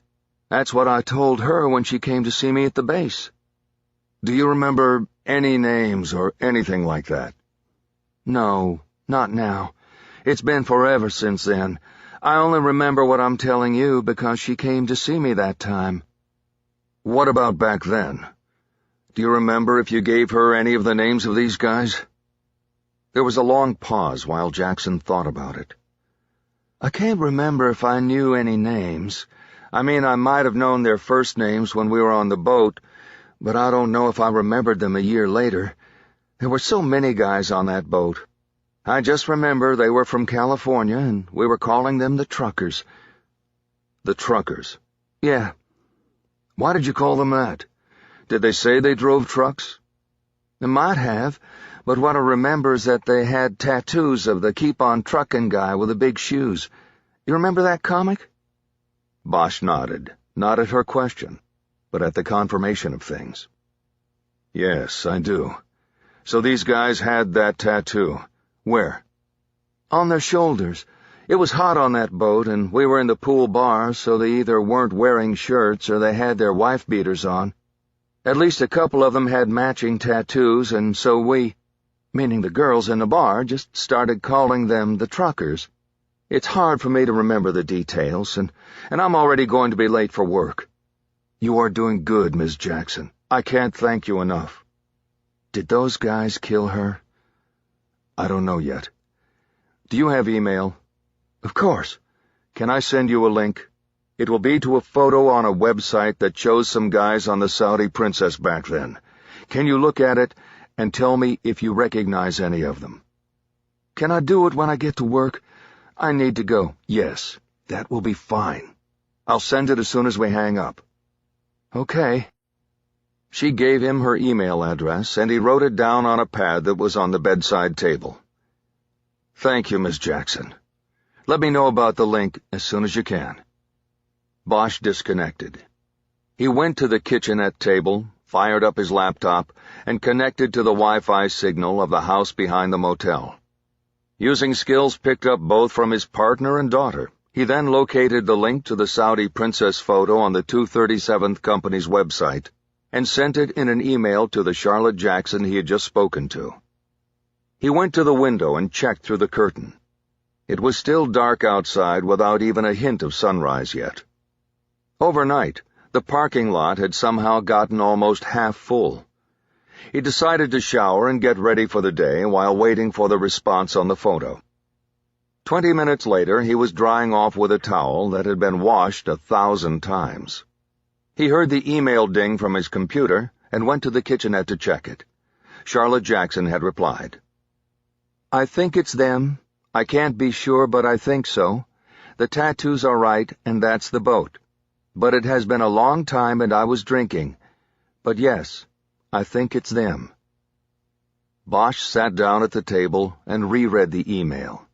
He felt a growing sense of both dread and excitement. It was not a rock-solid identification from Charlotte Jackson, but it was close. He knew that occurrences of 20 years ago or longer were now coming together at an undeniable speed. The hand of the past was reaching up through the ground, and there was no telling who or what it would grab and pull down when it finally broke through the surface of the earth.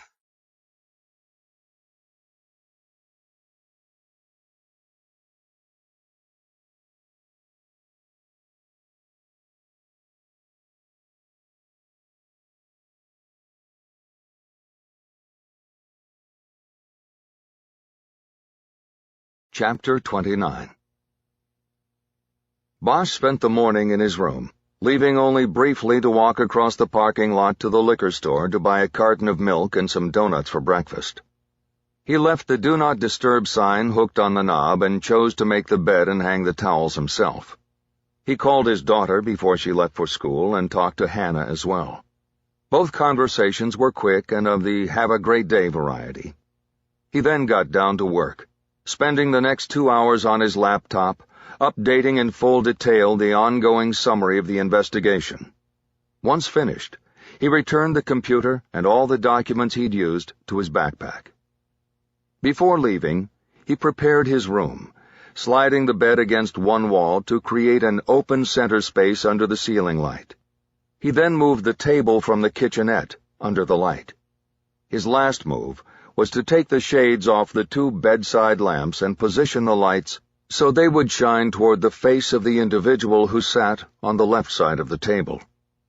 At the door, he reached into the back pocket of his pants to make sure he still had the room key. He felt the plastic fob attached to the key, and something else. He pulled out Detective Mendenhall's business card and realized it had been in his pants since he found it waiting for him on his desk. The card prompted him to think about calling Mendenhall to see if she had gone to San Quentin yesterday, as she had told Hannah she would. He dismissed the idea, deciding to stay focused on the wave of momentum the call from Charlotte Jackson had provided. He pocketed the card again and opened the door.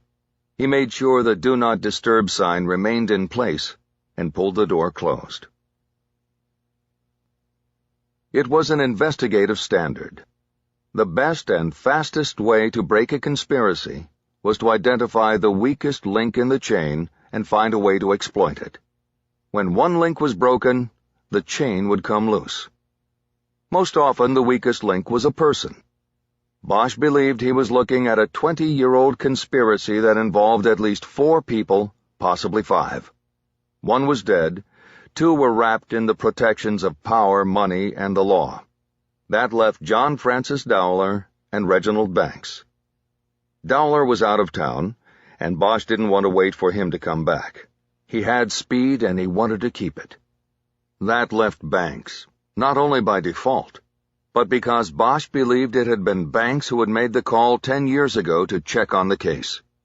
That was an indication to Bosch of worry, of fear, and those were signs of weakness that Bosch could exploit. After an early lunch at the In-N-Out Burger on Yosemite Avenue, and then a stop at a nearby Starbucks, Bosch drove back to Crow's Landing Road and found the same spot at the curb from which he could watch Reginald Banks at work. At first he didn't see Banks at the desk that he had occupied the day before.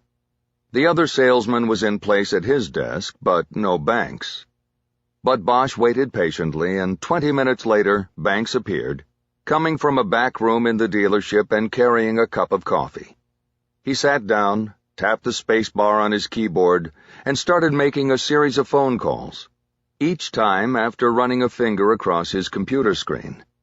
Bosch guessed he was cold-calling former customers, seeing if they were ready to trade that old tractor in. Bosch watched for another half hour, working on his story as he watched. When the other salesman got busy with a live customer, Bosch made his move. He got out of his car and walked across the street to the dealership. He stepped into the showroom and moved to the all-terrain vehicle closest to where Banks sat at his desk, talking on the phone. Harry started circling the machine, which was a 2-seat four-wheeler with a small flat bed and a roll bar. The price tag was on a molded plastic stand right next to it. As Bosch expected, Banks soon hung up his phone. "You looking for a gator?" he called from his desk. Bosch turned and looked at him as if noticing him for the first time. "I might be," he said. "You don't have a used one of these, do you?" Banks got up and came over. He was wearing a sport coat and a tie pulled loose at the collar. He stood next to Bosch and looked at the ATV as if assessing it for the first time. "This is the top-of-the-line XUV model. You got all-wheel drive, fuel injection, 4-stroke engine so it's nice and quiet.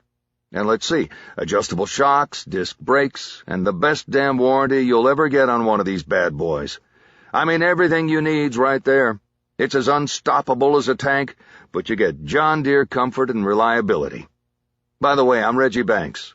He put his hand out, and Bosch shook it. "Harry." "Okay, Harry, nice to meet you. You want to write it up?" Bosch chuckled like a nervous buyer. "I know it's got what I want. I just don't know if I need it to be brand new. I didn't realize these things cost so much. I could almost buy a car." "Worth every penny, though. Plus, we got a rebate program that'll take some of the sting off." "Yeah? How much of the sting?" $500 cash back and $250 in service coupons. I could talk to my manager about knocking $1 or $2 off the sticker, but he won't go much. We sell a lot of these things." "Yeah, but why do I need service coupons when you say the thing runs like a tank?" "Maintenance and upkeep, my man. Those coupons will cover you at least a couple years. Get what I'm saying?" Bosch nodded and stared at the vehicle as if contemplating things. "So you don't have anything used?" he finally asked. "We could go look out back." "Let's do that. I gotta at least be able to tell my old lady I checked the inventory." "Good deal. Let me grab some keys." Banks went into the manager's office along the back wall of the showroom and soon came out with a large ring of keys. He led Bosch down a hallway to the rear of the building. They went out a doorway into the fenced lot, where the used tractors and ATVs were stored. A row of ATVs lined the rear wall of the dealership. "What I got is over here," Banks said, leading the way. "Recreation or commercial?" Bosch wasn't sure what he meant, so he didn't answer. He acted like he didn't hear the question because he was mesmerized by the shiny row of vehicles. "You got a farm or a ranch, or are you just going mud jumping?" Banks asked, making it clearer to Bosch. "I just bought a vineyard up near Lodi. I want something that can fit between the rows and get me out there fast. I'm too old to be walking that far." Banks nodded like he knew the story. "A gentleman farmer, huh?" "Something like that, yeah. Everybody's buying up vineyards because it's cool to be in the wine biz. My boss here, the owner, owns lots of grapes up in Lodi. You know the Cosgrove vineyard?" Bosch nodded. "Hard to miss it. But I don't know them. I'm small-time compared to that." "Yeah, well, you gotta start somewhere, get what I'm saying? Maybe we can work out something here. What do you like?" He gestured toward the 6 flatbed ATVs that all looked the same to Bosch. All of them were green, and the only differences he could perceive were whether they had roll bars or complete cages, and how badly beaten up and scratched the beds were. There was no fancy plastic stand with price tags. "They only come in green, huh?" Bosch asked. "Only green on our used line right now," Banks replied. "This is John Deere. We're proud to be green. But if you want to talk about something new, we can order you one in camo." Bosch nodded thoughtfully. "I want a cage," he said. "All right, safety first," Banks said. "Good choice there." "Yeah," Bosch said. "Always safety first. Let's go take a look at that one inside again." "No problem." An hour later, Bosch returned to his car, seemingly having come close to buying the ATV in the showroom, but ultimately backing away, saying he needed to think about it. Banks was left frustrated by coming so close to a sale, but he tried to salvage things for another day. He gave Bosch his card and encouraged him to call back. He said he'd go over the manager's head and ask the big boss to discount the new ATV further than the rebates and coupons. He told Bosch that he and the big boss were tight and that the relationship went back 25 years. There had been no purpose to the encounter other than for Bosch to get close to Banks and try to take his measure, maybe move him a little bit out of his comfort zone.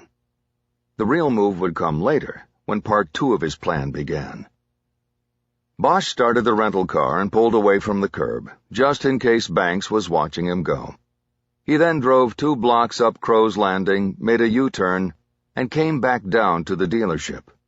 He parked half a block short of it and on the other side of the street this time, but still with a view of Banks at his desk. Banks never got another live customer the rest of the day. He worked the phones and computer sporadically, but it didn't look to Bosch as though he had much success. He fidgeted nervously in his seat, repeatedly drumming his fingers on the desk and getting up and down to refill his coffee cup from the back. Twice Bosch saw him sneak a pour out of a pint bottle taken from a desk drawer into his coffee. At 6 p.m., Banks and the rest of the staff closed shop and left the dealership en masse. Bosch knew that Banks lived north of Modesto and Manteca, so he pulled away from the curb, drove past the dealership, and then turned around so he would be in position to follow him home. Banks pulled out in a silver Toyota and started north as expected. But then he surprised Bosch by taking a left on Hatch Road and vectoring away from the 99. At first Bosch thought Banks was following a shortcut, but soon it became apparent that was not the case. He'd have been home already if he'd just jumped on the freeway. Bosch followed him into a neighborhood that was a mixture of industrial and residential. On one side were lower-income and middle-class homes jammed together as tight as teeth, while on the other side there was a steady procession of junkyards and auto-crushing operations. Bosch had to fall back on Banks for fear he would be noticed. He lost sight of him when Hatch Road started bending along with the shape of the nearby Tuolumne River. He sped up and came around a bend, but the Toyota was gone. He kept going, increasing his speed, and realized too late that he had just driven by a VFW post.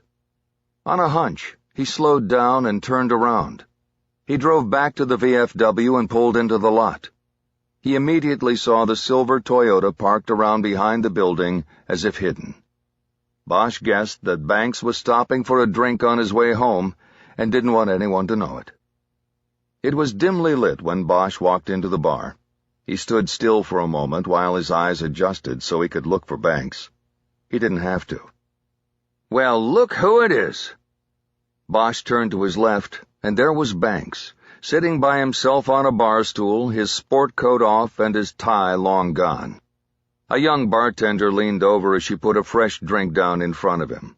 Bosch acted surprised. "Hey, what are you—" "I just came in for a quick one before heading north." Banks signaled him over to the stool next to him. "Join the club." Bosch came over, pulling out his wallet. "I'm already in the club." He pulled out his VA card and tossed it on the bar. Before the bartender could check it, Banks snatched it off the scarred bar top and looked at it. "I thought you said your name was Harry." "It is. People call me Harry." "Hi, how do you say this crazy name?" "Hieronymus. It's the name of a painter from a long time ago." "I don't blame you for going with Harry." Banks handed the ID card to the bartender. "I can vouch for this guy, Laurie. He's good people." Laurie didn't give the card much of a look before passing it back to Bosch. "Harry, meet the Triple L," Banks said. "Laurie Lynn Lucas, the best bartender in the business." Bosch nodded his greeting and slid onto the stool next to Banks. It seemed to him that he had pulled it off. Banks was not suspicious of the coincidence, and if he kept drinking, any suspicions would move even farther away. "Laurie, put him on my tab," Banks declared. Bosch said thanks and ordered a beer. Soon an ice-cold bottle was in front of him, and Banks brought his glass up to toast. To us warriors." Banks clinked his glass off Bosch's bottle and slurped down a third of what looked like a Scotch rocks. When Banks had extended his glass, Bosch saw that he wore a big military watch with multiple dials and a timing bezel. It made him wonder how that fit in with selling tractors. Banks looked at Bosch with squinted eyes. "Let me guess. Vietnam." Bosch nodded. "And you?" "Desert Storm, baby. The first Gulf War." They clinked bottle to glass once again. "Desert Storm," Bosch said appreciatively. "That's one I don't have." Bosch narrowed his eyes. "One you don't have of what?" he asked. Bosch shrugged. "I'm sort of a collector. Something from every war, that sort of thing. Mostly enemy weapons. My wife thinks I'm a nut." Banks didn't say anything, so Bosch kept the riff going. "My prize piece is a Tonto taken off the body of a dead Jap in a cave on Iwo Jima. He'd used it." "What, is that a gun?" "No, a blade." Bosch pantomimed dragging a knife left to right across his stomach. Lori Lynn made a sound of disgust and moved toward the other end of the bar. "I paid $2,000 for it," Bosch said. "It would have been less if, it hadn't been used." "Did you bring anything interesting from Iraq?" "Never was there, actually. I was based in S.A. and made a few runs into Kuwait. I was in transport." He finished his drink as Bosch nodded. "So, no real action, huh?" Banks rapped his empty glass on the bar. "Laura, you working tonight or what?" He then looked directly at Bosch. "Hell, man, we had plenty action. Our whole unit almost got smoked by a Scud. We kicked some ass, too. And like I said, I was in Transpo. We had access to everything and knew how to get it back stateside." Bosch turned to him like he was suddenly interested. But he waited until Lori Lynn was finished freshening Banks' drink and moved away again. Bosch spoke in a quiet, conspiratorial tone. "What I want is something from the Republican Guard. You know anybody with that stuff? This is the reason I stop at the VFW every time I'm in a new town. This is where I find this stuff. I got the Tonto off an old guy I met in the Post Bar over in Tempe. That was like 20 years ago." Banks nodded, trying to follow the words through his growing alcoholic fog. "Well, I know guys. They got all kinds of stuff back here. Guns, uniforms, whatever you want. But you gotta pay, and you can start by buying the fucking gator you spent all day looking at." Bosch nodded. "I hear you. We can talk about that. I'll come on back by the dealership tomorrow. How's that?" "Now you're talking, partner." Chapter 30. Bosch managed to get out of the VFW without buying Banks a drink, and apparently without Banks noticing that Bosch drank less than half of his beer. Once back in his car, Bosch drove to the far end of the parking lot, where there was a boat ramp providing access to the river. He parked next to a line of pickup trucks with empty boat trailers attached. He waited another 20 minutes before Banks finally came out of the bar and got into his car. Bosch had seen him put down 3 drinks in the bar. He assumed there had been one before he got there, and at least one after. His concern was that if Banks showed obvious evidence of driving impairment, Bosch would have to pull him over too soon to stop him from possibly hurting himself and others. But Banks was also a skilled drunk driver. He pulled out and started east on Hatch, back the way he had come. Bosch followed from a distance, but kept his eyes on the taillights in front of him. He saw no swerving, speeding, or unexplained braking. Banks appeared to have control of his car. Nevertheless, it was a tense 10 minutes as Bosch followed Banks to the entrance ramp to the 99 freeway, where he headed north. Once they were on the freeway, Bosch narrowed the gap and pulled up right behind Banks. 5 minutes later, they passed the Hammett Road exit and then came to the sign that welcomed travelers to San Joaquin County. Bosch put the strobe light on the dashboard and turned it on. He closed the space between the two cars even more and flicked on the bright lights, illuminating the interior of Banks's car. Bosch had no siren, but there was no way Banks could miss the light show behind him. After a few seconds, Banks put on his right turn signal. Bosch was counting on Banks not pulling off onto the freeway shoulder, and he was right. The first exit to Ripon was a half-mile away. Banks slowed down and exited, then pulled to a stop in the gravel lot of a closed fruit stand. He killed the engine. It was dark and deserted. That made it perfect for Bosch. Banks didn't get out of his car, unlike many protesting drunks. He didn't lower his window either. Bosch walked up, his large mag light held on his shoulder, so that it would be too bright should Banks try to look up at his face. He rapped his knuckles on the window, and Banks grudgingly lowered it. "You had no cause to pull me over, man," he said before Bosch could speak. "Sir, you've been swerving the whole time I've been behind you. Have you been drinking?" "Bullshit." "Sir, step out of the car." "Here." He handed his driver's license out the window. Bosch took it and held it up into the light, as if he were looking at it. But he never took his eyes off Banks.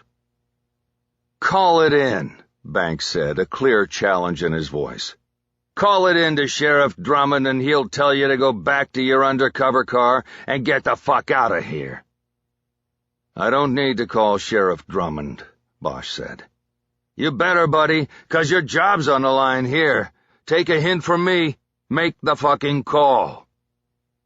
"No, you don't understand, Mr. Banks. I don't need to call Sheriff Drummond because this isn't Stanislaus County. This is San Joaquin County, and our sheriff is named Bruce Eli. I could call him, but I don't want to piss him off over something as small as a suspected drunk driver."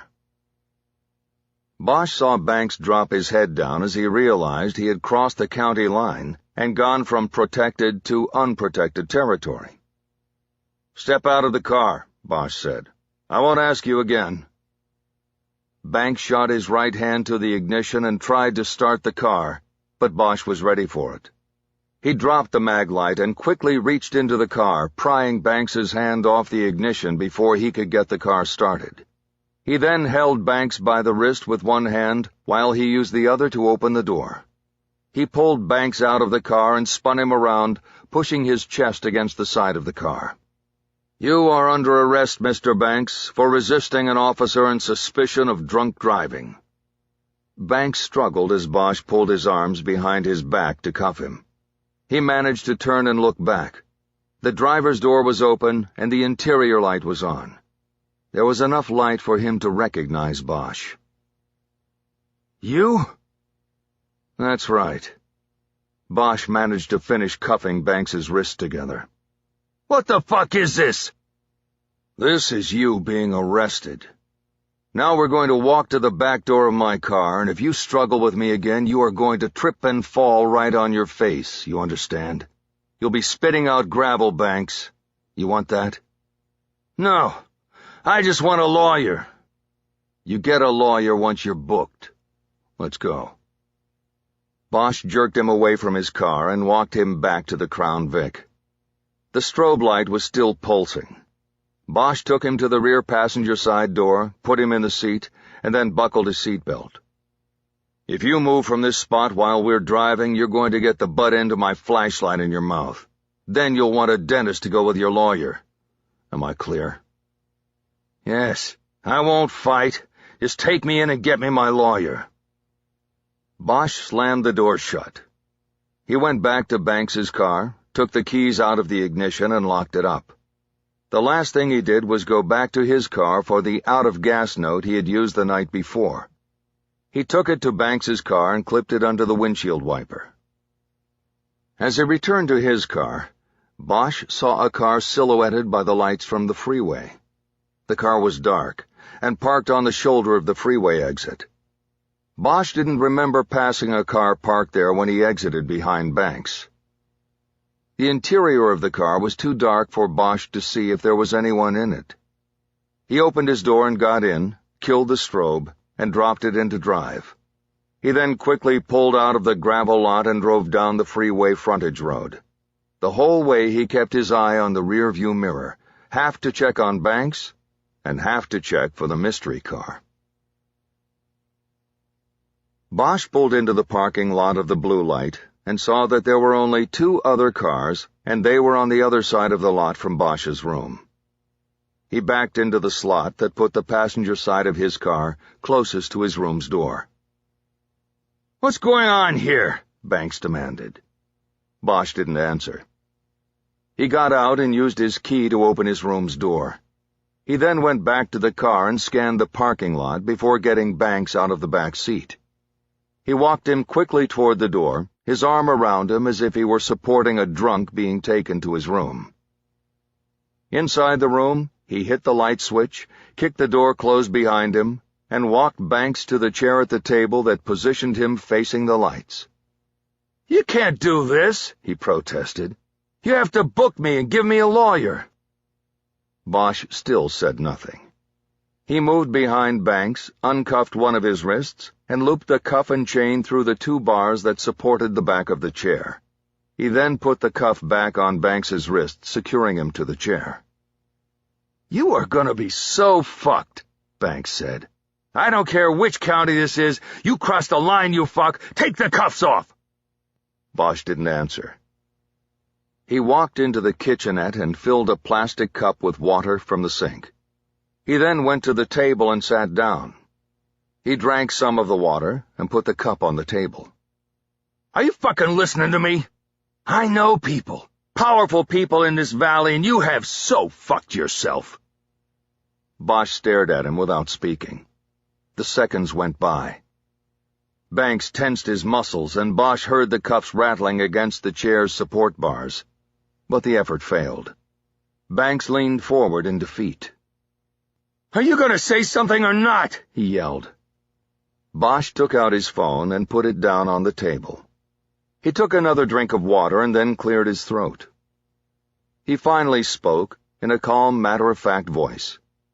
He used a variation on the opener he'd used the week before with Rufus Coleman. "This moment is the most important moment of your life.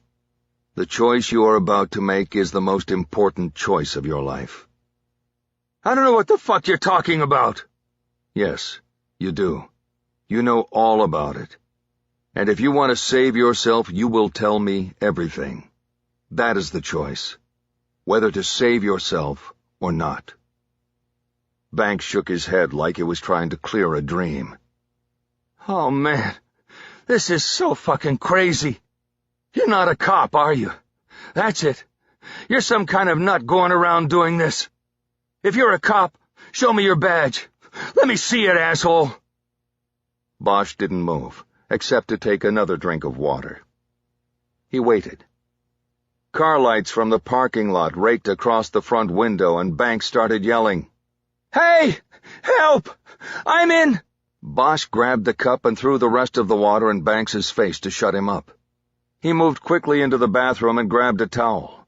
When he came out, Banks was coughing and spluttering, and Bosch used the towel to gag him, and then tied it behind his head. Grabbing his hair and jerking his head at an angle, he said into Banks's ear, "You yell again, and I won't be so gentle."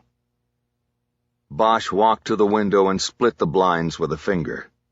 He could only see the 2 cars that were already in the lot when they arrived. Whoever had just driven into the lot had apparently turned around and then driven out. He turned back to check on Banks, then took his jacket off and threw it on the bed, exposing the pistol holstered on his hip. He sat back down across from Banks. "Okay, where were we?" "Right.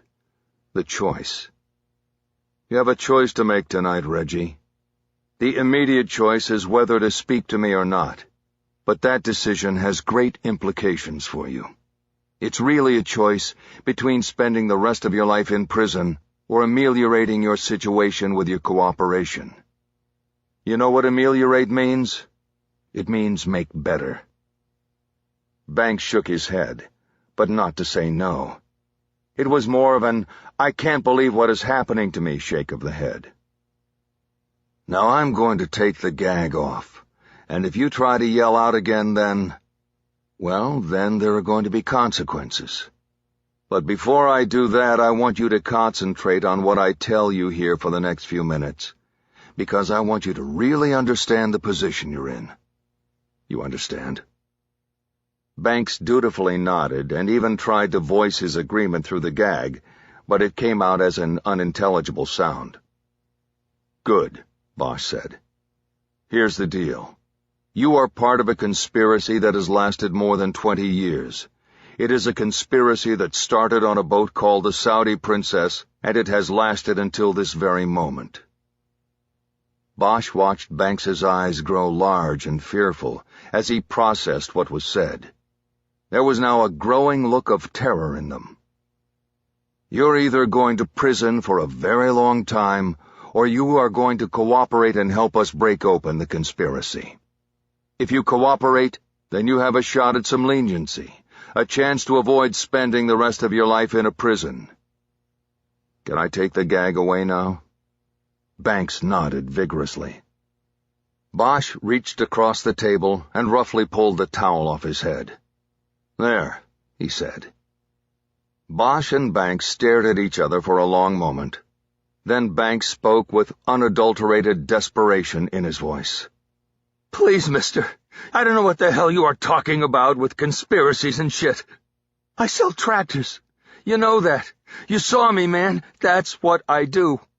If you want to ask me questions about a John—" Bosch slammed his palm down hard on the table. "Enough!" Banks held quiet, and Bosch got up. He went to the case file that was in his backpack and brought it back to the table. He had stacked the deck that morning, preparing the file so that it could be opened and photos and documents could be presented in a sequence of his choosing. Bosch opened it, and there was one of the photos of Annika Jesperson on the ground in the alley. He slid it across the table so that it was right in front of Banks. "There's the woman you 5 killed, and then you covered it up." "You're crazy! This is so—" Bosch slid the next photo across, a shot of the murder weapon. "And here's the Iraqi army pistol she was killed with, one of the weapons you told me earlier you smuggled back from the Gulf." Banks shrugged. "So, what are they going to do to me? Take away my VFW card? Big fucking deal. Get these pictures out of my face." Bosch slid the next one across. Banks, Dowler, Cosgrove, and Henderson on the pool deck of the Saudi Princess. "And there you 4 are together on the Princess the night before you all got drunk and raped Annika Jesperson." Banks shook his head, but Bosch could tell the last photo had hit its target. Banks was scared because even he knew that he was the weak link. Dowler might be right there with him, but Dowler wasn't handcuffed to a chair. He was. All the fear and worry boiled up inside, and Banks made a colossal mistake.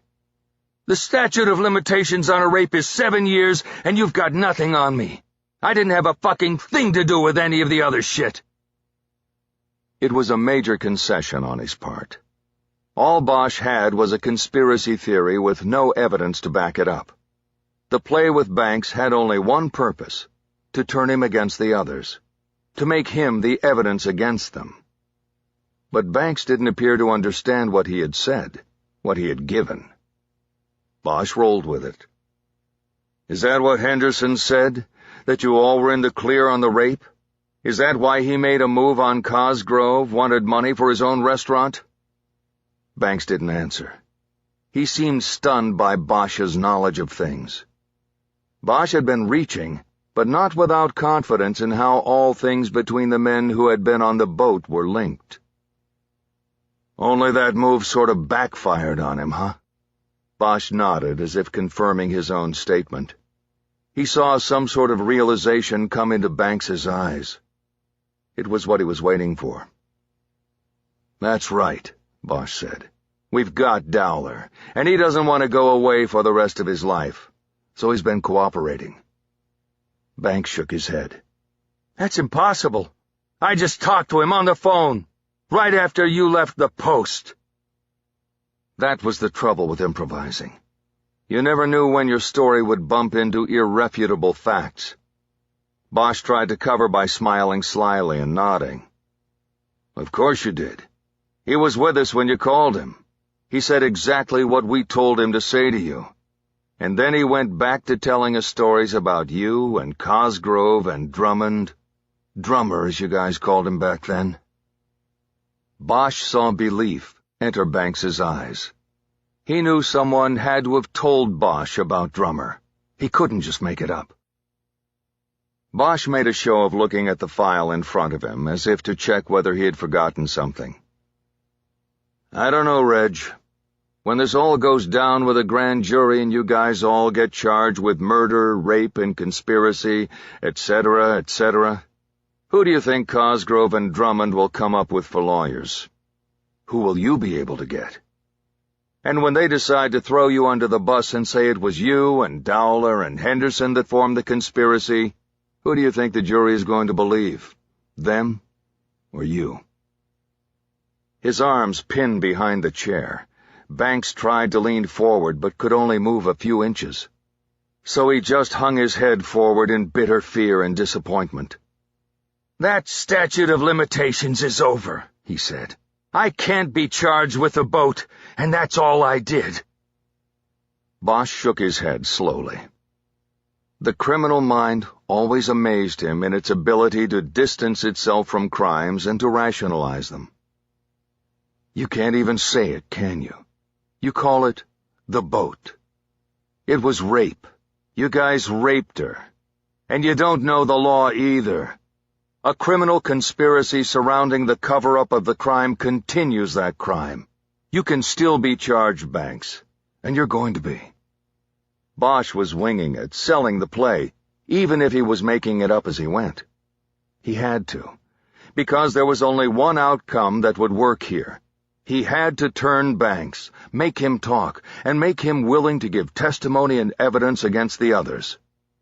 All the threats about prosecution and prison were ultimately hollow.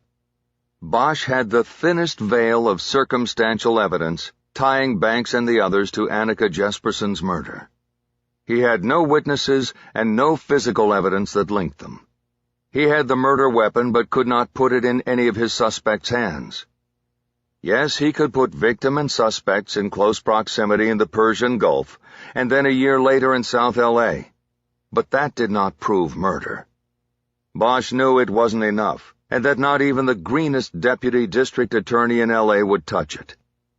Bosch had only one shot here, and that was turning an insider out.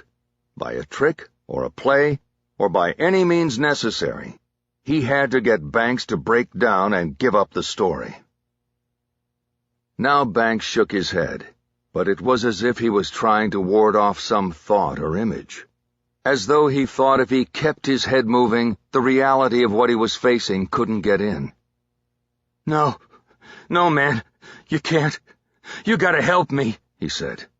I'll tell you everything, but you have to help me. You have to promise. I can't promise you anything, Reggie. But I can go to bat for you with the district attorney's office. And I do know this.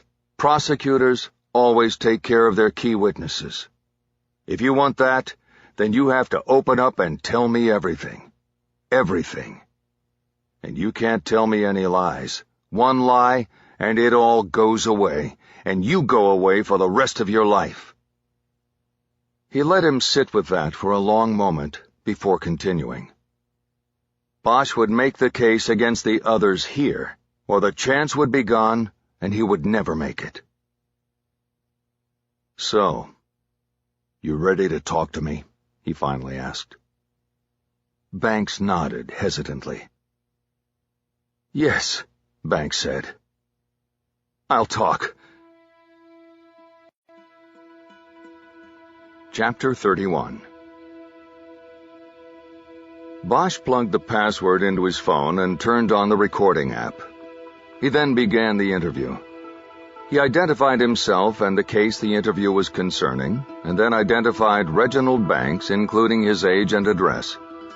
He read Banks his rights from a card he kept in his badge wallet, and Banks said he understood his rights and was willing to cooperate, clearly stating that he did not want to confer with a lawyer first. From there, Banks told a 20-year story in 90 minutes, beginning with the Saudi princess. He never used the word rape, but he acknowledged that 4 of them, Banks, Dowler, Henderson, and Cosgrove, had sex with Annika Jesperson in a stateroom on the ship while she was incapacitated by alcohol and a drug Cosgrove had slipped into her drink. Banks said Cosgrove called the drug Romp and Stomp, but Banks didn't know why.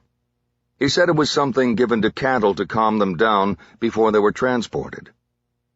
Bosch guessed he was talking about a veterinary sedative called Rompin. It had come up in other cases he had worked. Banks continued, saying that Jesperson had been specifically targeted by Cosgrove, who told the others she was probably a natural blonde and that he had never been with a woman like that before. When Bosch asked if J.J. Drummond was in the stateroom during the attack, Banks emphatically said no. He said afterward that Drummond knew what happened, but that he was not part of it. He said the 5 men were not the only men from 237th Company on leave on the ship at that time, but that no one else was involved. Banks cried as he told the story, often saying how sorry he was to have been a part of what happened in the stateroom. It was the war, man. It just did something to you. Bosch had heard that excuse before. The idea that the life-and-death pressures and fears of war should give someone a free pass on despicable and criminal actions they would never commit or even contemplate back home. It was used to excuse everything from killing villages full of people to gang-raping an incapacitated woman. Bosch didn't buy it, and thought Annika Jesperson had it right. These were war crimes, and they weren't excusable. He believed that war brought out the true character in a person, good or bad. He had no sympathy for Banks or the others. Is that why Cosgrove brought the Romp and Stomp overseas with him?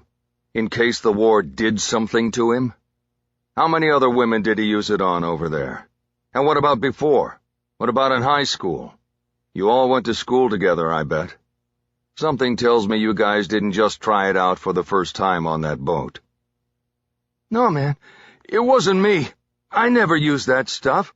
I didn't even know he used it then. I thought she was just, drunk. Drummond told me that later.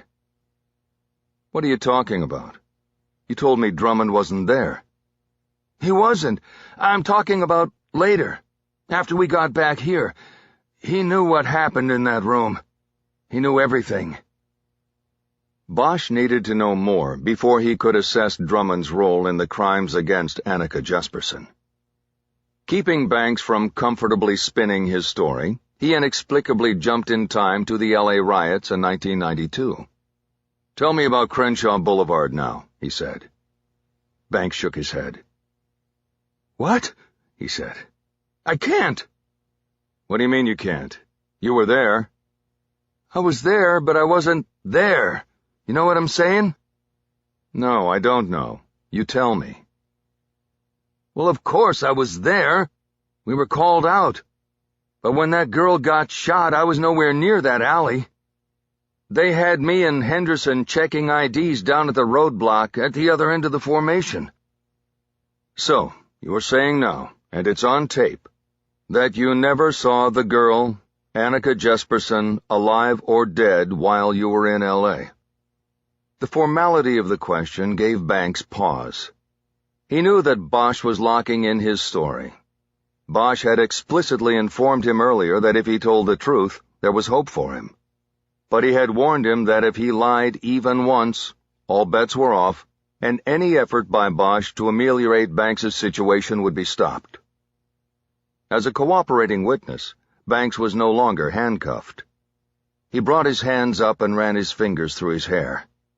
2 hours before, he had been on a stool at the VFW. Now he was figuratively fighting for his life, a life that one way or the other would surely be different after this night. Okay, wait, I'm not saying that. I saw her. Yeah, I saw her, but I didn't know nothing about her getting shot up in that alley. I wasn't near there.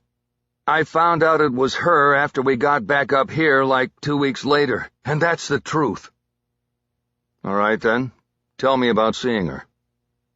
Banks said that shortly after the 237th arrived in Los Angeles for riot duty, Henderson informed the others that he had seen the blonde girl from the boat with the rest of the press outside the Coliseum, where the California National Guard units were mustering after driving down in a long truck line from the Central Valley. At first the others didn't believe Henderson, but Cosgrove sent Drummond to check the media line because he hadn't been in the room on the Saudi princess and wouldn't be recognized. "Yeah, but how would he recognize her?" Bosch asked. He had seen her on the boat, so he knew what she looked like. He just hadn't gone to the room with us. He said 4 was a crowd. Bosch computed that and told Banks to go on with the story. He said that Drummond came back from the media line and reported that the woman was indeed there. "I remember we were saying, 'What does she want and how the hell did she find us?' But Cosgrove wasn't worried. He said she couldn't prove anything. This whole thing was before DNA and CSI stuff like that. Get what I'm saying?" "Yeah, I get it. So when did you personally actually see her?" Banks said that once their unit received orders and moved out to Crenshaw Boulevard, he saw Jesperson. She had followed the transport and was taking photographs of the men in the unit as they deployed along the boulevard. "It was like she was this ghost following us, taking pictures of us. It was creeping me out. Henderson, too. We thought she was like going to do a story on us or something." "Did she speak to you?" "No, not to me. Never." "What about Henderson?" "Not that I saw, and he was with me most of the time." "Who killed her, Reggie? Who took her in that alley and killed her?" "I wish I knew, man, because I would tell you, but I wasn't up there." "And you 5 guys never talked about it after?" "Well, yeah, we talked, but it was never said who did what. Drummer took charge and said we had to make a pact never to talk about it again. He said Carl was rich and he would take care of everybody as long as we kept quiet about it. And if we didn't, he said he'd make sure we all went down for it." "How?" "He said he had the evidence. He said that what happened on the boat was motive and that we'd all get charged. Conspiracy to commit murder." Bosch nodded. It all fit with his own conspiracy theory. "So who actually shot the woman? Was it Carl? Is that what you took from all that?" Banks shrugged. "Well, yeah, that's what I always thought.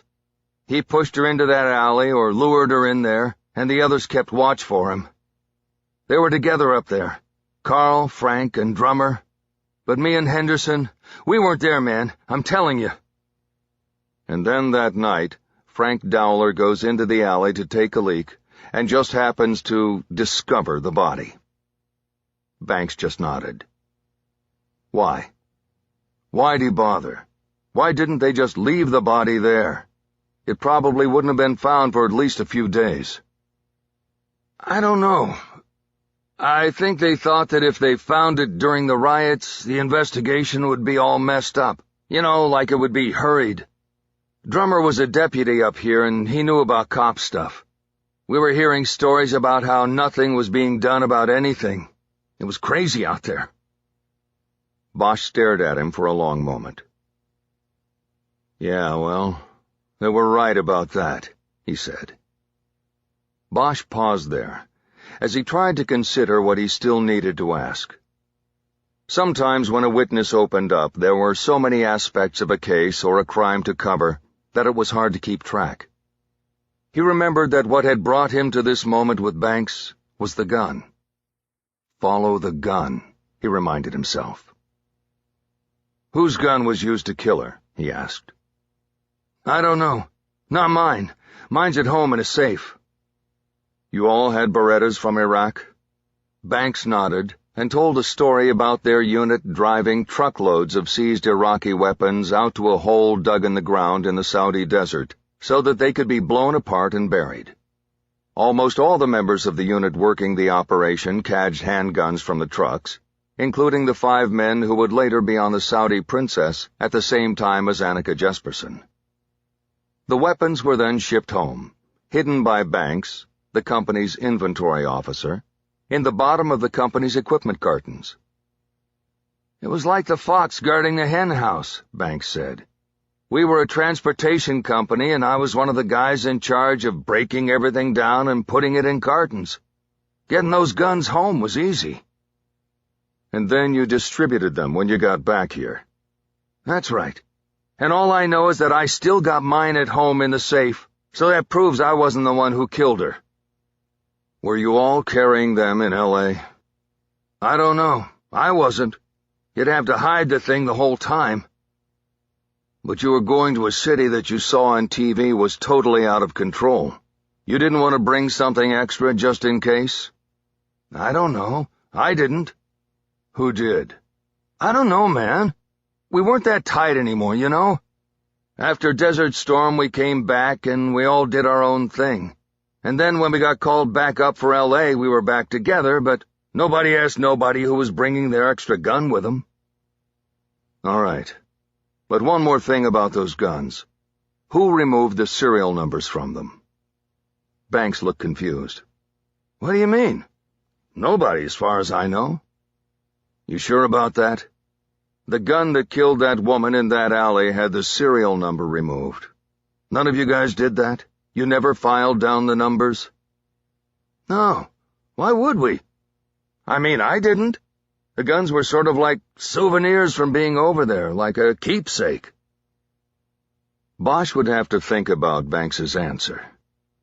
Charles Washburn had insisted that the gun he found in his backyard already had its serial number removed. This jibed with the fact that the shooter threw the gun over the fence after the murder, indicating a strong belief that the gun could not be traced to him in any way. But if Banks was to be believed, not all the members of the Saudi Princess 5 removed the serial numbers after returning from the Gulf War. But at least one of them did. There was something sinister about that. At least one of the 5 knew the weapon was going to be more than a souvenir. It was going to be used someday. Bosch considered what was next. It was important for him to document all parts of the story, including the ongoing and changing relationships among the 5 men from the ship. "Tell me about Henderson.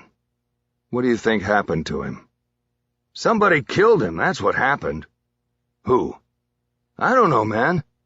All I know is that he told me we were clear on the boat thing because enough time had gone by, and that we had nothing to do with what happened in L.A., so we were totally in the clear there, too."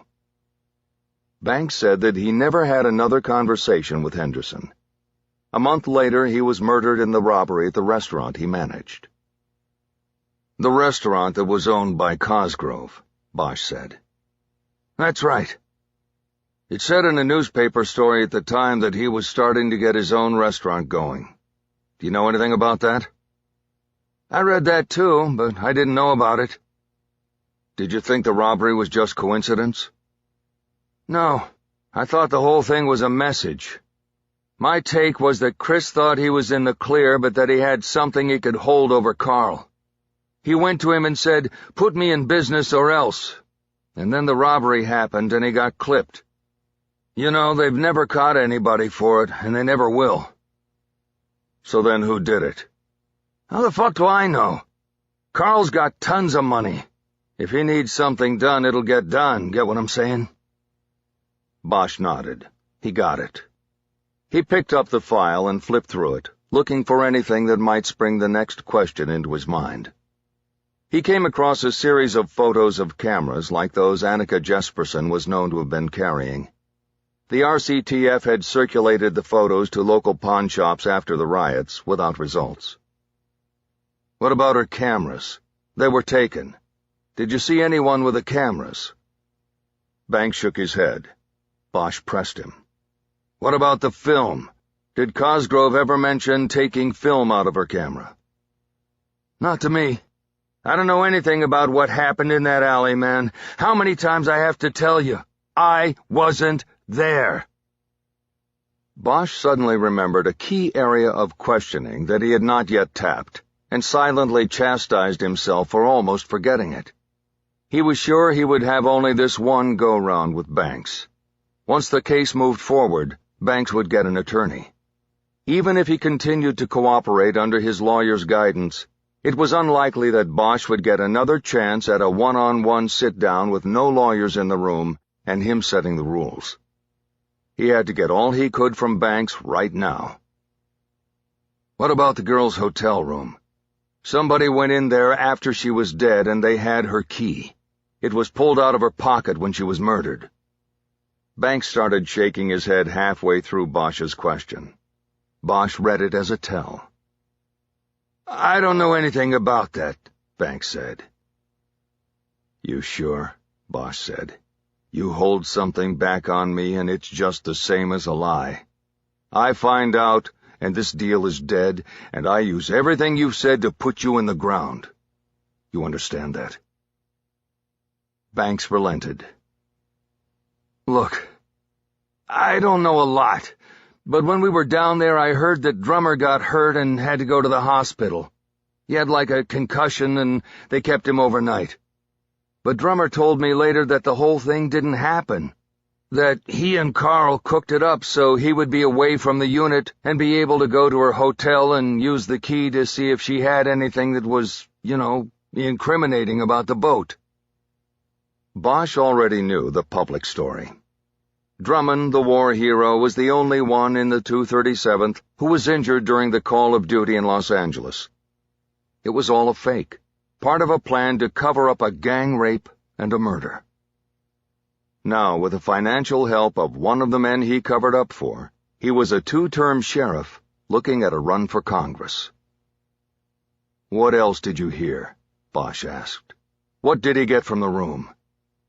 All I heard was that he got her notes. It was like a journal of her looking for us and trying to figure out who we were. Turned out she was writing a book about it, I guess. Does he still have it? I have no idea. I never even saw it. Bosch decided that Drummond had to still have the journal. It was that, and his knowledge of what had happened, that allowed him to control the other 4 conspirators, especially Carl Cosgrove, who was rich and powerful and could help Drummond fulfill his ambitions. Bosch checked his phone. It was still recording and going on 91 minutes. He had one more area of questioning for Banks. Tell me about Alex White. Banks shook his head in confusion. Who's Alex White? He was one of your customers. 10 years ago you sold him a tractor mower at the dealership. Okay. What's that? The day he took delivery, you called down to the LAPD and used his name to check on the Jesperson case. Bosch saw recognition finally come to Banks's eyes. Oh, yeah, right. That was me. Why? Why'd you call? Because I was wondering what happened with the case. I was reading a paper somebody left in the break room, and there was a story about how it had been 10 years since the riots.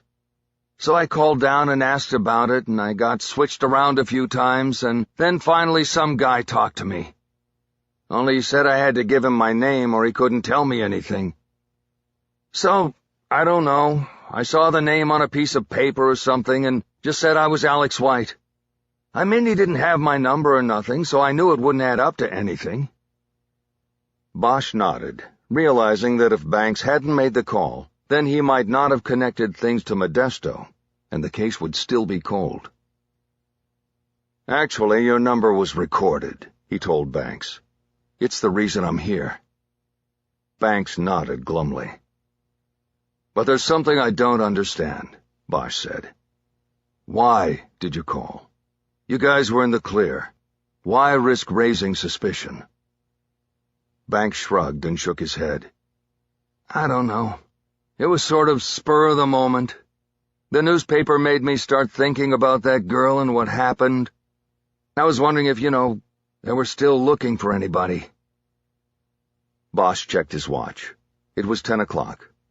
It was late, but Bosch didn't want to wait until the morning to drive Banks to Los Angeles.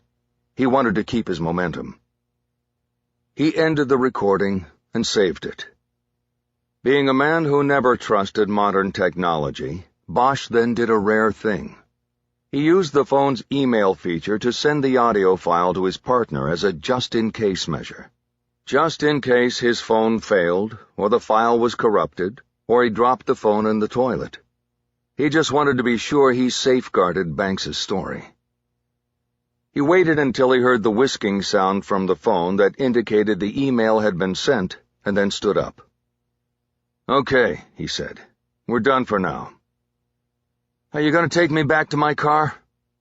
"No, Banks. You're coming with me." "Where?" "Los Angeles." "Now?" "Now. Stand up." But Banks didn't move. "Man, I don't want to go to L.A. I want to go home. I got kids." "Yeah. When was the last time you saw your kids?" That gave Banks pause. He had no answer. "I thought so. Let's go. Stand up." "Why now? Let me go home." "Listen, Banks, you're going with me to L.A. In the morning I'm going to sit you down in front of a deputy DA who will take your official statement and then probably waltz you into the grand jury. After that, he'll decide when you get to go home." Banks still didn't move. He was a man frozen by his past. He knew that whether or not he escaped criminal prosecution, his life as he knew it was over. Everyone from Modesto to Manteca would know the part he played, then and now. Bosch started gathering the photos and documents and returning them to the file. "Here's the deal," he said. "We're going to L.A., and you can sit up in the front next to me, or I can arrest you and cuff you and put you in the back seat. You make that long drive hunched over like that, and you'll probably never walk straight again. Now, how do you want to go?" Okay, I'll go. But I gotta take a leak first. You saw how much I was drinking, and I didn't take a piss before I left the post." Bosch frowned. The request wasn't unreasonable. In fact, Bosch was already trying to figure out how to use the bathroom himself without giving Banks a chance to change his mind on the whole thing and run out the door. "All right," he said. "Come on." Bosch went into the bathroom first and checked the window over the toilet. It was an old louvered window with a crank handle. Bosch was able to pull the handle off easily. He held it up so Banks would see he wasn't going anywhere. "Do your business," he said. He stepped out of the bathroom, but left the door open so he would hear any effort by Banks to open or break the window.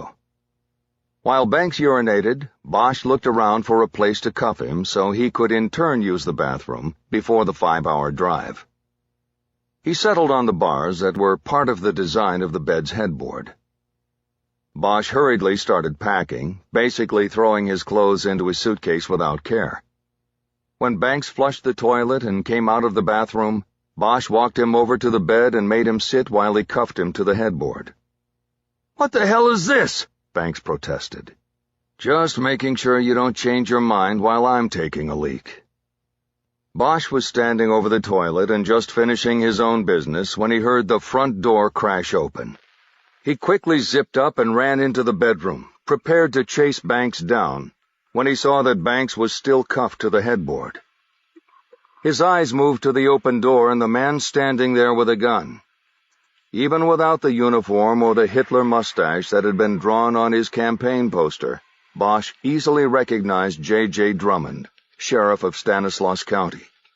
He was big and tall and handsome with an angular jaw, a campaign manager's dream. Drummond entered the room alone, careful to keep the gun aimed at Bosch's chest. "Detective Bosch," he said, "you're a little ways out of your jurisdiction, aren't you?"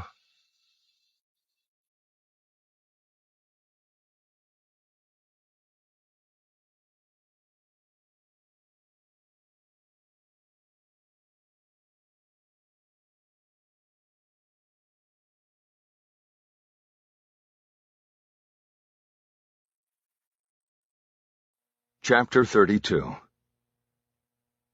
Drummond told Bosch to raise his hands. He came over and removed Bosch's gun from its holster and put it into the pocket of his green hunting jacket. Then he signaled with his own gun toward Banks. "Uncuff him." Bosch pulled his keys from his pocket and released Banks from the headboard. "Take the cuffs off him and put one on your left wrist." Bosch did as he was told and put his keys back in his pocket. "Now, Reggie, cuff him up, behind the back." Bosch put his hands behind his back and let Banks cuff him.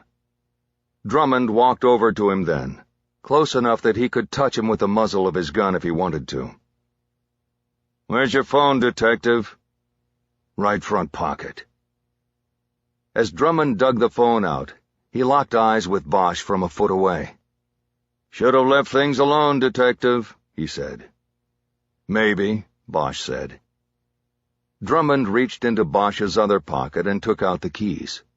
He then patted Bosch's pockets to make sure there was nothing else. Stepping over to the bed, he picked up Bosch's jacket and felt through it until he came up with Bosch's badge wallet and the keys to the rental car. He put everything he had confiscated into the other pocket of his jacket. He then reached under his jacket to his back and came out with another gun. He handed it to Banks. "Watch him, Reggie."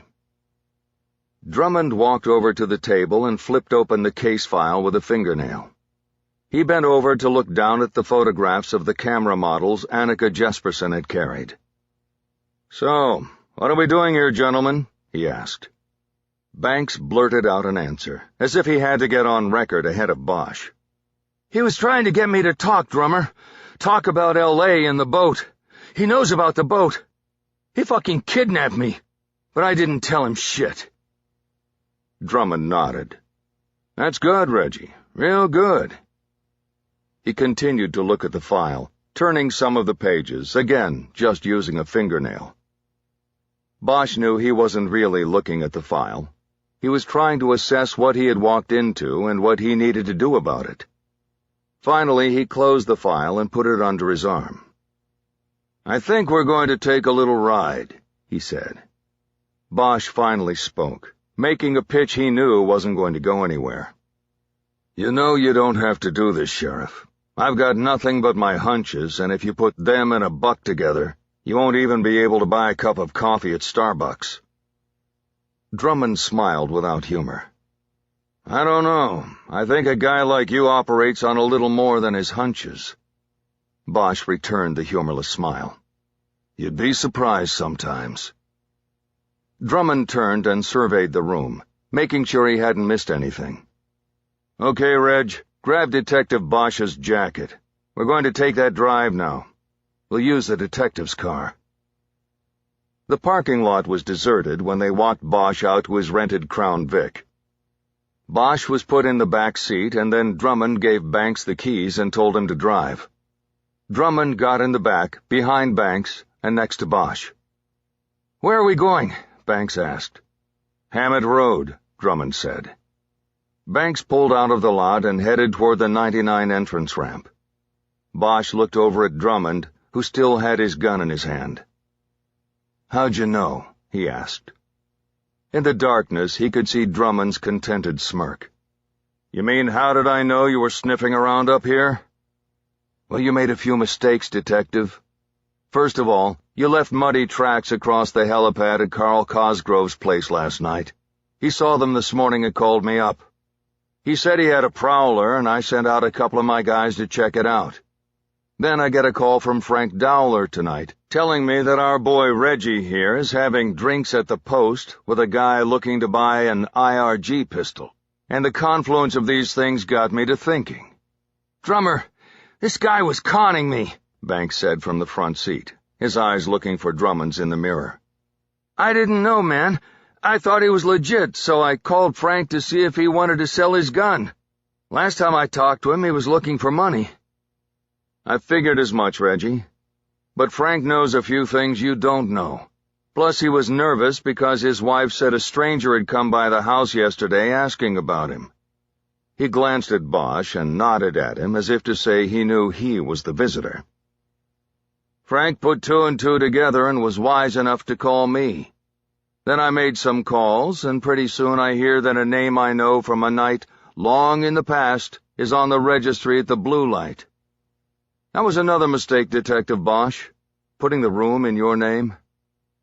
Bosch didn't respond. He looked out the window into the dark and tried to cheer himself with the knowledge that he had sent the audio file of the bank's interview to his partner.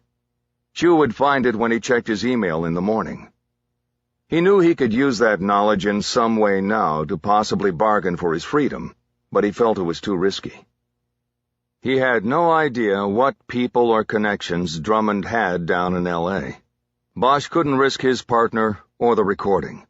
He had to be content to know that no matter what happened to him this night, the story would get to Chu, and Annika Jesperson would be avenged. Justice would be done. Harry could count on that. They went south, and soon crossed the line into Stanislaus County. Banks asked when he'd be able to get his car, and Drummond told him not to worry about it, that they'd pick it up later. Banks put the turn signal on as the exit for Hammett Road approached. "Going to see the boss, huh?" Bosch said. "Something like that," Drummond said. They exited and headed through the almond grove toward the grand entrance to the Cosgrove estate. Drummond told Banks to pull forward so he could push the button on the call box from the back seat. "Yes? It's me. Everything all right?" "Everything's fine. Open up." The gate opened automatically, and Banks drove through. They followed the entrance road through the grove toward the chateau, traversing in 2 minutes what had taken Bosch an hour to cover the night before. Bosch leaned against the side window and looked up. It seemed darker than the night before. Cloud cover had blotted out the canopy of stars. They came out of the grove, and Bosch saw that the mansion's exterior lights were off.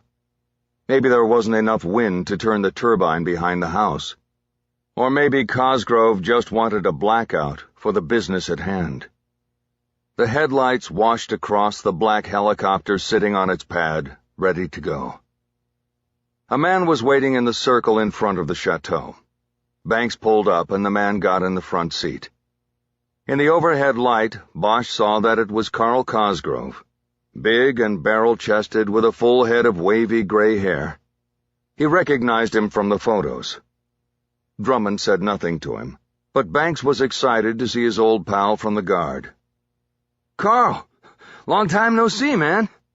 Cosgrove glanced over at him, clearly not as jazzed about their reunion. "Reggie?" That was all he said. Drummond instructed Banks to drive around the circle and onto a service road that wrapped around behind the chateau and went past a freestanding garage and back into the hillside to the rear of the property. Soon they came to an old A-frame barn that was surrounded by cattle pens, but looked unused and abandoned. "What are we doing?" Banks asked. "We," Drummond said. "We are taking care of Detective Bosch because Detective Bosch couldn't leave the ghosts of the past alone. Pull to the front of the barn." Banks stopped with the headlights bathing the large double doors. There was a no trespassing sign nailed to the door on the left. A large slide bar secured the doors, and a heavy chain was also wrapped through the 2 handles and held in place with a padlock. "Kids were sneaking in here, leaving their beer cans and shit all over," Cosgrove said, as if he had to explain why the barn was locked. "Unlock it," Drummond said. Cosgrove got out and headed to the barn doors with a key already in his hand. "You sure about this, Drummer?" Banks asked. "Don't call me that, Reggie. People stopped calling me that a long time ago." "Sorry, I won't. But are you sure we have to do this?" "There you go with that we stuff again. When was it ever we, Reg? Don't you mean me? Me always cleaning up after what you guys did?" Banks didn't answer. Cosgrove had gotten the doors unlocked and was pulling the right side open. "Let's do this thing," Drummond said. He got out of the car, slamming the door behind him. Banks was slow to do likewise, and Bosch seized the moment, locking eyes with him in the rear view. "Don't be a part of this, Reggie," He gave you a gun. You can stop this." Bosch's door opened then, and Drummond reached in to pull him out. "Reggie, what are you waiting for? Let's go, man." "Oh, I didn't know you wanted me to." Banks got out as Bosch was pulled out. "In the barn, Bosch," Drummond said. Bosch looked up at the black sky again as he was pushed toward the open door of the barn. Once they were inside, Cosgrove turned on an overhead light that was so high up in the crossbeams that it threw only a dim glow down to where they stood below. Drummond went to a center column that helped support the hayloft and pushed against it to test its strength. It felt solid. "Here," he said. "Bring him over." Banks pushed Bosch forward, and Drummond grabbed him by the arm again and turned him so his back came to the column. He brought the gun up and pointed it at Bosch's face. "Hold still," Drummond commanded. "Reggie, cuff him to the beam." Banks pulled the keys out of his pocket and unlocked one of Bosch's cuffs, then locked his arms around the column. Bosch realized that this meant they were not going to kill him. Not yet, at least. They needed him alive for some reason. Once Bosch was secured, Cosgrove got brave and came close to him. "You know what I should have done? I should have unloaded my 16 on you back in that alley. It would have saved me all of this. But I guess I aimed too high." "Carl, enough," Drummond said. "Why don't you go back to the house and wait for Frank? We'll take care of this, and I'll be right behind you." Cosgrove gave Bosch a long look that ended with an evil smile. "Have a seat," he said. He then kicked Bosch's left foot out from beneath him and shoved him down by the shoulder. Bosch slid down the column to the ground, landing hard on his tailbone. "Carl, come on, man, let us handle it." Cosgrove finally backed away at the same time Bosch realized what he had meant about aiming high. Cosgrove had been the soldier who had opened fire that night at the crime scene, the gunfire that sent everyone to the ground for cover. And now Bosch knew that he had not seen anyone on a roof. He had only wanted to set nerves on edge and cause a distraction from the investigation of the crime he had committed. "I'll be in the car," Cosgrove said. "No, we leave the car up here. I don't want Frank to see it when he's coming in. It might make him nervous. His wife told him about Bosch driving by." "Whatever. I'll walk back." Cosgrove left the barn, and Drummond stood in front of Bosch and looked down on him in the dim light. He reached into the pocket of his jacket and pulled out the gun he had taken away from Bosch. "Hey, drummer," Banks said nervously. "What did you mean about Frank not seeing the car? Why is Frank—" "Reggie, I told you not to call me that." Drummond raised his arm and put the muzzle of Bosch's gun to the side of Reggie Banks's head. He was still looking down at Bosch when he pulled the trigger. The sound was deafening, and Bosch was hit by the blowback of blood and brain matter a split second before Banks's body dropped to the hay-strewn floor next to him. Drummond looked down at the body. The heart's last few contractions sent blood gushing from the bullet entrance point into the dirty straw. Drummond pocketed Bosch's gun again, and then reached down to the gun he had given Banks earlier. He picked it up. "Back in the car when you were alone with him, you told him to use it on me, didn't you?" Bosch didn't answer, and Drummond didn't wait long before moving on. "You'd think he would have checked to see if it was loaded." He popped out the magazine and wiggled it empty in front of Bosch. "You were right, Detective," he said. "You attacked the weak link, and Reggie was the weakest link. Bravo on that." Bosch realized he had been wrong. This was the end. He brought his knees up and pressed his back against the beam. He braced himself. He then dropped his head forward and closed his eyes. He conjured up an image of his daughter. It was from a memory of a good day. It was a Sunday, and he had taken her to the empty parking lot of a nearby high school for a driving lesson. It had started rough, with her foot heavy on the brake. but by the time they were finished, she was operating the car smoothly and with more skill than most drivers Bosch encountered on the real streets of L.A. He was proud of her, and more important, she was proud of herself. At the end of the lesson, when they had switched seats and Bosch was driving them home, she told him she wanted to be a cop, that she wanted to carry on his mission. It had come out of the blue, just something that had generated out of their closeness that day. Bosch thought about that now, and felt a calmness overtake him. It would be his last memory, what he took with him into the black box. "Don't go anywhere, Detective. I'm going to need you later." It was Drummond. Bosch opened his eyes and looked up. Drummond nodded and started heading back toward the door. Bosch saw him slide the gun he had given Banks under his jacket and into his back waistband. The ease with which he had put Banks down and the practiced motion of slipping the gun behind his back suddenly made things click into place for Bosch. You didn't coldly dispatch someone like that unless you had done it before. And of the 5 conspirators, only one had a job in 1992 in which a throwdown gun, one without a serial number, might be useful. To Drummond, his IRG gun wasn't a souvenir of Desert Storm. It was a working gun. That was why he brought it to L.A. "It was you," Bosch said. Drummond stopped and looked back at him. "Did you say something?" Bosch stared at him. "I said I know it was you, not Cosgrove. You killed her." Drummond stepped back toward Bosch. His eyes roamed the dark edges of the barn, and then he shrugged. He knew he held all the cards.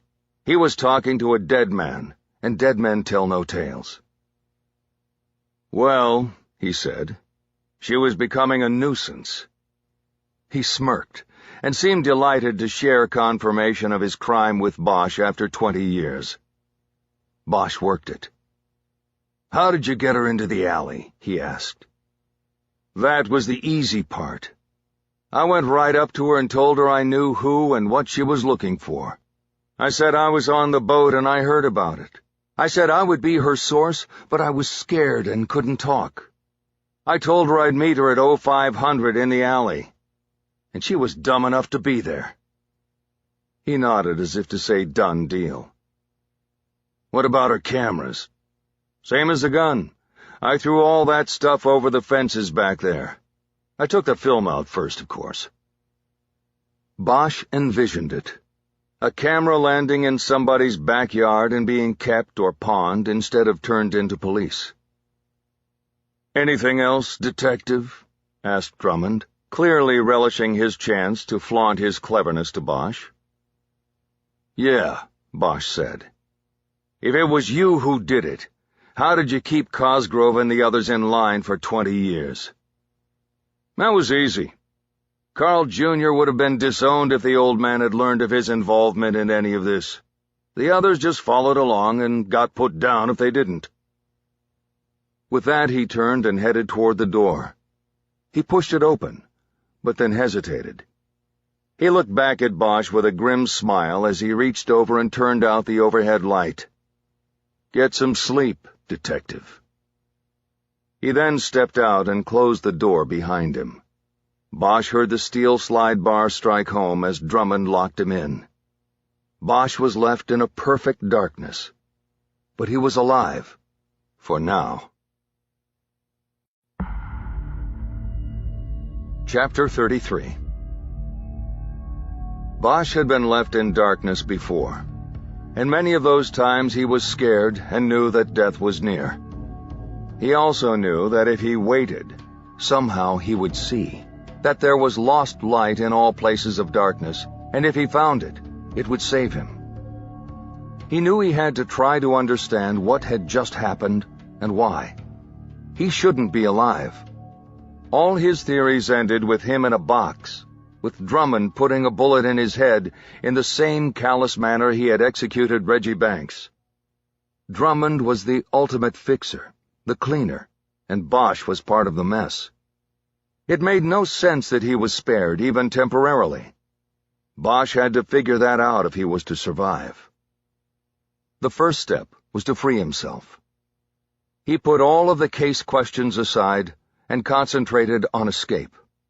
He brought his ankles in underneath him and pushed up, slowly rising into a standing position so that he could better assess his surroundings and possibilities.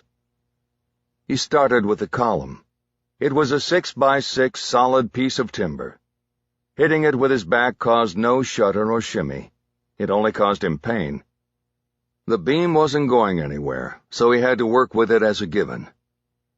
He looked up into the darkness and could just make out the shapes and forms of tie beams overhead. He knew from before the light went out that there was no way for him to reach the top, no way for him to climb up to free himself.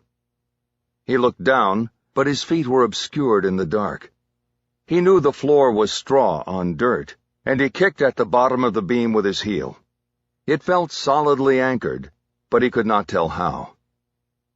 He knew he had a choice: wait for Drummond to come back, or make an effort to escape. He remembered the image he had conjured up earlier of his daughter, and decided he would not go easily. He would fight with his last strength. He used his feet to sweep the straw away, and then started kicking at the dirt with his heel, slowly digging down beneath the surface. Knowing it was a last desperate effort, he kicked with ferocity, as if he were kicking back at anyone and anything that had ever held him back. His heels were damaged by the effort and screaming in pain. His wrists were pulled tight into the cuffs, to the point that he could feel numbness taking his fingers. But he didn't care. He wanted to kick at everything that had ever stopped him in life. His effort was futile. He finally dug down to what he believed was the concrete mooring the column had been set in. The connection was solid. It wasn't going anywhere, and neither was he. He finally stopped his efforts and leaned forward, head down.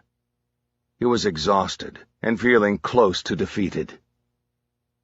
He settled into the knowledge that his only shot, his only chance, would be to make his move when Drummond came back. If Bosch could come up with a reason for Drummond to uncuff him, he would have a fighting chance. He could go for the gun, or he could make a run for it. Either way, it would be his only shot. But what did he have? What could he say to make Drummond give up his one strategic advantage? Bosch straightened up against the beam. He had to be alert. He had to be ready for all possibilities. He started reviewing what Banks had told him back in the motel room, looking for a piece of the story that Bosch could use. He needed something he could threaten Drummond with, something hidden, and that only Bosch could lead him to. He held fast to his conviction that he could not give up the email he had sent to Chu. He could not put his partner in potential danger, nor could he allow Drummond to erase the solution to the case. Banks's confession was too important to barter with. Bosch had no doubt that Drummond had already examined his phone, but it was password protected.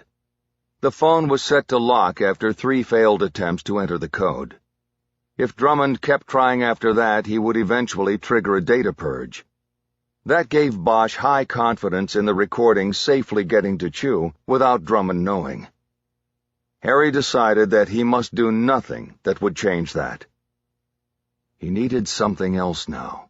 He needed a play, a script, something that he could work with. What? His mind grew desperate. There had to be something. He started with the fact that Drummond had shot Banks because he knew he had talked to Bosch.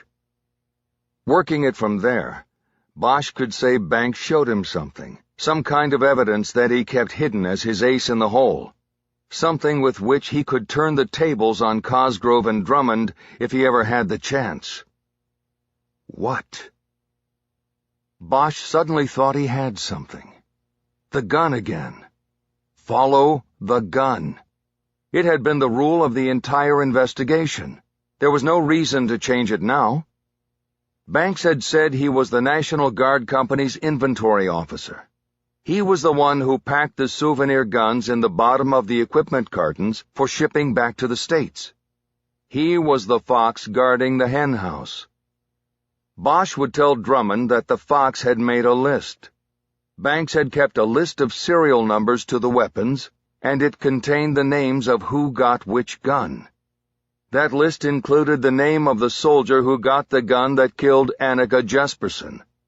That list was hidden, but with Banks dead, it would soon come to light. Only Bosch could lead Drummond to it. Bosch grew excited with hope. He actually thought the play could work. It wasn't completely there yet, but it could work. It needed embellishment. It needed a reason to create genuine concern in Drummond, a legitimate fear that the list would come out and expose him now that Banks was dead. Bosch began to believe he had a chance. He just needed to wrap the basic story in more detail and believability. He just needed... He stopped his thought processes.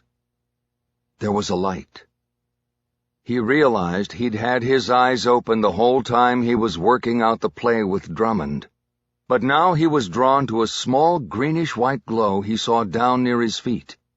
It was a blurred circle of dots no bigger than $50. There was movement within the circle, too. A tiny speck of light, like a distant star, moved along the circumference of the circle, touching dot to dot to dot. Bosch realized he was looking at Reggie Banks's watch. And all in a moment, he knew how he could escape. A plan quickly formed in Bosch's mind. He slid down the beam to the point where he was in a sitting position without a chair beneath him. Despite soreness to his thighs and hamstrings from the plod through the almond grove the night before, he used his right leg to brace his back against the column and hold his position, then reached out with his left foot. Using his heel, he attempted to hook the dead man's wrist and pull it toward him. It took several tries before he was able to find purchase and move the arm. Once he had moved it as far as he could with his foot, he stood back up and rotated 180 degrees around the column. He slid all the way to the ground this time, and reached back with his hand for Banks's hand. He was barely able to reach it. Holding the dead man's hand in both of his, Bosch leaned forward as far as he could to drag the body even closer. Once he accomplished that, he reached for the wrist and unbuckled the watch.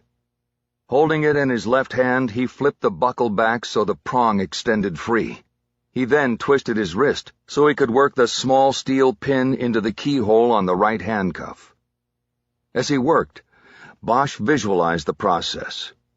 A handcuff was one of the easiest locks to pick, provided you weren't doing so in the dark and working with your hands behind your back.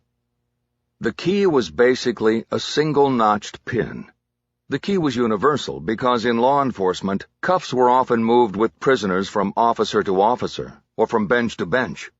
If every pair of cuffs had a unique key, then an already ponderous system would slow down even more.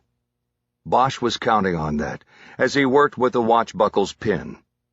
He was skilled with the set of lockpicks that he kept hidden behind his badge in the wallet Drummond had confiscated. Turning the prong of a watch buckle into a pick was the challenge. It took him less than a minute to open the cuff. He then brought his arms around and removed the other cuff even faster. He was free. He got up and immediately headed in the direction of the barn door, promptly tripping over Banks's body and falling face first into the straw. He stood back up, got his bearings, and tried again, walking with his arms out in front of him. When he made it to the door, he reached to his left, moving his hands up and down the wall until he found the light switch. Finally, there was light in the barn. Bosch quickly moved back to the huge double doors. He had heard Drummond slide the outside bar home, but he tried to move the doors anyway, pushing hard but failing. He tried it twice more and got the same result. Bosch stepped back and looked around. He had no idea if Drummond and Cosgrove were coming back in a minute or a day, but he felt the need to keep moving. He walked back around the body toward the darker recesses of the barn. He found another set of double doors on the rear wall, but those were locked as well. He turned around and surveyed the interior, but saw no other doors and no windows. He cursed out loud. He tried to calm himself and think. He put himself outside and tried to remember looking at the barn in the wash of the headlights as they had pulled up. It was an A-frame structure, and he remembered that there was a door up in the loft for loading and unloading hay. Bosch moved quickly to a wooden ladder built next to one of the main support beams and started climbing. The loft was still crowded with bales of hay that had never been removed after the barn was abandoned. Bosch made his way around them to the small set of double doors. These doors were locked too, but this time from the inside. It was a simple flip-over hasp with a heavy-duty padlock. Bosch knew he could break the lock if he had the right picks, but they were in his badge wallet, which was in Drummond's pocket. A watch buckle wouldn't work. He found his escape thwarted again. He bent forward to study the hasp as best he could in the dim light. He was thinking about trying to kick the doors open, but the wood seemed solid and the hasp assembly was anchored by 8 wood screws. Trying to kick it open would have to be only a loud and final resort. Before going down to the lower level again, he looked around the loft for anything that might help him escape or defend himself. A tool for prying off the lock hasp, or even a piece of solid wood to use as a club. What he found instead might work better. Behind a row of broken hay bales was a rusted pitchfork. Bosch dropped the pitchfork down to the first floor, careful not to land it on Banks's body, and then climbed down. With the pitchfork in hand, he made one more search around the barn, looking for a way of escape. Finding none, he returned to the light at the center of the barn's floor. He checked Banks's body on the off chance he carried a folding knife or something else he could use. He found no weapon, but he did find the keys to his rental car. Drummond had forgotten to retrieve them after killing Banks.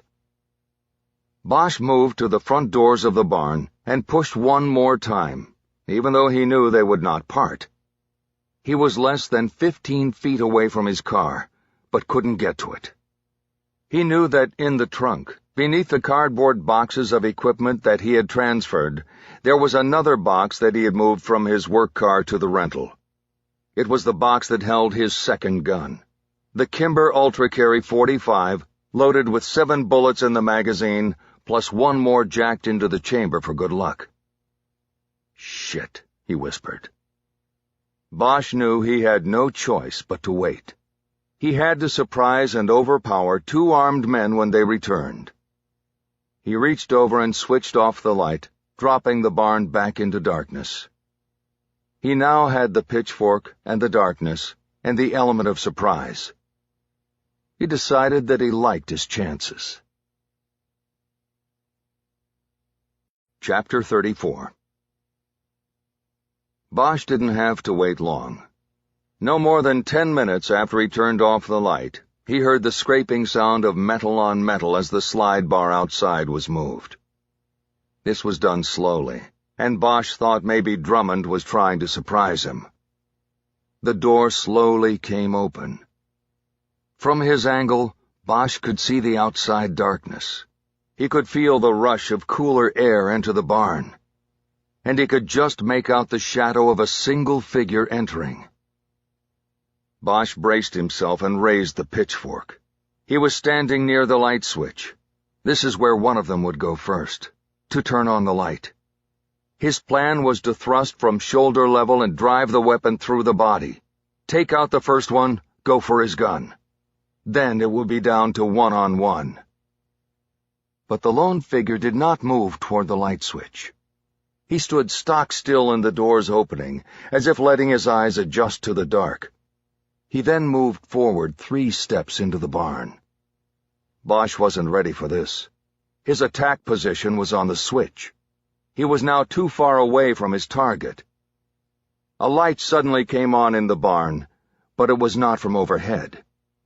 The person who had entered was carrying a flashlight, and Bosch now thought it might be a woman. She was past Bosch's position now, and the flashlight was held out in front of her body and away. Bosch could not see her face from his angle, but he could tell by size and demeanor that it was neither Drummond nor Cosgrove. It was definitely a woman. The beam swept across the barn and then jerked back to the body on the ground. The woman rushed forward to put the light on the dead man's face. Banks lay on his back with his eyes wide open, and the horrible entry wound to the right temple. His left hand was extended out at an odd angle toward the support column. His discarded watch was lying in the straw next to it.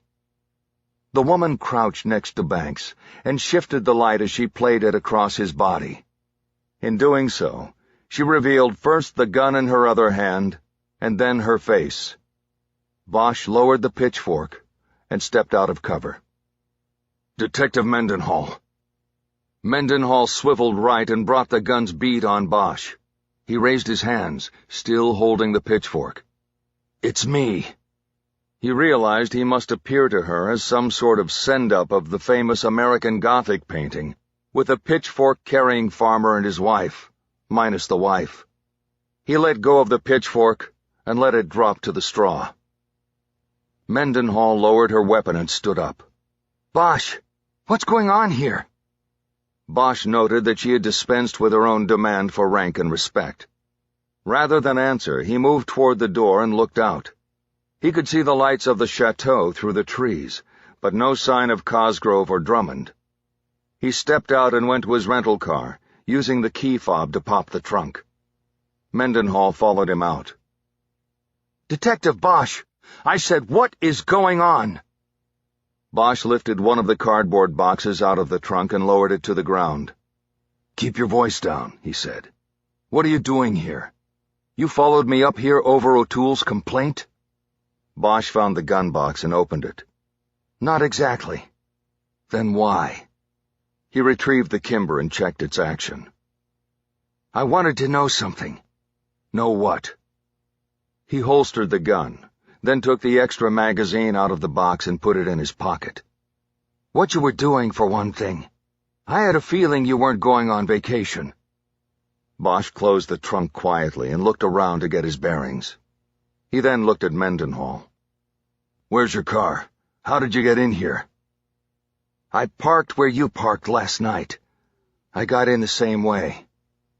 He looked down at her shoes.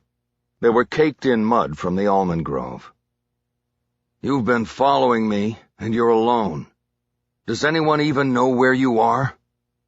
She averted her eyes, and he knew the answer was no. She was freelancing on Bosch while he was freelancing on Annika Jesperson. Somehow, some way, he liked that about her. "Turn off the flashlight," he said. "It will only expose us." She did as she was told. "Now what are you doing here, Detective Mendenhall?" "I'm working my case." "That's not good enough. You're freelancing on me, and I want to know why." "Let's just say I followed you off the reservation and leave it at that." "Who killed that man in there?" Bosch knew there wasn't time to go back and forth with Mendenhall over her motives for following him. If they got out of this, he would get back to it at the right time.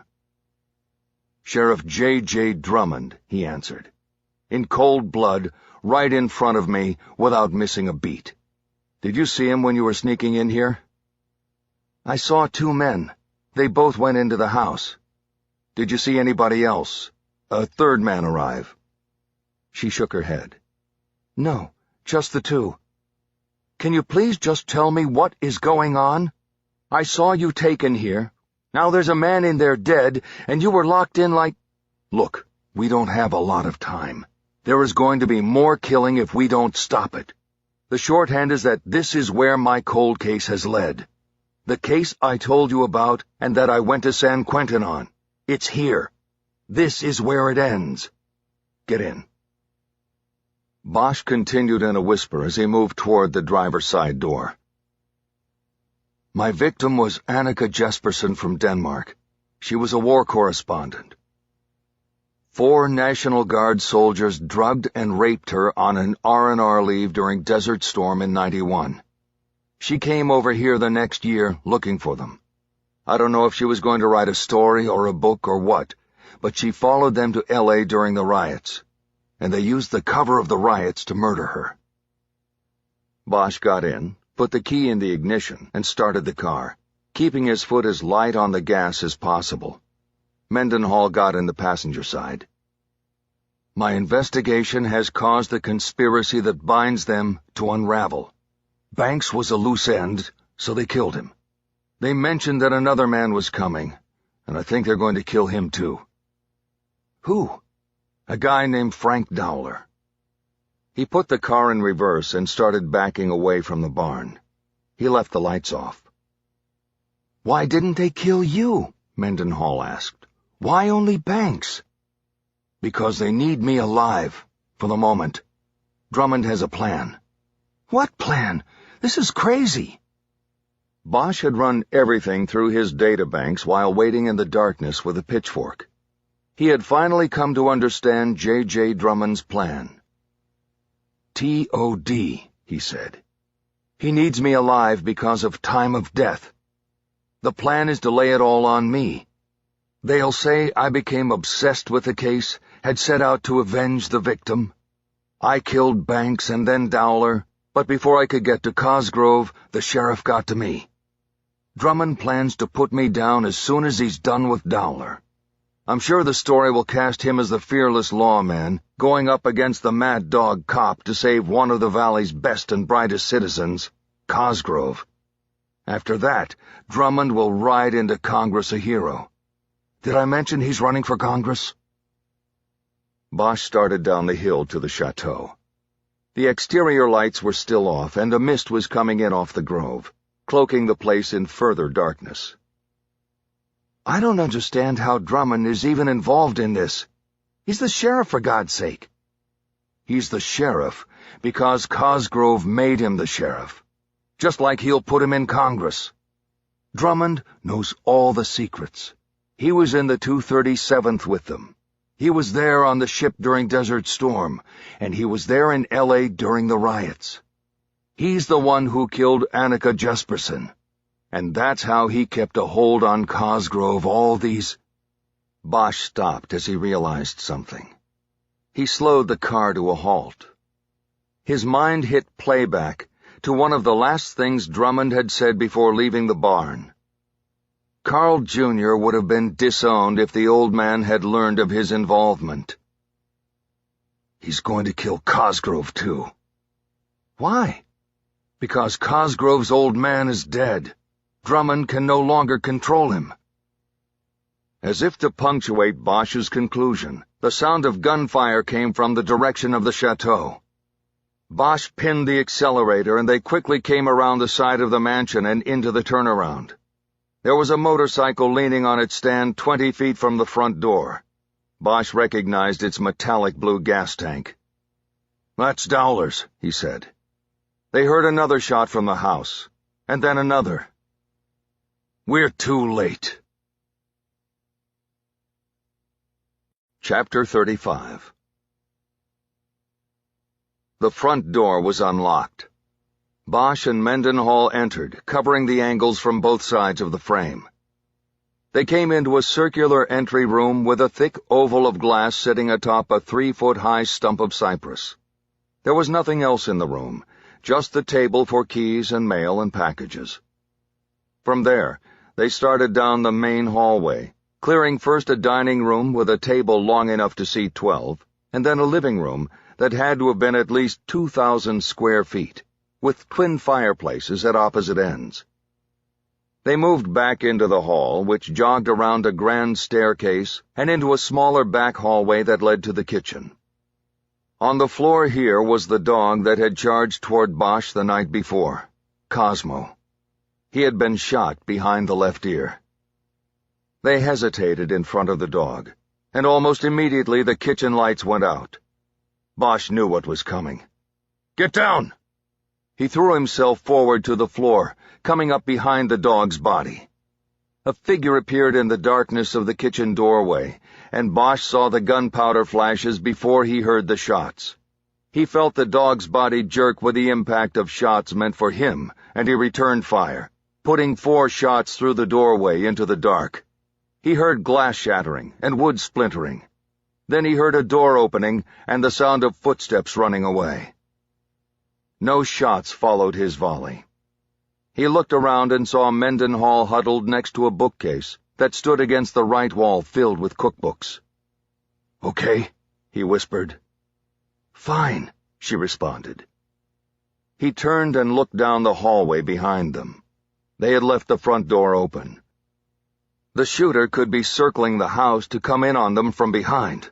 It was time to move, time to clear the kitchen. Bosch pulled himself up into a crouch, then sprang forward, jumping over the dog's body and moving quickly toward the dark doorway to the kitchen. He entered the room and immediately swept his hand up the wall to his right, flicking 4 switches and bathing the kitchen in harsh light from above. To his left was an open door, leading to a backyard pool area. He swept his aim back across the room and saw no one else. "It's clear!" He moved toward the open doorway, stepped out, and then immediately to the right so he would not be silhouetted in the door's light. The dark water of the rectangular pool shimmered in the light from the kitchen, but beyond that there was only darkness. Bosch could see nothing. "Is he gone?" Bosch turned. Mendenhall was standing behind him. "He's out there somewhere." He went back through the kitchen door to check the rest of the house, and immediately saw a lip of what looked like blood pooling out from beneath a door next to the massive stainless steel refrigerator. Bosch pointed it out as Mendenhall returned to the kitchen. She stood in firing position as he reached for the knob. Bosch opened the door to a walk-in pantry, and there on the floor were the bodies of 2 men. One he immediately recognized as Carl Cosgrove. The other, he guessed, was Frank Dowler. Like the dog, both had been shot once behind the left ear. Cosgrove's body was on top of Dowler's, suggesting the sequence of murders. Drummond gets Cosgrove to call Dowler to come to the house.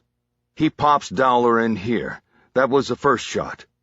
He then kills the dog, and then finally the master. Bosch knew he might have the sequence wrong, but he had no doubt that it had been his gun that Drummond had used. He also couldn't help but note the similarities to the Christopher Henderson murder 14 years before. He had been pushed into a small walk-in space in a kitchen and executed with a bullet to the back of the head. Mendenhall crouched down and checked the bodies for a pulse. Bosch knew it was a hopeless cause. Mendenhall shook her head and started to say something, but she was cut off by a high-pitched metallic whirring sound that blasted down the hallway. "What the hell is that?" Mendenhall called over the growing noise. Bosch looked at the open kitchen door and then at the hallway that offered a direct view front to back through the house.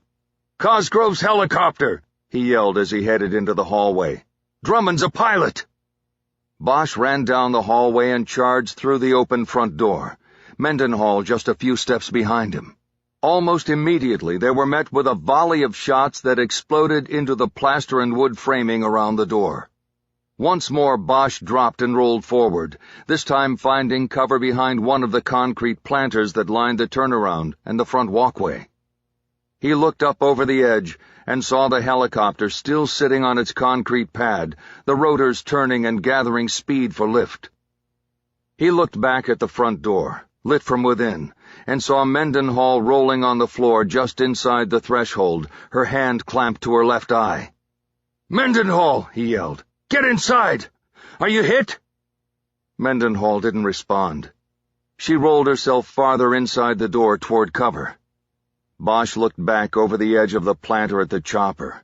The engine was whining loudly as the craft was almost at lift speed. Bosch could see the door was still open, but he could not see into the craft.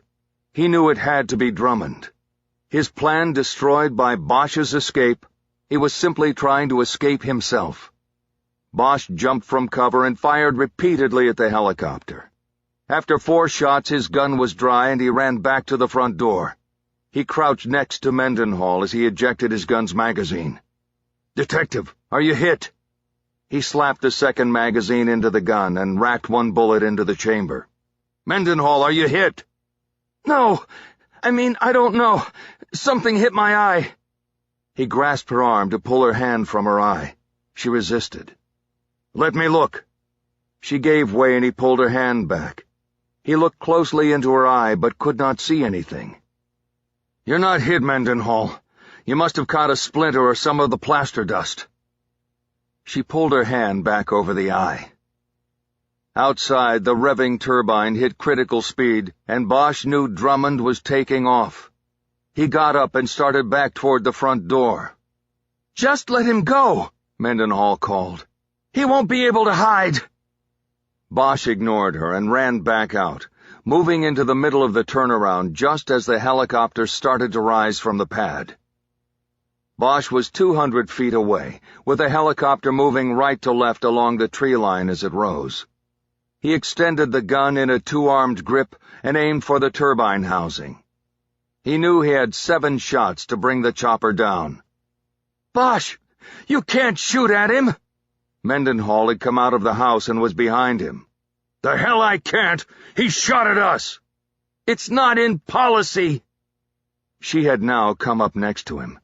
She still held a hand over her injured eye. "It's in my policy!" "Listen to me. There is no longer a threat to you. He's flying away. You are not defending life." "Bullshit!" But Bosch raised his aim high and fired 3 quick shots into the sky, hoping Drummond would hear them or see the muzzle flashes. "What are you doing?" "Making him think I'm shooting at him." Bosch raised the gun and shot 3 more times into the air, keeping 1 bullet just in case. It worked. The helicopter changed directions, banking sharply away from Bosch's position and flying behind the house as Drummond tried to use the structure as a shield. Bosch held still and waited, and then he heard it. A loud metallic snap, followed by the whirring sound of a broken rotor spinning wildly into the almond grove, slashing through branches like a scythe. There was a millisecond of time suspension, when it seemed as though the turbine had gone silent, and that there was no sound in the world at all. And then they heard the helicopter crash into the hillside behind the chateau. They saw a ball of flame rotate up over the roofline and disappear into the sky. "What?" Mendenhall yelled. "What happened? You didn't shoot anywhere near him." Bosch started running toward the sound of the crash. "The wind turbine!" he yelled. "What wind turbine?" she yelled back. Bosch turned the corner of the house and saw smoke and scattered fires on the hillside. There was a strong smell of fuel in the air. Mendenhall caught up to him and with a beam of her flashlight led the way. The helicopter had fallen no more than 150 feet, but had completely broken apart on impact. There was a fire burning on the hillside to the right, where the fuel tank had apparently separated and exploded. They found Drummond beneath the shattered cockpit canopy, his limbs broken and at unnatural angles to his torso, his forehead gashed deeply by torn metal in the crash. When Mendenhall put the light on his face, he reacted, slowly opening his eyes. "My God, he's alive," she said. Drummond's eyes followed her as she moved about, clearing debris off him, but his head did not turn. His lips moved, but his breathing was too shallow for him to make a sound. Bosch crouched down and put his hands into the left pocket of Drummond's jacket. He retrieved his cell phone and badge wallet. "What are you doing?" Mendenhall said. "We need to get him help, and you can't remove things from a crime scene." Bosch ignored her. It was his property, and he was taking it back. Mendenhall pulled out her phone to call for paramedics and investigators. Meanwhile, Bosch patted the pocket on the other side of Drummond's jacket and felt the form of a gun. His gun, he knew. He looked at Drummond's face. "I want you to keep that, Sheriff. Let them find it on you." He heard Mendenhall curse, and he turned back to look at her. "I can't get a signal," she said. Bosch slid his thumb across his phone's screen, and it came to life. It appeared that it had survived the crash intact and in working order. It also had a 3-bar signal. "I've got nothing," he said. He put the phone in his pocket. "Damn it," Mendenhall said. "We have to do something." "Do we really?" Bosch said. "Yes," Mendenhall said pointedly. "We do." Bosch locked eyes with Drummond. "Go back down to the house," he called out. "I saw a phone in the kitchen." "All right. I'll be back." Bosch turned and watched Mendenhall start down the hill. He then looked back at Drummond. "Just you and me now, Sheriff," he said softly. Drummond had continually been trying to say something. Bosch finally dropped down to his hands and knees and leaned his ear toward Drummond's mouth. Drummond spoke in a shallow, halting voice. "I can't feel anything." Bosch leaned back on his haunches and looked down as if appraising Drummond's injuries. Drummond worked hard to crank up a smile. Bosch saw ruby-red blood on his teeth. He'd punctured a lung in the crash. He said something, but Bosch didn't hear it. Harry leaned back over him again. "What did you say?" "I forgot to tell you.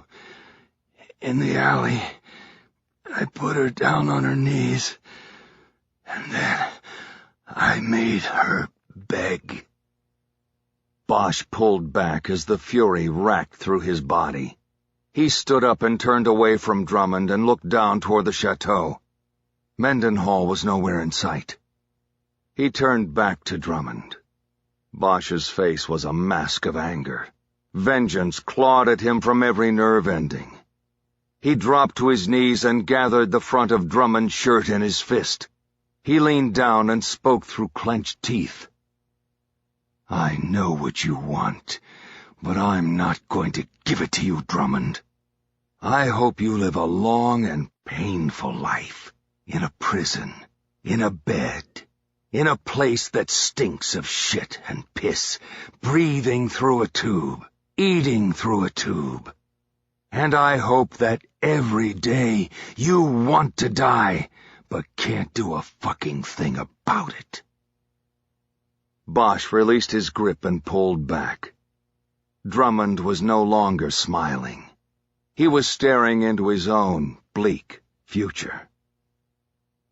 Bosch stood up, brushed the dirt off his knees, and then turned and started down the hill. He saw Mendenhall walking back up, the flashlight in her hand. "They're coming," she said. "Is he—" "Still breathing. How's your eye?" "I got whatever it was out. It stings." "Have them take a look at it when they get here." Bosch walked past her and on down the hill. On the way, he pulled out his phone so he could call home. Snow White, 2012.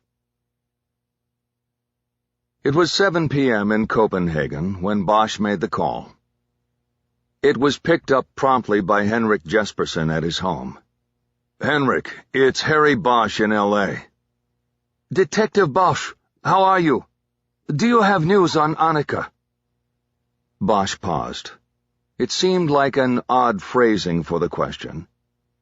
Henrik seemed breathless, as if he knew this was the call he had been waiting 20 years for. Bosch didn't make him wait any longer. "Henrik, there has been an arrest in your sister's murder. We have the killer, and I wanted—" "Endelig!" Bosch did not know what the Danish word meant, but it sounded like an exclamation of both surprise and relief. There was then a long silence, and Bosch guessed that the man on the other end of the line, half a world away, had possibly started to cry. Bosch had seen the behavior before when he had delivered such news in person. In this case, he had asked to go to Denmark to personally brief Henrik Jespersen, but the request was denied by Lieutenant O'Toole, who was still smarting from the denial of his 128 complaint against Bosch by Mendenhall and the PSB. "I am sorry, Detective," Henrik said. "I am very emotional, you see. Who is the killer of my sister?" A man named John James Drummond. She didn't know him. There was no immediate response, so Bosch filled the space. Henrik, you may start hearing from some journalists about the arrest. I made a deal with a reporter at the BT there in Copenhagen. He helped me with the investigation. I need to call him next. Again, there was no response. Henrik, are you... This man Drummond, why did he kill her? Because he believed it would bring him favor with a very powerful man and family. It helped them cover up another crime against your sister. Is he in jail now? Not yet. He's in a hospital. But they will be moving him soon to the jail ward. In hospital? Did you shoot him? Bosch nodded. He understood the emotion behind the question, the hopefulness in it. No, Henrik. He was trying to get away in a helicopter, and he crashed. He'll never walk again. His spine was crushed. They think he is paralyzed from the neck down. I think this is good. Do you? Bosch didn't hesitate. Yes, Henrik, I do. You say killing Annika brought him power. How? Bosch spent the next 15 minutes summarizing the history from the standpoint of the men in the conspiracy. Who they were and what they did. The war crime Annika had made reference to. He ended the story with the latest turn of the investigation. The deaths of Banks, Dowler, and Cosgrove, and the execution of search warrants on 2 properties and a storage facility owned or leased by Drummond in Stanislaus County. We found a journal that your sister kept of her investigation, like a notebook. Drummond had it translated a long time ago. It looks like he used different translators for different parts, so no one would know the whole story. He was a cop, and he probably said it was for a case he was working. We have that translation, and it goes all the way back to what happened, at least what she remembered, on the ship. We think it was in her hotel room, and we believe Drummond went there and stole it after he killed her. It was one of the things he used to control the other men from the ship. Can I have this journal? Not yet, Henrik. But I will make a copy for you and send it. It's going to be part of our evidence when we go to trial. That's one of the reasons I'm calling. I'm going to need handwriting samples so we can authenticate the journal. Do you have any letters from your sister or anything else with her handwriting on it? Yes, I have some letters. Can I send copies? These are very important to me. It's all I have of my sister and her photographs. This was why Bosch had wanted to go in person, to deal directly with Henrik. O'Toole had called his request a boondoggle, an effort by Bosch to take a vacation at taxpayers' expense. Henrik, I'm going to ask you to trust me with the originals. We need them, because the analyst also makes the comparison based on how hard the writer presses down on some letters and punctuation, things like that. Will that be okay? I promise to get it all back to you undamaged. Yes, this is fine. I trust you, Detective. Thank you, Henrik. I'm going to need you to send them as soon as you can. There will be what is called a grand jury first, and we'll want to authenticate before we present the journal. Also, Henrik, we got a good prosecutor assigned to the case, and he wanted me to ask if you would be willing to come to L.A. for the trial. There was a long pause before Henrik answered. I must come, Detective. For my sister. I thought you would say that. When should I come? It probably won't be for a long while. As I said, we have the grand jury first, and then there are always delays. How long? Well, Drummond's medical condition will probably delay things a bit, and then his lawyer. Guilty people are given a lot of opportunities to delay the inevitable in our system over here. I'm sorry, Henrik. I know you've waited a long time. I will keep you informed about— I wish you had shot him. I wish he had died. Bosch nodded. I understand. He should be dead like the others. Bosch thought about the chance he'd had on the hillside, when Mendenhall had left him alone with Drummond. I understand, he said again. There was only silence in response. Henrik, you there? I am sorry. Please hold. The line went dead without Bosch being able to respond. Again, he wished he could be in person with this man who had lost so much. O'Toole had reminded Bosch that Annika Jesperson had been dead 20 years. He said people had moved on, and there was no reason to support his traveling all the way to Copenhagen just to give the personal touch to the notification of arrest to her next of kin. As he waited for Henrik to come back, Bosch raised his eyes over the edge of the cubicle wall, like a soldier peeking out of a foxhole. O'Toole happened to be standing in the doorway of his office, surveying the squad room like a land baron watching over his fiefdom. He thought it was about numbers and statistics. He had no clue as to what they were really doing here. He had no idea about the mission. O'Toole's eyes eventually came to Bosch's, and they held each other's stare for a moment. But then the weaker man looked away. O'Toole stepped back into his office and closed the door. When they had been on the hill, waiting for the first responders, Mendenhall had quietly opened up to Bosch about her investigation. She'd told him things that surprised and hurt him. O'Toole had merely seized on an opportunity to put heat on Bosch, but the complaint hadn't originated with him. It had been Sean Stone who filed it from San Quentin, claiming that Bosch had endangered him by having him brought to a law enforcement interview room, putting him at risk of being tagged as a snitch.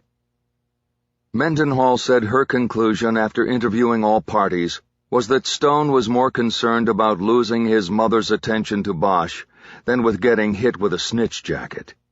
He was hoping that his complaint would damage the relationship between Hannah and Harry. Bosch had yet to bring the matter up with Hannah and wasn't sure when he would. He feared that in the long run, her son might have been successful with his plan. The one thing Mendenhall refused to give up was her own motivation. She would not tell Bosch why she had followed him off the reservation. He had to be content with being grateful that she did. Detective Bosch. I'm here, Henrik. There was a long moment of silence as Henrik gathered his thoughts after coming back on the line. I don't know, he finally said. I thought this would be different, you know. His voice was tight with emotion. How so? There was another pause. I have waited 20 years for this phone call, and all this time, I thought it would go away. I knew I would always be sad for my sister, but I thought the other would go away. What is the other, Henrik? Though he knew the answer. Anger. I am still angry, Detective Bosch. Bosch nodded. He looked down at his desk, at the photos of all the victims under the glass top. Cases and faces. His eyes moved from the photo of Annika Jesperson to some of the others, the ones he had not yet spoken for. So am I, Henrik, he said. So am